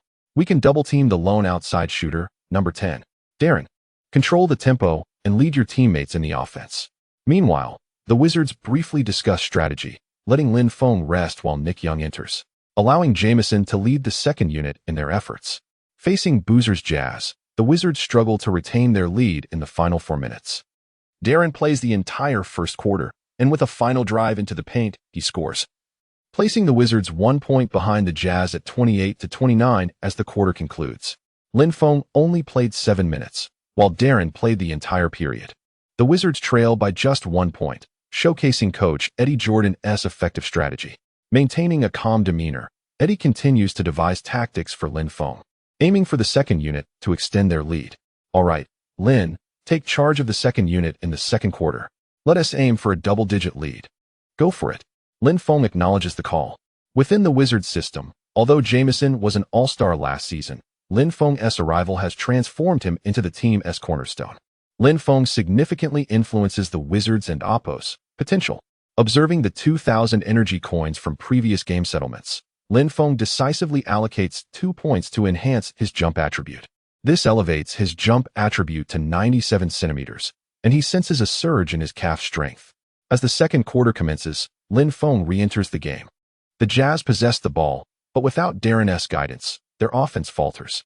Jazz player Blevin Knight attempts to pass to Paul Millsap in the paint, only to be intercepted by the Wizards. Fast break. Nick Young swiftly passes to Lin Feng. Receiving the ball, Lin Feng accelerates past half-court, leaving C.J. Miles behind, charging toward the Jazz's interior. Only Ronnie Brewer stands in his way. After penetrating the paint, Lin Feng leaps high from just inside the free-throw line. Confronted by Brewer, who attempts to block, Lin Feng performs an incredible mid-air maneuver, evading the defense and converting the ball into a dunk.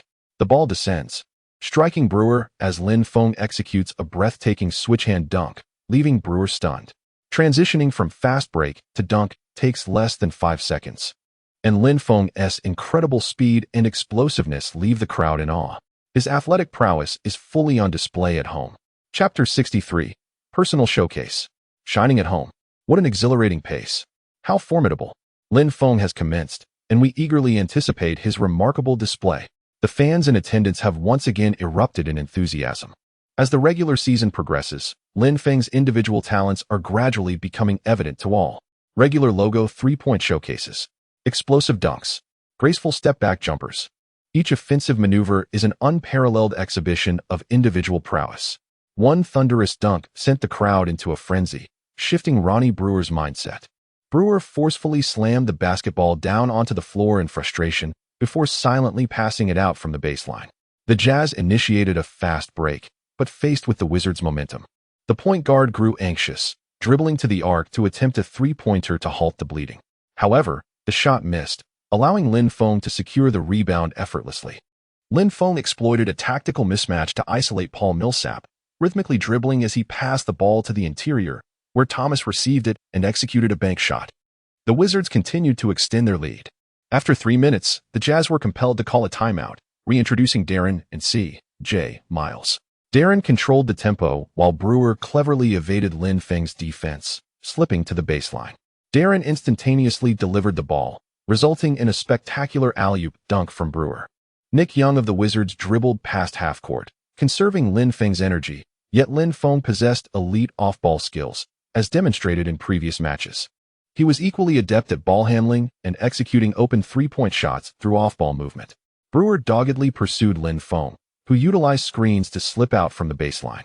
After 2 consecutive off-ball screens, Brewer could no longer keep pace with Lin Feng. Young, stationed at the arc, surveyed the court, and upon witnessing Lin Feng's swift movement towards the basket, instinctively lofted the ball high. Lin Feng leapt with vigor, catching Young's pass impeccably, evading the interior defense, and forcefully dunking the ball into the hoop. A response dunk. Just moments after Brewer's baseline dunk, Lin Feng retaliated with a powerful alley-oop. Spectacular.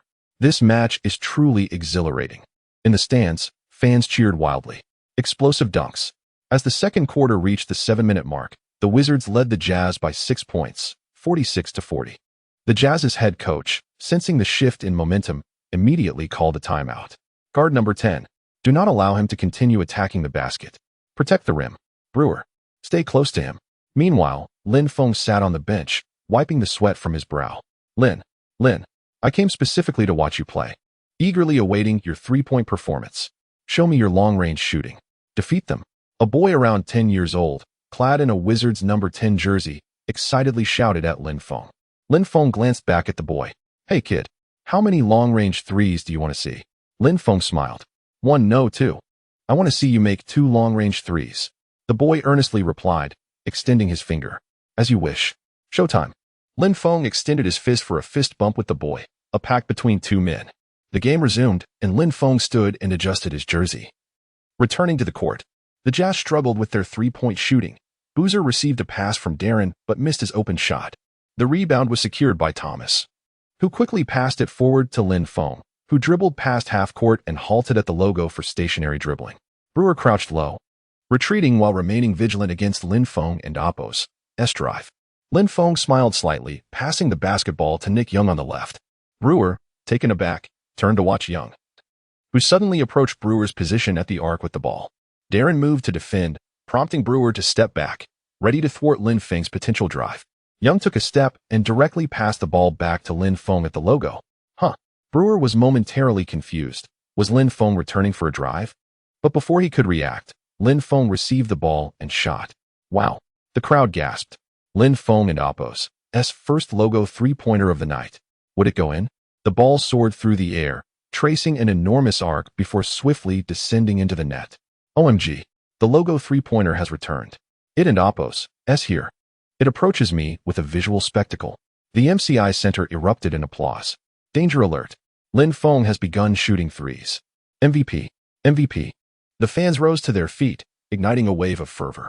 Jiang Yufei, caught up in the electrifying atmosphere, unconsciously stood and joined the crowd in chanting MVP. On the court, Darren furrowed his brow, seeking to drive the lane with Brewer's screen for an easy layup, but unfortunately, Thomas thwarted him. The Wizards pressed on. Lin Feng received the ball and swiftly advanced to the front court. C.J. Miles closed in on Lin Feng, preventing him from penetrating further. Brewer joined in to double team. Lin Feng was forced to halt his dribble. Lin, over here. Karen Butler exclaimed, swiftly moving to the right side and calling out to Lin Feng. Seeing this, Lin Feng immediately passed the basketball. Butler received it, attempting to penetrate the lane, but Boozer closely guarded him, denying any attempt to drive. Simultaneously, Kufos began to shift inward, and Lin Feng seized the opportunity to break free from both defenders, darting swiftly to the left. Thomas moved in Lin Feng's direction, providing an off-ball screen. Lin Feng circled beyond the three-point arc, and Butler promptly passed the ball over. Lin Feng, holding the ball, changed direction, evading Brewer's defensive reach. He collected the ball, stepped back, and leaped, slightly leaning back to shoot the three. Brewer exerted every effort to defend, yet Lin Feng's step back created an insurmountable distance. The ball flew from Lin Feng's fingertips, soaring towards the basket. Another three-pointer. 52-40. Consecutive three-pointers. The crowd erupted into cheers once more, each time Lin Feng scored. The atmosphere felt as festive as a New Year celebration. Thus, the home team's momentum bore down upon the Jazz like a colossal mountain. The Jazz's head coach persistently directed his team, urging players to establish their offensive rhythm. Transitioning the offense, Darren dribbled at the arc, orchestrating his teammates' movements. While the cheers from the crowd surged like waves, intensifying his pressure, Kufos advanced to set another screen for Darren, who then exploited a mismatch against Jamison. Executing a mid-range jumper over Jamison and Oppo's head, Darren managed to withstand the pressure and score, averting a potential blowout. Chapter 64. Showtime. The Wizards have possession. Double team number 10. Do not let him shoot again. The Jazz coach yelled from the sidelines. Stevenson, with the ball, advanced past half-court, while Brewer closely shadowed Lin Feng, stationed at a 45-degree angle. After sprinting a couple of steps towards the baseline, Lin Feng immediately reversed direction back towards midcourt. Understanding the cue, Stevenson passed the ball to the moving Lin Feng. Brewer rapidly closed in on Lin Feng, while Darren also approached the top of the arc. Yet, Lin Feng had no intention of complying with their wishes. He dribbled in a wide arc, heading towards the logo. Evading his defenders, Lin Feng stepped onto the edge of the logo and leaped for a pull-up shot. An audacious three-pointer. The basketball soared from near the logo. Thud. The extraordinarily long shot collided with the rim, producing a thunderous sound as it bounced in the direction of the net. 3 attempts, 3 conversions from beyond the arc. Showtime. Lin Feng exemplified what a regular long-range three-pointer should be.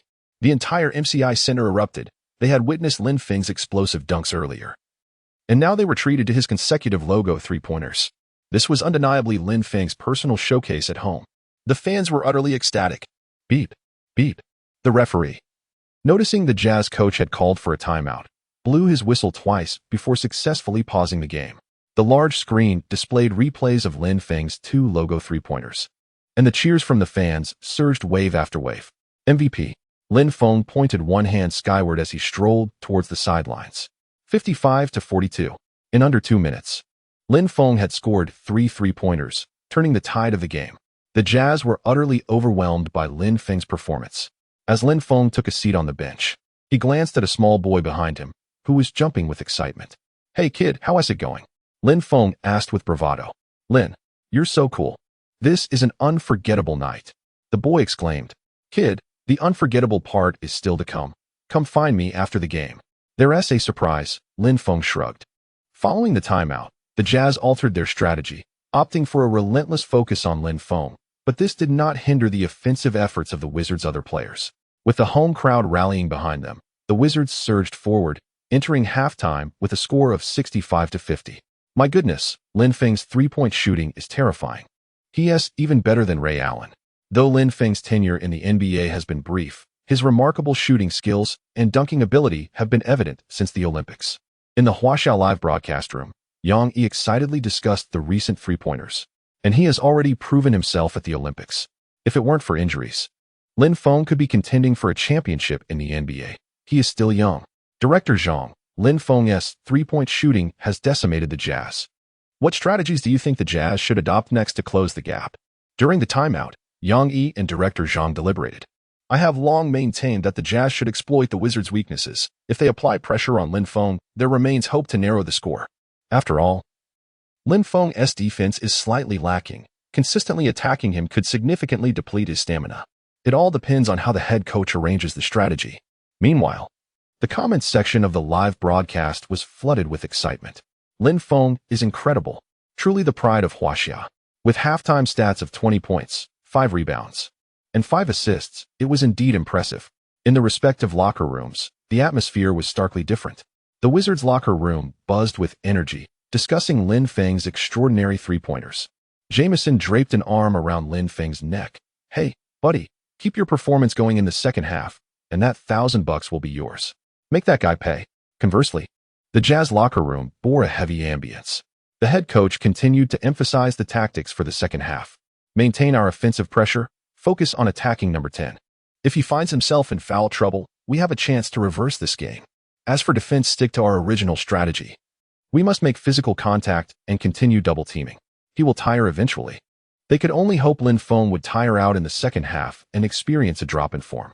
As for containing Lin Feng, the coach harbored little confidence in his players.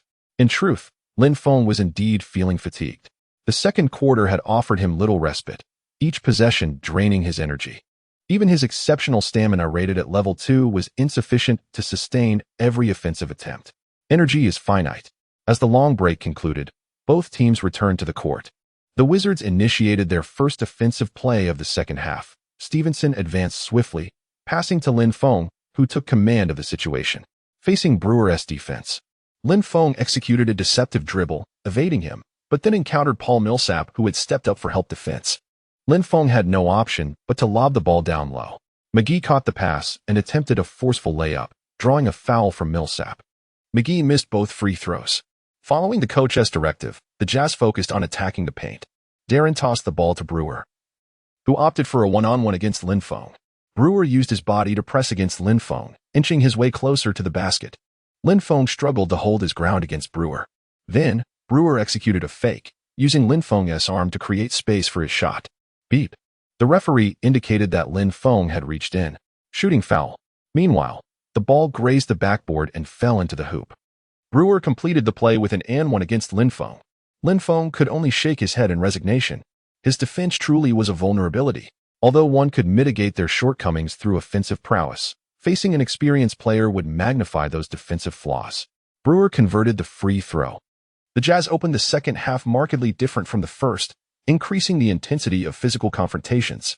The Wizards initially struggled to adapt to the Jazz's newfound defensive rigor.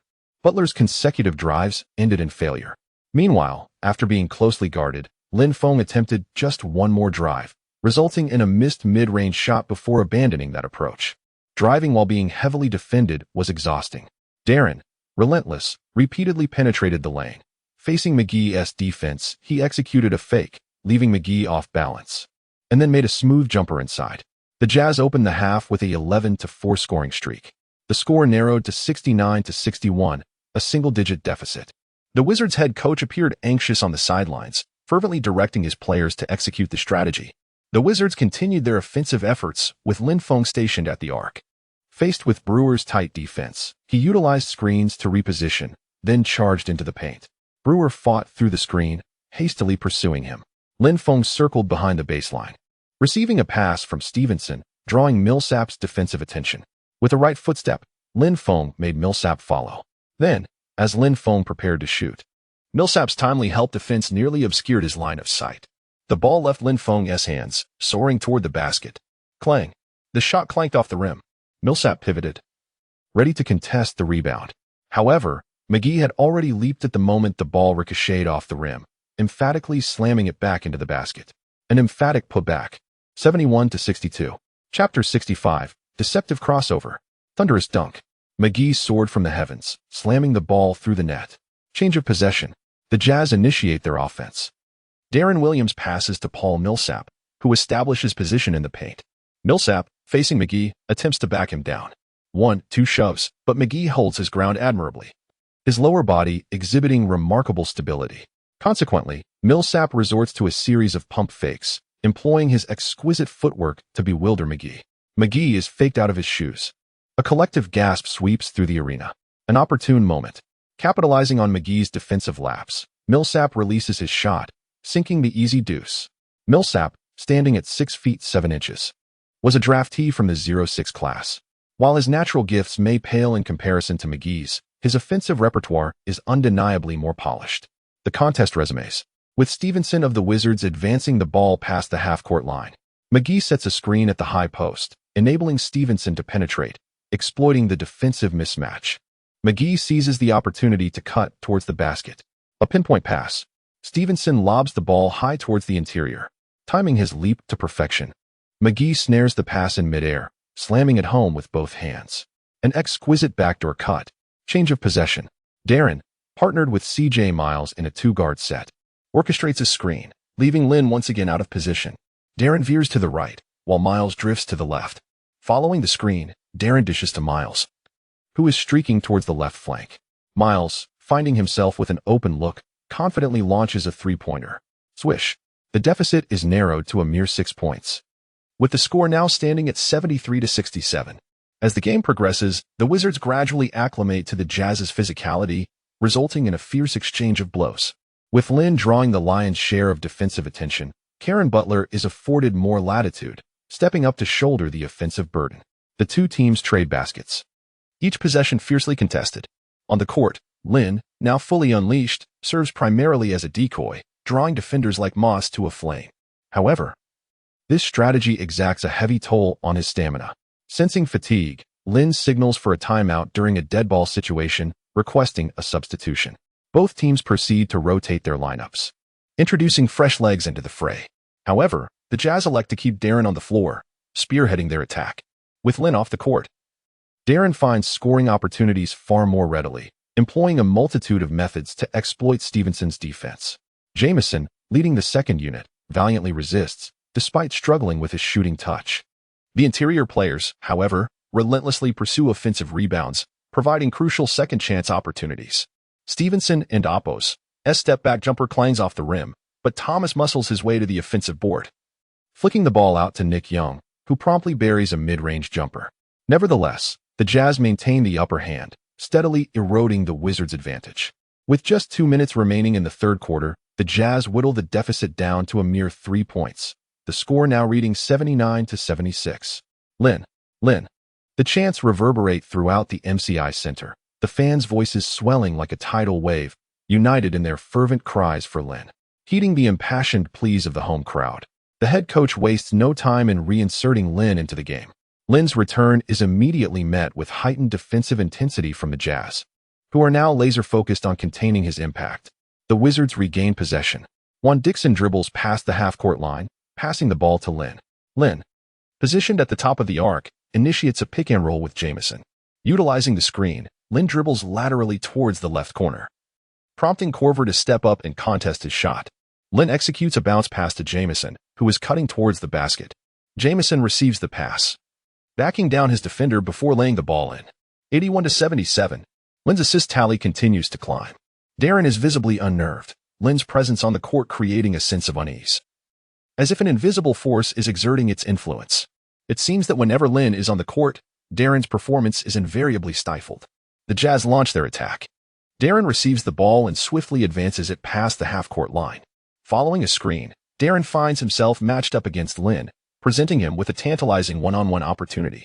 Driven by his fierce competitiveness, Darren accepts the challenge, initiating a series of crossover dribbles, shifting the ball from hand to hand before pulling it behind his back. Darren elects to launch a fadeaway three-pointer. However, Lin's defensive agility is equally impressive, enabling him to contest Darren's shot. Clang. Darren's shot falls short.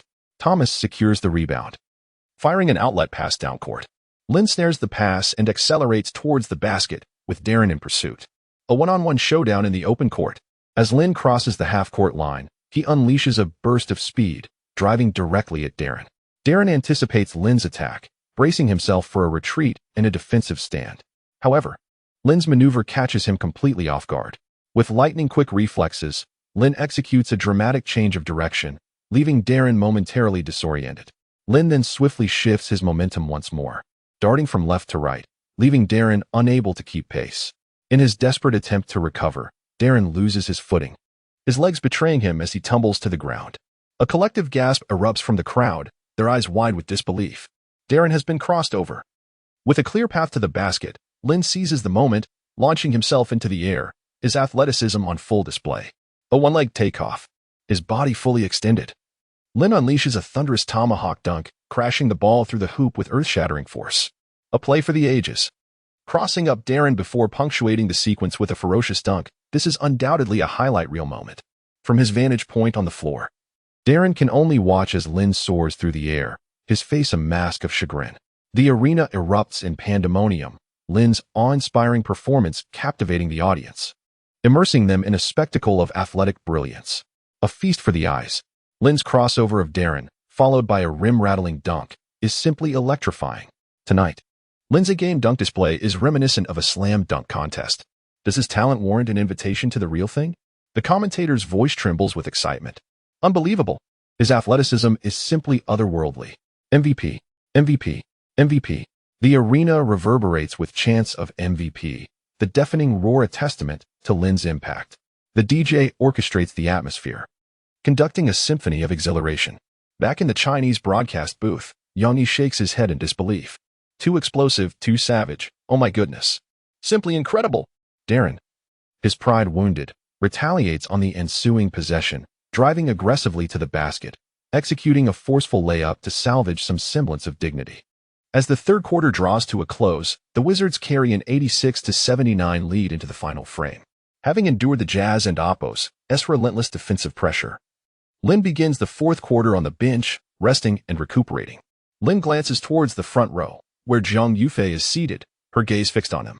Noticing Lin's attention, she winks and flashes a thumbs up, as if to say, "Not bad, kiddo." Chapter 66, The Night of Records. At this moment, Darren was still on the court.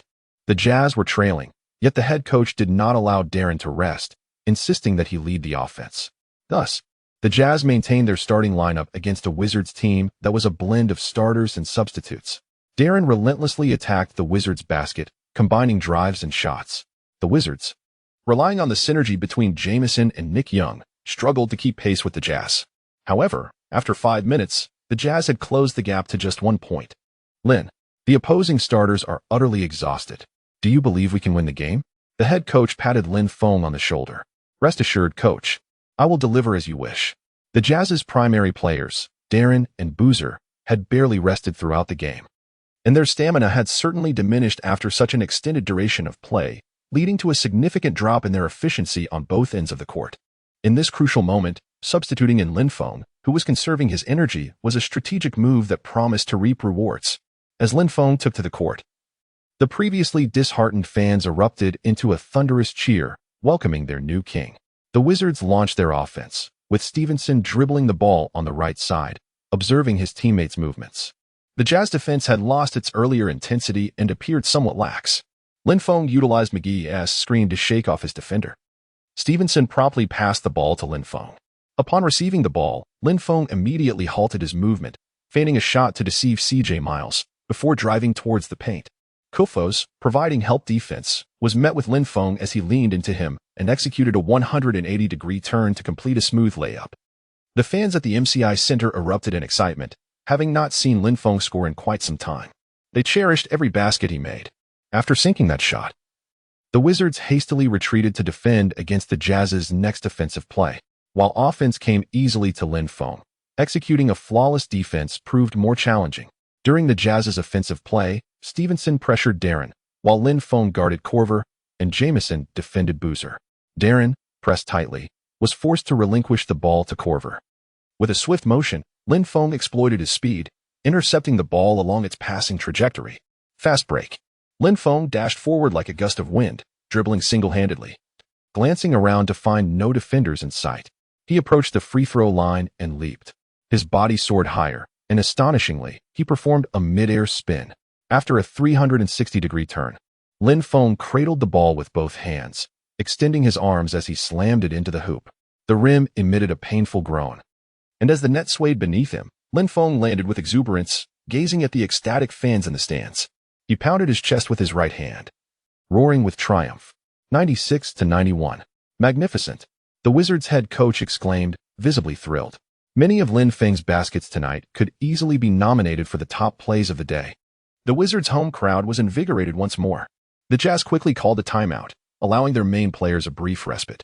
Upon returning from the timeout, the Jazz executed a team play, evading the interior defense, culminating in Kufos scoring on a cut to the basket. The Wizards quickly inbound the ball. As Stevenson received it, he launched a long pass from the baseline, sending the ball all the way to Lin Feng at mid-court. Lin Feng found himself in an open position. Meanwhile, Jazz players, still scrambling back on defense, rushed toward him upon seeing him receive the ball. The crowd was stunned by Stevenson's impressive full-court pass. As for Lin Feng's logo three-pointer, the fans had grown accustomed to such displays. The crowd began to cheer. Without dribbling, Lin Feng caught the ball and launched a deep three-pointer. Swish! Another three-pointer. Lin Feng pointed his finger at Stevenson, still on the baseline, signaling in triumph. The roar of the crowd intensified, resonating throughout the arena. The Jazz were left bewildered. Could it truly be played this way? After clawing their way back into the game, they were thwarted by Lin Feng's relentless offense. The fans' cheers cascaded like waves, completely drowning out the Jazz's attempts to respond. Lin Feng was like a wild beast, unstoppable. In the subsequent possession, he barreled into the paint, overpowering Kufo's defense to complete a 2-1 play. The Wizards extended their lead to double digits. The entire Wizards team surged with momentum, fully in control of the game's pace. Meanwhile, the Jazz's starters were utterly fatigued, unable to withstand Lin Feng's relentless assault. Observing Lin Feng wreaking havoc on the court, the Jazz players' morale crumbled, resigning to defeat. In the fourth quarter, Lin Feng delivered an impressive performance, tallying 13 points, 3 rebounds, 2 assists, and 1 steal. Over the course of the game, he scored a staggering 51 points, along with 7 rebounds, 8 assists, and 2 steals, the highest score of the night. This was a new record. Lin Feng showcased a dazzling performance, establishing himself as the new king of the Wizards. After the game concluded, he shared a warm embrace with Darren, who approached him for a handshake. They exchanged pleasantries before Darren joined his teammates in heading towards the players' tunnel. Lin Feng, meanwhile, prepared for the impending interviews. MVP, MVP, MVP. As the beautiful ESPN reporter interviewed Lin Feng, the crowd erupted into enthusiastic applause. Lin, congratulations on scoring 51 points at home. What do you believe was the key factor in securing tonight's victory? Lin Feng wiped the sweat from his brow with a towel as he responded, "Our teamwork was truly harmonious, and we have the most passionate fans at home. That was pivotal in our pursuit of victory. As for the real winning factor, everyone knows," he thought, while refraining from boasting about himself or belittling the Jazz. Having experienced numerous interviews in the CBA, Lin Feng artfully navigated the questions.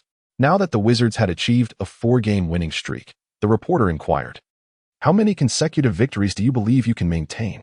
In 2 weeks, you will face the Celtics. Do you have confidence in winning that game? As long as we focus on ourselves, we are no weak team. Please stay tuned." After the interview, Lin Feng turned towards the bench.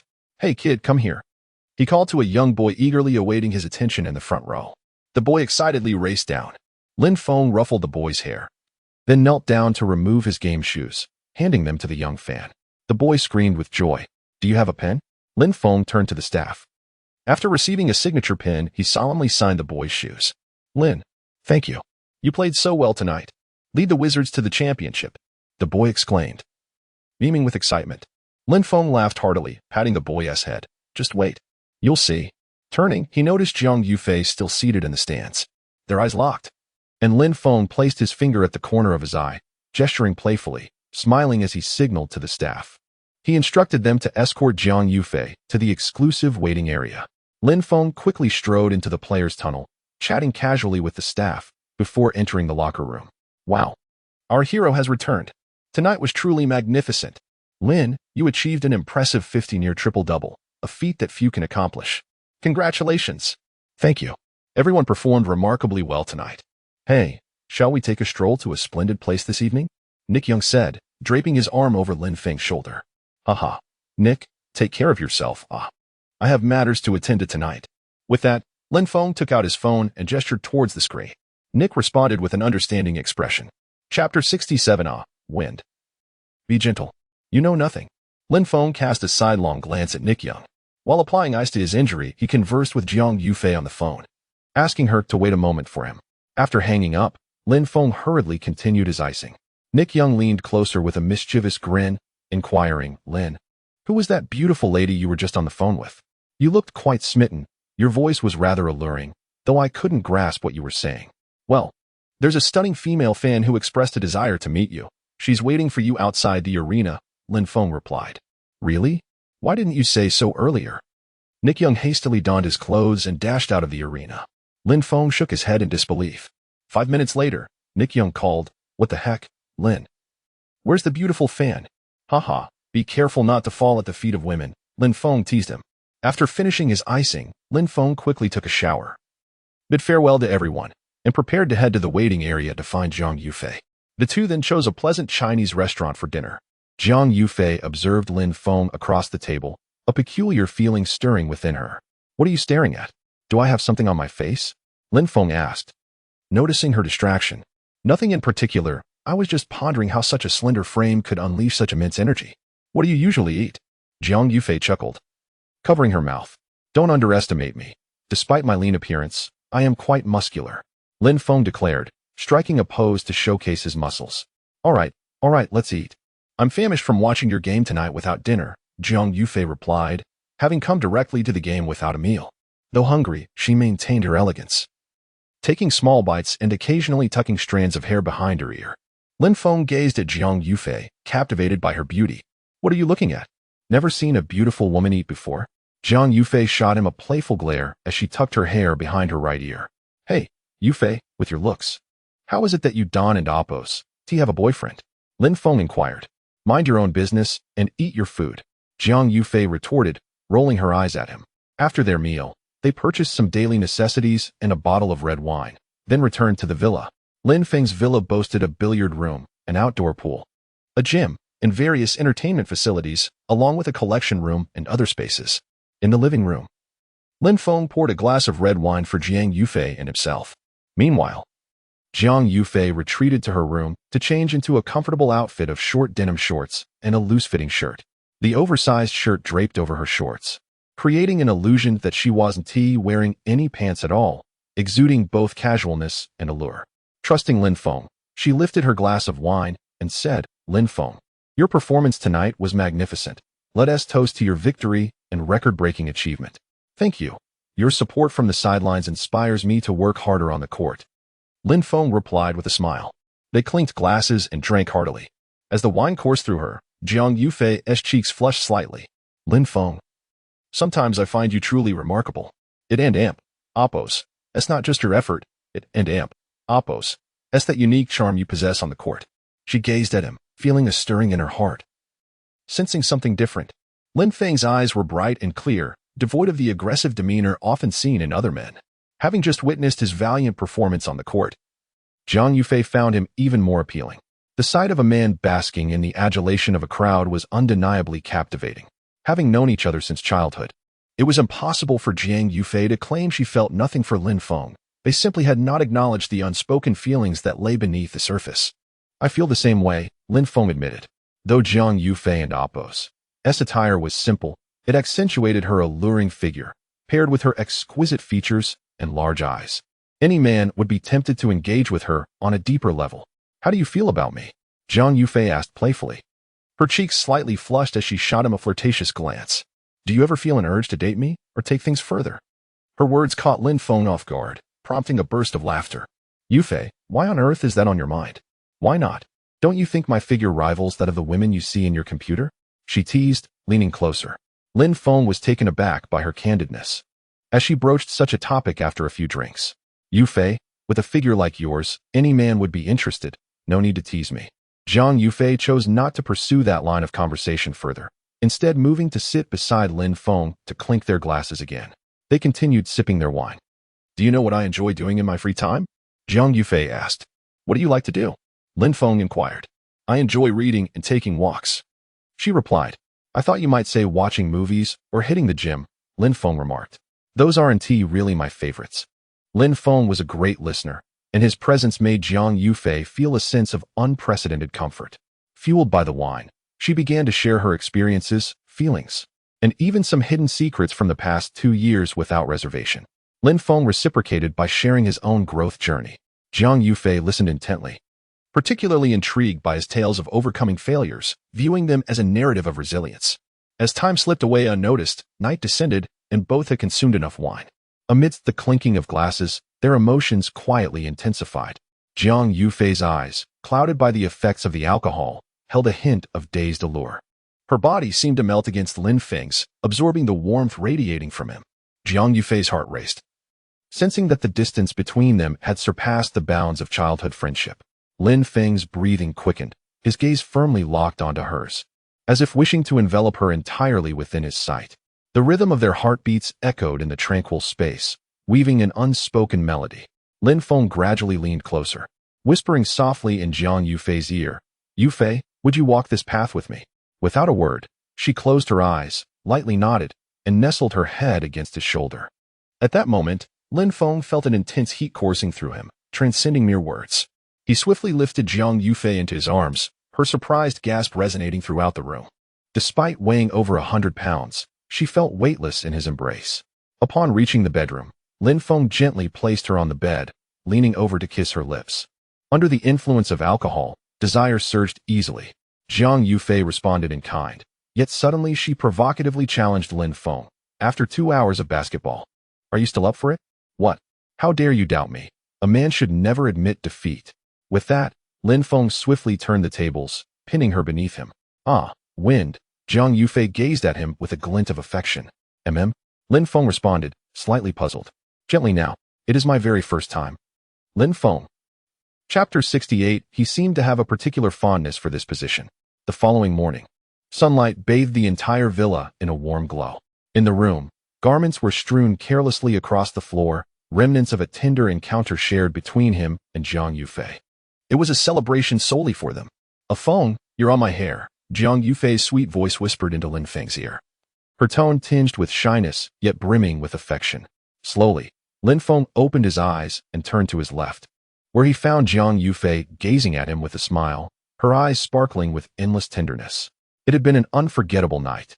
Each gentle kiss, every soft caress from the previous evening resonated like a melodious tune in their hearts. Their whispers and shared warmth had etched deep imprints upon their souls. Lin Feng lifted his arms slightly, enveloping Jiang Yufei in his embrace. Even without makeup, her beauty remained breathtaking. Her lips naturally curved upwards, adding a touch of playfulness, and her full lips seemed to silently beckon Lin Feng closer. A delicate arm lay lazily across his chest, an unintentional display of intimacy. The mingling of their breaths filled the air with desire and sweetness. Lin Feng and Apos' throat involuntarily shifted, his voice husky. "Shall we do it again?" At his words, a blush crept onto Jiang Yufei's cheeks. She gently bit her lower lip and replied softly, "No, it's already 10 o'clock, and my back is sore." As Lin Feng observed her bashful demeanor, the fire of desire within him intensified, yet he understood Jiang Yufei's discomfort as a new woman. She had been so accommodating the night before. He tenderly stroked her silky hair and chuckled softly. "All right, I'll prepare breakfast. You rest a little longer." Jiang Yufei responded with a faint her voice laced with languor and satisfaction. Lin Feng pressed a loving kiss to her forehead, playfully patted her smooth backside, and then rose slowly, donning casual shorts before heading out to prepare breakfast, bare-chested. From this day forth, Lin Feng could dress more casually, no longer needing to maintain constant decorum. They had reached a point of openness where not wearing a shirt was inconsequential. Jiang Yufei quietly admired Lin Feng's retreating figure, a smile involuntarily gracing her lips. Her eyes brimmed with deep affection and attachment. As a woman, she felt a unique bond with her first man. This feeling was extraordinary, as if the threads of fate had tightly woven them together, rendering them inseparable. Suddenly recalling the wildness of the previous night, she instinctively touched her backside, her cheeks flushing crimson. That fellow certainly seemed to revel in that position. After a moment, clad in Lin Feng's oversized jersey, Jiang Yufei emerged from the bathroom. The loose, comfortable attire possessed a distinct charm on her. "You are not allowed to go to the nightclub," Jiang Yufei said softly. "Rest assured," Lin Feng replied with a smile. "And no sneaking off to watch cheerleader performances." I'll do my best to refrain. Lin Feng's tone carried a hint of affectionate exasperation. "And you mustn't like other beautiful actresses on Weibo." "Of course not. If there is a demand, just come to me." At the breakfast table, Lin Feng noticed subtle changes in Jiang Yufei. She was no longer so domineering or brash. Her tone bore an unprecedented firmness and seriousness. In turn, Lin Feng's responses grew more tender and considerate. This delicate shift perhaps indicated a deeper connection and acceptance between them. Jiang Yufei expressed her dissatisfaction with certain aspects of Lin Feng's living arrangements and cleanliness. A few days prior, she could tolerate it, but inexplicably, this morning, she found herself unable to endure it any longer. Thus, she planned to undertake a thorough cleaning. Lin Feng sensed that Jiang Yufei was becoming increasingly attentive to him. In this home, she was no longer merely a guest, but rather a woman who could manage everything for him, embodying the role of a hostess. This subtle transformation filled Lin Feng with an unprecedented sense of intimacy, indicating that their relationship had entered a new phase. However, Lin Feng also found himself bemused by Jiang Yufei's newfound vitality. Her rules seemed endless. Did every girl become such after becoming a woman? A thread of confusion stirred within him. After breakfast, Lin Feng hurriedly drove off to training. Arriving at the gym just in time, he was met with playful jests from his teammates. "Lin, you almost arrived late today. What were you up to last night?" joked Karen Butler, playfully draping an arm over Lin Feng's shoulder. "He's probably been tucked under the covers reviewing his 50-point game footage," Jamie said with a laugh. "I suspect it and Oppos. As due to a woman," Nick Young chimed in with a mischievous grin. Lin Feng shot a glance at Nick, joining in the banter with his teammates before commencing a day of practice. The assistant coach had not scheduled any intense training for the day. Instead, he emphasized tactical arrangements and advised the players to refrain from unnecessary outings, followed by several internal scrimmages. The previous day's NBA news had sparked widespread discussion among fans. Lin Feng scores a staggering 51 points, becoming the new king of the Wizards. Fans fervently debated, "Incredible." Of course, Lin Feng remained oblivious to the chatter, but Jiang Yufei resonated with it. "Jiang Yufei, the fans are right. I can relate deeply." After training, upon returning home, Lin Feng swept Jiang Yufei off her feet and carried her towards the bedroom. With her tall stature, long, straight legs, and alluring waist, she was irresistible, especially with her enticing curves. The two enjoyed each other and Oppos as company for another 2 days. Jiang Yufei needed to return to school to prepare her final year thesis, while Lin Feng was gearing up for an away game against the Trailblazers. Starting from this match, the Wizards faced a grueling 5-game road trip, including a back-to-back. This stretch would feature formidable opponents like the Lakers and the Rockets, making each game a tough battle. The daunting schedule raised questions among media and fans alike about whether the Wizards could maintain their winning streak. Following the game against the Jazz, media outlets eagerly speculated about the Wizards' tough upcoming schedule, questioning whether their winning momentum would falter during this 5-game stretch. On the following morning, the entire Wizards team gathered at the airport, setting off for Portland. Chapter 69, The Pioneer. Odin's talent. The Portland Trail Blazers have long been home to numerous stars whose stories remain unresolved. The 2007 first overall pick, Greg Oden, spent an entire season sidelined by injury, only to make his NBA debut in October 2008. In contrast to many players enjoying lengthy careers, Oden's presence was but a fleeting moment. The 2006 sixth overall pick, Brandon Roy, nicknamed the Yellow Mamba, was once heralded as Kobe Bryant's successor. Yet he too faded from the NBA landscape due to injuries. Additionally, Rudy Fernandez, who recently joined the Blazers, was a key player for the Spanish national team, having been bested by Lin Feng during the Beijing Olympics. And let us not forget Damian Lillard, the 6th overall pick destined to become a city's hero for the next 12 years. At the Moda Center, the home ground of the Blazers, fans were filling the arena to capacity nearly 2 hours before the game against the Washington Wizards commenced. In previous home games, the average attendance hovered just above 60%. But with the Wizards as opponents, attendance soared to over 90%. This astonishing turnout left the Blazers and Oppos management utterly astonished, confirming the popularity of this whirlwind NBA sensation. The young man with yellow skin. Amidst the crowd were numerous fans of Asian descent, all gathered to witness Lin Feng. Unlike center Yao Ming, the guard Lin Feng garnered even greater affection from the public. As both teams took to the court, the cheers for Lin Feng began to eclipse those for the home favorite, Roy, demonstrating the adoration he commanded from the fans. Following the warm-up, the game commenced, with the starting lineups taking the floor. The Blazers starters included Blake, Brandon Roy, Batum, Aldridge, and the Emperor Odin. The Wizards countered with Stevenson, Lin Feng, Karen Butler, Jamison, and rookie McGee. In the tip-off, Odin, thanks to his remarkable leaping ability, swiftly directed the ball to Blake. McGee faced a formidable opponent in Odin. With a powerful jump, Odin easily outperformed McGee. After Blake advanced the ball past half-court, he began orchestrating the play. Roy received the ball and, utilizing a change of pace, managed to score a mid-range shot over Lin Feng's defense, igniting applause from the crowd. As the team switched sides for the second half, Lin Feng maneuvered without the ball, using McGee's screen to receive a pass from Stevenson.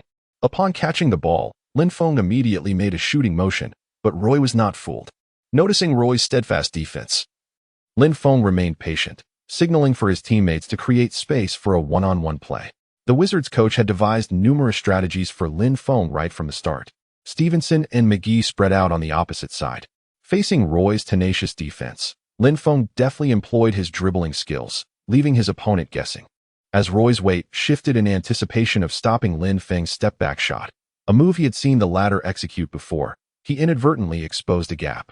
Lin Feng seized the opportunity, deftly bypassing Roy from the right. The mid-range shot was unfavorable, so Lin Feng opted to press towards the basket, with Aldridge moving to assist. Aldridge raised his arms, attempting to disrupt Lin Feng's shot. Yet, Lin Feng maintained his balance amidst the physical confrontation, skillfully evading Aldridge's defense. As Aldridge began to descend, Lin Feng continued his ascent, showcasing a pure battle of athletic prowess. Lin Feng successfully avoided Aldridge's block, depositing the ball through the hoop, the basketball kissing the backboard before swishing through the net. The score stood at 2-2, and Lin Feng's display was nothing short of spectacular, as a guard overpowered the interior defense to score. The section of fans erupted in cheers. Aldridge had discerned Lin Feng's intentions, yet Lin Feng relied on his innate talent to overcome Aldridge's defense. "Well done, brother, keep it up," McGee said, exchanging a high-five with Lin Feng. The Blazers resumed their offense. After Blake advanced the ball past half-court, he passed to Aldridge in the paint. Aldridge, utilizing his strength and finesse, created a favorable matchup against Jamison. Just as Aldridge prepared to shoot, Lin Feng, like a cheetah, launched a decisive double-team attack. The timing of Lin Feng's intervention was sharper than in previous games. With a swift motion, he stripped the ball from Aldridge, who had only dribbled once.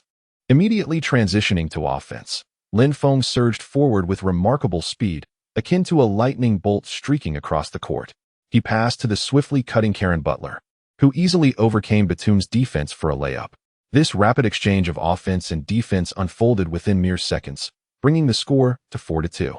The Wizards had started decisively. Wow, Lin Feng already has 2 points, 1 assist, and 1 steal. Looks like he is going to be extraordinary today. Fans in the Huaxiao broadcast room enthusiastically discussed. Lin Feng's perfectly timed double team was impressive. As the game progressed, the Blazers mounted another attack. Blake advanced the ball quickly, accurately passing to Batum at the free throw line. Following Aldridge's earlier error, Blake hesitated, wary of passing to him again, fearing another turnover. Batum, upon receiving the ball, tested his options, executing a feint to shake off Butler before opting for a high shot that sailed effortlessly towards the hoop. Swish! The ball pierced through the net, leveling the score at 4-4. Batum appeared to be finding his rhythm today. On the baseline, Lin Feng carried the ball past half-court, coordinating a pick-and-roll with McGee. After the screen, Aldridge's help defense was a beat too slow, allowing Lin Feng to launch a three-pointer from beyond the arc swish. The score shifted to 7-4 as Lin Feng continued to showcase his impressive shooting touch. In response, Roy utilized a screen to sink a three-pointer, and both teams commenced an offensive exchange. For the Wizards, Lin Feng served as the primary scoring option, while for the Blazers, Aldridge and Roy were the go-to shooters. McGee created opportunities for Lin Feng to penetrate the paint. However, the Blazers' shooting touch waned after a promising start, leading to a series of missed shots. Lin Feng capitalized on off-ball screens, continuously hitting three-pointers, prompting the Blazers to call a timeout. Once Lin Feng took a breather, the Blazers initiated a scoring comeback. As the first quarter concluded, the Wizards led the Blazers 27-23, entering the intermission with a 4-point advantage. As the second quarter began, Roy suddenly erupted, taking on Stevenson in isolation and helping his team establish a lead. Fortunately, Lin Feng returned just in time, consistently feeding McGee, stabilizing the score. At halftime, the tally stood at 48-46, with the Wizards ahead by 2 points. Chapter 70, a clash of titans as the second half commenced. Aldridge of the Trail Blazers unleashed his prowess in the paint, sinking a mid-range jumper that leveled the score once again. The contest once more descended into a fierce stalemate. With possession now in the hands of the Wizards, Lin Feng observed the Trail Blazers attempting to gain momentum and signaled his team to stabilize their rhythm. He then indicated the execution of a double screen maneuver. McGee stepped up first to set a high pick before swiftly rolling down to await an opportunity. Odin closely shadowed him, seemingly having deciphered the wizard's strategy. However, Lin Feng refrained from passing the ball. Instead, he utilized Stevenson's screen to continue dribbling leftward, evading the defender's pursuit. Lin Feng quickly adjusted his tempo, retreating with the ball before launching a three-pointer. His shooting form was elegant, and his touch sublime. The three-pointer was successful. The score widened once more. Besides his step back, Lin Feng's three-point shooting following screens was equally remarkable. Of course, he was Lin Feng. Such feats were hardly surprising. After Blake crossed half-court, he leveraged Aldridge's screen to penetrate the lane, deftly scoring over McGee, who responded with a frustrated clap. "It's all right, stay composed," Lin Feng encouraged, patting McGee on the chest. McGee passed the ball to Lin Feng, who surged forward. Just past half-court, the Trailblazers were tightly compacted near the three-point line. Lin Feng was still 2 meters away from the arc, dribbling near the logo. Roy did not press him aggressively. Lin Feng momentarily found himself unguarded. What a golden opportunity. Without hesitation, he retracted his dribble, aimed at the basket, and launched a logo three-pointer. Roy, who had been retreating, was momentarily stunned at this audacious attempt. The crowd gasped as Lin Feng's extraordinary shooting range astonished even the most seasoned Trailblazers fans. The players were equally bewildered. Was he truly this unstoppable every game? Yet another logo three-pointer. Lin Feng's outrageous shots were becoming a hallmark. Despite appearing irrational, the basketball gracefully swished through the net. The score was now 60-55. Engaging in a shootout? You scored 2, I scored 3. Let us see who can amass points faster. Lin Feng's superlative three-pointer ignited fervor. The fans in the domestic live stream exploded with excitement. Lin Feng's three-point shots were distinct from those of his peers. His range was greater, more audacious, and unexpected.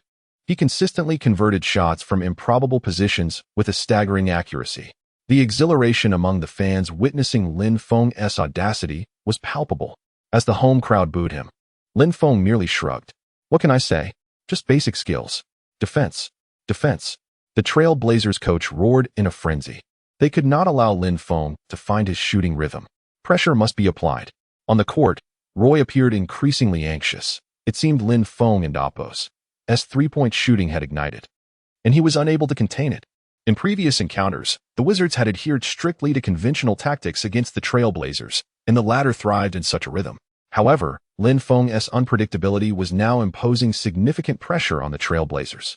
Across the entire NBA, Lin Feng's three-point shooting was undoubtedly the most electrifying and unorthodox. He had become a barometer for three-point shooting in the league.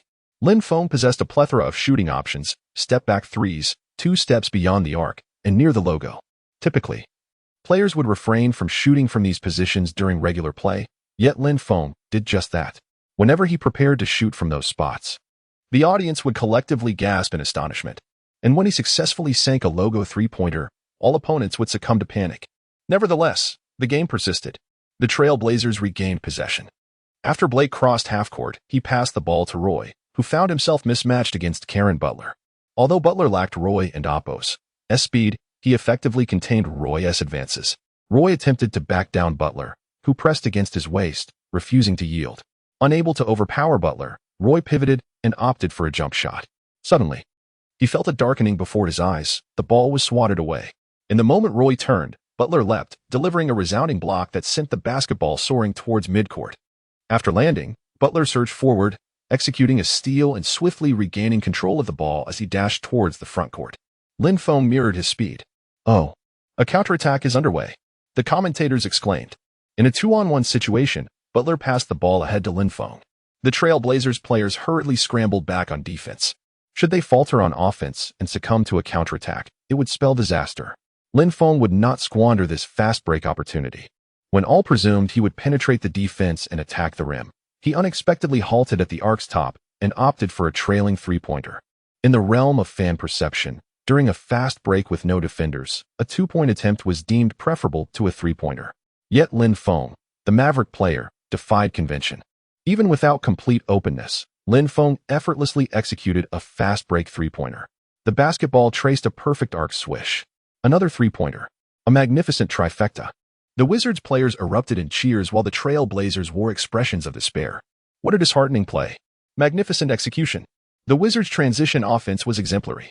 Lin Feng was a scoring machine. Yet another trailing three-pointer. 3 consecutive three-pointers. It was undeniable. Lin Feng was extraordinary. The domestic fans were ecstatic over this offensive exchange. The score now stood at 63-55. The Trailblazers called a timeout. Lin Feng dashed to the sidelines, celebrating with his teammates. As the timeout concluded, the Trailblazers continued to attack the paint. Odin backed down McGee in the post, executing a jump hook. Despite McGee's valiant efforts to disrupt the shot, Odin's hook found its mark. 63-57. The Wizards commenced their offensive play as McGee passed the ball to Lin Feng. With Lin Feng's scorching hot hand, he exerted considerable pressure on the opposition. Upon returning from the timeout, Roy initiated a full-court press on Lin Feng. Facing Roy's relentless pressure, Lin Feng executed a series of crossovers, deftly navigating the defense and bringing the ball to the front court. Arriving at the arc's top, Roy engaged Lin Feng in a fierce contest. Staring him down, Roy asserted, "Lin, I want to allow you another three-pointer." Lin Feng retorted, "Then I will take a three-pointer. Let us see you try and stop me." The Trailblazers allowed Roy to contest Lin Feng one-on-one. Butler and Stevenson skillfully opened the floor, creating a prime opportunity for Lin Feng to isolate. Lin Feng adeptly manipulated the dribble, altering his rhythm with a flurry of fakes. Suddenly, Lin Feng executed a left-side breakthrough, swiftly pulling back, with Roy closely pursuing him. Lin Feng then promptly adjusted his footing, guiding the ball to the right. However, Roy hesitated, anticipating that Lin Feng would retreat for a jump shot. To Roy's astonishment, Lin Feng unexpectedly opted for a drifting three-pointer, taking a step to the right. The rhythm of this shot completely disrupted Roy's defense. He attempted to close the gap, but it was too late. The basketball soared through the net like a piercing arrow. Chapter 71. Scoring 24 points in a single quarter, having Lin Feng is truly delightful. Another three-point shot is successful. The score on the scoreboard changes to 66-57. The Wizards have widened the gap. Lin Feng has made 4 three-pointers out of 4 attempts. Haha, Lin Feng is on fire. Another three-pointer goes in. Is it not time for a timeout? The Trailblazers truly have remarkable composure. They have scored 12 consecutive points. No one can withstand this. Truly, Lin Feng is exceptional. Watching him shoot three-pointers is increasingly exhilarating. His scoring ability is phenomenal.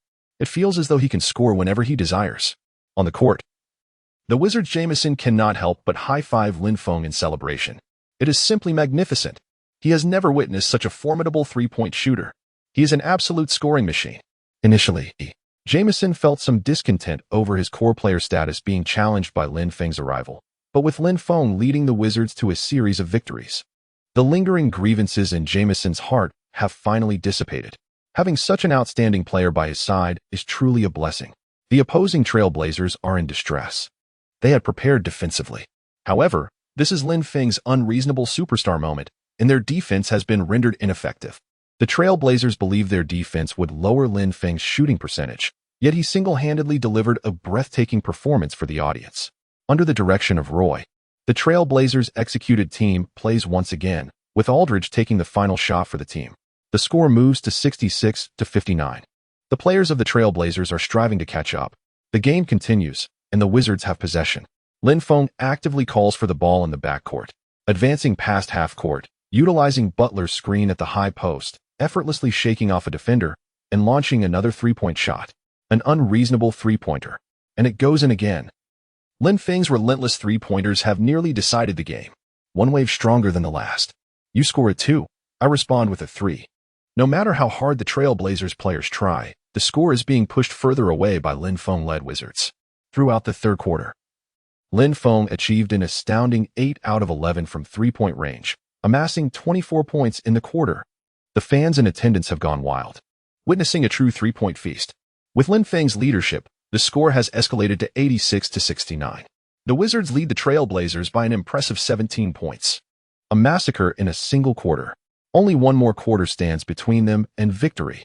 After 3 quarters of play, Lin Feng has already made 12 three-pointers, tying the NBA regular season record for most three-pointers in a single game, previously set by Kobe and Marshall. This is merely after 3 quarters, and there remains an entire quarter to potentially break this regular season three-point record. For Lin Feng, this is akin to a simple task. Tonight will mark this momentous occasion. Haha, Lin Feng can clock out now. What a decisive performance that has taken the game. The game has been blown wide open. Per Trailblazers. The Trailblazers star player Roy needs to continue his practice, having learned a hard lesson. Fans at home are excitedly commenting. What are the star players? It is still Lin Feng. The Lin Whirlwind. He scores effortlessly. It's truly thrilling to watch. Lin Feng's three-pointers are devastating. Lin Feng, aren't you going to defend me? Why does it feel like there's no defensive pressure? Have you noticed that Lin Feng is on the verge of breaking the single-game three-point record? Wow, really? I am so excited that I think anyone could make a few three-pointers. On the Trailblazers bench, the head coach silently observes his exhausted players on the court. He refrains from reprimanding or shouting, only letting out a deep sigh, scoring 24 points in a single quarter. This is no ordinary feat. A hint of helplessness flickers in the coach's gaze. He knows the players have given their all, yet they seem utterly defenseless against Lin Feng's fiery touch. The Trailblazers players appear powerless under Lin Feng's onslaught. Their defense has been completely dismantled. Lin Feng's shooting is simply too scorching. Perhaps this is the prowess of a superstar. The coach glances at all his players, shaking his head slightly. Sweat drips down Roy's forehead as he takes a deep breath and says to Aldridge, I need you to set a screen for me. I'll try a three-pointer. All right. I'll do my best to assist you. Aldridge nods. There's still one quarter left. We have a chance to catch up, Roy says earnestly. Aldridge, with a calm expression, replies, just do your best. Given the current state of the game, Aldridge already knows the likely outcome. Roy's three-point shooting has been decent today. Although not as extraordinary as Lin Feng, he is shooting over 40. However, compared to the Wizards, the Trailblazers lack the explosive scoring ability. Aldridge can score inside. But the two-point efforts are too slow, and Blake can score, but not efficiently enough. The challenge before the Trailblazers is significant. On the Wizards bench, Lin Feng sits receiving a drink handed to him by Nick Young. Thank you. Hey, Lin, your three-point shooting percentage is so high. Do you have any secrets? Nick Young asks earnestly. Try playing 2K and max out your three-point attribute, Lin Feng replies with a mysterious smile. 2K? What about training? Nick Young inquires. Training? Just keep shooting that damn ball. Lin Feng pats his shoulder.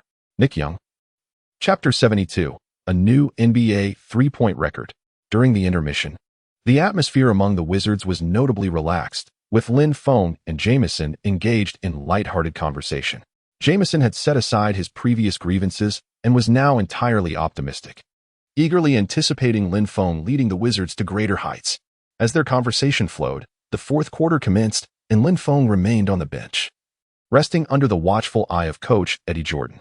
Karen Butler took the helm on the court, with the Wizards employing two starters alongside three rotation players, aiming to secure victory swiftly and retire for a restful night. The game progressed with Roy, benefiting from his teammates' screens, shooting three-pointers with a commendable success rate of 3 out of 5 attempts. However, the Wizards' lead began to dwindle, the gap gradually closing. Just as the Trailblazers sought to mount a comeback, Karen Butler rose to the occasion, delivering consecutive assists for powerful dunks, effectively thwarting Portland's resurgence. The score read 92-80. The Trailblazers found themselves in a dire situation, struggling to halt the Wizards' relentless offense. As time ticked away, with the score at 95-86 and 7 minutes and 5 seconds remaining, Lin Feng returned to the court.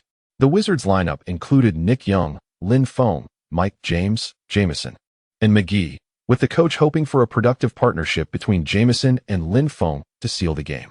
With the Wizards in possession, Lin Feng advanced past half court, only to be closely guarded by Roy, who had been tirelessly defending throughout the match. Instead of opting for an isolation play, Lin Feng called for a screen from McGee, who relished the opportunity to assist Lin Feng in executing his precise three-point shots. With Lin Feng's exceptional shooting accuracy, their synergy proved seamless, effectively neutralizing Roy's defense. Lin Feng elegantly navigated around McGee, dribbling low to create space, just as Aldridge lunged to challenge him. Lin Feng skillfully changed direction, evading Aldridge's defense, before rising for a swift, decisive three-point shot. Swish. The 14th three-pointer. The score now stood at 98-86, and the Wizards began to extend their lead. A new record had been established. The arena and Oppo's screens replayed Lin Feng and Oppo's magnificent shot, eliciting gasps from the audience. The sheer audacity of his three-point shooting was unparalleled. I've never witnessed such extraordinary shooting. I must become a fan of number 10. Tomorrow, I shall purchase his jersey, exclaimed one spectator, overwhelmed with excitement. As the crowd erupted, The Trailblazers found themselves further demoralized. Roy attempted a quick strike, rushing toward the basket for a three-pointer, but it missed. Lin Feng seized the rebound and rapidly advanced past half-court, launching a shot. A three-pointer from beyond half-court? The crowd could scarcely believe their eyes. Incredibly, the shot arced perfectly through the net. 101-86. Lin Feng had made his 15th three-pointer. A hushed silence enveloped the arena. Had he truly executed such a feat? The Trailblazers, realizing their predicament, replaced their starters. Ultimately, the Wizards triumphed with a score of 111-97. Lin Feng's astonishing performance netted him 53 points, including a record-breaking 15 three-pointers in a single NBA game. Congratulations to the host for achieving victory. Based on the host's performance, you have earned 2,000 energy coins. Congratulations on breaking the NBA single-game three-point record. You have received a Talent Skill Experience card. Talent Skill, Divine Passer, valid for 1 game. Level, LV2. Your passes, barring exceptionally long throws, will enhance your teammates' shooting accuracy by 10 for 3 seconds. The system's voice echoed in Lin Feng's mind. Lin Feng was pleasantly surprised to have acquired a new talent skill, albeit a temporary one, indicating the potential for permanent abilities in the future. This is truly a remarkable asset. It directly enhances my teammates' shooting accuracy. What a significant buff. Lin Feng mused. He had now led the Wizards to 5 consecutive victories, averaging over 40 points per game. The night of the three-point record reverberated across America and China, generating a global impact. Lin Feng garnered a multitude of devoted fans both in the West and domestically, resulting in the complete sellout of his jersey number 10. As Lin Feng's explosive performance continued, jersey prices soared to $200, with demand outstripping supply. Additionally, all merchandise associated with Lin Feng, including jerseys and shoes from his CBA days, had been rapidly depleted, underscoring his immense popularity, greater even than that of Yao Ming upon entering the NBA. Lin Feng's endorsed sneakers saw a 60% surge in sales during this period, with the momentum still climbing. NTA was abuzz with excitement, planning to collaborate with Lin Feng and Oppo's agent on the production of his inaugural signature shoe. On November 19th, in the United States, the Wizards faced off against the Orlando Magic, who were on a 3-game winning streak against them. This away game presented a formidable challenge for the Wizards. At 6:30 p.m., the Amway Center buzzed with anticipation as fans awaited the clash of the two teams. The game was broadcasted by host Hu Jia and Yang Yi from China, as both teams prepared for their final warm-ups. The match was about to commence. The Magic and Oppo's starting lineup consisted of Nelson, Michael Pietrus, Lewis, Turkoglu, and Howard, while the Wizards maintained their usual starters, Stevenson, Lin Feng, Butler, Jamison, and McGee. As the players took their positions, the referee tossed the ball into the air. Howard made the initial touch, directing it to Nelson, who cautiously advanced past half-court. Hindered by the opponent's tight defense and strategic setup, Lin Feng fixed his gaze intently on Lewis, denying him any opportunity to receive the ball. Jamison and Turkoglu faced off, both formidable players in their own right. Nelson passed the ball to Turkoglu, an exceptional forward adept at orchestrating plays and utilizing screens. Swiftly, he formed a pick-and-roll with Howard. Leveraging this screen, Turkoglu deftly maneuvered past Jamison's defense and penetrated the paint. McGee failed to provide timely support, allowing Turkoglu to seize the moment and execute a sudden jump shot near the free-throw line. Swish! The crisp sound of the basketball net echoed. The offense succeeded. The Magic struck first, leading 2-0.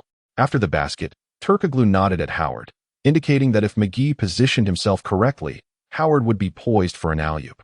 They possessed a plethora of strategies to implement. Don't worry, Javal, let Antoine handle the opposing number 15. Just focus on Dwight and ensure he doesn't feel too comfortable in the paint, Lin Feng instructed McGee. McGee nodded in acknowledgement. Turkoglu was a playmaking forward, capable of numerous offensive maneuvers following screens. Though difficult to defend, they had to exert their utmost effort. The Wizards initiated their offense. Lin Feng dribbled past half-court, shifting to the left side beyond the three-point arc, where Lewis immediately positioned himself defensively. Lewis spread his arms wide, attempting to disrupt Lin Feng's rhythm.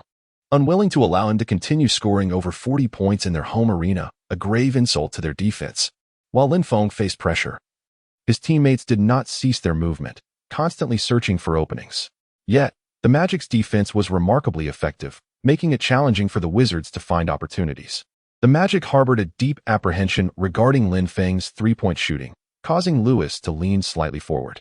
Lin Feng astutely recognized this opportunity, lowering his stance and accelerating past Lewis. Inside, Howard braced himself.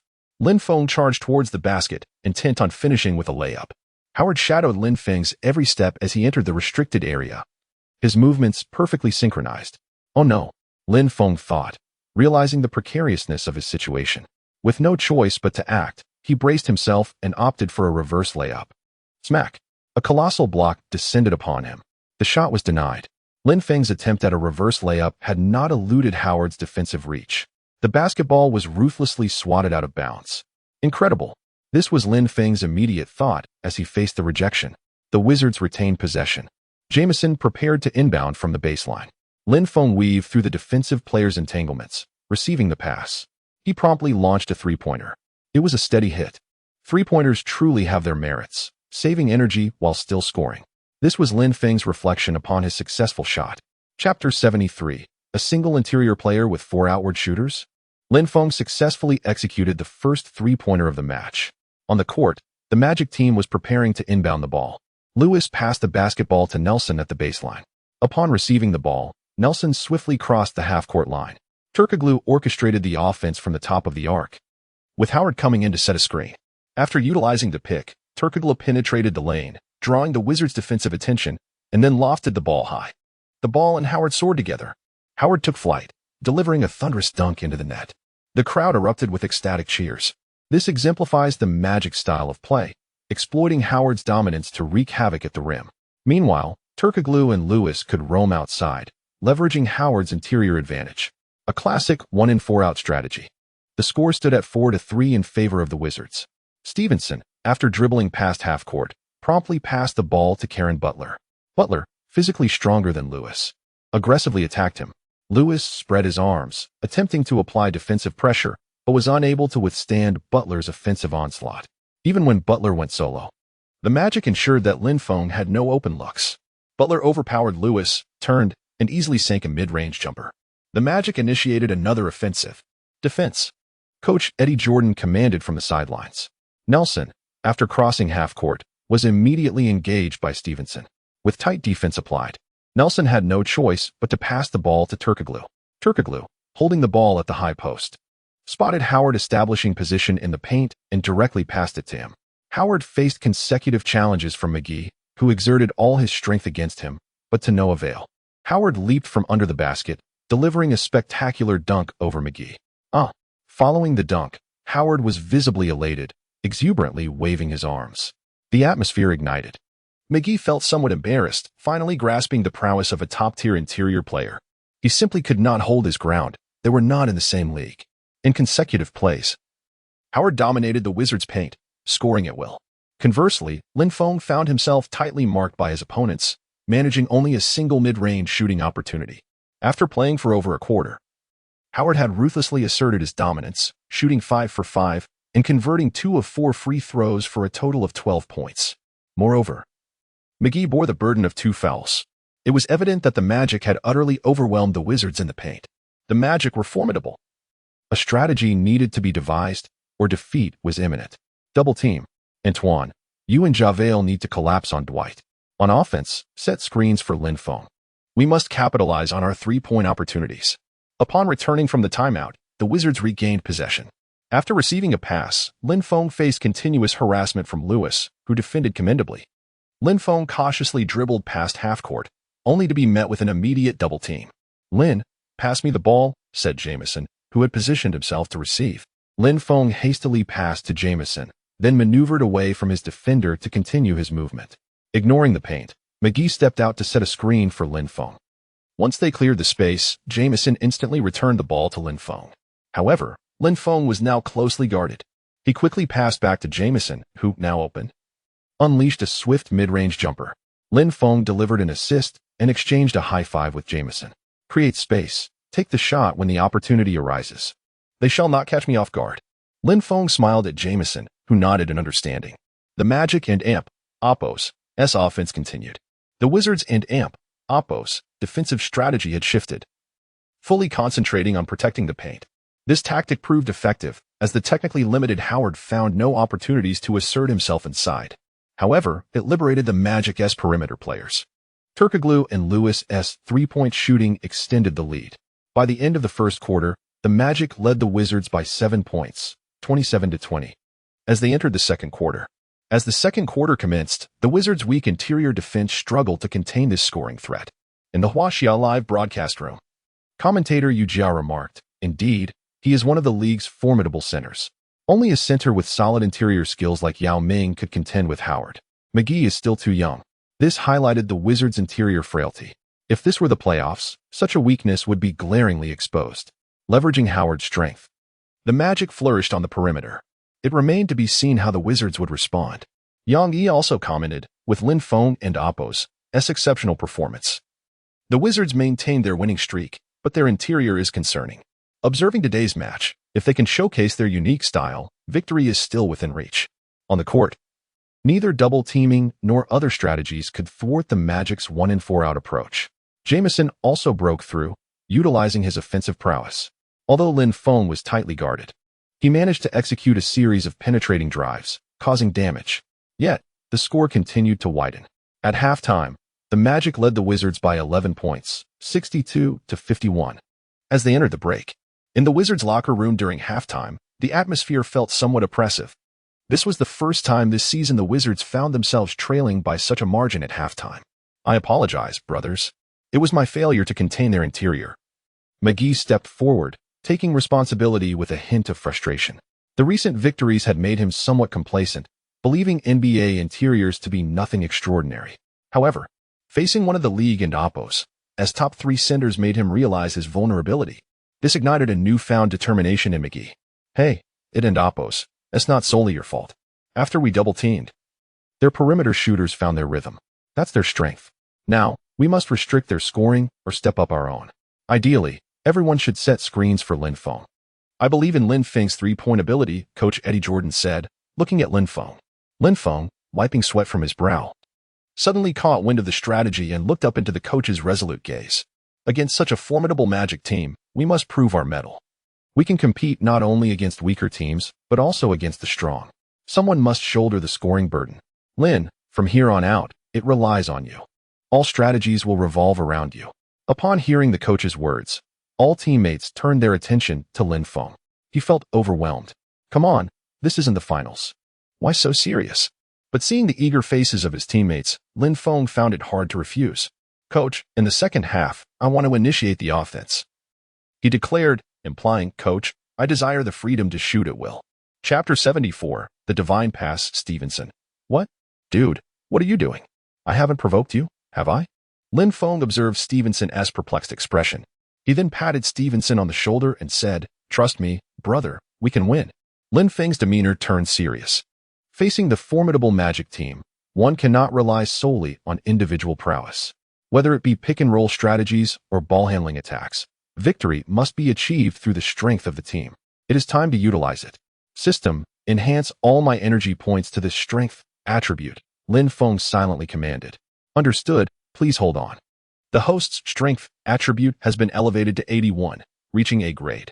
Lin Feng felt a significant boost in his strength, and he sensed an enhancement in his jumping ability as well. However, this was not the moment to assess it. System. Activate the talent skill experience card, the Divine Pass, I acquired last time. Understood. Please hold on. Congratulations. The host has obtained a new talent skill, the Divine Pass, valid for this match. The Divine Pass, level 2, unless it is an exceptionally long pass. Your passing will enhance the shooting capability of receiving teammates by 10 for 3 seconds. Against the powerful Magic team, boosting one's individual capabilities is insufficient. Only by elevating the offensive abilities of all team members can they hope to secure a win. This is precisely why Lin Feng insisted on organizing the offense. After a lengthy halftime, both teams regained significant stamina. The game resumed. Nielsen brought the ball past half-court, with Turkoglu orchestrating the offense from the high post. Turkoglu played a crucial role within the Magic's system. Seeing McGee and Jamison double-teaming Howard, Turkoglu attempted a mid-range shot. Unfortunately, luck was not on his side, and the shot missed. McGee secured the rebound against Howard and passed the ball to Lin Feng. Upon receiving the basketball, Lin Feng swiftly advanced past half-court. After executing a pick-and-roll with Jamison, Lin Feng drove to the right, attracting a double team from Nielsen and Lewis. Jamison found himself open, seizing the opportunity. Lin Feng immediately passed back to Jamison at the high post. Jamison then launched a three-point shot, and thanks to the skill enhancement, he successfully scored. The deficit was reduced to single digits. As the Magic team took their turn on offense, Nielsen passed the ball to Pietrus. At last, the ball handler faced Lin Feng once more. The crowd erupted in cheers, for they anticipated Lin Feng's defensive struggle, hoping Pietrus would teach this young player a lesson and dampen the Wizards' morale. This was the scenario the fans longed to witness. Confronting the ball-handling Pietrus, Lin Feng lowered his center of gravity and closely shadowed Pietrus. To Pietrus, it felt as if he had collided with an unyielding wall. Although Lin Feng appeared slender, his strength was formidable, and he could not be budged. Lin Feng's lower body was now steady, and with his explosive strength, Pietrus found himself unable to push him back. In desperation, Pietrus began to sidestep and then attempted to drive left. Lin Feng reacted swiftly, cutting off Pietrus' south-driving lane. Pietrus was left with no choice but to push the ball to the right, attempting to bypass Lin Feng and drive into the paint. Yet, Lin Feng remained steadfast, continuing to shift laterally to thwart Pietrus' advance. Pietrus was taken aback. Wasn't this player rumored to be a weak defender? How could he move laterally with such speed? With no other options, Pietrus abruptly halted and, leveraging his height advantage, sought to execute a fadeaway jumper. However, Lin Feng and Oppo's jumping ability and strength had indeed increased. Just as Pietrus launched into the air, Lin Feng propelled himself upward to contest the shot. While he may not have blocked the ball, he effectively disrupted Pietrus' shooting motion, challenging him directly. The basketball ricocheted off the front of the rim, heading toward Caron Butler. With a spectacular defensive effort, Lin Feng successfully thwarted that play. Caron Butler then charged forward, quickly penetrating toward Nielsen, resulting in a defensive foul. He made both free throws, narrowing the gap to just 6 points. As the game progressed through the next few possessions, Lewis scored a three-pointer with the help of a teammate's screens, while Howard found an opportunity for an alley-oop in the paint. However, Pietrus found no shooting opportunities against Lin Feng's staunch defense. The pressure was so intense that he feared Lin Feng might steal the ball. During these possessions, Lin Feng hardly took a shot himself, instead focusing on facilitating plays for his teammates. With the enhancement from the divine pass skill, his teammates' shooting percentages rose. Caron Butler sank a three-pointer from the perimeter, while Nick Young connected on a three-pointer after receiving a pass from Lin Feng. Jamison also scored by overpowering Turkoglu. The offensive rhythm among Lin Feng's teammates intensified. Under Lin Feng and Oppo's leadership, the rest of the Wizards began to fervently defend against the Magic. After several possessions, the Wizards had already closed the score gap. The Magic were compelled to call a timeout to alleviate the offensive pressure. After a minute-long tactical pause, the game resumed. The Magic returned to offense, with Lewis leveraging Pietrus' south screen to drive into the paint and hit a mid-range jumper. Conversely, the Wizards passed to Nick Young, who attempted to force his way into the paint but missed. The Magic initiated a fast break, culminating in a spectacular alley-oop dunk. The Magic regained a three-point lead, igniting the crowd once more. In the Magic's home arena, an alley-oop dunk was the most beautiful scoring method. With just 45 seconds remaining in the third quarter, Wizards head coach Eddie Jordan shouted to Lin Feng, "Lin, offense, you take the ball." Lin Feng had now fully assumed the role of the Wizards' core player. If the team faced offensive difficulties, it was Lin Feng who would step up to resolve the issue. This is what defines a star player. After bringing the ball past half court, Lin Feng directed his teammates' movements from the arc's apex. Pietrus, realizing Lin Feng was gearing up to attack, tightly adhered to him, making physical contact to prevent any open three-point opportunities. He no longer needed to score. His mission was to restrict Lin Feng's shooting, thereby significantly diminishing his offensive efficiency, which would ensure the Magic's victory. Pietrus was adamant in his defensive efforts, clinging to Lin Feng closely while flailing his arms in an attempt to obstruct Lin Feng's passing vision. Suddenly, Lin Feng accelerated with the ball, causing Pietrus' balance to falter. Lin Feng then used his body to push against Pietrus and took a step forward. Pietrus had no choice but to retreat under the pressure. As Pietrus moved back, Lin Feng abruptly changed direction, pulling the ball back. In an instant, he regained his position beyond the three-point line before executing a step-back jump shot. Pietrus lunged to contest the shot, yet there remained ample space between him and Lin Feng. All he could do was watch as the basketball soared toward the net. The ball arced beautifully and swished through the net with precision. Chapter 75. The Dazzling Howard. Lin Feng retreated and successfully sank a three-pointer. With just 30 seconds remaining in the third quarter, the Wizards equalized the score, leaving the Magic with one final opportunity to attack. What a magnificent three-pointer. Lin Feng leveled the score once more, bringing both teams back to the same starting point. This was a step-back three-pointer after a dramatic change of direction that left Pierce helpless. In the Huaxia broadcast room, Yu Jia excitedly narrated the scene. Meanwhile, fans watching the Huaxia livestream erupted in fervent cheers. Defeat them, take down the Magic. Go, Lin Feng. Some skeptics dismissed it, claiming that sinking a few threes was trivial. The formidable defense of the Magic would surely extinguish Lin Feng's shooting prowess. Let us not forget, the Magic still had Howard, who dominated the paint, while the Wizards' interior players were already burdened with several fouls. In the Huaxia livestream room, fans began to hurl taunts at each other. Some rallied behind Lin Feng, while others supported the Magic, eager to witness spectacular dunks. The Magic executed their final offensive play. Nelson brought the ball past half-court and passed it to Turkoglu.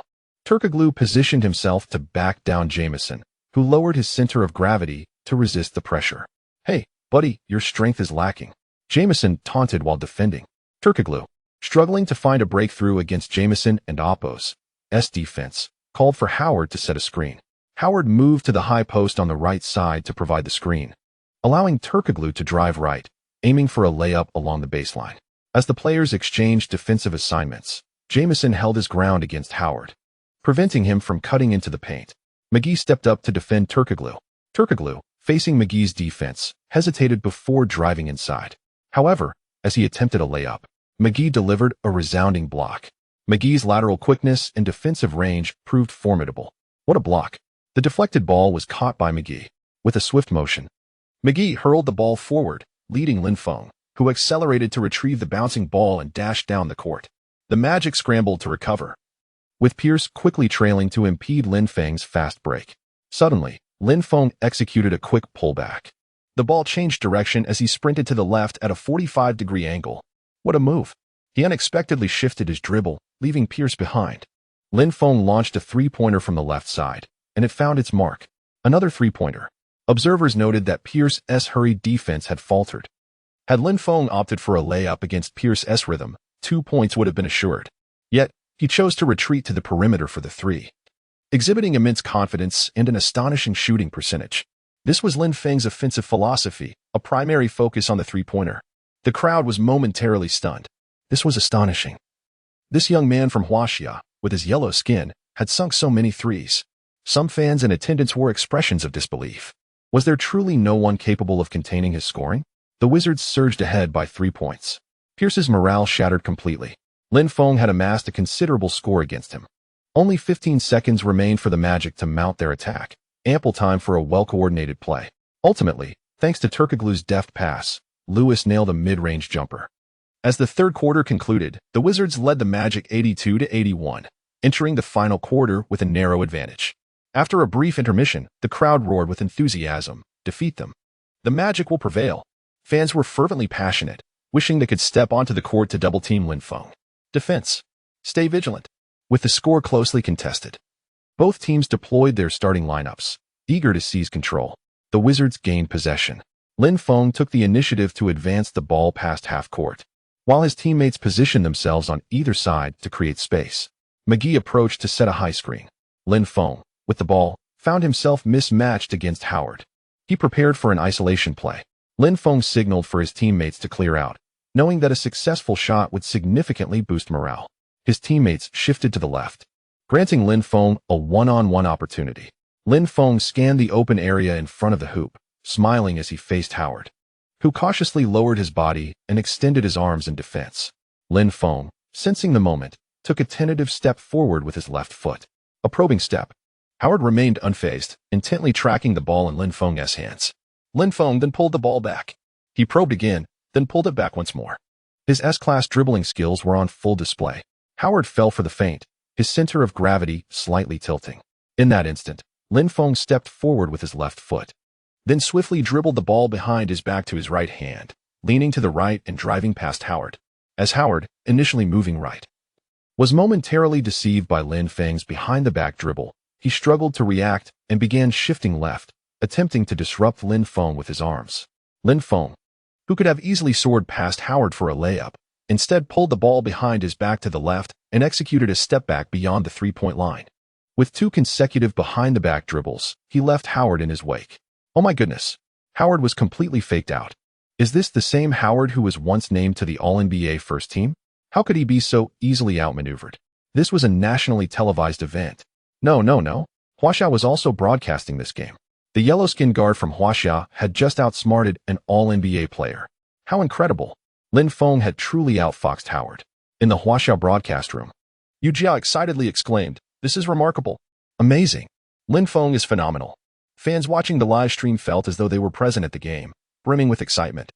They could hardly contain themselves, eager to step onto the court and complete Lin Feng's shooting opportunity. The entire venue erupted in astonishment, as no one had expected this young man from Huaxia to perform such a feat against an All-NBA player. On the court, Lin Feng glanced at Howard while dribbling, then retreated to the three-point line. At this moment, Howard stood over a meter away from Lin Feng. Without hesitation, he shot another three-pointer. The ball left his hands, soaring through the air in a graceful arc before swishing through the net once more. The crowd erupted again. A step back to beyond the arc for a shot? Such confidence is astonishing. Incredible. Today as highlight reel belongs solely to Lin Feng. Chapter 76. Dunk from the free throw line. A triple-double. Oh my goodness. Lin Feng is phenomenal. My literary skills are limited, and I can only express my excitement with oh my goodness. Lin Feng is amazing. The Magic called a timeout. There was no choice. The Wizards were gaining momentum. On the court, the Wizards players rushed towards Lin Feng, excitedly colliding with him. That play was simply spectacular. "Hey Lin, that was incredible," exclaimed McGee, while Howard, who had been faked out, felt a pang of guilt for being caught off guard. "It's all right, Dwight. Your defense was commendable. It was just a fortunate play." During the timeout, the head coach patted Howard on the back. The game resumed, and the Magic took possession of the ball. Nelson advanced past half-court and quickly passed the ball to Lewis. Karen Butler was closely guarding Lewis, while Lin Feng positioned himself slightly ahead to defend Perlow. Lewis attempted to take on Butler one-on-one, but his consecutive fakes failed to shake Butler off. Lacking a good offensive opportunity, he had no choice but to pass the ball to Perlow on the wing. Suddenly, Lin Feng, who was slightly ahead in positioning, snatched the ball away. The Magic made a passing error. Lin Feng accelerated, grabbing the intercepted ball and sprinting down the court. He made a swift turn to evade Nelson and charged directly towards the Magic's basket. Every player on the Magic was left in his wake. The front court was deserted. "What a beautiful steal. Is he going for a dunk?" The commentator Yang Yi exclaimed excitedly. The fans held their breath, watching Lin Feng dribble down the court. Once he crossed the three-point line, he continued to accelerate. Moments later, he soared past the free throw line and leaped into the air. Lin Feng grasped the basketball with one hand, leaving the ground in an instant, soaring towards the rim. His body unfolded in midair as he raised the ball high above his head. This was a powerful one-handed slam dunk. His jumping ability and strength were perfectly showcased in the air. Jumping from the free throw line. Incredible. A practical dunk. Absolutely stunning. If there were bullet comments in the chat, they would have filled the screen by now. The fans went wild. Although Lin Feng had dunked relatively few times in recent games, each dunk felt uniquely extraordinary. I believe Lin Feng should participate in this year's All-Star three-point contest and dunk contest. If he joins the three-point contest, he will undoubtedly claim the skills championship. He has become the benchmark for three-point shooting in the NBA. Many fans in the stands stood up, completely astonished. Goodness, he actually jumped from the free throw line. This is a classic move of Michael Jordan. After completing the dunk and landing, Lin Feng blew a kiss to the camera. In that moment, all the fans went absolutely crazy. "This cannot continue," Magic head coach Van Gundy commanded from the sidelines. Defense, defense. As time passed, the physical contact in this intense game became increasingly fierce, and the competitive atmosphere intensified. Both teams sought to thwart each other's offensive advances. Howard was increasingly formidable on the offensive end, successfully dunking twice in a row, boosting team morale. Meanwhile, Lin Feng, despite not shooting, assisted his teammates in scoring from mid-range. He provided the Wizards with offensive support and emotional value, energizing his teammates like a buff. The Wizards had taken the lead. During this period, apart from Howard's consecutive dunks, the Magic's offense stagnated. On defense, whenever the Magic double-teamed Lin Feng, he would pass the ball to assist his teammates. The scales of victory began to tip in favor of the Wizards. With 2 minutes remaining, the Magic trailed the Wizards by 7 points. The Magic initiated an offensive play. Lewis, after crossing half-court, consumed some time. With 8 seconds left, he suddenly accelerated, outmaneuvering Butler. Butler, slightly off balance, couldn't keep pace with Lewis. Lewis continued his drive into the paint, scoring with a little floater over McGee. The floater was successful, only 5 points behind now. During this period, Lewis had been the backbone of the Magic's offense. The score had not widened significantly. After crossing half-court, Lin Feng calmly organized the Wizards' offense, passing to Jamison before moving into position. McGee rushed over to set a screen. After receiving Jamison's return pass, Lin Feng quickly cut along the baseline, aggressively attacking the basket. Perlo hurried to follow Lin Feng, as Lin Feng posed a significant offensive threat. Stopping Lin Feng was tantamount to limiting the entire Wizards team. In the paint, Howard faced Lin Feng once again, with Perlo closing in from the outside. Confronted by both defenders, Lin Feng executed a deft pass, sending the ball soaring into the air just as McGee, who had set the screen, cut towards the basket. McGee caught the ball midair and slammed it home. Another brilliant assist from Lin Feng. Against the Magic's double team, Lin Feng showcased his passing skills once more, accurately finding McGee cutting into the lane. If Lin Feng had attempted to drive in, he might have been blocked again. What a beautiful pass. This play is sure to make today's top 5 highlights. The Wizards depended entirely on Lin Feng to drive their offense. Without him, they would have lost today.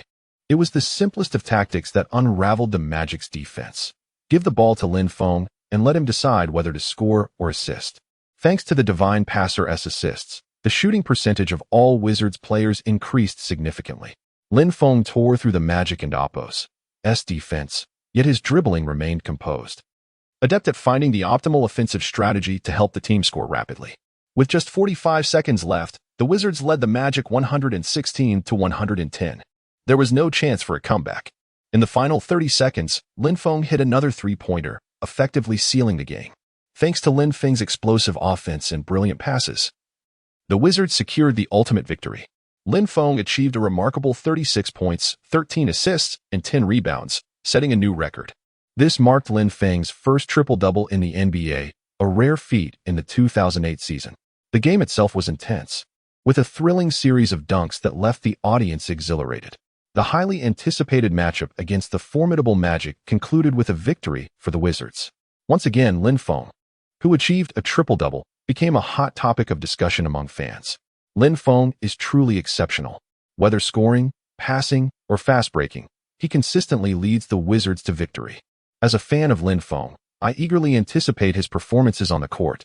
Chapter 77. Hidden Rewards, Ascending to the Pinnacle of the MVP Rankings. Bayou. Congratulations to the host for achieving victory in the match. Reward, 1,000 energy coins. Bayou. Congratulations to the host for securing the first triple-double. Reward, 2,500 energy coins. Bayou. The host's explosive performance on the court has been detected, having outmaneuvered the formidable Howard of the All-Star lineup, triggering a hidden critical reward of 4 times the multiplier, earning 4 energy coins for this match. In astonishment, Lin Feng realized there were hidden rewards. This was simply spectacular. He calculated that he had amassed a total of 14,000 energy coins from this match. Such a bounty could directly enhance his basketball attributes. Wouldn't that allow him to soar? Upon reviewing his basketball attributes, he noticed his defense remained rather weak. He addressed the system, please allocate all the energy coins I earned tonight to improve my defense attribute. Understood. Please hold on. The system responded, elevating the host's defense attribute to 82 points, reaching an A grade. Lin Feng instantly felt an increase in his defensive awareness, as if his strength had subtly amplified. Eagerly, he sought to examine his basketball attributes. System, display my basketball attributes. In an instant, a visual interface appeared before Lin Feng's eyes. Host, Lin Feng, 19 years old, height 194 centimeters, weight 94 kilograms. Jumping, 99 centimeters, stamina, 82, a grade speed, 86, a grade strength, 83. A grade shooting 80, a grade, assists 77, B grade, dribbling 95, S grade, defense 82, a grade, rebounds 71, B grade, Tier S, 95 to 99, S-, 90 to 94, A, 85 to 89, A, 80 to 84, B, 70 to 79, C, 60 to 69, D, below 59, talent skill 1. Invincible three-pointer. When the host's stamina is sufficient, the shooting accuracy within 2 steps of the three-point line is 170 within the half-court. Talent skill 2. Super stamina, level 2, enhances the host's stamina by 20, making it less likely to enter a fatigued state during matches, even when stamina is low. The host and Oppos's offensive capabilities are diminished by only 10. Talent skill 3. Fiery touch, level 1. Each successful shot increases shooting feel by 10, further enhancing shooting accuracy with improved feel. Talent skill 4. Dunk master, level 1. Slightly increases dunk success rate when colliding with opponents in midair. Talent skill 5. Big heart, level 1. In the final 30 seconds of the match, all shooting accuracy increases by 5, and resistance to interference increases by 5. That evening, Lin Feng faced the Magic and achieved a triple-double, once again causing a stir in the league. This was a team renowned for its defense.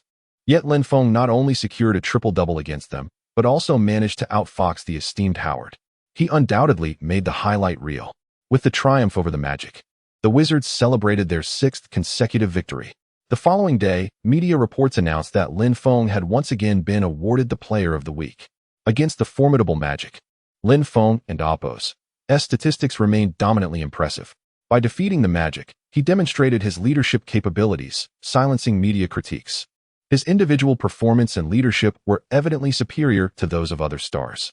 Consequently, Lin Feng ascended to the top of the MVP rankings, eclipsing numerous competitors with his team's performance and personal achievements. How remarkable! The enthusiasm among Lin Feng's fans surged exponentially. Unlike other stars who faced mixed sentiments from fans, Lin Feng attracted numerous male fans eager to hone their three-point skills alongside him, while his striking looks captivated a multitude of female admirers. Lin Feng and Oppos's objective for the season was to secure the regular season MVP. As fans witnessed his rise to the pinnacle of the MVP rankings, excitement erupted. Incredible! Lin Feng is the pride of the Huaxia people. Switching allegiance, I want to become a fan of Lin Feng. Since Lin Feng's debut in the NBA, the Huaxia market for the NBA has expanded once more. It is undeniable that the Wizards have become one of the most followed teams this season, all owing to Lin Feng. After a day of recuperation, Lin Feng and his Wizards were set to confront a formidable adversary once more. They were to challenge the Hornets in New Orleans. At this moment, the Hornets' King Bee was still Chris Paul. Chris Paul had just earned the title of Western Conference Player of the Week, leading the Hornets to a record of 3 wins and 1 loss last week, boasting an impressive average of 23, 2 points, 5, 2 rebounds, and 11, 3 assists per game. The Hornets' David West still possessed all-star caliber prowess, averaging 21 points per game this season, a force to be reckoned with. Additionally, they had the formidable defensive player Tyson Chandler in the paint. This was a robust team, currently holding a record of 4 wins and 2 losses, placing them tied for second in the Western Conference. On the evening of November 21st, at 7 p.m., the Smoothie King Center, the atmosphere in the arena reached a fever pitch. This was Paul's home court, and his exquisite passing skills attracted a multitude of fans who hoped he could bring an NBA championship to their venue. As the introduction ceremony commenced, the crowd erupted with cheers, eagerly anticipating Chris Paul and Oppos's appearance to lead them to victory. However, when Lin Feng entered, the arena echoed with boos, seemingly an attempt to intimidate him. Lin, this is our territory. You will lose. Your style of play is too soft. You are truly soft. Your interior defense will be overwhelmed. The cacophony of jeers invigorated Lin Feng and the Wizards. Beside him, McGee felt compelled to retaliate against the fans. Lin Feng swiftly restrained McGee, saying, "Buddy, stay calm. Let our performance silence them." Wizards and Oppos's starting lineup: Stevenson, Lin Feng, Butler, Jamison, McGee. Hornets and Oppos's starting lineup: Chris Paul, Rasul Butler, Peja Stojakovic, David West, Tyson Chandler. This was a clash between the second seed in the West and the first seed in the East, garnering significant national attention. At the TNT commentary booth, Barkley exclaimed with enthusiasm, "Finally, I get to commentate on Lin and Oppos's game again." Although the Wizards have faced 2 away games, their morale is high. Meanwhile, the home team, the Hornets, just came off a back-to-back which does not favor them in terms of stamina. Another commentator, A. Smith, added, "Haha, you're right, my friend." Additionally, there's great anticipation for whether Lin Feng can secure a double-double or perhaps sink more three-pointers. His three-point shooting has always been highly anticipated. As the referee tossed the ball high into the air, the game commenced. McGee and Tyson Chandler faced off for the jump ball. McGee, leveraging his exceptional vertical leap, quickly tapped the basketball to the backcourt for Stevenson. Stevenson dribbled past half-court, with Chris Paul closely guarding him. As they crossed the mid-court line, Rasul Butler proactively approached Lin Feng, denying him the opportunity to receive the ball. He understood that if Lin Feng were given an open catch, the likelihood of a successful three-point shot was substantial. Jamison was tightly guarded by David West, leaving him without a favorable position. Stevenson had no choice but to call for a screen to bypass Paul, subsequently passing the basketball to the perimeter where Caron Butler awaited. Caron Butler, backing down Stojakovic, regrettably missed his shot, sending the ball astray from the hoop. The Wizards' initial attempts at scoring were futile, eliciting an immediate uproar from the crowd. The Hornets adeptly secured the rebound. Rather than launching a spectacular offensive move, Paul opted to pass the ball to the high post, where David West awaited. David West, stationed at the high post, patiently anticipated the movements of his teammates. Chris Paul deftly maneuvered along the baseline, drawing Tyson Chandler out of the paint to attract McGee's defense.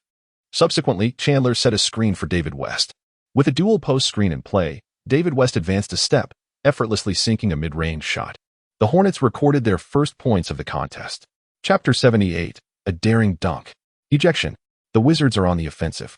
Stevenson dribbles the ball into the front court, while Rasul Butler primarily focuses on defending Lin Feng.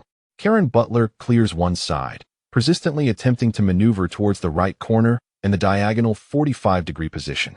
Caron Butler feigns an attack, but the key action revolves around the pick and roll between Lin Feng and McGee. Stevenson passes the basketball to Caron Butler, who is immediately confronted by Stojakovic. Caron Butler swiftly relays the ball to Lin Feng on the perimeter. McGee quickly moves to the top of the arc to set a screen, but Rasul Butler is unable to navigate through the wall of bodies. Lin Feng utilizes the pick to drive towards the paint, with both Stojakovic and Tyson Chandler providing simultaneous help defense. A long pass.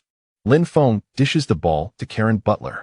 Positioned at a 45-degree angle, Caron Butler finds himself in a vast open space. Receiving Lin Feng's pass, he launches a three-point jump shot. Swish. The ball goes in. The Wizards have made their first three-pointer. 3-2. The Hornets pay the price for leaving Caron Butler open. Caron Butler approaches Lin Feng for a high five. "Nice pass, Lin. They shouldn't underestimate your three-point shot." Lin Feng smiles in response. With no pressure, Caron Butler's accuracy remains reliable. The Hornets initiate their offense. Paul brings the ball into the front court and subsequently dishes it to Tyson Chandler in the paint. Tyson Chandler is a player who thrives on easy baskets, his technical skills being rather ordinary. With Paul and West being the focal points of the Wizards and Oppo's defense, a series of tactical plays yield no opportunities, leaving Tyson Chandler with no choice but to force his way against McGee. The Wizards and Oppo's defensive strategy against the Hornets and Oppo's style is resolute in avoiding double teams. They cannot allow any openings in their defense. If others can score against the Wizards, so be it. McGee maintains excellent positioning, closely shadowing his opponent, leaving Tyson Chandler to collide forcefully with him. As he pushes into the paint against McGee, Tyson Chandler manages to throw the ball into the basket. There was no denying it. Chandler's strength proved to be slightly superior to McGee's. The Wizards inbound the ball. Lin Feng holds the ball and quickly breaks into the front court. Rasul Butler attempts to impede Lin Feng's fast break, but fails. Lin Feng's explosiveness is unmatched. Guard Stevenson comes over to set a screen. Lin Feng directly faces Chris Paul. The Hornets coach observes this scene with a furrowed brow. Lin Feng, dribbling between his legs, suddenly pushes off his right leg, driving towards the basket. Paul loses his footing in an instant. Lin Feng penetrates the paint, preparing for a dunk, while Tyson Chandler, defending inside, jumps to contest Lin Feng's shot. The two collide in midair, with Chandler committing a foul. Beep. The referee signals a foul on Chandler, awarding Lin Feng 2 free throws. Tyson Chandler mutters angrily under his breath. Lin Feng stands at the free throw line and calmly sinks both shots. The game resumes. The Hornets' offense continues. Stojakovic isolates Caron Butler, using his height and reach to penetrate the paint and finish with a layup. The Hornets lead the Wizards by 1 point, 6-5. After the change of possession, the Wizards struggle to score. The Hornets ignite a small surge in their counterattack. Paul and David West execute a series of baseline cuts, directly tearing through the Wizards' defense. Stojakovic's relentless assaults on the paint result in one foul each for McGee and Lin Feng. Halfway through the quarter, the Wizards trail the Hornets by 4 points. 14-18. The atmosphere among the fans is electric, their murmurs creating considerable distraction for the Wizards. Coach Eddie Jordan is compelled to call a timeout. Defense. Stay close to Stojakovic. Limit their drives. Lin, can you still find open space? Your three-point shot has yet to materialize. The coach incessantly diagrams plays, hoping to resolve their scoring drought through Lin Feng's offensive prowess. Lin Feng wipes the sweat from his brow and nods in agreement. Upon returning from the timeout, Tyson Chandler points at Lin Feng and declares, "You guys are too weak. It's time to go home for dinner. This is not your place to act tough." As he transitions back on defense, Tyson Chandler aggressively engages with Thomas in the frontcourt, their physicality escalating. Lin Feng orchestrates the offense from beyond the three-point line. McGee comes up to set a screen, while Rasul Butler attempts to navigate around it to stay close to Lin Feng. Lin Feng, dribbling the ball, forcefully shoves Rasul Butler aside, making a decisive right-side drive towards the basket. McGee wisely clears space, granting Lin Feng room to maneuver. Meanwhile, Tyson Chandler, entangled with Thomas, surges over to defend Lin Feng. Chandler is eager to confront Lin Feng, harboring a desire to humiliate the young player. If it weren't for him, the USA would have secured the Olympic gold. With a rare opportunity to clash, he intends to make Lin Feng pay dearly. After failing to stop Lin Feng previously, he is determined to prevent the shot at all costs. As Lin Feng approaches the paint, Tyson Chandler immediately steps up to block him. Both players leap simultaneously. Lin Feng aims for a dunk, while Tyson Chandler prepares to swat the ball away. Lin Feng has gained significant momentum, utilizing every ounce of his vertical leap. Although Chandler's height and wingspan surpass Lin Feng's, in terms of instantaneous jumping ability, there is nearly a 30-centimeter difference. When Chandler reaches his peak jump, his palm is level with the ball. Yet, Lin Feng continues to ascend. By the time Lin Feng reaches his apex, Chandler and Oppo's head is considerably lower. In midair, Lin Feng grips Chandler's right arm with one hand while executing a thunderous dunk over him with the other, practically straddling Chandler's shoulders. Boom. The basketball swishes through the net. After completing the dunk, Lin Feng grips the rim, his legs straddling Chandler's shoulders, bouncing vigorously until Chandler moves aside, allowing him to descend. Lin Feng has just dunked on Tyson Chandler. The crowd erupts in astonishment. Meanwhile, Chandler's expression darkens. As Lin Feng lands, Chandler immediately pushes him. Lin Feng tumbles to the ground. Tensions flare as Thomas and Jamison rush to confront Chandler, both sides exchanging heated words. The referees quickly intervene to prevent the situation from escalating further. Stevenson rushes over to help Lin Feng up. "Great dunk, boss." Lin Feng, with Stevenson and Oppo's as assistants, stands and pats Stevenson on the chest. He quickly strides forward, pointing at Chandler and exclaiming in Mandarin, "You fool. If you can and Oppo's, handle it. Don and Oppo's, play. Think you and Oppo's, tough? I can dunk on you once, and I can do it again." Although Chandler doesn't understand Lin Feng's words, he recognizes they aren't complimentary and charges towards Lin Feng. Attempting to break through his teammates and Oppo's circle, Jamison doesn't and Oppo's back down, pushing against Chandler. Enraged, Chandler swings his arms, ready to confront Jamison, but is restrained by Paul, Stojakovic, and others. Observing the chaos, the referee promptly issues a second technical foul to both Jamison and Chandler, ejecting them from the game. Lin Feng approached Jamison and said, "Thank you, my brother. I'll treat you to some girls another day." Jamison chuckled. "Hey, it's a promise." He patted Lin Feng on the chest and added, "Take them down, Lin." "All right." Lin Feng nodded earnestly. Chapter 79, This Fellow. Is his defense equally formidable? The interlude has passed, and the home crowd of Hornets fans has grown increasingly resentful of Lin Feng. The game continues. Paul orchestrates the Hornets' offense from the arc. With Tyson Chandler absent, the Hornets' interior height has significantly diminished. Chandler played a crucial role within the team, battling for offensive rebounds. His ejection proves detrimental to the Hornets' ball movement. However, the Wizards are also grappling with the absence of Jamison to defend against David West, presenting substantial challenges on their end as well. Paul passes the ball to a well-positioned David West, who effortlessly executes a jump shot, unencumbered by pressure. The score stands at 16-20. The Wizards trail by 4 points. Lin Feng receives a pass from Andre Blatch and rapidly advances past half-court. After setting a pick with McGee, Lin Feng drives left, drawing the attention of both Richard Butler and Paul.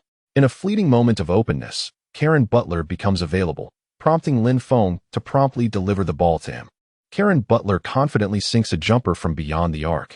With a breakthrough pass and an open three-pointer, Karen Butler scores smoothly. The score is now 19-20. As the Hornets attack, Paul passes to David West. Following a pick-and-roll, David West confronts Lin Feng. The crowd erupts with excitement, urging David West to teach this young player from Huaxia a lesson. The clash between these two superstars is precisely what the fans yearn to witness. Lin Feng crouches slightly, maintaining close physical contact with David West. Despite Lin Feng and Oppo's tight defense, West, leveraging his strength, attempts to push through. Suddenly, David West shifts laterally and accelerates right. But Lin Feng's improved defensive capabilities enable him to react swiftly, blocking West's path. David West, now attempting a dramatic leftward pivot to evade Lin Feng for a layup, finds Lin Feng has anticipated his move, denying him any space to break through. Taken aback, West resorts to a fadeaway jumper, confident in his height advantage, believing Lin Feng poses no threat. Yet, Lin Feng, no ordinary guard, leaps at the precise moment West takes off, extending his hand to disrupt West's shot. Although he fails to touch the ball, his palm brushes against West's face, causing enough distraction that the ball ricochets off the backboard towards McGee. In this instance, Lin Feng effectively single-handedly contained David West. His remarkable speed and defensive prowess thoroughly thwarted West's efforts. West senses a stark difference between Lin Feng's on-court presence and his recorded performances, leaving him astonished.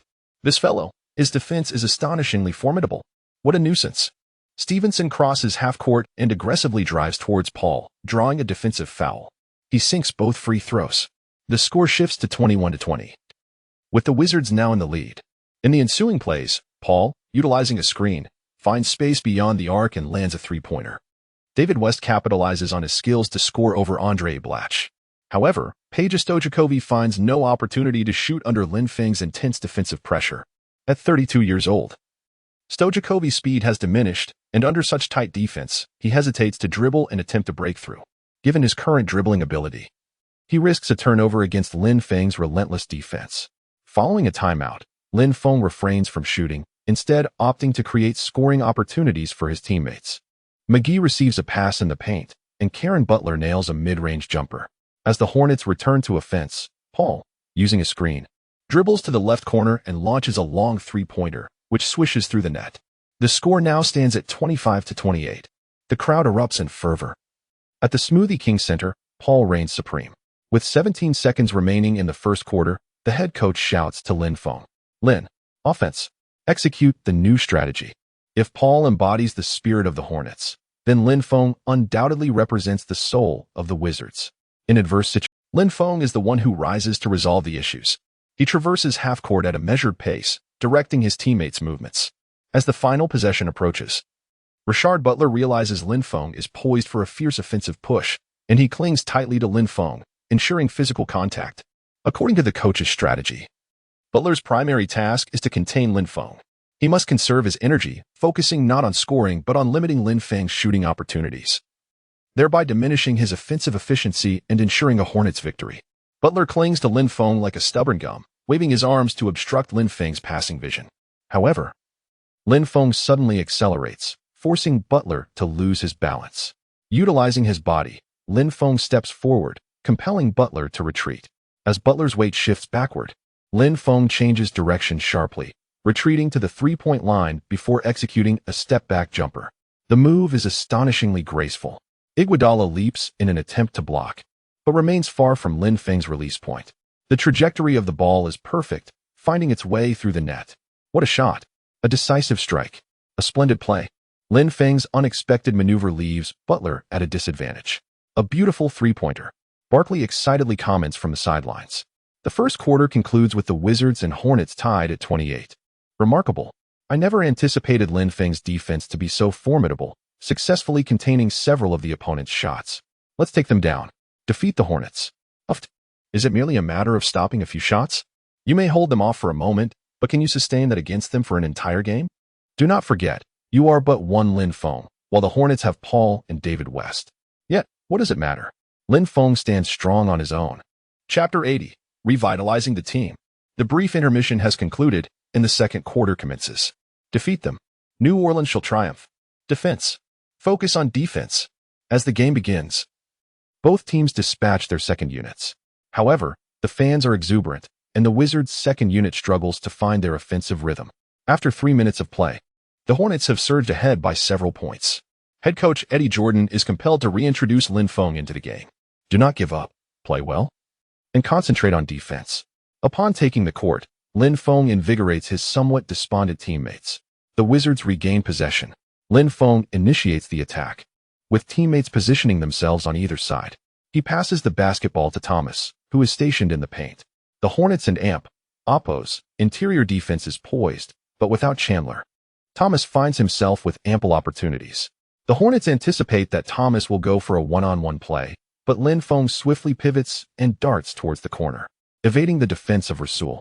Rasul, delayed by a second, attempts to pursue Lin Feng, while Nick Young momentarily hinders Rasul's chase. Lin Feng circles the corner, and Thomas promptly returns the ball to him. Receiving Thomas's pass, Lin Feng launches a three-pointer from beyond the arc. The ball ricochets twice off the rim before finally tumbling in. A wave of disappointment washes over the crowd. That was incredible! Lin Feng is simply unguardable when tightly defended. He can deliver a pass, and if there is any slack, he will shoot a three, truly terrifying.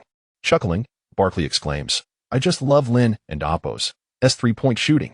With Lin Feng and Oppo's three-pointer, the deficit evaporates in an instant. Lin Feng and Oppo's presence not only propels the Wizards and Oppo's offense but also enhances their defensive fervor. As long as he is on the court, he continually inspires his teammates. Momentarily, the Wizards regain the lead. During this period, the Hornets' offense stagnates, while the Wizards players exhibit explosive defensive intensity. The Hornets coach covers his face with his hands, shaking his head in dismay. He had intended to give Rasul more playing time to regain his defensive form and confidence. However, Rasul's repeated missed shots on offense and being outperformed by Lin Feng on defense leave him increasingly impatient. Fortunately, Paul is on the court, maintaining the team's offensive flow. As the Hornets attack, Paul dribbles past half-court, consuming time. With 8 seconds remaining, he accelerates, deftly maneuvering around Nick Young, who struggles to keep pace. Seizing the opportunity, Paul drives into the paint and executes a soft floater that finds the net. During the stretch, the Hornets rely heavily on Paul to sustain their offense. The score remains close, and Lin Feng calmly orchestrates the Wizards' attack after crossing half-court. Lin Feng passes to Nick Young, then makes a backdoor cut. Receiving the ball and charging along the baseline towards the basket, Lin Feng's offensive threat looms large. To contain Lin Feng is to guard the entirety of the Wizards. In the paint, Hilton Armstrong and Rasul brace themselves to thwart Lin Feng. Faced with the impending double team, Lin Feng executes a dazzling behind-the-back pass through Armstrong's legs, delivering the ball to Thomas beneath the basket. Thomas receives the pass and surges towards the hoop for a powerful two-handed slam. Lin Feng's exquisite assist elevates Thomas. In the face of a double team from the Hornets, Lin Feng showcases extraordinary vision and ball-handling prowess. He accurately finds Thomas and delivers the ball into his hands, a pass akin to a sharp blade slicing through the defense. Had he been trapped, a turnover would have been likely. A splendid pass. This play is destined for the highlights.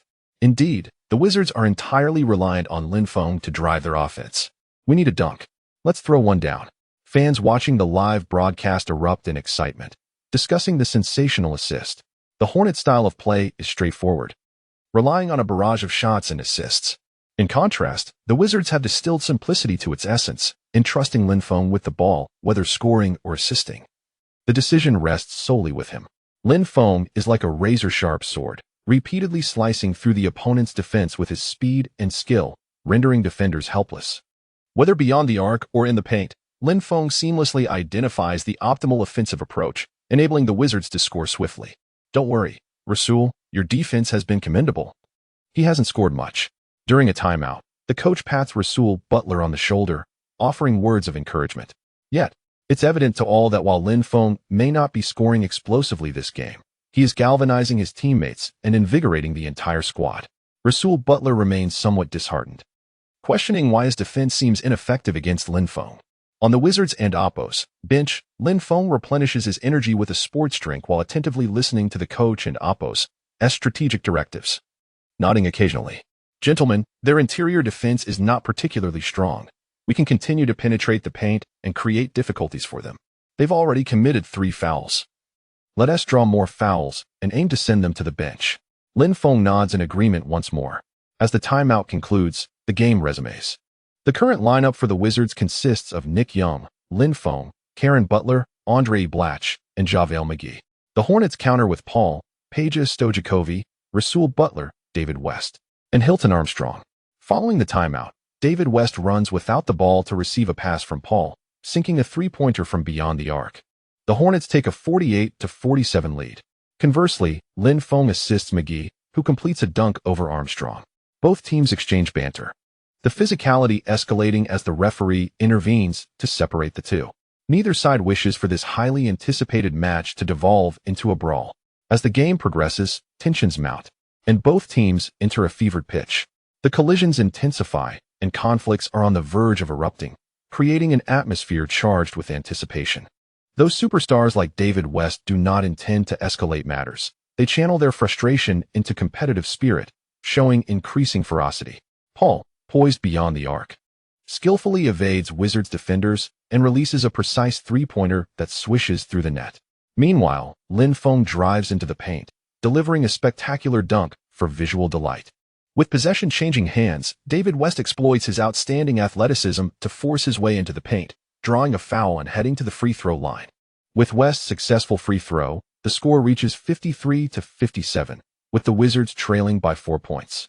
At this moment, the tension in the air is palpable, as both players and fans hold their breath, awaiting the next defensive showdown. Lin Feng crosses half-court, dribbles inwards, and passes to Nick Young on the side. Nick Young, in good form, finds space beyond the arc and releases a shot that arcs gracefully into the net. 3 points scored. Way to go, Nick Young. Chapter 81. How ridiculous your words are. As the game resumed, Paul, undeterred by Nick Young's defense, executed a breakthrough into the paint and scored effortlessly. With his momentum surging, Paul turned and firmly pressed against Lin Feng, denying him any opportunity for advancement. Lin Feng, however, was not one to back down. He retreated a step and then unleashed a dazzling change of direction, slicing through Paul's defense and charging towards the basket. Faced with the combined effort of Paul and Armstrong, Lin Feng deftly flicked the ball with his fingertips, sending it accurately against the backboard.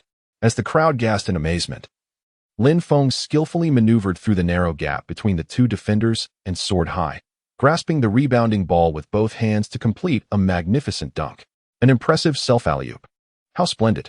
Lin Feng showcased his individual charm throughout the match. His technique and intellect left spectators in awe. His playing style was ethereal, akin to poetry in motion, effortlessly drawing in admirers. The Hornets launched their offense, with Paul passing the ball to David West.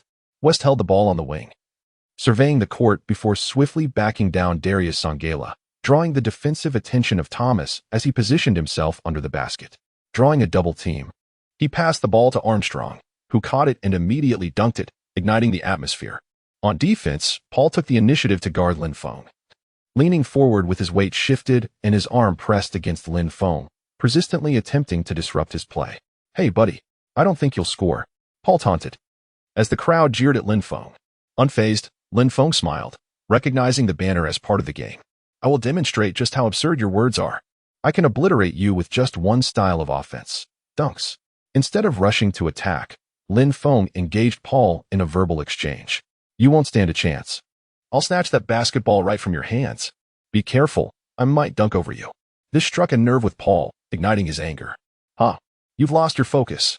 Seizing the moment of Paul's distraction, Lin Feng executed a rapid left side drive, spinning around the free throw line and making a decisive leap towards the basket. Armstrong approached to assist defensively, but Lin Feng ignored him and soared for another thunderous dunk. After the electrifying display, Lin Feng turned to provoke Paul once more, deepening his ire. As possession switched, Paul, feeling the pressure, passed the ball to David West and cut swiftly towards the baseline. West, quick on his feet, delivered a precise pass to Paul, who leaped and executed a backdoor cut for an easy layup. After scoring, Paul taunted Lin Feng. "Your defense is too weak to stop me." With a smirk, Lin Feng retorted, I can lift women, and they dunk too, while well, you can't even dunk. This was a clear jab at Paul's height, mocking his inability to perform dunks. In the art of trash talk, it seemed the Chinese had never been outmatched. Ignoring Paul's frustrated response, Lin Feng utilized his physical advantage to break through the defensive wall, showcasing his artistic brutality, drawing a foul from Armstrong. This was true dunking. This was sheer strength. With the free throw successful, the Wizards continued to pursue relentlessly. The Hornets responded in kind. In the latter half of the second quarter, Lin Feng focused on two tasks: assisting teammates and executing dunks. Faced with the Hornets' relentless offense, Lin Feng revitalized the team through his passing while continually attacking the rim. This led to the Hornets' interior players accumulating 3 to 4 fouls each. However, with Paul hitting 2 three-pointers, the point differential began to widen. Against the Wizards' defense, the Hornets had scored 67 points. With 34 seconds remaining in the first half, the Wizards regained possession. Lin Feng dribbled swiftly past half-court, eager to score quickly, ensuring the Hornets had another chance after their offense. At the arc, Rasul Butler attempted to hinder Lin Feng's rapid advance, but Lin Feng executed a swift behind-the-back dribble, instantaneously shaking Butler off and veering right. Confronted by David West's defense, Lin Feng performed a dramatic spin move and, disregarding Armstrong, prepared for a face-to-face dunk. In that moment, Lin Feng displayed astonishing speed and vertical leap, his power overwhelming. As Armstrong leapt to defend, Lin Feng engaged him mid-air, forcefully dunking on him. The resounding slam echoed throughout the arena, leaving the crowd in stunned silence, captivated by Lin Feng's performance. I have never seen a guard play like Lin Feng. Not only can he rain threes from the perimeter, but he can also penetrate the lane, relentlessly attacking the rim, exclaimed commentator Barkley with fervor. Although it was the Hornets and Oppos' home game, a number of fans began to rally behind Lin Feng, mesmerized by his explosive play. Unlike the brute force of LeBron James, Lin Feng masterfully combined elegance and power, each movement a breathtaking spectacle, irresistibly capturing the attention of the crowd. How marvelous! I believe I might have a new favorite player. After a few moments of excitement, the atmosphere returned to normal. With just 28 seconds left in the game, Paul held the ball, running down the clock to 9 seconds before passing it to David West. West backed down Sangela and hit a jumper, leaving the Wizards with only 5 seconds to respond. After the baseline inbound, Lin Feng pushed the ball up the court rapidly, with Rasul and Paul closing in on him. Upon crossing half-court, Lin Feng executed a fast dribble, evading the double team and sprinting to the right. "Stop him from penetrating," Paul shouted. But as Lin Feng approached the three-point line, he suddenly halted. Before the Hornets could react, he leapt into the air and launched a three-pointer. The long-awaited shot found its mark, swishing through the net. The buzzer sounded, confirming the last-second three-pointer. Paul stared wide-eyed at Lin Feng, confronting him. "Didn't you say you only score with dunks? You're not adhering to the rules." Lin Feng rolled his eyes in response. "Do I really need to play by your rules? Strength is the ultimate truth." Paul fell silent as the first half concluded. Despite Lin Feng's efforts to facilitate the team and limit his own shots, he had astonishingly accumulated 25 points and 6 assists, leaving even himself in disbelief. His talent simply would not allow him to remain understated. Chapter 82. A relentless assault on the paint. The elbow breaks through. Engaging in a contest against the fast-paced Hornets was indeed an opportune challenge for Lin Feng. Despite the Hornets' numerous offensive possessions, Lin Feng discovered his rhythm, and his explosive performance became unstoppable. However, he alone could not thwart the formidable offensive prowess of the Super Hornets, as the Wizards trailed by a mere 3 points. The dynamic duo of Chris Paul and David West led the Hornets with their exceptional individual talent, maintaining their lead over the Wizards. As the players retreated to the locker room, commentator Charles Barkley smiled and remarked on the halftime break, pondering what the second half would unfold, whether Chris and David West could sustain their offensive firepower to secure victory against the Wizards, or if Lin could single-handedly achieve a triple-double and vanquish the Hornets. "What do you think, my friend?" asked Smith with a grin. "I believe the Hornets will emerge victorious. I concede Lin and Oppos' strength, but the Hornets and Oppos' roster is undeniably more formidable. After all, basketball is a 5-man sport." "You are correct, yet I place greater faith in Lin and Oppos' abilities. After all, double-teaming will not hinder his passing." The two gentlemen held differing opinions. They acknowledged Lin's prowess, but one believed he could save the Wizards, while the other thought the entire team would succumb to the Hornets and Oppos' might. I have a premonition that Lin will explode in the third quarter. Within the Wizards and Oppos locker room, the atmosphere was slightly tense. Head coach Eddie Jordan stood before the tactical board, lightly tapping the strategy diagram with his finger. His gaze resolute and profound as he meticulously outlined the second-half game plan. Gentlemen, the Hornets and Oppos interior defense is beleaguered by foul troubles. We must relentlessly target their paint. Lin, the next move rests upon your shoulders. The coach and Oppos' words ignited a spark in the players and Oppos' eyes. They understood that the Hornets and Oppos' current roster was vulnerable in the paint. With Tyson Chandler ejected and other bigs burdened with multiple fouls, the Hornets' interior defense had become exceedingly fragile. I shall continue to assault the paint. Although the Hornets are powerful, if our interior can overpower them, their defense will collapse. At that point, we shall render them defenseless both inside and out. Lin Feng's tone brimmed with confidence. JaVale McGee looked at Lin Feng, admiration evident in his eyes. Boss, you truly are remarkable. I thought I had mastered many tactics, only to realize there remains so much I do not understand. Lin Feng chuckled, extending his fist to connect with his teammates. Let us defeat the Hornets and return to the hotel for some rest. The Hornets aimed to leverage their advantages in the third quarter, seeking to widen the score gap and elevate their morale to clinch the game. As the halftime intermission concluded, the third quarter commenced. The Wizards' offensive strategy was unmistakably clear. With Lin Feng at the helm as the team and Oppos' core, he orchestrated his teammates in ball movement, creating space for attacks. Lin drew the Hornets and Oppos' defense toward him and then deftly passed the ball to Andre Blatche in the paint. Blatche, backing down Hilton Armstrong, initiated his offensive play. With Armstrong encumbered by 4 fouls, he hesitated to make substantial contact with Blatche, which played right into Armstrong's hands. With successive plays, Armstrong maneuvered closer to the basket and executed a delicate floater, scoring effortlessly. The Wizards executed their strategy of aggressive interior attacks with remarkable efficacy. The Hornets, however, were not to be outdone, countering with their own offensive response. Paul dribbled twice before launching a long pass to the front court, where Rasul Butler, facing Lin Feng's staunch defense, swiftly sank a three-pointer. As a player with commendable three-point shooting capabilities, completely stifling Butler's scoring was an impossible task. Yet, Lin's defensive efforts had been commendable, making Butler and Oppos' experience quite uncomfortable. After a change of possession, Lin Feng dribbled past half-court, opting to penetrate the defense and draw a double team before lofting the ball to Andre Blatche, who received it in an open position and executed a thunderous dunk. In the early minutes of the second half, the Wizards relentlessly attacked the Hornets' rim, generating scoring opportunities through their aggressive drives. In contrast, the Hornets relied more heavily on perimeter shooting and fast breaks for their scoring. This tactical divergence became starkly evident throughout the game, allowing fans to witness the distinct styles and characteristics of both teams. On the court, Lin Feng weaved through defenders with a series of deft dribbles, driving to the basket and engaging in physical contact with Hilton Armstrong, ultimately depositing the basketball into the hoop. Armstrong had been bested by the Wizards' interior players 5 or 6 times. With each breakthrough, he felt his dignity trampled upon. This ignited Armstrong's fury, and he turned, swinging his elbow at Lin Feng with considerable force. The elbow struck Lin's shoulder squarely, and for a moment, the air in the arena seemed to freeze.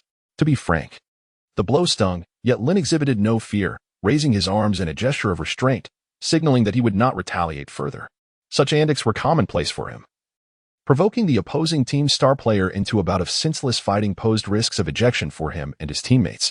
An enforcer targeting the opponent's key player was undeniably a savvy trade for the opposing team. This was merely the regular season. Such incidents would become even more prevalent in the playoffs. The referee and Oppos' whistle echoed, and Hilton Armstrong received a technical foul. Lin converted the ensuing free throw. With Armstrong now burdened by 5 fouls, the Hornets had no choice but to reintroduce reserve center Melvin Ely to safeguard the paint. Ely and Oppos' defensive capabilities were not robust, making him susceptible to fouls, and he too carried 2 fouls. It was evident that the Hornets' interior defense was severely compromised, while the Wizards' own interior was not particularly strong. Facing an even weaker Hornets squad proved more than adequate.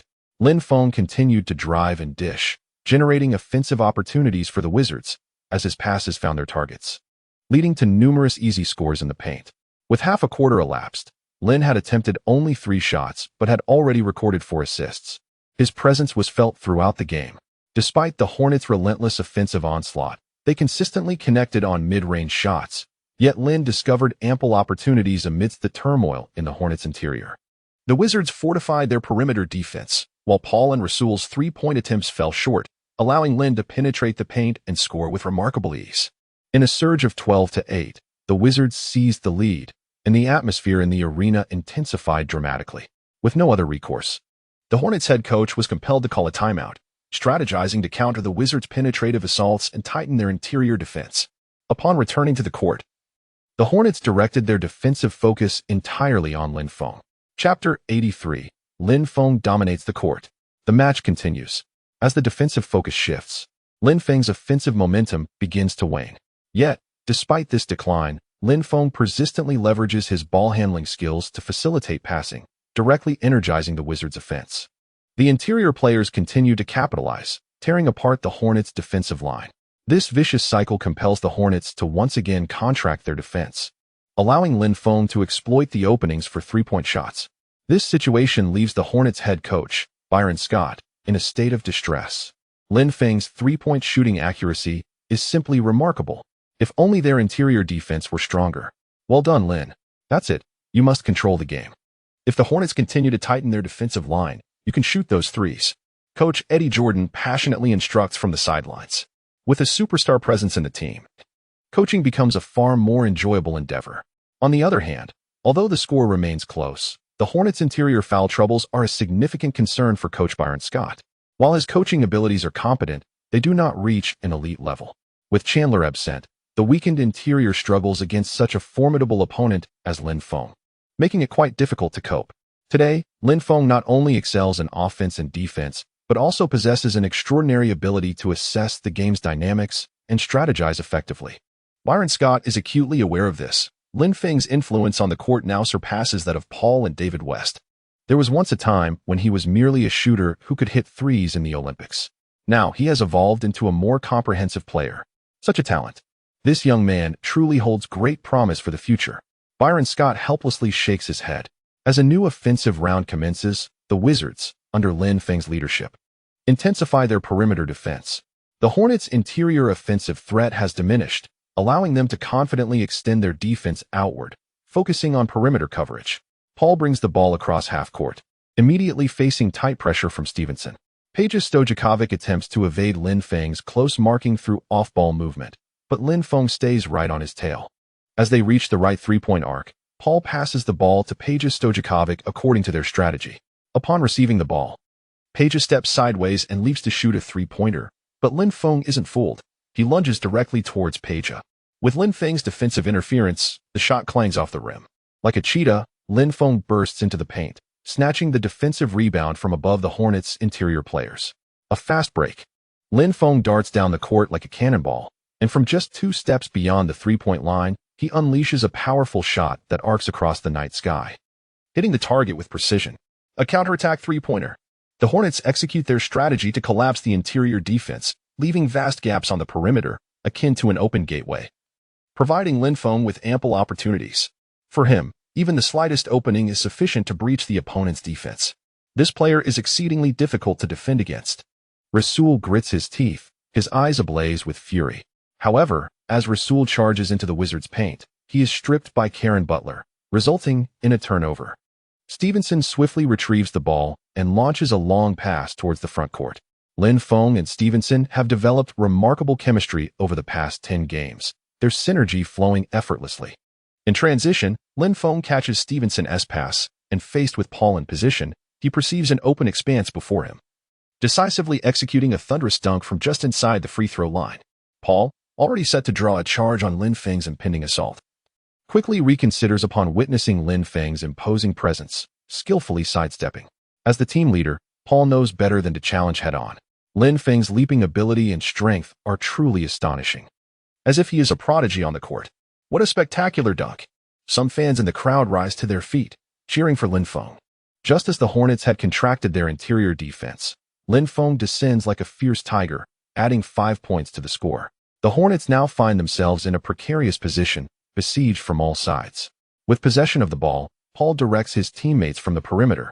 While Peja cuts into the paint, preparing for a backdoor pass. Paul's pass arrives just as Peja attempts a hook shot, but Lin Feng, like a predator, leaps at the moment of release, emphatically swatting Peja's shot against the backboard. A resounding block. Lin Feng's arm, akin to a divine force, annihilates this cut attempt in midair. The crowd gasps in astonishment. Lin Feng's reflexes are simply lightning fast. The ball ricochets off the rim, and Hilton Armstrong, using his height advantage, secures the offensive rebound. Seeing Lin Feng just landing, he attempts to back him down. However, the slender Hilton finds himself utterly unable to budge Lin Feng's solid base. Time is running short, forcing Hilton to pivot and attempt a soft hook shot, but Lin Feng springs up, his fingertips like lightning, yet again deflecting the ball. The basketball alters its trajectory, descending rapidly to the left. The sequence of blocks leaves the fans both in the arena and watching live utterly mesmerized. This is simply magnificent. On the court, Lin Feng swiftly pursues the falling ball, snatching it, and stepping past Peja Stojakovic, sprinting down the court. Facing Rasul's defense, he remains resolute, executing a step-back three-pointer that swishes through the net. 2 consecutive blocks, followed by a rebound and a coast-to-coast step-back three-pointer. This display ignites the fervor of fans who adore Lin Feng. Such is the impact he brings to the game. This series of plays sends the Hornets' situation spiraling into chaos. Truly remarkable. Lin Feng has instilled momentum in the Wizards. Commentator Yang Yi from Huaxiao exclaims with excitement.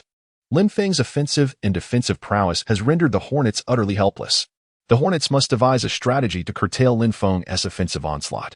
The referee's whistle pierces the air. Coach Byron Scott of the Hornets, wearing a grim expression, calls for a timeout. It is fortunate that this is the Hornets' home court. Otherwise, Lin Feng's performance would surely incite a riot among the spectators. Yet, even now, some fans in the Hornets arena are already stirred. OMG. Lin. Incredible. I adore his scoring. Those 2 blocks were ferocious. So exhilarating. While the current game may not be as visually appealing as before, Lin has reignited the passion of basketball for me. Fans in the arena buzz with excitement and begin to chant. Coach Byron Scott, his face darkened, sketches a strategy as the Hornets find themselves in a precarious predicament, a scenario no one foresaw prior to the match. Originally, the Hornets held the upper hand with Paul and David West orchestrating plays, but now, Lin Feng and Apos' offensive and defensive capabilities have decisively dismantled their interior. It is not that the Hornets lack talent compared to the Wizards, but rather that the tactical contest and individual performances have tilted in favor of the Wizards during these exchanges. Lin Feng has truly carried the entire game. He has forcibly toppled the Hornets' advantage. Chapter 84. A step up. The match continued, with the Hornets intensifying their defense against Lin Feng. However, the Wizards surged forward with impressive energy, each player attacking the basket with fervor and exhibiting remarkable shooting efficiency. By the end of the third quarter, the Hornets had been outscored 28-20, allowing the Wizards to claim the lead. I have said it before, Lin will lead the Wizards to victory. His talent and basketball IQ are comparable to LeBron, Barkley exclaimed excitedly. Indeed, Lin possesses formidable strength, but the Hornets still have a quarter to adjust their strategy, Smith replied. However, come playoff time, the Wizards would not enjoy such fortune, as other teams also boast formidable strength. Barkley pouted, falling silent. To be frank, given the current state of the Wizards, there is no guarantee that they can consistently exploit the weaknesses of stronger teams, and their overall strength does require refinement and enhancement. Nevertheless, such considerations are for another day. For now, winning the game is paramount. As the fourth quarter commenced, both teams implemented portions of their rotational lineups. The contest oscillated back and forth, and the Wizards managed to maintain their lead against the Hornets' relentless pursuit until Lin Feng returned to the court, preventing the opposing team from overtaking the score. When both teams reintroduced their star players, a true battle ensued. Upon entering the game, Hornets and Apos, Paul immediately sank a three-pointer, aiding his team in closing the gap. Unwilling to yield, Lin Feng utilized screens from Butler and Stevenson to break toward the right, then pulled off a slick between-the-legs maneuver to regain control of the ball. Evading the defender's coverage, he stepped back with his left foot and launched a three-pointer. He retaliated with a three of his own. If you wish to close the gap, you must first seek my consent. Both teams spared no effort in their offensive and defensive exchanges. With just over 5 minutes remaining, the Wizards held a precarious three-point lead while the Hornets pressed on relentlessly. In this climactic moment, the battle of the superstars was at hand.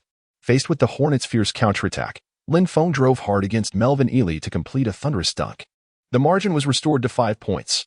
The Hornets, when facing other teams, relied heavily on Paul's quick passes combined with the scoring prowess of David West and Peja Stojakovic, making them a formidable force.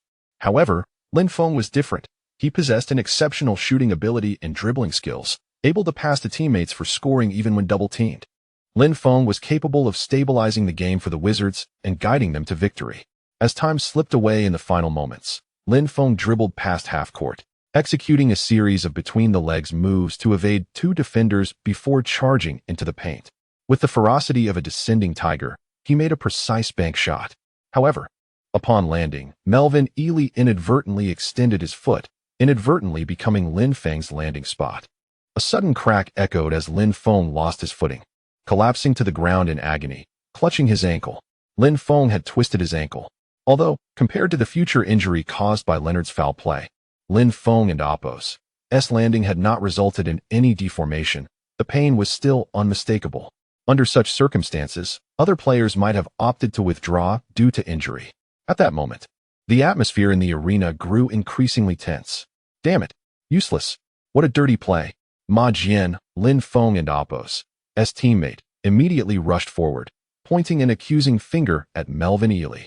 Ely raised his hands defensively, feigning innocence. I merely executed a standard defensive move. He just happened to land on my foot. It was entirely accidental. He landed with too much force. My toes are still throbbing. Ely's demeanor was one of disingenuous innocence, an infuriating sight. Tensions escalated on the court. With both teams engaging in physical confrontations, the crowd erupted in discontent, loudly booing. Lin Feng and Apos' fans were equally incensed, hurling insults at Melvin Ely and Apos' entire family. Domestic fans pointed at the screen, vociferously cursing Ely, even bringing up past grievances with Tyson Chandler. The on-site referee reviewed the footage in slow motion. As numerous fans watched the replay on the big screen, the slow-motion footage revealed Ely's deliberate attempt to position his foot beneath Lin Feng, clearly indicating an intent to obstruct. The crowd erupted in a chorus of boos. The referee assessed Ely's actions as a flagrant foul. Lin, take a seat and rest. I'll handle this game. Karen Butler assured him with determination. Indeed, this is merely the regular season. Focus on your recovery. We will await your return. Stevenson cast a furious glare at the Hornets. For the current Wizards, Lin Feng was the unequivocal leader. Without him, the team could face a string of defeats in the following matches. At present, Lin Feng was the engine and stabilizing force for the Wizards. MD, I'm fine. I can continue playing. Lin Feng felt a sharp pang of pain upon landing. Yet it did not seem to be a serious injury. Moreover, with the system's powerful recovery capabilities, he was unparalleled. After the chaos on the court and the referee's review of the footage, Lin Feng had nearly regained his composure. Damn it, I'll make him pay. That son of a gun will regret this. Lin Feng and Apos' anger surged, leading him to unleash a string of expletives in his native tongue. The entire crowd was left stupefied. The large screen above the court continued to replay the footage of Lin Feng being intentionally tripped. The audience murmured, expressing their disdain for Ely's actions. I'll make that bastard pay. This could ruin his entire season's rhythm. If an ordinary player had endured such an incident, they might have been sidelined for the season, potentially jeopardizing their entire career. Lin Feng would not accept such a fate, just as Tyson Chandler had exited. Now Melvin Ely had entered the fray. Although Ely had engaged in numerous underhanded tactics during the second half, the referees remained silent in the Hornets' home arena. Of course, this was merely the regular season, and Lin Feng chose to overlook it. However, as Lin Feng relentlessly scored, leading the Wizards to staunchly fend off the Hornets' resurgence, he executed a series of thunderous dunks over Ely. This transformed Ely into a mere backdrop, leaving the Hornets center humiliated. Such continuous dunks ignited Ely's fury, filling him with resentment toward Lin Feng. Driven by these emotions, Ely conceived a nefarious intention. He unwittingly attempted to trip Lin Feng, hoping to injure the Wizards' superstar and potentially cripple his career. In his mind, if Lin Feng were sidelined due to injury, the Hornets would face a significantly weaker opponent in the playoffs, making this a calculated risk in his favor. Yet, he failed to realize that his actions not only contravened the spirit of sportsmanship, but also displayed profound disrespect toward Lin Feng and the entire Wizards organization. On the court, Every player should strive to win through skill and talent, rather than resorting to injury to achieve their objectives. Such behavior would not only attract condemnation from fans and spectators, but also face repercussions from professional ethics and regulations. Lin Feng vented his frustrations, but his teammates held him back, allowing him to regain control over his emotions. The crowd continued to boo the recent replay. 2 penalties and a throw. Chapter 85. I'll make you pay for that. Just a punch will suffice. Lin Feng confidently sank the free throw. The Wizards had possession at half court. Should they score, they would extend their lead to double digits, leaving the Hornets with little hope of a comeback. With the ball in hand, Lin Feng aimed for the paint, utilizing McGee and Oppo's screen to advance. He dribbled with his right hand, swiftly maneuvering past defenders, aggressively penetrating into the lane, challenging Melvin Ely one-on-one. Rising above Ely's defense, he executed a powerful dunk, using his body to force Ely out of bounds. Lin Feng roared triumphantly at the rim. Melvin Ely glared furiously at him, while Lin Feng, with a fist thumping his chest, turned away with a huff. The tension between the two teams intensified, physical contact escalating and defensive intensity heightening. After several exchanges, neither side managed to score. Time was slipping away, and for the Wizards, a double-digit lead felt like a surefire victory. Paul of the Hornets attempted a shot over Stevenson, but missed. Lin Feng leaped toward the rebound, shoving Ely aside and snatching the ball from over his head. Upon landing, he provocatively glanced at Ely before preparing to dribble past half-court to initiate an attack. Just after taking a step, Ely approached from behind and shoved Lin Feng hard. He was no fool, after previously being humiliated and having 2 rebounds snatched from him. Ely could no longer tolerate Lin Feng and Oppo's taunting glare. Unable to restrain himself, he pushed Lin Feng. Finally lost his composure. Lin Feng stumbled slightly, grinning mischievously. Then, without hesitation, he turned and delivered a swift punch to Ely's face. A direct hit. You think this is over? I'll make you pay for that. Another punch followed. I'll make you pay for that. If I don't retaliate, you might think I'm backing down. Lin Feng then aimed for Ely's ribs. Disregarding everything, if he dared to trip me, a punch was the only answer. The two engaged in a fierce brawl. Players from both teams rushed to intervene, shoving one another. The crowd erupted in shock. Blair, Blair, Blair. The referees urgently blew their whistles, halting the game and separating the players. Security personnel rushed in to maintain order. The referees promptly ejected both Lin Feng and Melvin Ely from the game. Staff began to clean up the aftermath on the court. Both sides took a moment to calm down. However, with just over a minute remaining, the outcome was nearly sealed. This was also why Lin Feng dared to strike back. Enough is enough. I've held my tongue for far too long. Although Lin Feng was no longer on the court, Paul hit 2 mid-range shots in succession, but the result was inevitable. Thanks to Lin Feng's explosive offense and the team's exceptional defense, the Wizards secured a resounding victory. Lin Feng achieved an astounding 36 points, accompanied by 16 assists, 8 rebounds, and 2 blocks. A remarkable performance. The game was intensely thrilling, filled with spectacular plays. Both teams exchanged 3-pointers and executed various dunks, leaving the audience ecstatic. As the game neared its conclusion, a conflict erupted, leading to a brawl. Nevertheless, it was a match that delivered excitement akin to the playoffs. Fans debated fiercely, condemning the Hornets center for his lack of sportsmanship. Such individuals deserve to be expelled from the league. Author: there are too many in the league, haha. Meanwhile, Lin Feng had already retreated to the locker room, comfortably applying ice to his injuries. Perhaps he could enjoy a well-deserved rest before the next game. Lying back on the bench, Lin Feng pondered quietly. Soon after, the locker room door swung open. Teammates trickled in, surrounding Lin Feng with concern. Lin, are you all right? That guy is utterly shameless, gritted Karen Butler. Of course. He can't compete with me. Lin Feng shrugged. That felt great, Lin. That's how it should be. If I were on the court, I would have done the same. Jameson exclaimed fiercely. Next time we meet, we want to let them off easy. Melvin Ely's actions will surely face condemnation from the entire league. I expect results by tomorrow, Stevenson remarked. However, Antoine and I might face suspensions in the next game. We'll wait for the verdict. Lin Feng smiled and reassured everyone. You two rest well, leave it to us. It's no big deal, but I do feel a bit fatigued lately. I had planned for a tactical rest. And if I do get suspended, I'll have a few extra days off. Haha. Karen, why don't we both take a few days off? Lin, you have the right mindset, Karen Butler replied, giving a thumbs up. The atmosphere in the Wizards and Oppos locker room was one of camaraderie and joy. The next morning, news of Lin Feng's altercation on the court spread rapidly. While still dreaming, Lin Feng received a call from coach Eddie Jordan. Lin, I've just received word from the league. You might face a 2-game suspension. Huh? Lin Feng slightly opened his bleary eyes. Just right. Our team has been on a winning streak, and you look like you could use a break. Rest for a few days. Okay, coach. I and Oppos, LL take 2 days off. Especially since the weekend is coming. Since the start of the new season, the Wizards had gelled remarkably well, achieving a 7-game winning streak, which surprised both management and the coaching staff, exceeding their expectations. That's fine. Just don't let your training fall by the wayside. Your talent is unparalleled. And I look forward to seeing you become one of the greatest players in NBA history. Stay disciplined and protect yourself. Avoid injuries. Lin Feng felt a wave of emotion upon hearing this. After hanging up, he lay flat on his bed. During these suspension days, Lin Feng wouldn't have to train with the team, granting him complete freedom. He opened his eyes, gazing at the ceiling of his hotel room, lost in thought. 7 straight wins. The playoffs are still a ways off, Lin Feng mused. System, check my current basketball attributes.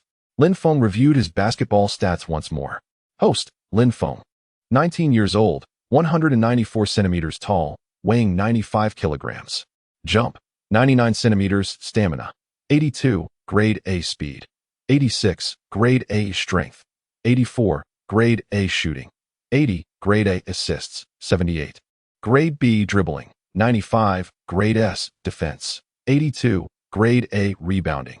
74, grade B attributes rated S. 95 to 99, S minus. 90 to 94, A. 85 to 89, A.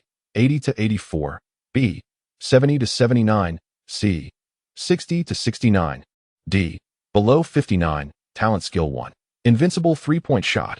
When the host is sufficiently energized, hitting from within 2 steps of the 3-point line has a 100 success rate. Inside the half court, the success rate is 70, talent skill 2. Enhanced stamina, level 2, increases the host's stamina by 20, making it harder to reach fatigue during games. Even in a state of diminished physical strength, the host's offensive capability is impacted by a mere 10. Talent skill 3, burning sensation, level 1. With each successful shot, the shooting feel improves by 10, and as the feel enhances, the shooting accuracy is further augmented. Talent skill 4, dunking master, level 1. When forcibly colliding with an opponent mid-air, the success rate of dunks is slightly increased. Talent skill 5, big heart, level 1. In the final 30 seconds of the match, all shooting accuracy increases by 5. And the ability to resist interference is also heightened by 5. Energy coins. 1100 Chapter 86. Suspended. Deepening the date, let us allocate 1,000 energy coins to the defense attribute. Lin Feng instructed, glancing at his attribute panel. Please hold on. The current defense attribute value is 82, increasing to 83. The augmentation is complete.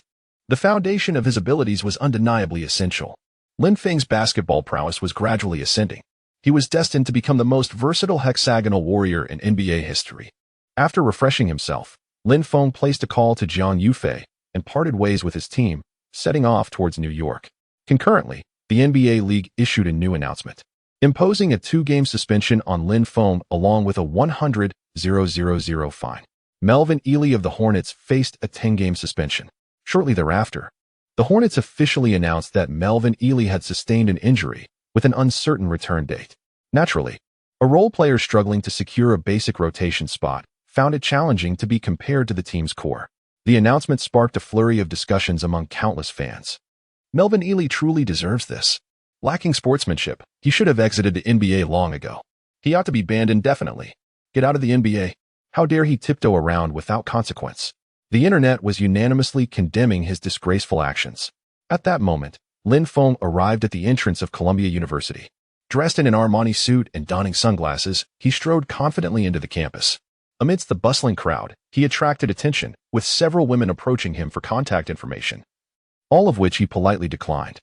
He managed to extricate himself from the throng and was about to venture deeper into the campus when he spotted a stunning Eastern beauty in the distance. Lin Feng smiled, instantly recognizing Jiang Yufei. The weather was slightly cool, and Jiang Yufei, adorned in a flowing dress, showcased her figure splendidly. After several days apart, Lin Feng could hardly contain his excitement and quickened his pace towards her, wrapping his arms around her slender waist. A delightful fragrance enveloped him. "Have you waited long?" Lin Feng inquired with concern. Who was this dazzling star, surrounded by so many admirers? "Quite the catch," Jiang Yufei remarked, glancing up at Lin Feng, who was still wearing his sunglasses. "Well, of course, I am your man. This occurrence was unexpected. Next time, I shall ensure they do not encircle me," Lin Feng replied, scratching his nose. "Humph, naughty man. Where shall we go?" "Anywhere you wish. Let us take a stroll first." New York, the largest city in America, located at the mouth of the Hudson River along the northeastern coast, boasts a temperate continental humid climate. The city is adorned with numerous parks, perfect for couples to enjoy leisurely dates. Sunlight filtered through the treetops, casting dappled shadows on the ground. Hand in hand, Lin Feng and Jiang Yufei wandered along the park's pathways, exchanging smiles and whispers, sharing their innermost thoughts.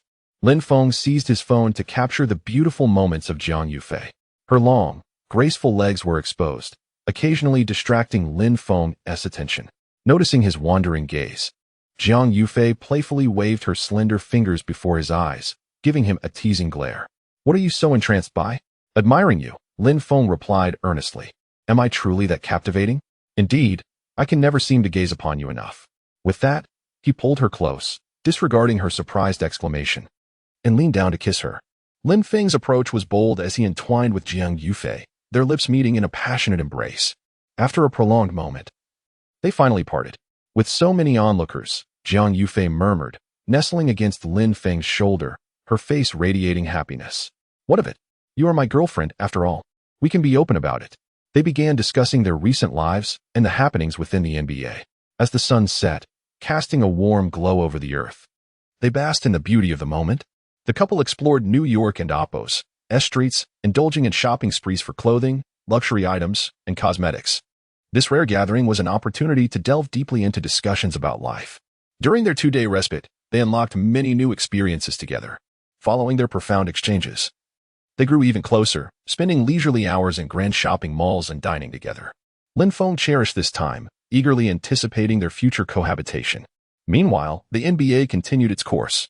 Without Lin Feng, the Wizards faced a formidable opponent in the Los Angeles Lakers, led by Kobe Bryant. In Lin Feng's absence, the Wizards suffered a crushing defeat, losing by 19 points with a final score of 88-107, thus ending their winning streak.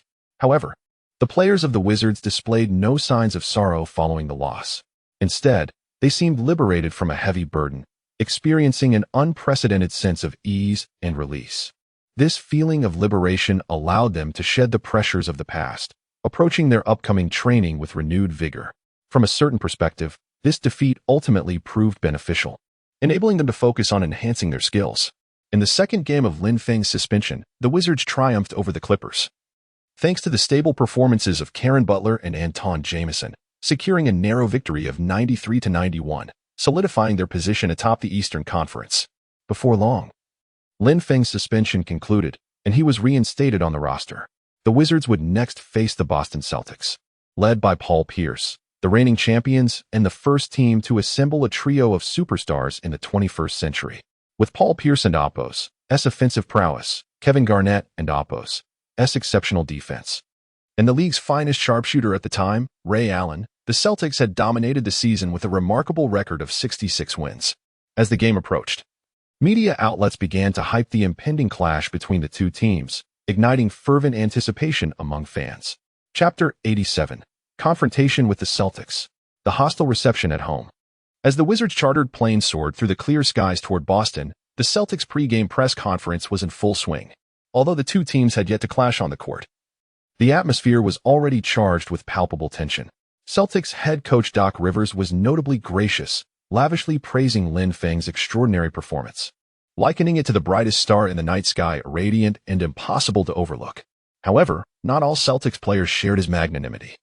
Some expressed vehement sentiments that seemed to declare war on the Wizards, eager to demonstrate their prowess as the reigning champions by targeting their rivals. Meanwhile, on the plane, the Wizards players rested, intent on achieving victory in the upcoming match. After disembarking, the team swiftly made their way to the hotel. En route, Nick Young caught sight of an interview clip featuring the Celtics, his expression changing subtly. "Damn, they're so arrogant. claiming we're nothing special, saying it's easy to beat us, even suggesting we won't score 100. Lin Feng merely smiled at the remarks, dismissing them as mere banter. How many points we score is up to us, not them. They are still beneath us. Lin, you're so fierce, Jameson exclaimed, giving a thumbs up. How about we let you dominate tonight and show them who's boss? Stevenson chimed in, suggesting that if Lin Feng's shooting was on point, the entire team should facilitate his play, allowing him to rack up an impressive score, potentially exceeding 60 points with a few well-placed three-pointers. He chuckled lightly, knowing that such a statement was only made because it concerned Lin Feng, as he would never jest like that about others. Miracles were always possible with Lin Feng. Not so easy, but don't worry, I'll silence them. You all just focus on playing well, Lin Feng replied with a grin directed at Stevenson. That's the spirit, Lin. Regardless of the outcome, we must crush their morale. Stevenson knew of Lin Feng's capabilities. Later that evening, before the game commenced, both coaches rallied their teams in the locker rooms. Let us bring home this victory. We will take them down. Coach Rivers clapped his hands, strategizing as the DJ began to introduce the players. As a rising star in the league, Lin Feng faced a chorus of boos from the home crowd upon his entrance. Standing in the Celtics arena, he listened intently to the cacophony around him, a smirk playing on his lips. The crowd and Oppo's cheers ignited a surge of adrenaline within him. This sound was exhilarating, and Lin Feng relished it. The Wizards players were equally taken aback by the hostility. Wow, that's quite antagonistic, one remarked, intrigued. Lin Feng flashed a confident smile and, amidst the confusion of those around him, suddenly spread his arms wide, encouraging the fans to boo even louder. Unsurprisingly, his audacious provocation sent ripples through the Boston crowd, intensifying their resistance. The sound of their combined shouts and jeers threatened to shake the very foundations of the arena. Standing in the center of the court, Lin Feng resembled a conductor before a surging tide of noise, unperturbed by the uproar. Is this really a good idea? McGee questioned nervously, glancing at Lin Feng. Lin Feng patted McGee reassuringly. The angrier they get, the harder we'll stomp them down. A passionate basketball showdown is far more thrilling. Let us not back down, together. Even the Celtics players felt a twinge of shock at the overwhelming roar of the fans. Garnett shrugged with a teasing smirk. This guy may have offended the entire fan base, yet everyone still holds him in such high regard. It's almost enviable. Pierce scoffed. Just a little trick.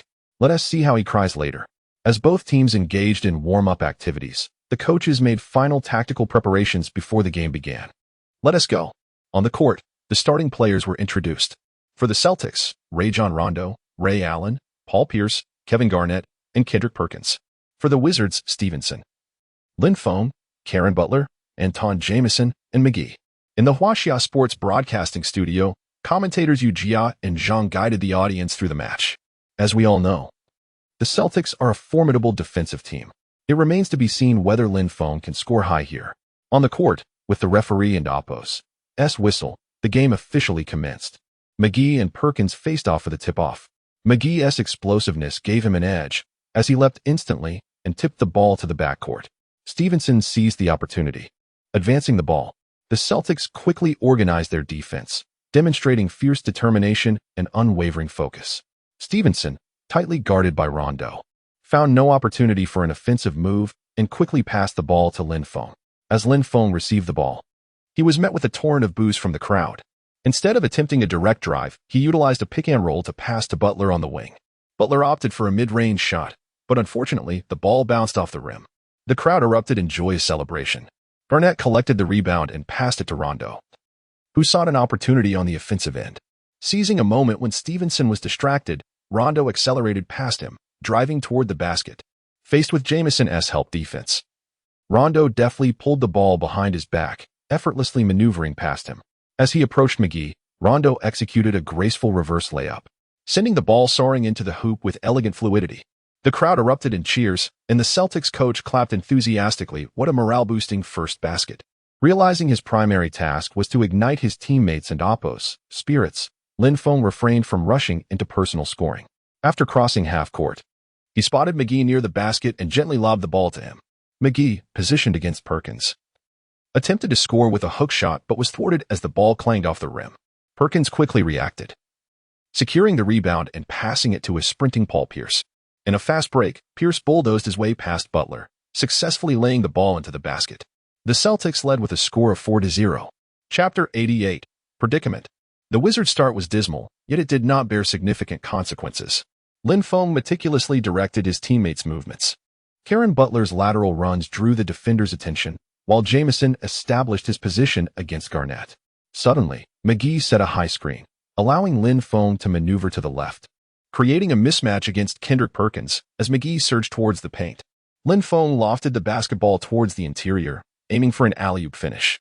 McGee leapt, the air around him opening up. He caught the ball mid-flight and with great force attempted to slam it down. However, his sheer power caused the ball to ricochet off the rim and fly away.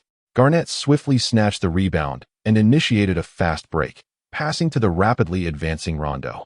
After dribbling, Rondo delivered the ball to Ray Allen on the wing, who stepped forward and nailed a three-pointer. The Celtics surged ahead with a stunning 7-0 run. The crowd erupted in excitement, many fans cheering wildly. The Wizards found themselves in an unprecedented predicament, having never experienced such a poor start since Lin Feng joined the team. However, head coach Eddie Jordan refrained from calling a timeout, placing his trust in Lin Feng to maintain control of the game. As Lin Feng crossed half-court, a chorus of boos echoed from the stands, applying pressure on him. Undeterred by the external factors, Lin Feng signaled for a high screen from Jamison. Utilizing the screen, he found himself matched up against Kevin Garnett.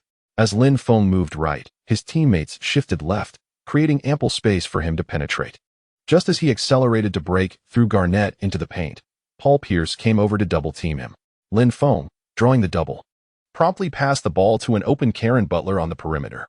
Butler, finding himself unguarded beyond the arc, adjusted his stance and, amidst the crowd and Oppo's gasps, launched a three-pointer. Shockingly, he airballed. It was utterly absurd. Some fans laughed, noting the Wizards' lackluster performance. Inside, Kendrick Perkins secured possession and tossed the ball to Rondo, who crossed half-court and passed to Ray Allen, waiting for an opportunity beyond the three-point line.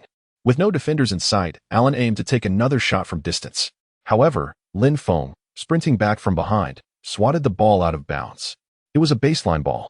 Perkins prepared to inbound, while Rondo darted to the wing. Meanwhile, Paul Pierce slipped past Butler's defense using an inside screen, finding himself open for a three-pointer. Swish. The ball rippled through the net. The Wizards were now down 0-10. The Boston crowd roared with enthusiasm. Such a start was abysmal. Reluctantly, Coach Eddie Jordan called for a timeout. Guys, pull yourselves together. This is a game. Ignore the boos. They are mere paper tigers. Make that damn shot. Get excited.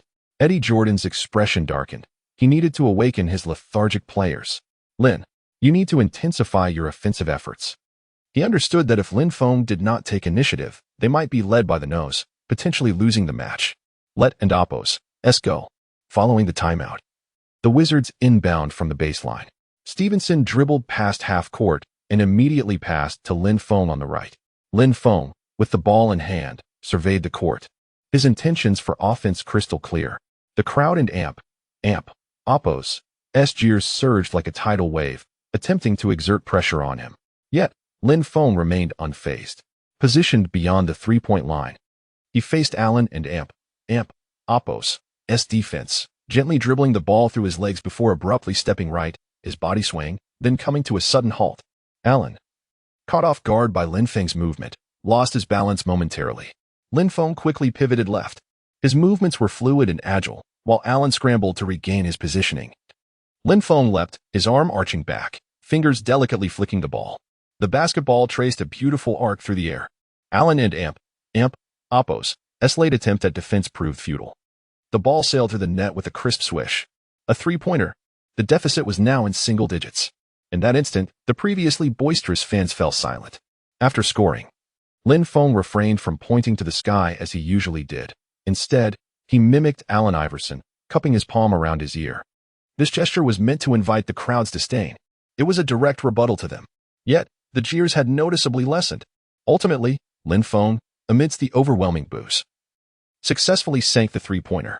An invincible three-pointer. This was Lin Feng's confidence. Ultimately, talent speaks volumes. The game continued. Garnett had previously boasted of teaching the Wizards a lesson. He showed no mercy towards Lin Feng. Kid, this is our home court. Don't get too cocky, you'll lose. Cocky. Lin Feng smiled. I don't know about being cocky, but you should be careful. Best not to handle the ball. As they spoke, Rondo, utilizing Perkins' screen, penetrated the paint, attempting to take on Butler one-on-one. However, Butler stayed glued to Rondo, denying him any offensive openings. In response, Rondo passed to Allen. Under pressure from Lin Feng, Allen had no choice but to call for Garnett to set a screen. The defense shifted, and Allen attempted to take on Jamison, trying to shake him with a change of pace, but Jamison remained unyielding, sticking closely to him. Reluctantly, Allen passed to Garnett. "Be careful, you little shrimp." Garnett began to back down against Lin Feng, using his left arm to push him into the paint, gradually overpowering him. Lin Feng's strength was relatively insufficient, leading to challenges in one-on-one situations in the paint. In facing Garnett's aggressive play, Lin Feng suddenly took a step back, causing Garnett to lose his balance. Stumbling slightly, Garnett was caught off guard. In a flash, Lin Feng extended his hand and snatched the ball from Garnett, sprinting to the front court. His pursuers were still in hot pursuit. Lin Feng accelerated. Upon crossing half court, he abruptly halted. From the logo, he launched a deep three-pointer. All eyes followed the ball and Oppo's trajectory. It was a lethal arc. In an instant, it pierced the net. The entire arena fell into a profound silence.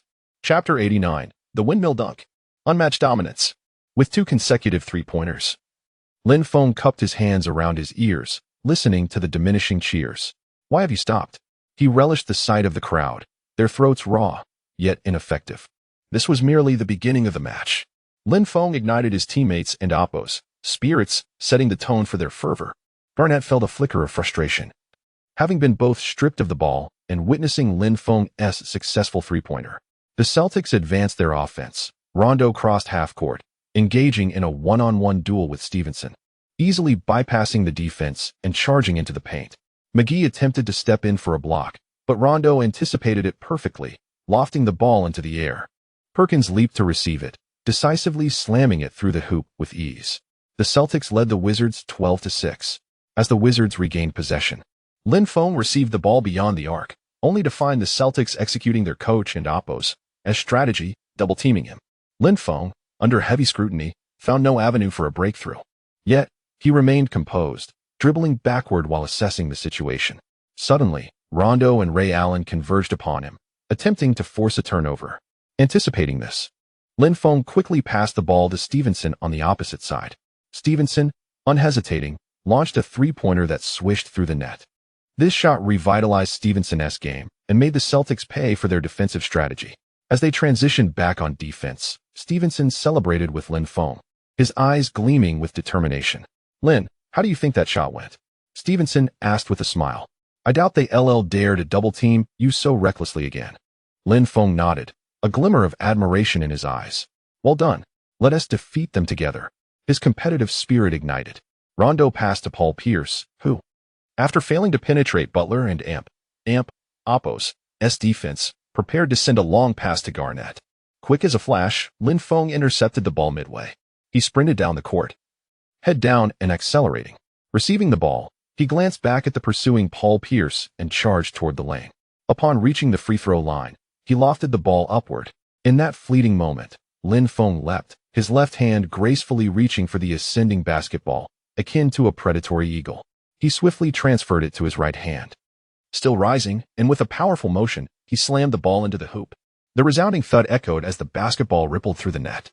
Lin Feng executed a magnificent windmill dunk, his movements embodying both strength and elegance. Another 2 points. The Wizards trailed by just 1, with a score of 11-12. Upon landing, Lin Feng stood at the baseline, roaring towards the camera.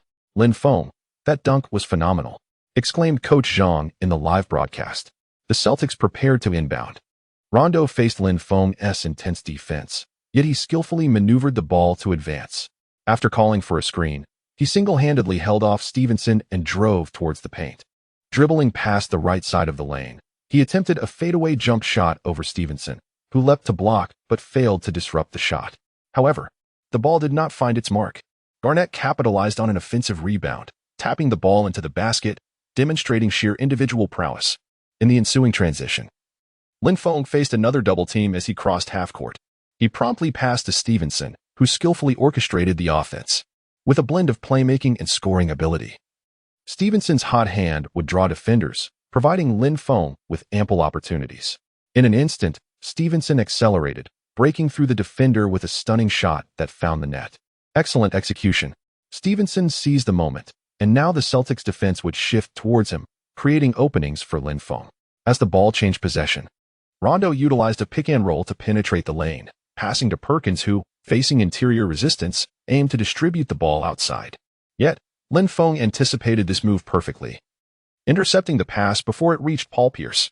Accelerating once more, Lin Feng launched a fast break towards the Celtics and Oppo's basket. He leapt. Another thunderous dunk. Lin Feng dazzled the audience with his spectacular display, a visual feast that could rival any NBA dunk contest.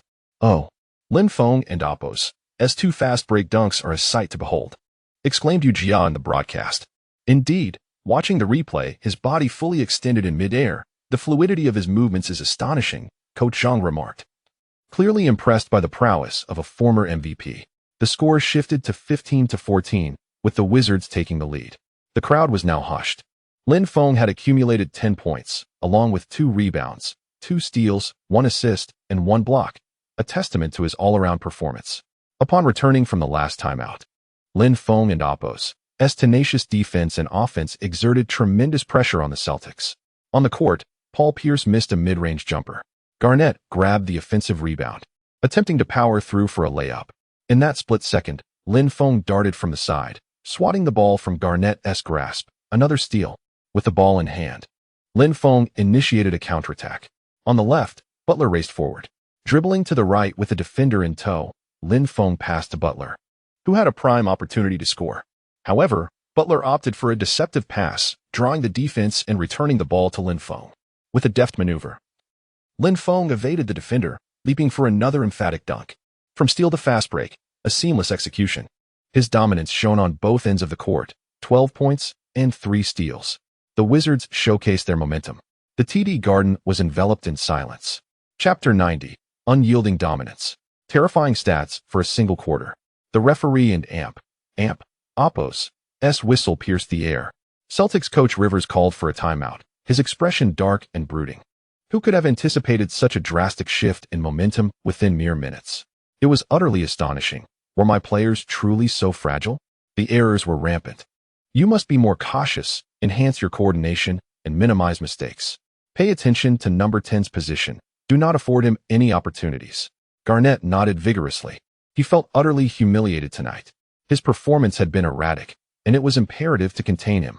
The Celtics were not at all inferior in this contest against the Lakers. In fact, it was undeniably true. Even before the game commenced, the fans had already riled him up. Lin Feng and Oppo's determination today was unparalleled. Are you not lamenting my prowess? Allow me to demonstrate my might until you capitulate. Upon returning from the timeout, the Celtics players had managed to stabilize their emotions. Although Lin Feng and Oppo's performance exerted pressure on the Celtics, they were far from easy adversaries. With a renewed mindset, they initiated a new strategy, and after several passes, Garnett sank a mid-range shot from the perimeter. Garnett certainly possessed a respectable shooting range. As Lin Feng dribbled across half-court, the opposing defenders tightened their grip. Retreating while scanning for teammates, he identified a vulnerability in the opponent and Oppo's defense and executed a precise bounce pass through the crowd, finding Jamison perfectly. After receiving the ball, Jamison spun and executed a soft floater with finesse. This play rendered the double-team strategy ineffective, tearing apart the Celtics and Oppo's defense. In subsequent offensive and defensive exchanges, Lin Feng faced the Celtics and Oppo's defense, either driving forcefully to the rim or swiftly passing to his teammates. With his high shooting accuracy and formidable defensive presence, he afforded the Wizards numerous offensive opportunities, while his teammates gradually found their rhythm, resulting in increasingly fluid attacks. Consequently, the pressure on Lin Feng diminished, allowing him to devote more energy to both defense and offense. With just over a minute remaining in the first quarter, Garnett attempted a layup but was thwarted by McGee's defensive interference. Lin Feng focused intently on the basketball, entering the paint to snag the defensive rebound over Garnett's head. Upon landing, he began orchestrating the offensive strategy. Following Lin Feng's tactical signals, Jamison slipped from the baseline and executed a backdoor cut to the top of the arc, setting up a double screen with McGee.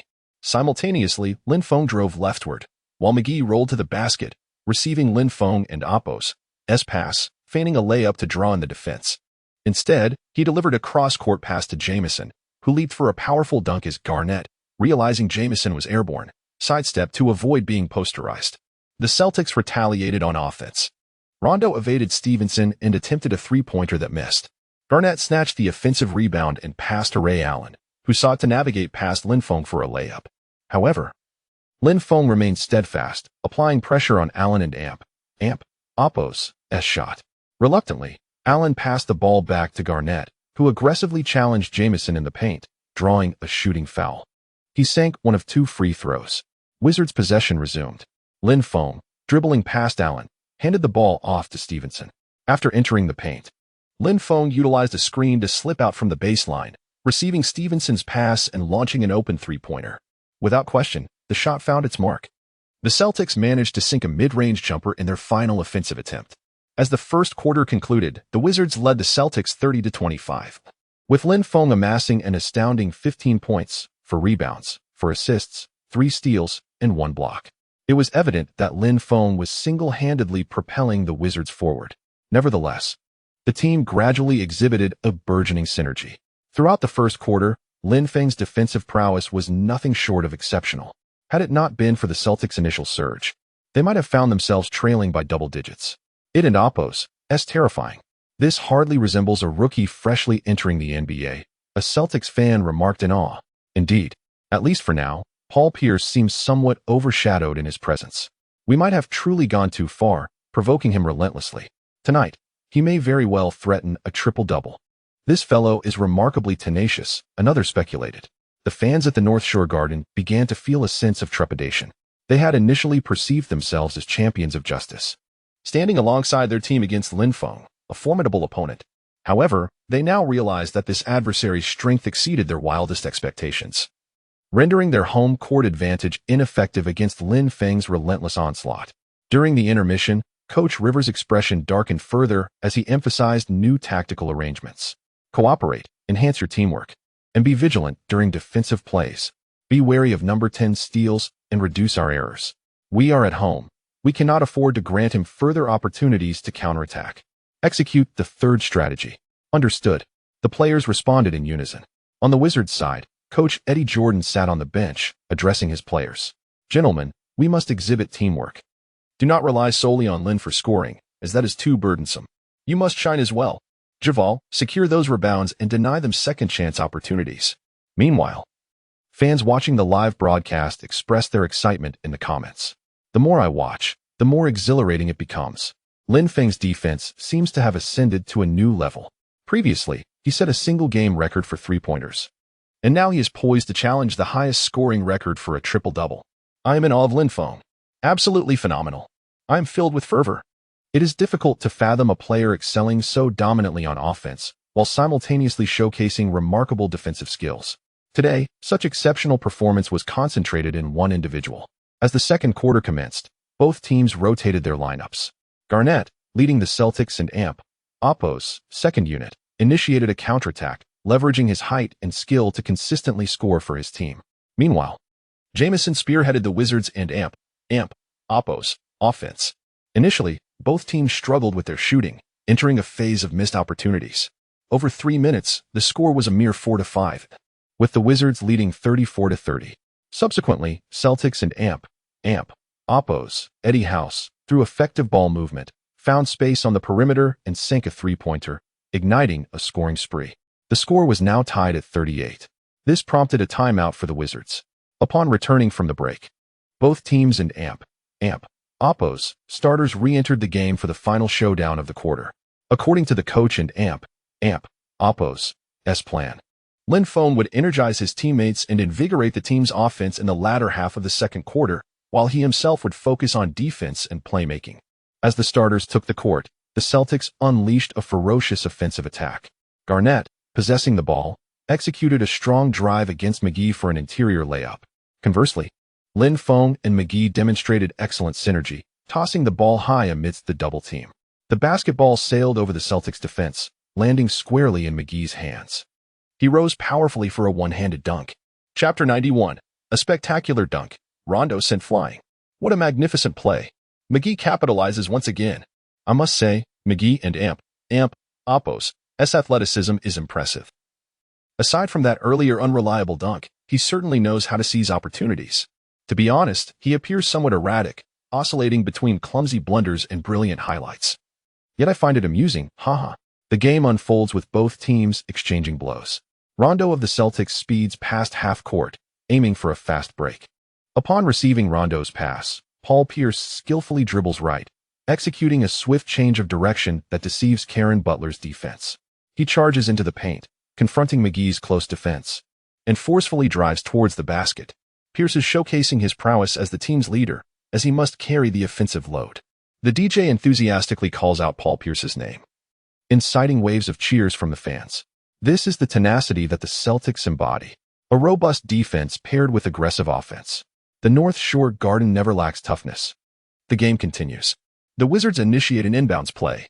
Stevenson advances the ball and hands it off to Lin Feng, who awaits beyond the arc.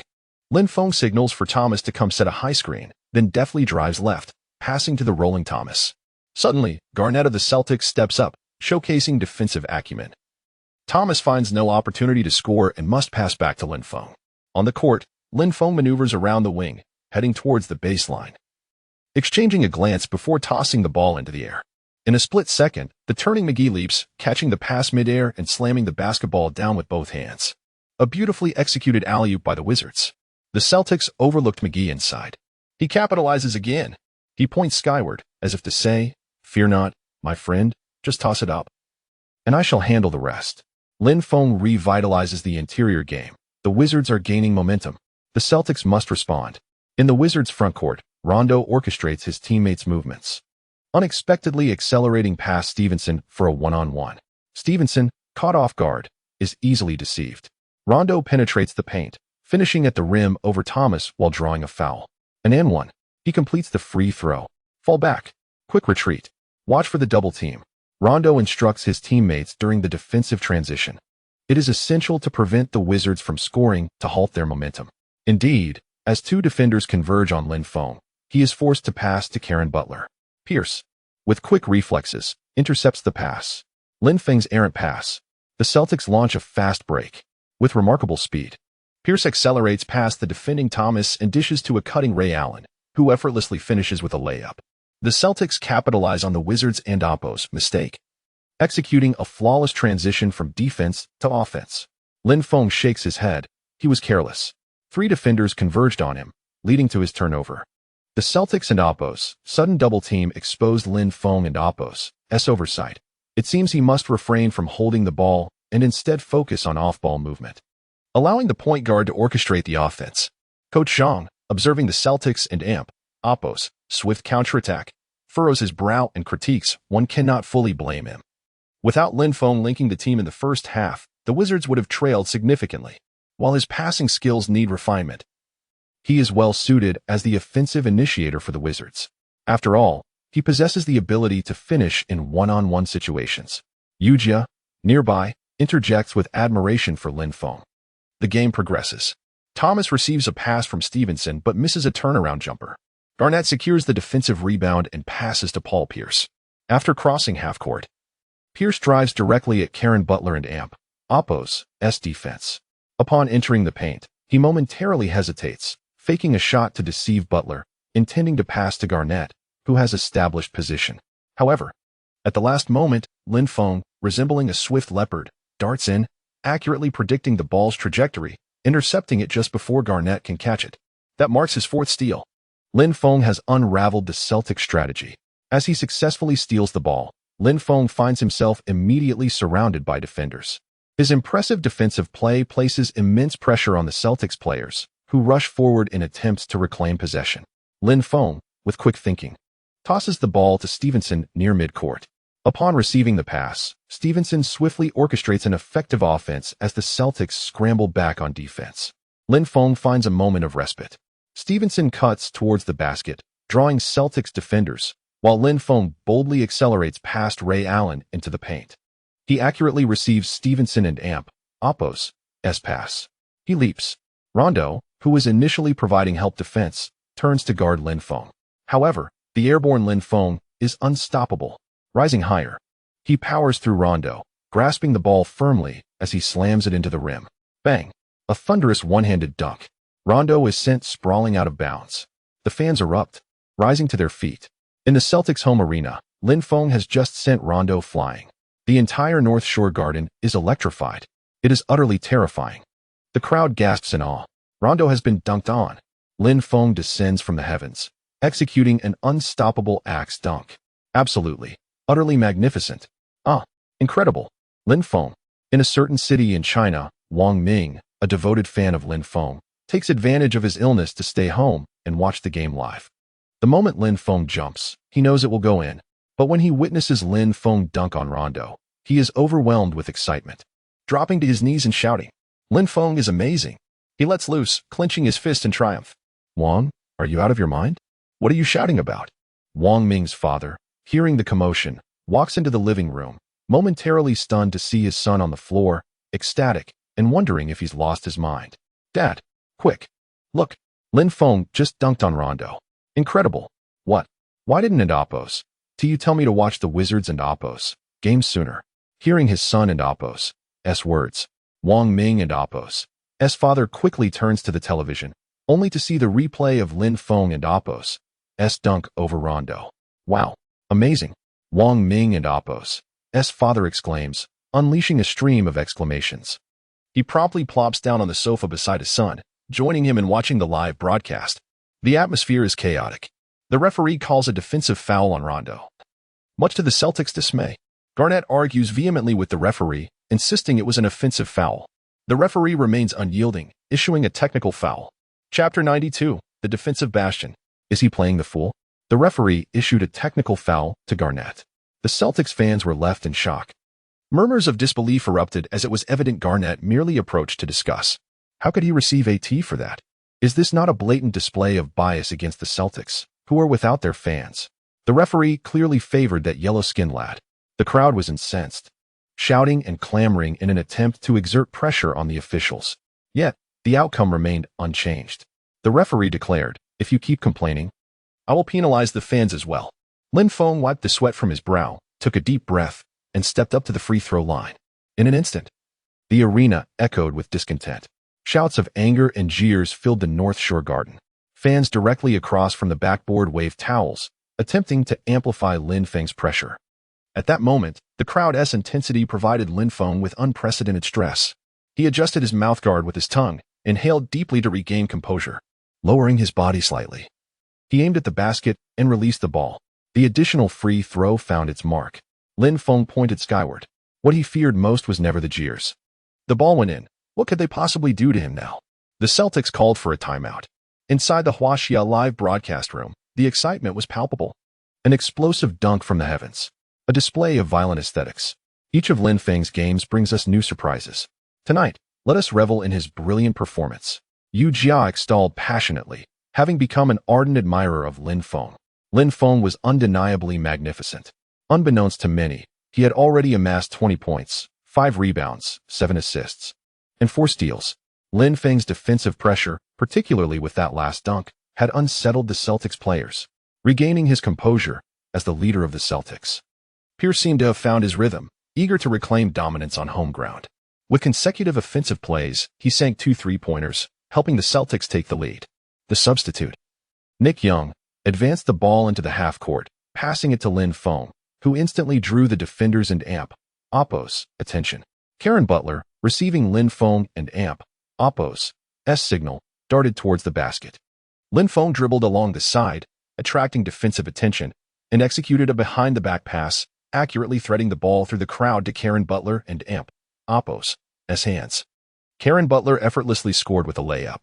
The difficulty of that pass was immense, as Lin Feng faced tight coverage from Rondo and Ray Allen, while also contending with Perkins' help defense. This triple team acted as a formidable wall, obstructing most of Lin Feng's passing lanes. Nevertheless, he skillfully tore through the defense with an audacious behind-the-back pass, creating an easy scoring opportunity for Karen Butler. Lin Feng displayed a terrifying basketball vision. That pass was extraordinary. I could do it too.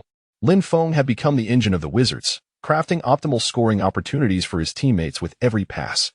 I am increasingly enamored with Lin Feng. He had racked up 8 assists, and Karen Butler was thriving, already in double digits. As a new round commenced, Rondo matched up against Lin Feng through a misdirection screen. Rondo seemed determined to reclaim his pride, utilizing rapid crossovers to shake Lin Feng, who stood at a slight disadvantage. With Rondo's low center of gravity and agility, Lin Feng refrained from pressing too closely, instead opting to give himself some space. He was unperturbed by Rondo's jump shot. Aware of the latter's low shooting percentage and confident in his own leaping ability, Rondo, sensing Lin Feng's stance, ignited with determination. He glanced at the shot clock and suddenly accelerated past Lin Feng, who adjusted his pace to keep up.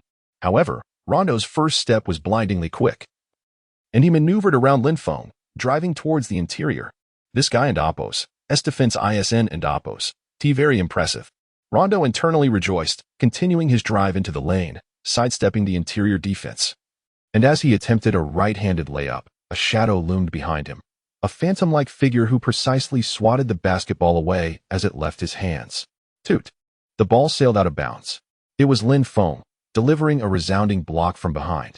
The Celtics players looked on in astonishment, while Rondo stood frozen, unable to comprehend the reality of the situation. Blocked? How could this be? With 4 steals and 3 blocks, Lin Feng had transformed into the Wizards' defensive bastion.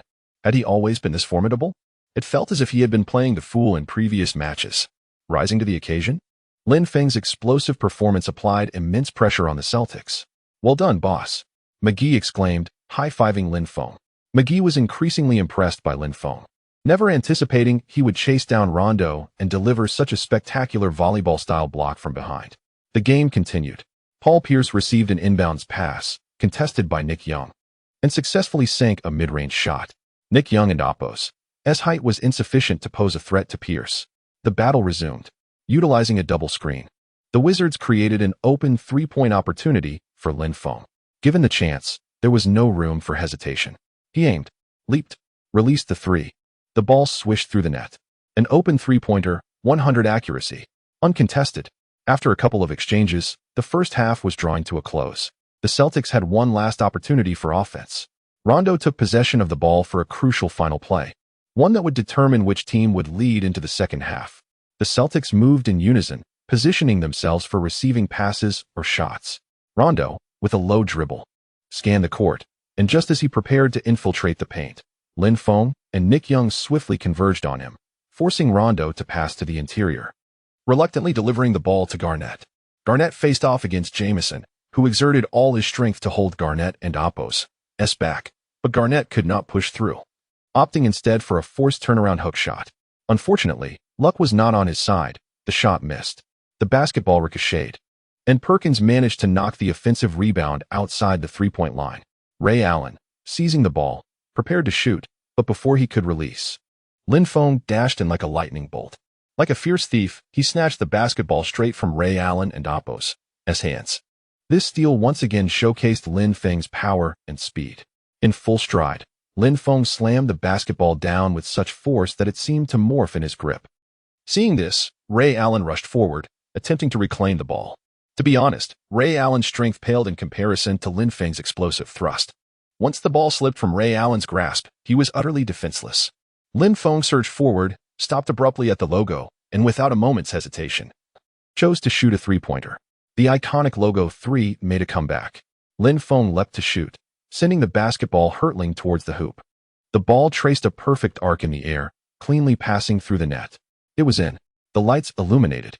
Chapter 93. Lin Feng couldn't bear it anymore. Impossible. Absolutely impossible. Oh God, please tell me this is all a fabrication. The home fans of the Celtics were in disbelief, all convinced this was a farce. Once, Ray Allen was revered as the king of 3-pointers in their hearts. Yet now, with Lin Feng's emergence, their perception of 3-point shooters has been utterly transformed. How could someone shoot from beyond the arc with such precision? He must surely have a 3-point machine residing within him, hitting targets with unerring accuracy. His logo 3-pointer has become a staple of his offensive arsenal. In stark contrast to the Celtics fans, the fans from Huaxiao were completely exhilarated. At last, I have witnessed the logo 3-pointer again, and it is exhilarating. Lin Feng is simply magnificent. His performance tonight was fierce and ferocious, igniting my passion for the game. I relish matches brimming with fervor and intensity. Ladies and gentlemen, I have recently observed Lin Feng as shooting characteristics over several games, and it is clear that he excels in open shots. Is that not stating the obvious? Anyone can shoot well when unguarded. No, no, no.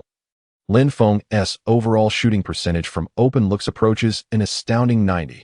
To put this into perspective, even the league and Oppo's elite free throw shooters, such as Chauncey Billups and Ray Allen, only manage a similar percentage. This is Lin Feng. His existence is justified by his prowess. This is the essence of Lin Feng's personal strength, the very reason he can lead the Huaxiao men's basketball team to Olympic gold. He is formidable, surpassing the average player. I believe he is destined to conquer the NBA. No more pretense. I confess, I am indeed the die-hard fan you speak of. Lin Feng's staunch supporter. In this match, Lin Feng has unequivocally embodied the essence of a superstar. His versatility is unparalleled. I have never seen such tenacity in his defense. Tonight, he has gifted the fans a unique visual feast. At the North Shore Garden Arena, the fans were still savoring the thrilling first half. Meanwhile, in the Celtics locker room, the players were embroiled in heated discussions. Kevin, your mistakes today are too numerous. No, that's your fault. You should have passed higher. That damned number 10 intercepted the ball. Why didn't we limit number 10's scoring? Double team him. Don't let him receive the ball easily. Paul, you must step up and score, Ray. Guys, listen up, show some grit, and defend your honor. Both teams were strategizing for the second half during halftime, while the fans eagerly anticipated the resumption of play. Finally, after what felt like an eternity, the key players from both sides returned to the court. The Celtics inbound the ball. Rondo brought the ball up and orchestrated the offense from a high position. After a series of screens, he passed to Paul Pierce, who faked out his defender and made a mid-range jumper. 62-61. The Celtics trailed by a single point to the Wizards. Wizards Jamison inbound the ball. Stevenson initiated the offense, as the coach instructed Lin Feng to conserve energy and minimize ball handling. In the front court, Lin Feng was immediately double-teamed by Ray Allen and Rondo upon receiving the ball. Lin Feng was forced to the sideline, holding the ball with little opportunity to dribble. The Celtics had intensified their defense. Lin passed the ball. Seeing this, Karen Butler immediately sought to receive the pass. Lin Feng swiftly delivered the ball to Butler, who faced off against Paul Pierce one-on-one. Unfortunately, Butler and Oppo's finishing ability fell short, resulting in a missed shot. The Celtics secured the rebound. After several possessions, the Wizards clearly recognized the Celtics' strategy to target Lin Feng, applying physical pressure against him. Whenever Lin Feng initiated an offensive play, either Paul Pierce or Ray Allen would directly confront him, their defensive intensity rivaling that of the playoffs. Lin Feng was feeling the strain. Even when he attempted to move without the ball, opportunities for open shots were scarce.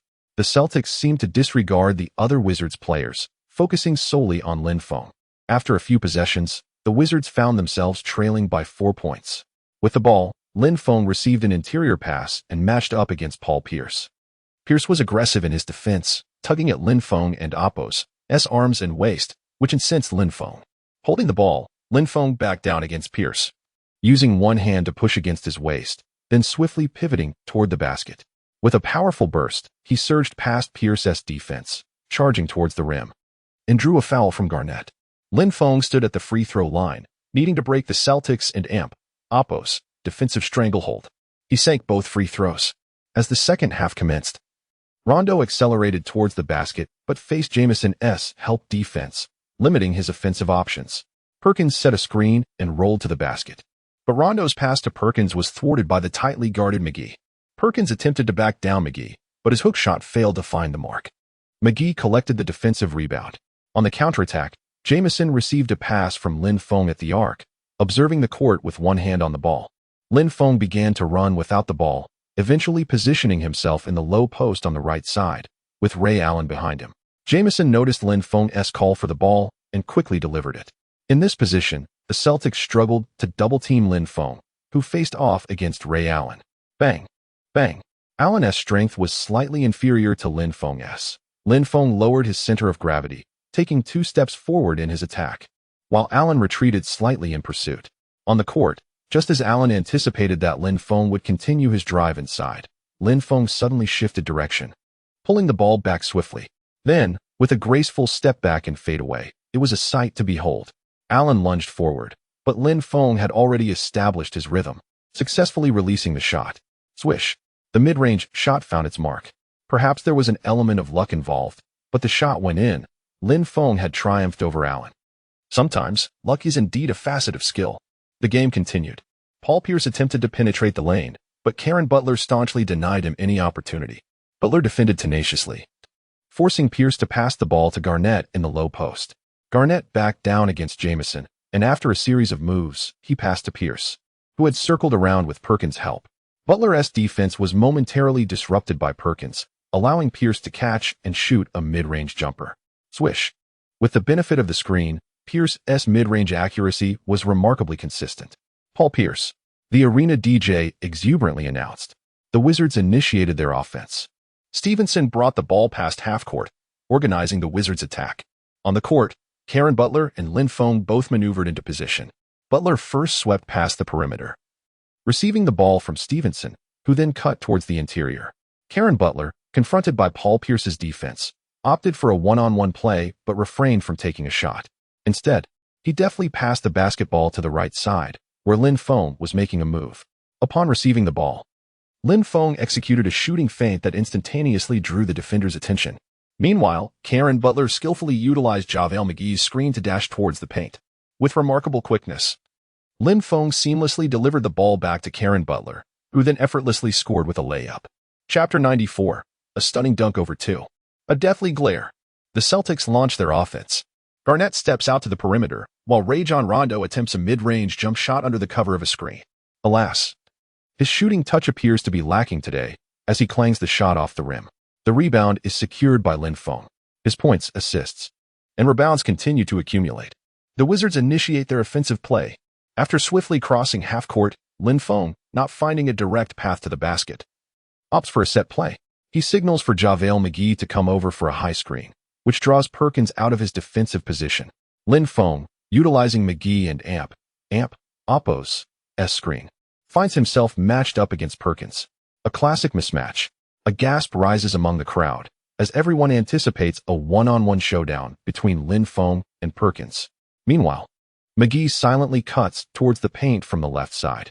Paul Pierce, stationed at the top of the key, positions himself to prevent McGee from receiving the ball. Lin Feng's eyes light up. An opportunity arises. He swiftly passes the ball into the paint, where McGee catches it, but Pierce immediately bodies up to him, denying him further movement. Perkins scrambles back, preparing to assist McGee. Seizing the moment when no one is guarding him, Lin Feng makes a decisive cut towards the basket. McGee pauses briefly in the paint, spots Lin Feng's cut, and quickly delivers the ball. Whoosh. Lin Feng receives the pass and takes a powerful stride. Pierce and Perkins are both turned away from him. Just as Perkins intends to defend McGee, he realizes the ball is back in Lin Feng's hands. They turn in a hurry, but Lin Feng has already launched into the air. He soars over Pierce and Perkins, emphatically slamming the ball into the hoop. Crash. The dunk is executed flawlessly. Lin Feng has completed a jaw-dropping dunk over both players. He exclaims in exhilaration. Meanwhile, Pierce is knocked to the ground by Lin Feng's momentum. Lin Feng hangs on the rim, reveling in the moment. McGee stands nearby, eyes wide in disbelief. A sensational dunk over two opponents. Lin Feng shouts in sheer joy. His teammates cheer him on with equal enthusiasm. What a relief it is, as they had just applied significant defensive pressure on him. How magnificent it is that both Pierce and Perkins were dunked on by Lin Feng. Truly astonishing. This may very well become another highlight of Lin Feng's career. In the Huaxiao live broadcast room, Director Zhang enthusiastically narrates the game. Lin Feng has presented us with numerous spectacular performances tonight. Although the Celtics and Oppo's defense has been relatively solid, it has only temporarily pressured Lin Feng. This dunk has undoubtedly revitalized the Wizards' momentum. Yu Jia offers her commentary on the scene. Lin Feng is playing with such ferocity tonight. The fans watching the live broadcast are equally ecstatic. He has already dunked several times. On the court, seeing the Wizards gaining momentum, the Celtics call a timeout. With the score now reversed, they must proceed with caution. They must contain Lin Feng's scoring, even if it means exhausting him through relentless play. After all, with his yellow skin, his stamina is limited. Once he tires, it will be the Celtics' opportunity to counterattack. During the timeout, Yu Jia and Director Zhang engage in casual conversation. Watching Lin Feng play now feels akin to witnessing a performance. He excels in both individual offense and facilitating his teammates, especially on the offensive end. Each of his plays is a visual delight, and every shot he takes resonates with my emotions. Director Zhang exclaims with excitement. Indeed, as Director Zhang notes, Lin Feng's step-back threes, long-range shots, and logo threes are all exceptionally pleasing to the eye. Moreover, tonight, Lin Feng has once again delivered a new visual feast, with each of his baskets evoking excitement. I believe the fans share my anticipation for Lin Feng's future accomplishments. Yujia adds, upon returning from the timeout, the Celtics have Rondo pass the ball to Garnett in the paint, who executes a soft hook shot to score. 76-75, the Celtics reclaim a 1-point lead. The two teams continue to exchange the lead. The Wizards regain possession. After the inbounds, Lin Feng clearly senses a shift in the Celtics and Oppo's defensive strategy. They have surprisingly decided not to double-team him. Lin Feng smiles slightly. Since they are not doubling, he will not hold back, decisively opting for a one-on-one play. Facing Ray Allen and Oppo's defense, Lin Feng engages in a series of crossovers beyond the three-point line. A slow-motion move to the left, followed by a rapid shift to the right. After a flurry of direction changes, he takes a step forward and executes a dramatic step back. The crowd of Lin Feng's fans is entranced by the artistry of his step-back three. Swish. The step-back three is executed with breathtaking finesse. 76-78. The Wizards have regained the lead. Since the start of the game, the Celtics have struggled to effectively thwart the Wizards' offensive onslaught. They allow Lin Feng to sink yet another three-pointer. Celtics head coach Rivers, visibly agitated on the sidelines, shouts, "Paul, stay on number 10. You must contain him." Pierce nods in acknowledgement. After Lin Feng's dunk over him, he has felt a burning need to respond on the offensive end. Paul Pierce isolates Lin Feng, driving hard to the basket after a series of crossovers, using a screen to charge in. Jamison arrives to help defend, and Pierce initiates contact with Jamison, drawing a defensive foul. Pierce sinks both free throws. The score is now tied. The Wizards' offense is sharp, yet the Celtics' offense is equally commendable. Both teams intensify their defensive efforts, resulting in a series of missed shots. Lin Feng attempts a long-distance three against Pierce and Oppo's defense, but it fails to find the mark, boosting Pierce and Oppo's confidence further. On the offensive end, Pierce scores on Lin Feng twice in a row. Defensively, Pierce's movements are tight, and he even resorts to subtle shoves against Lin Feng. However, since this is a home game, the referees remain uninvolved. Lin Feng and Oppo's teammates observe, feeling an urge to stand up for him. Yet Lin Feng remains remarkably composed, gently signaling for his teammates to maintain their calm. Physical confrontation? Merely a minor affair. After 2 consecutive possessions without scoring, Lin Feng continues to demand the ball for isolation plays. Wizards coach Eddie Jordan has granted Lin Feng the freedom to shoot at will. Pierce applies full-court pressure on Lin Feng, not allowing him to easily cross half-court. Without calling for a screen, Lin Feng's competitive spirit ignites, as he performs a series of crossovers to evade the defense and advance up the court. Pierce is too close for comfort. Lin Feng drives low to the right, intending to break free from Pierce's defense.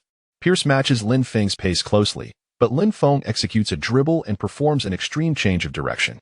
Pierce, pushing hard to keep up, feels a significant strain on his ankle. His balance falters, and he stumbles backward. In the live broadcast room, Yujia exclaims in exhilaration, "Wow." Lin Feng pulls off an extreme change of direction, and Pierce has been shaken off. Wow. A wave of astonishment sweeps through the crowd. Pierce falls backward with a thud. Incredible. The viewers watching the live stream are all wide-eyed. Lin Feng secures the ball just outside the three-point line, perfectly poised for his next move, holding the ball motionless. I fix my gaze upon Paul Pierce. A deathly stare. Chapter 95. A classic moment. The death stare. On the court, Lin Feng locked eyes with Paul Pierce for a brief second. The impact was immense, and the insult was palpable. He executed a direct three-point shot. Another open three-pointer found its mark. 81-78. A portion of the spectators was left in utter astonishment.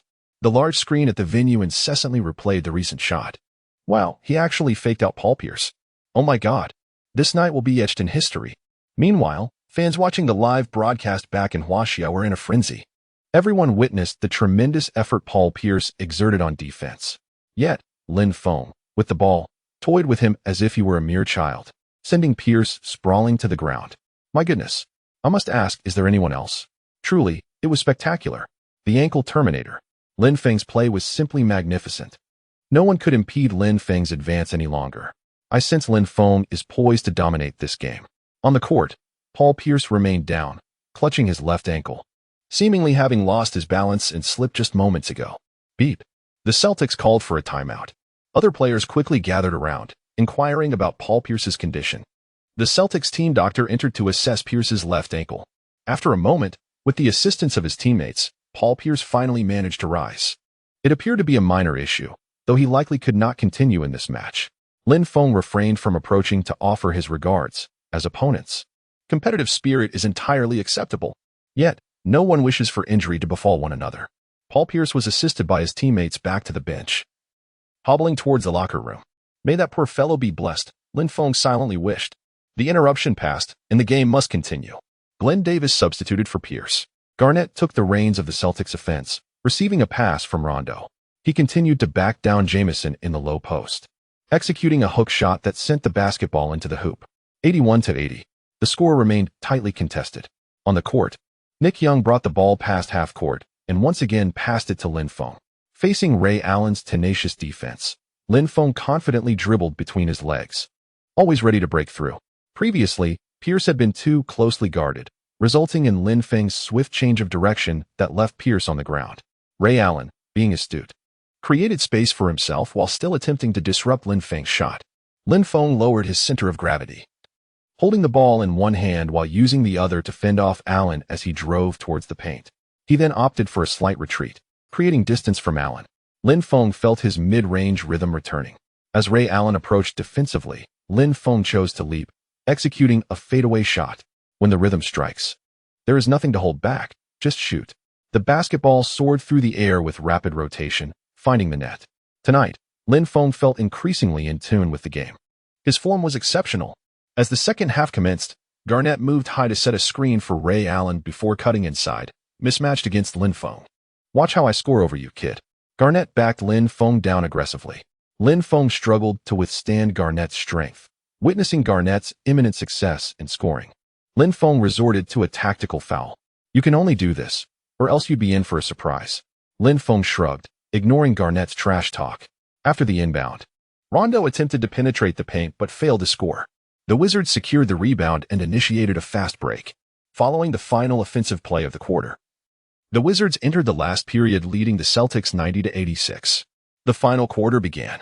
Lin Feng and Jamison took to the court with the rotational lineup. Upon observing the Wizards and Oppos formation, the Celtics felt a glimmer of hope for a comeback. They maintained their primary lineup, aiming to overturn the score within 4 minutes. In this final quarter, the Wizards initiated the first possession. Lin Feng swiftly dribbled forward, eager to accelerate the pace in partnership with the second unit, aiming to unleash their youthful vigor. Without seeking a screen or pausing, Lin Feng executed a sharp change of direction, bypassing Ray Allen, charging into the paint. He encountered Kendrick Perkins' help defense. Just as everyone anticipated Lin Feng would pass to Thomas, he chose to accelerate once more, leaning into Perkins for a strong finish. Lin Feng withstood Perkins and Oppos' body, earning a foul. He converted both free throws. Lin Feng had amassed 35 points. The Celtics responded offensively, with Ray Allen being stifled by Lin Feng. Rondo found Garnett inside. Garnett executed a low-post move against Thomas, using his footwork to pivot and score, drawing a foul from Thomas, and converting the subsequent free throw as well. After several exchanges, the Celtics fought valiantly to tighten the score. Observing this, the Wizards coach called a timeout, signaling Lin Feng to rest and prepare for the final showdown. After 3 minutes on the bench, Lin Feng returned to the court as the Celtics revised the score to 104-101. With 5 minutes remaining in the game, the head coach arranged for Lin Feng to re-enter. Jamison attempted to overpower Garnett, but failed. The Celtics transitioned to offense. Nick Young, quick on his feet, seized an opportunity as Glenn Davis mishandled the ball. Young successfully stole the pass and immediately relayed the ball to Lin Feng. With a swift spin, Lin Feng evaded Leon Powell, who attempted to thwart the fast break. The Celtics were unable to regroup in time, and the turnover severely impacted their defense. Lin Feng soared for a thunderous dunk. Yu Jia, in the broadcast booth, shouted towards the screen at Lin Feng. Lin Feng, without hesitation, accelerated past half court. As he crossed the three-point line, he propelled himself off the ground. The scene, the sensation, felt so familiar. Lin Feng was recreating Michael Jordan and Oppo's iconic dunk from the dunk contest.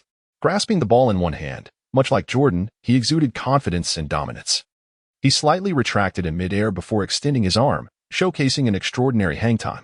Oh, unbelievable! Some fans in attendance began to gasp in astonishment. They recognized that Lin Feng was emulating that legendary dunk from the contest. As his arm neared the rim, Lin Feng reached his pinnacle. Boom! He slammed the ball into the hoop. A dunk initiated from the free throw line completed. In the broadcast booth, Yu Jia exclaimed in excitement, "My goodness! A dunk from the free throw line! Lin Feng has replicated Michael Jordan's classic dunk." Coach Zhang shouted with fervor, "Absolutely astonishing. Lin has taken off from the free throw line.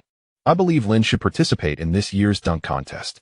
Many fans in attendance rose to their feet, all in sheer disbelief. "Oh my God! What has he done? He has paid homage to Michael." Every member of the Wizards bench stood in exhilaration, McGee waving a towel, while Darius Sangela lay sprawled on the floor. Chapter 96. The most comprehensive data. Oh God. This is utterly challenging. A gasp swept through the entire arena. The fans appeared as if struck by an electric shock. Their expressions frozen in astonishment. Their mouths formed perfect O's, incredulously watching the instant replay on the giant screen.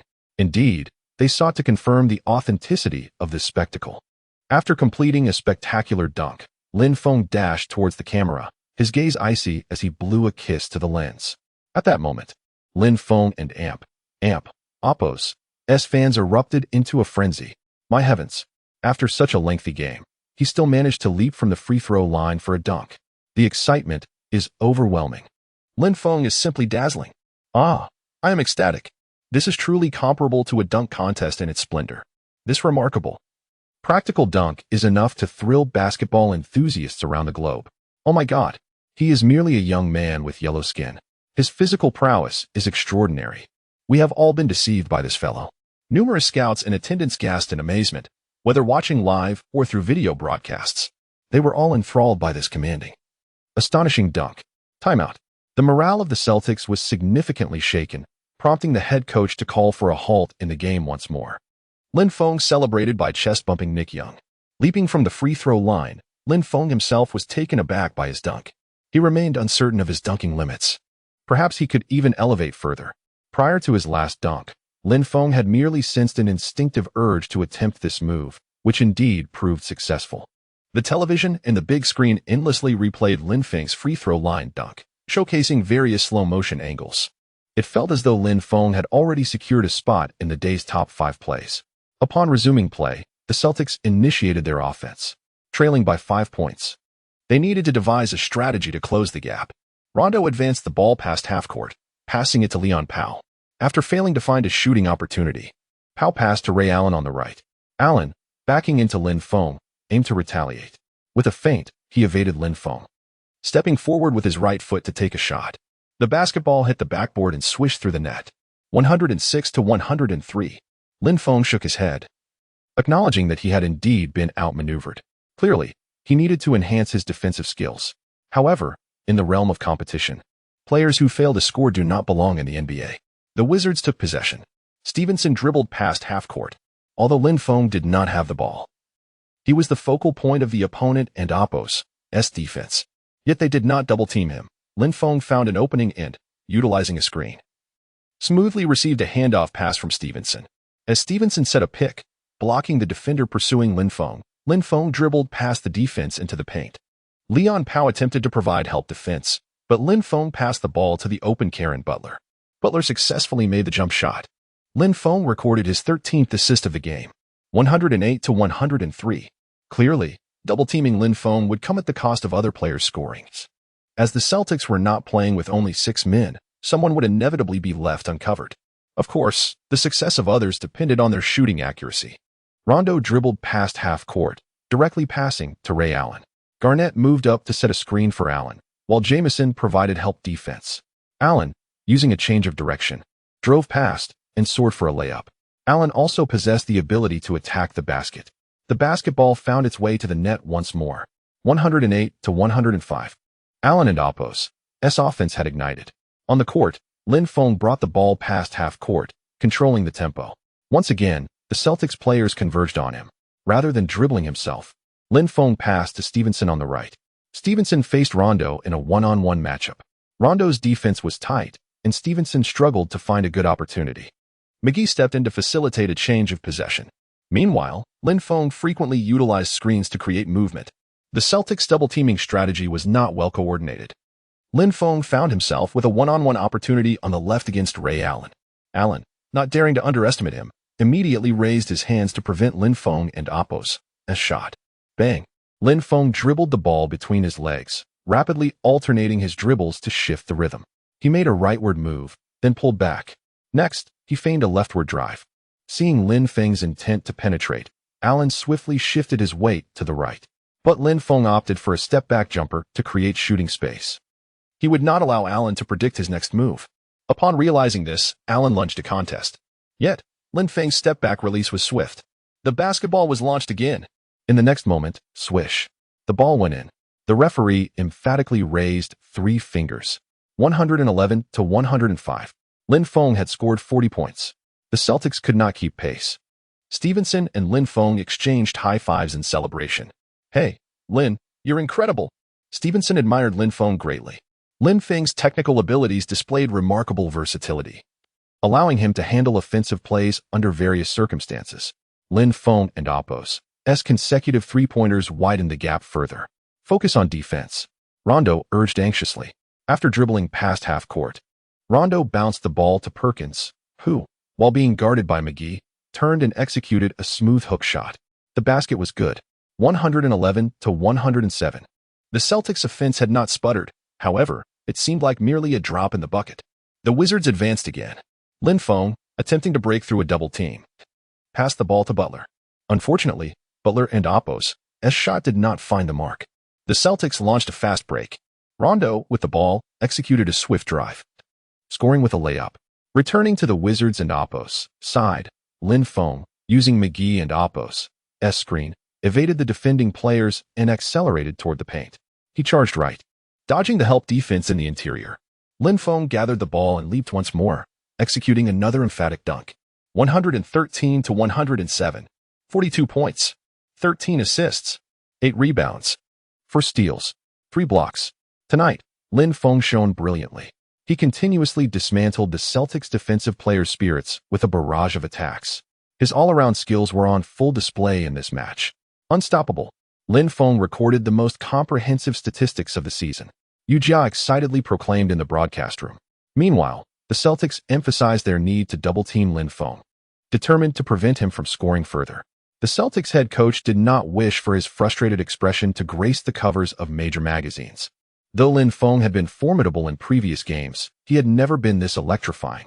A superb double-double, and he might even achieve a triple-double. Yet, Lin Feng and Oppo's statistics did not stem from mere padding. These were genuine accomplishments against the formidable Celtics. The Celtics resumed their offense.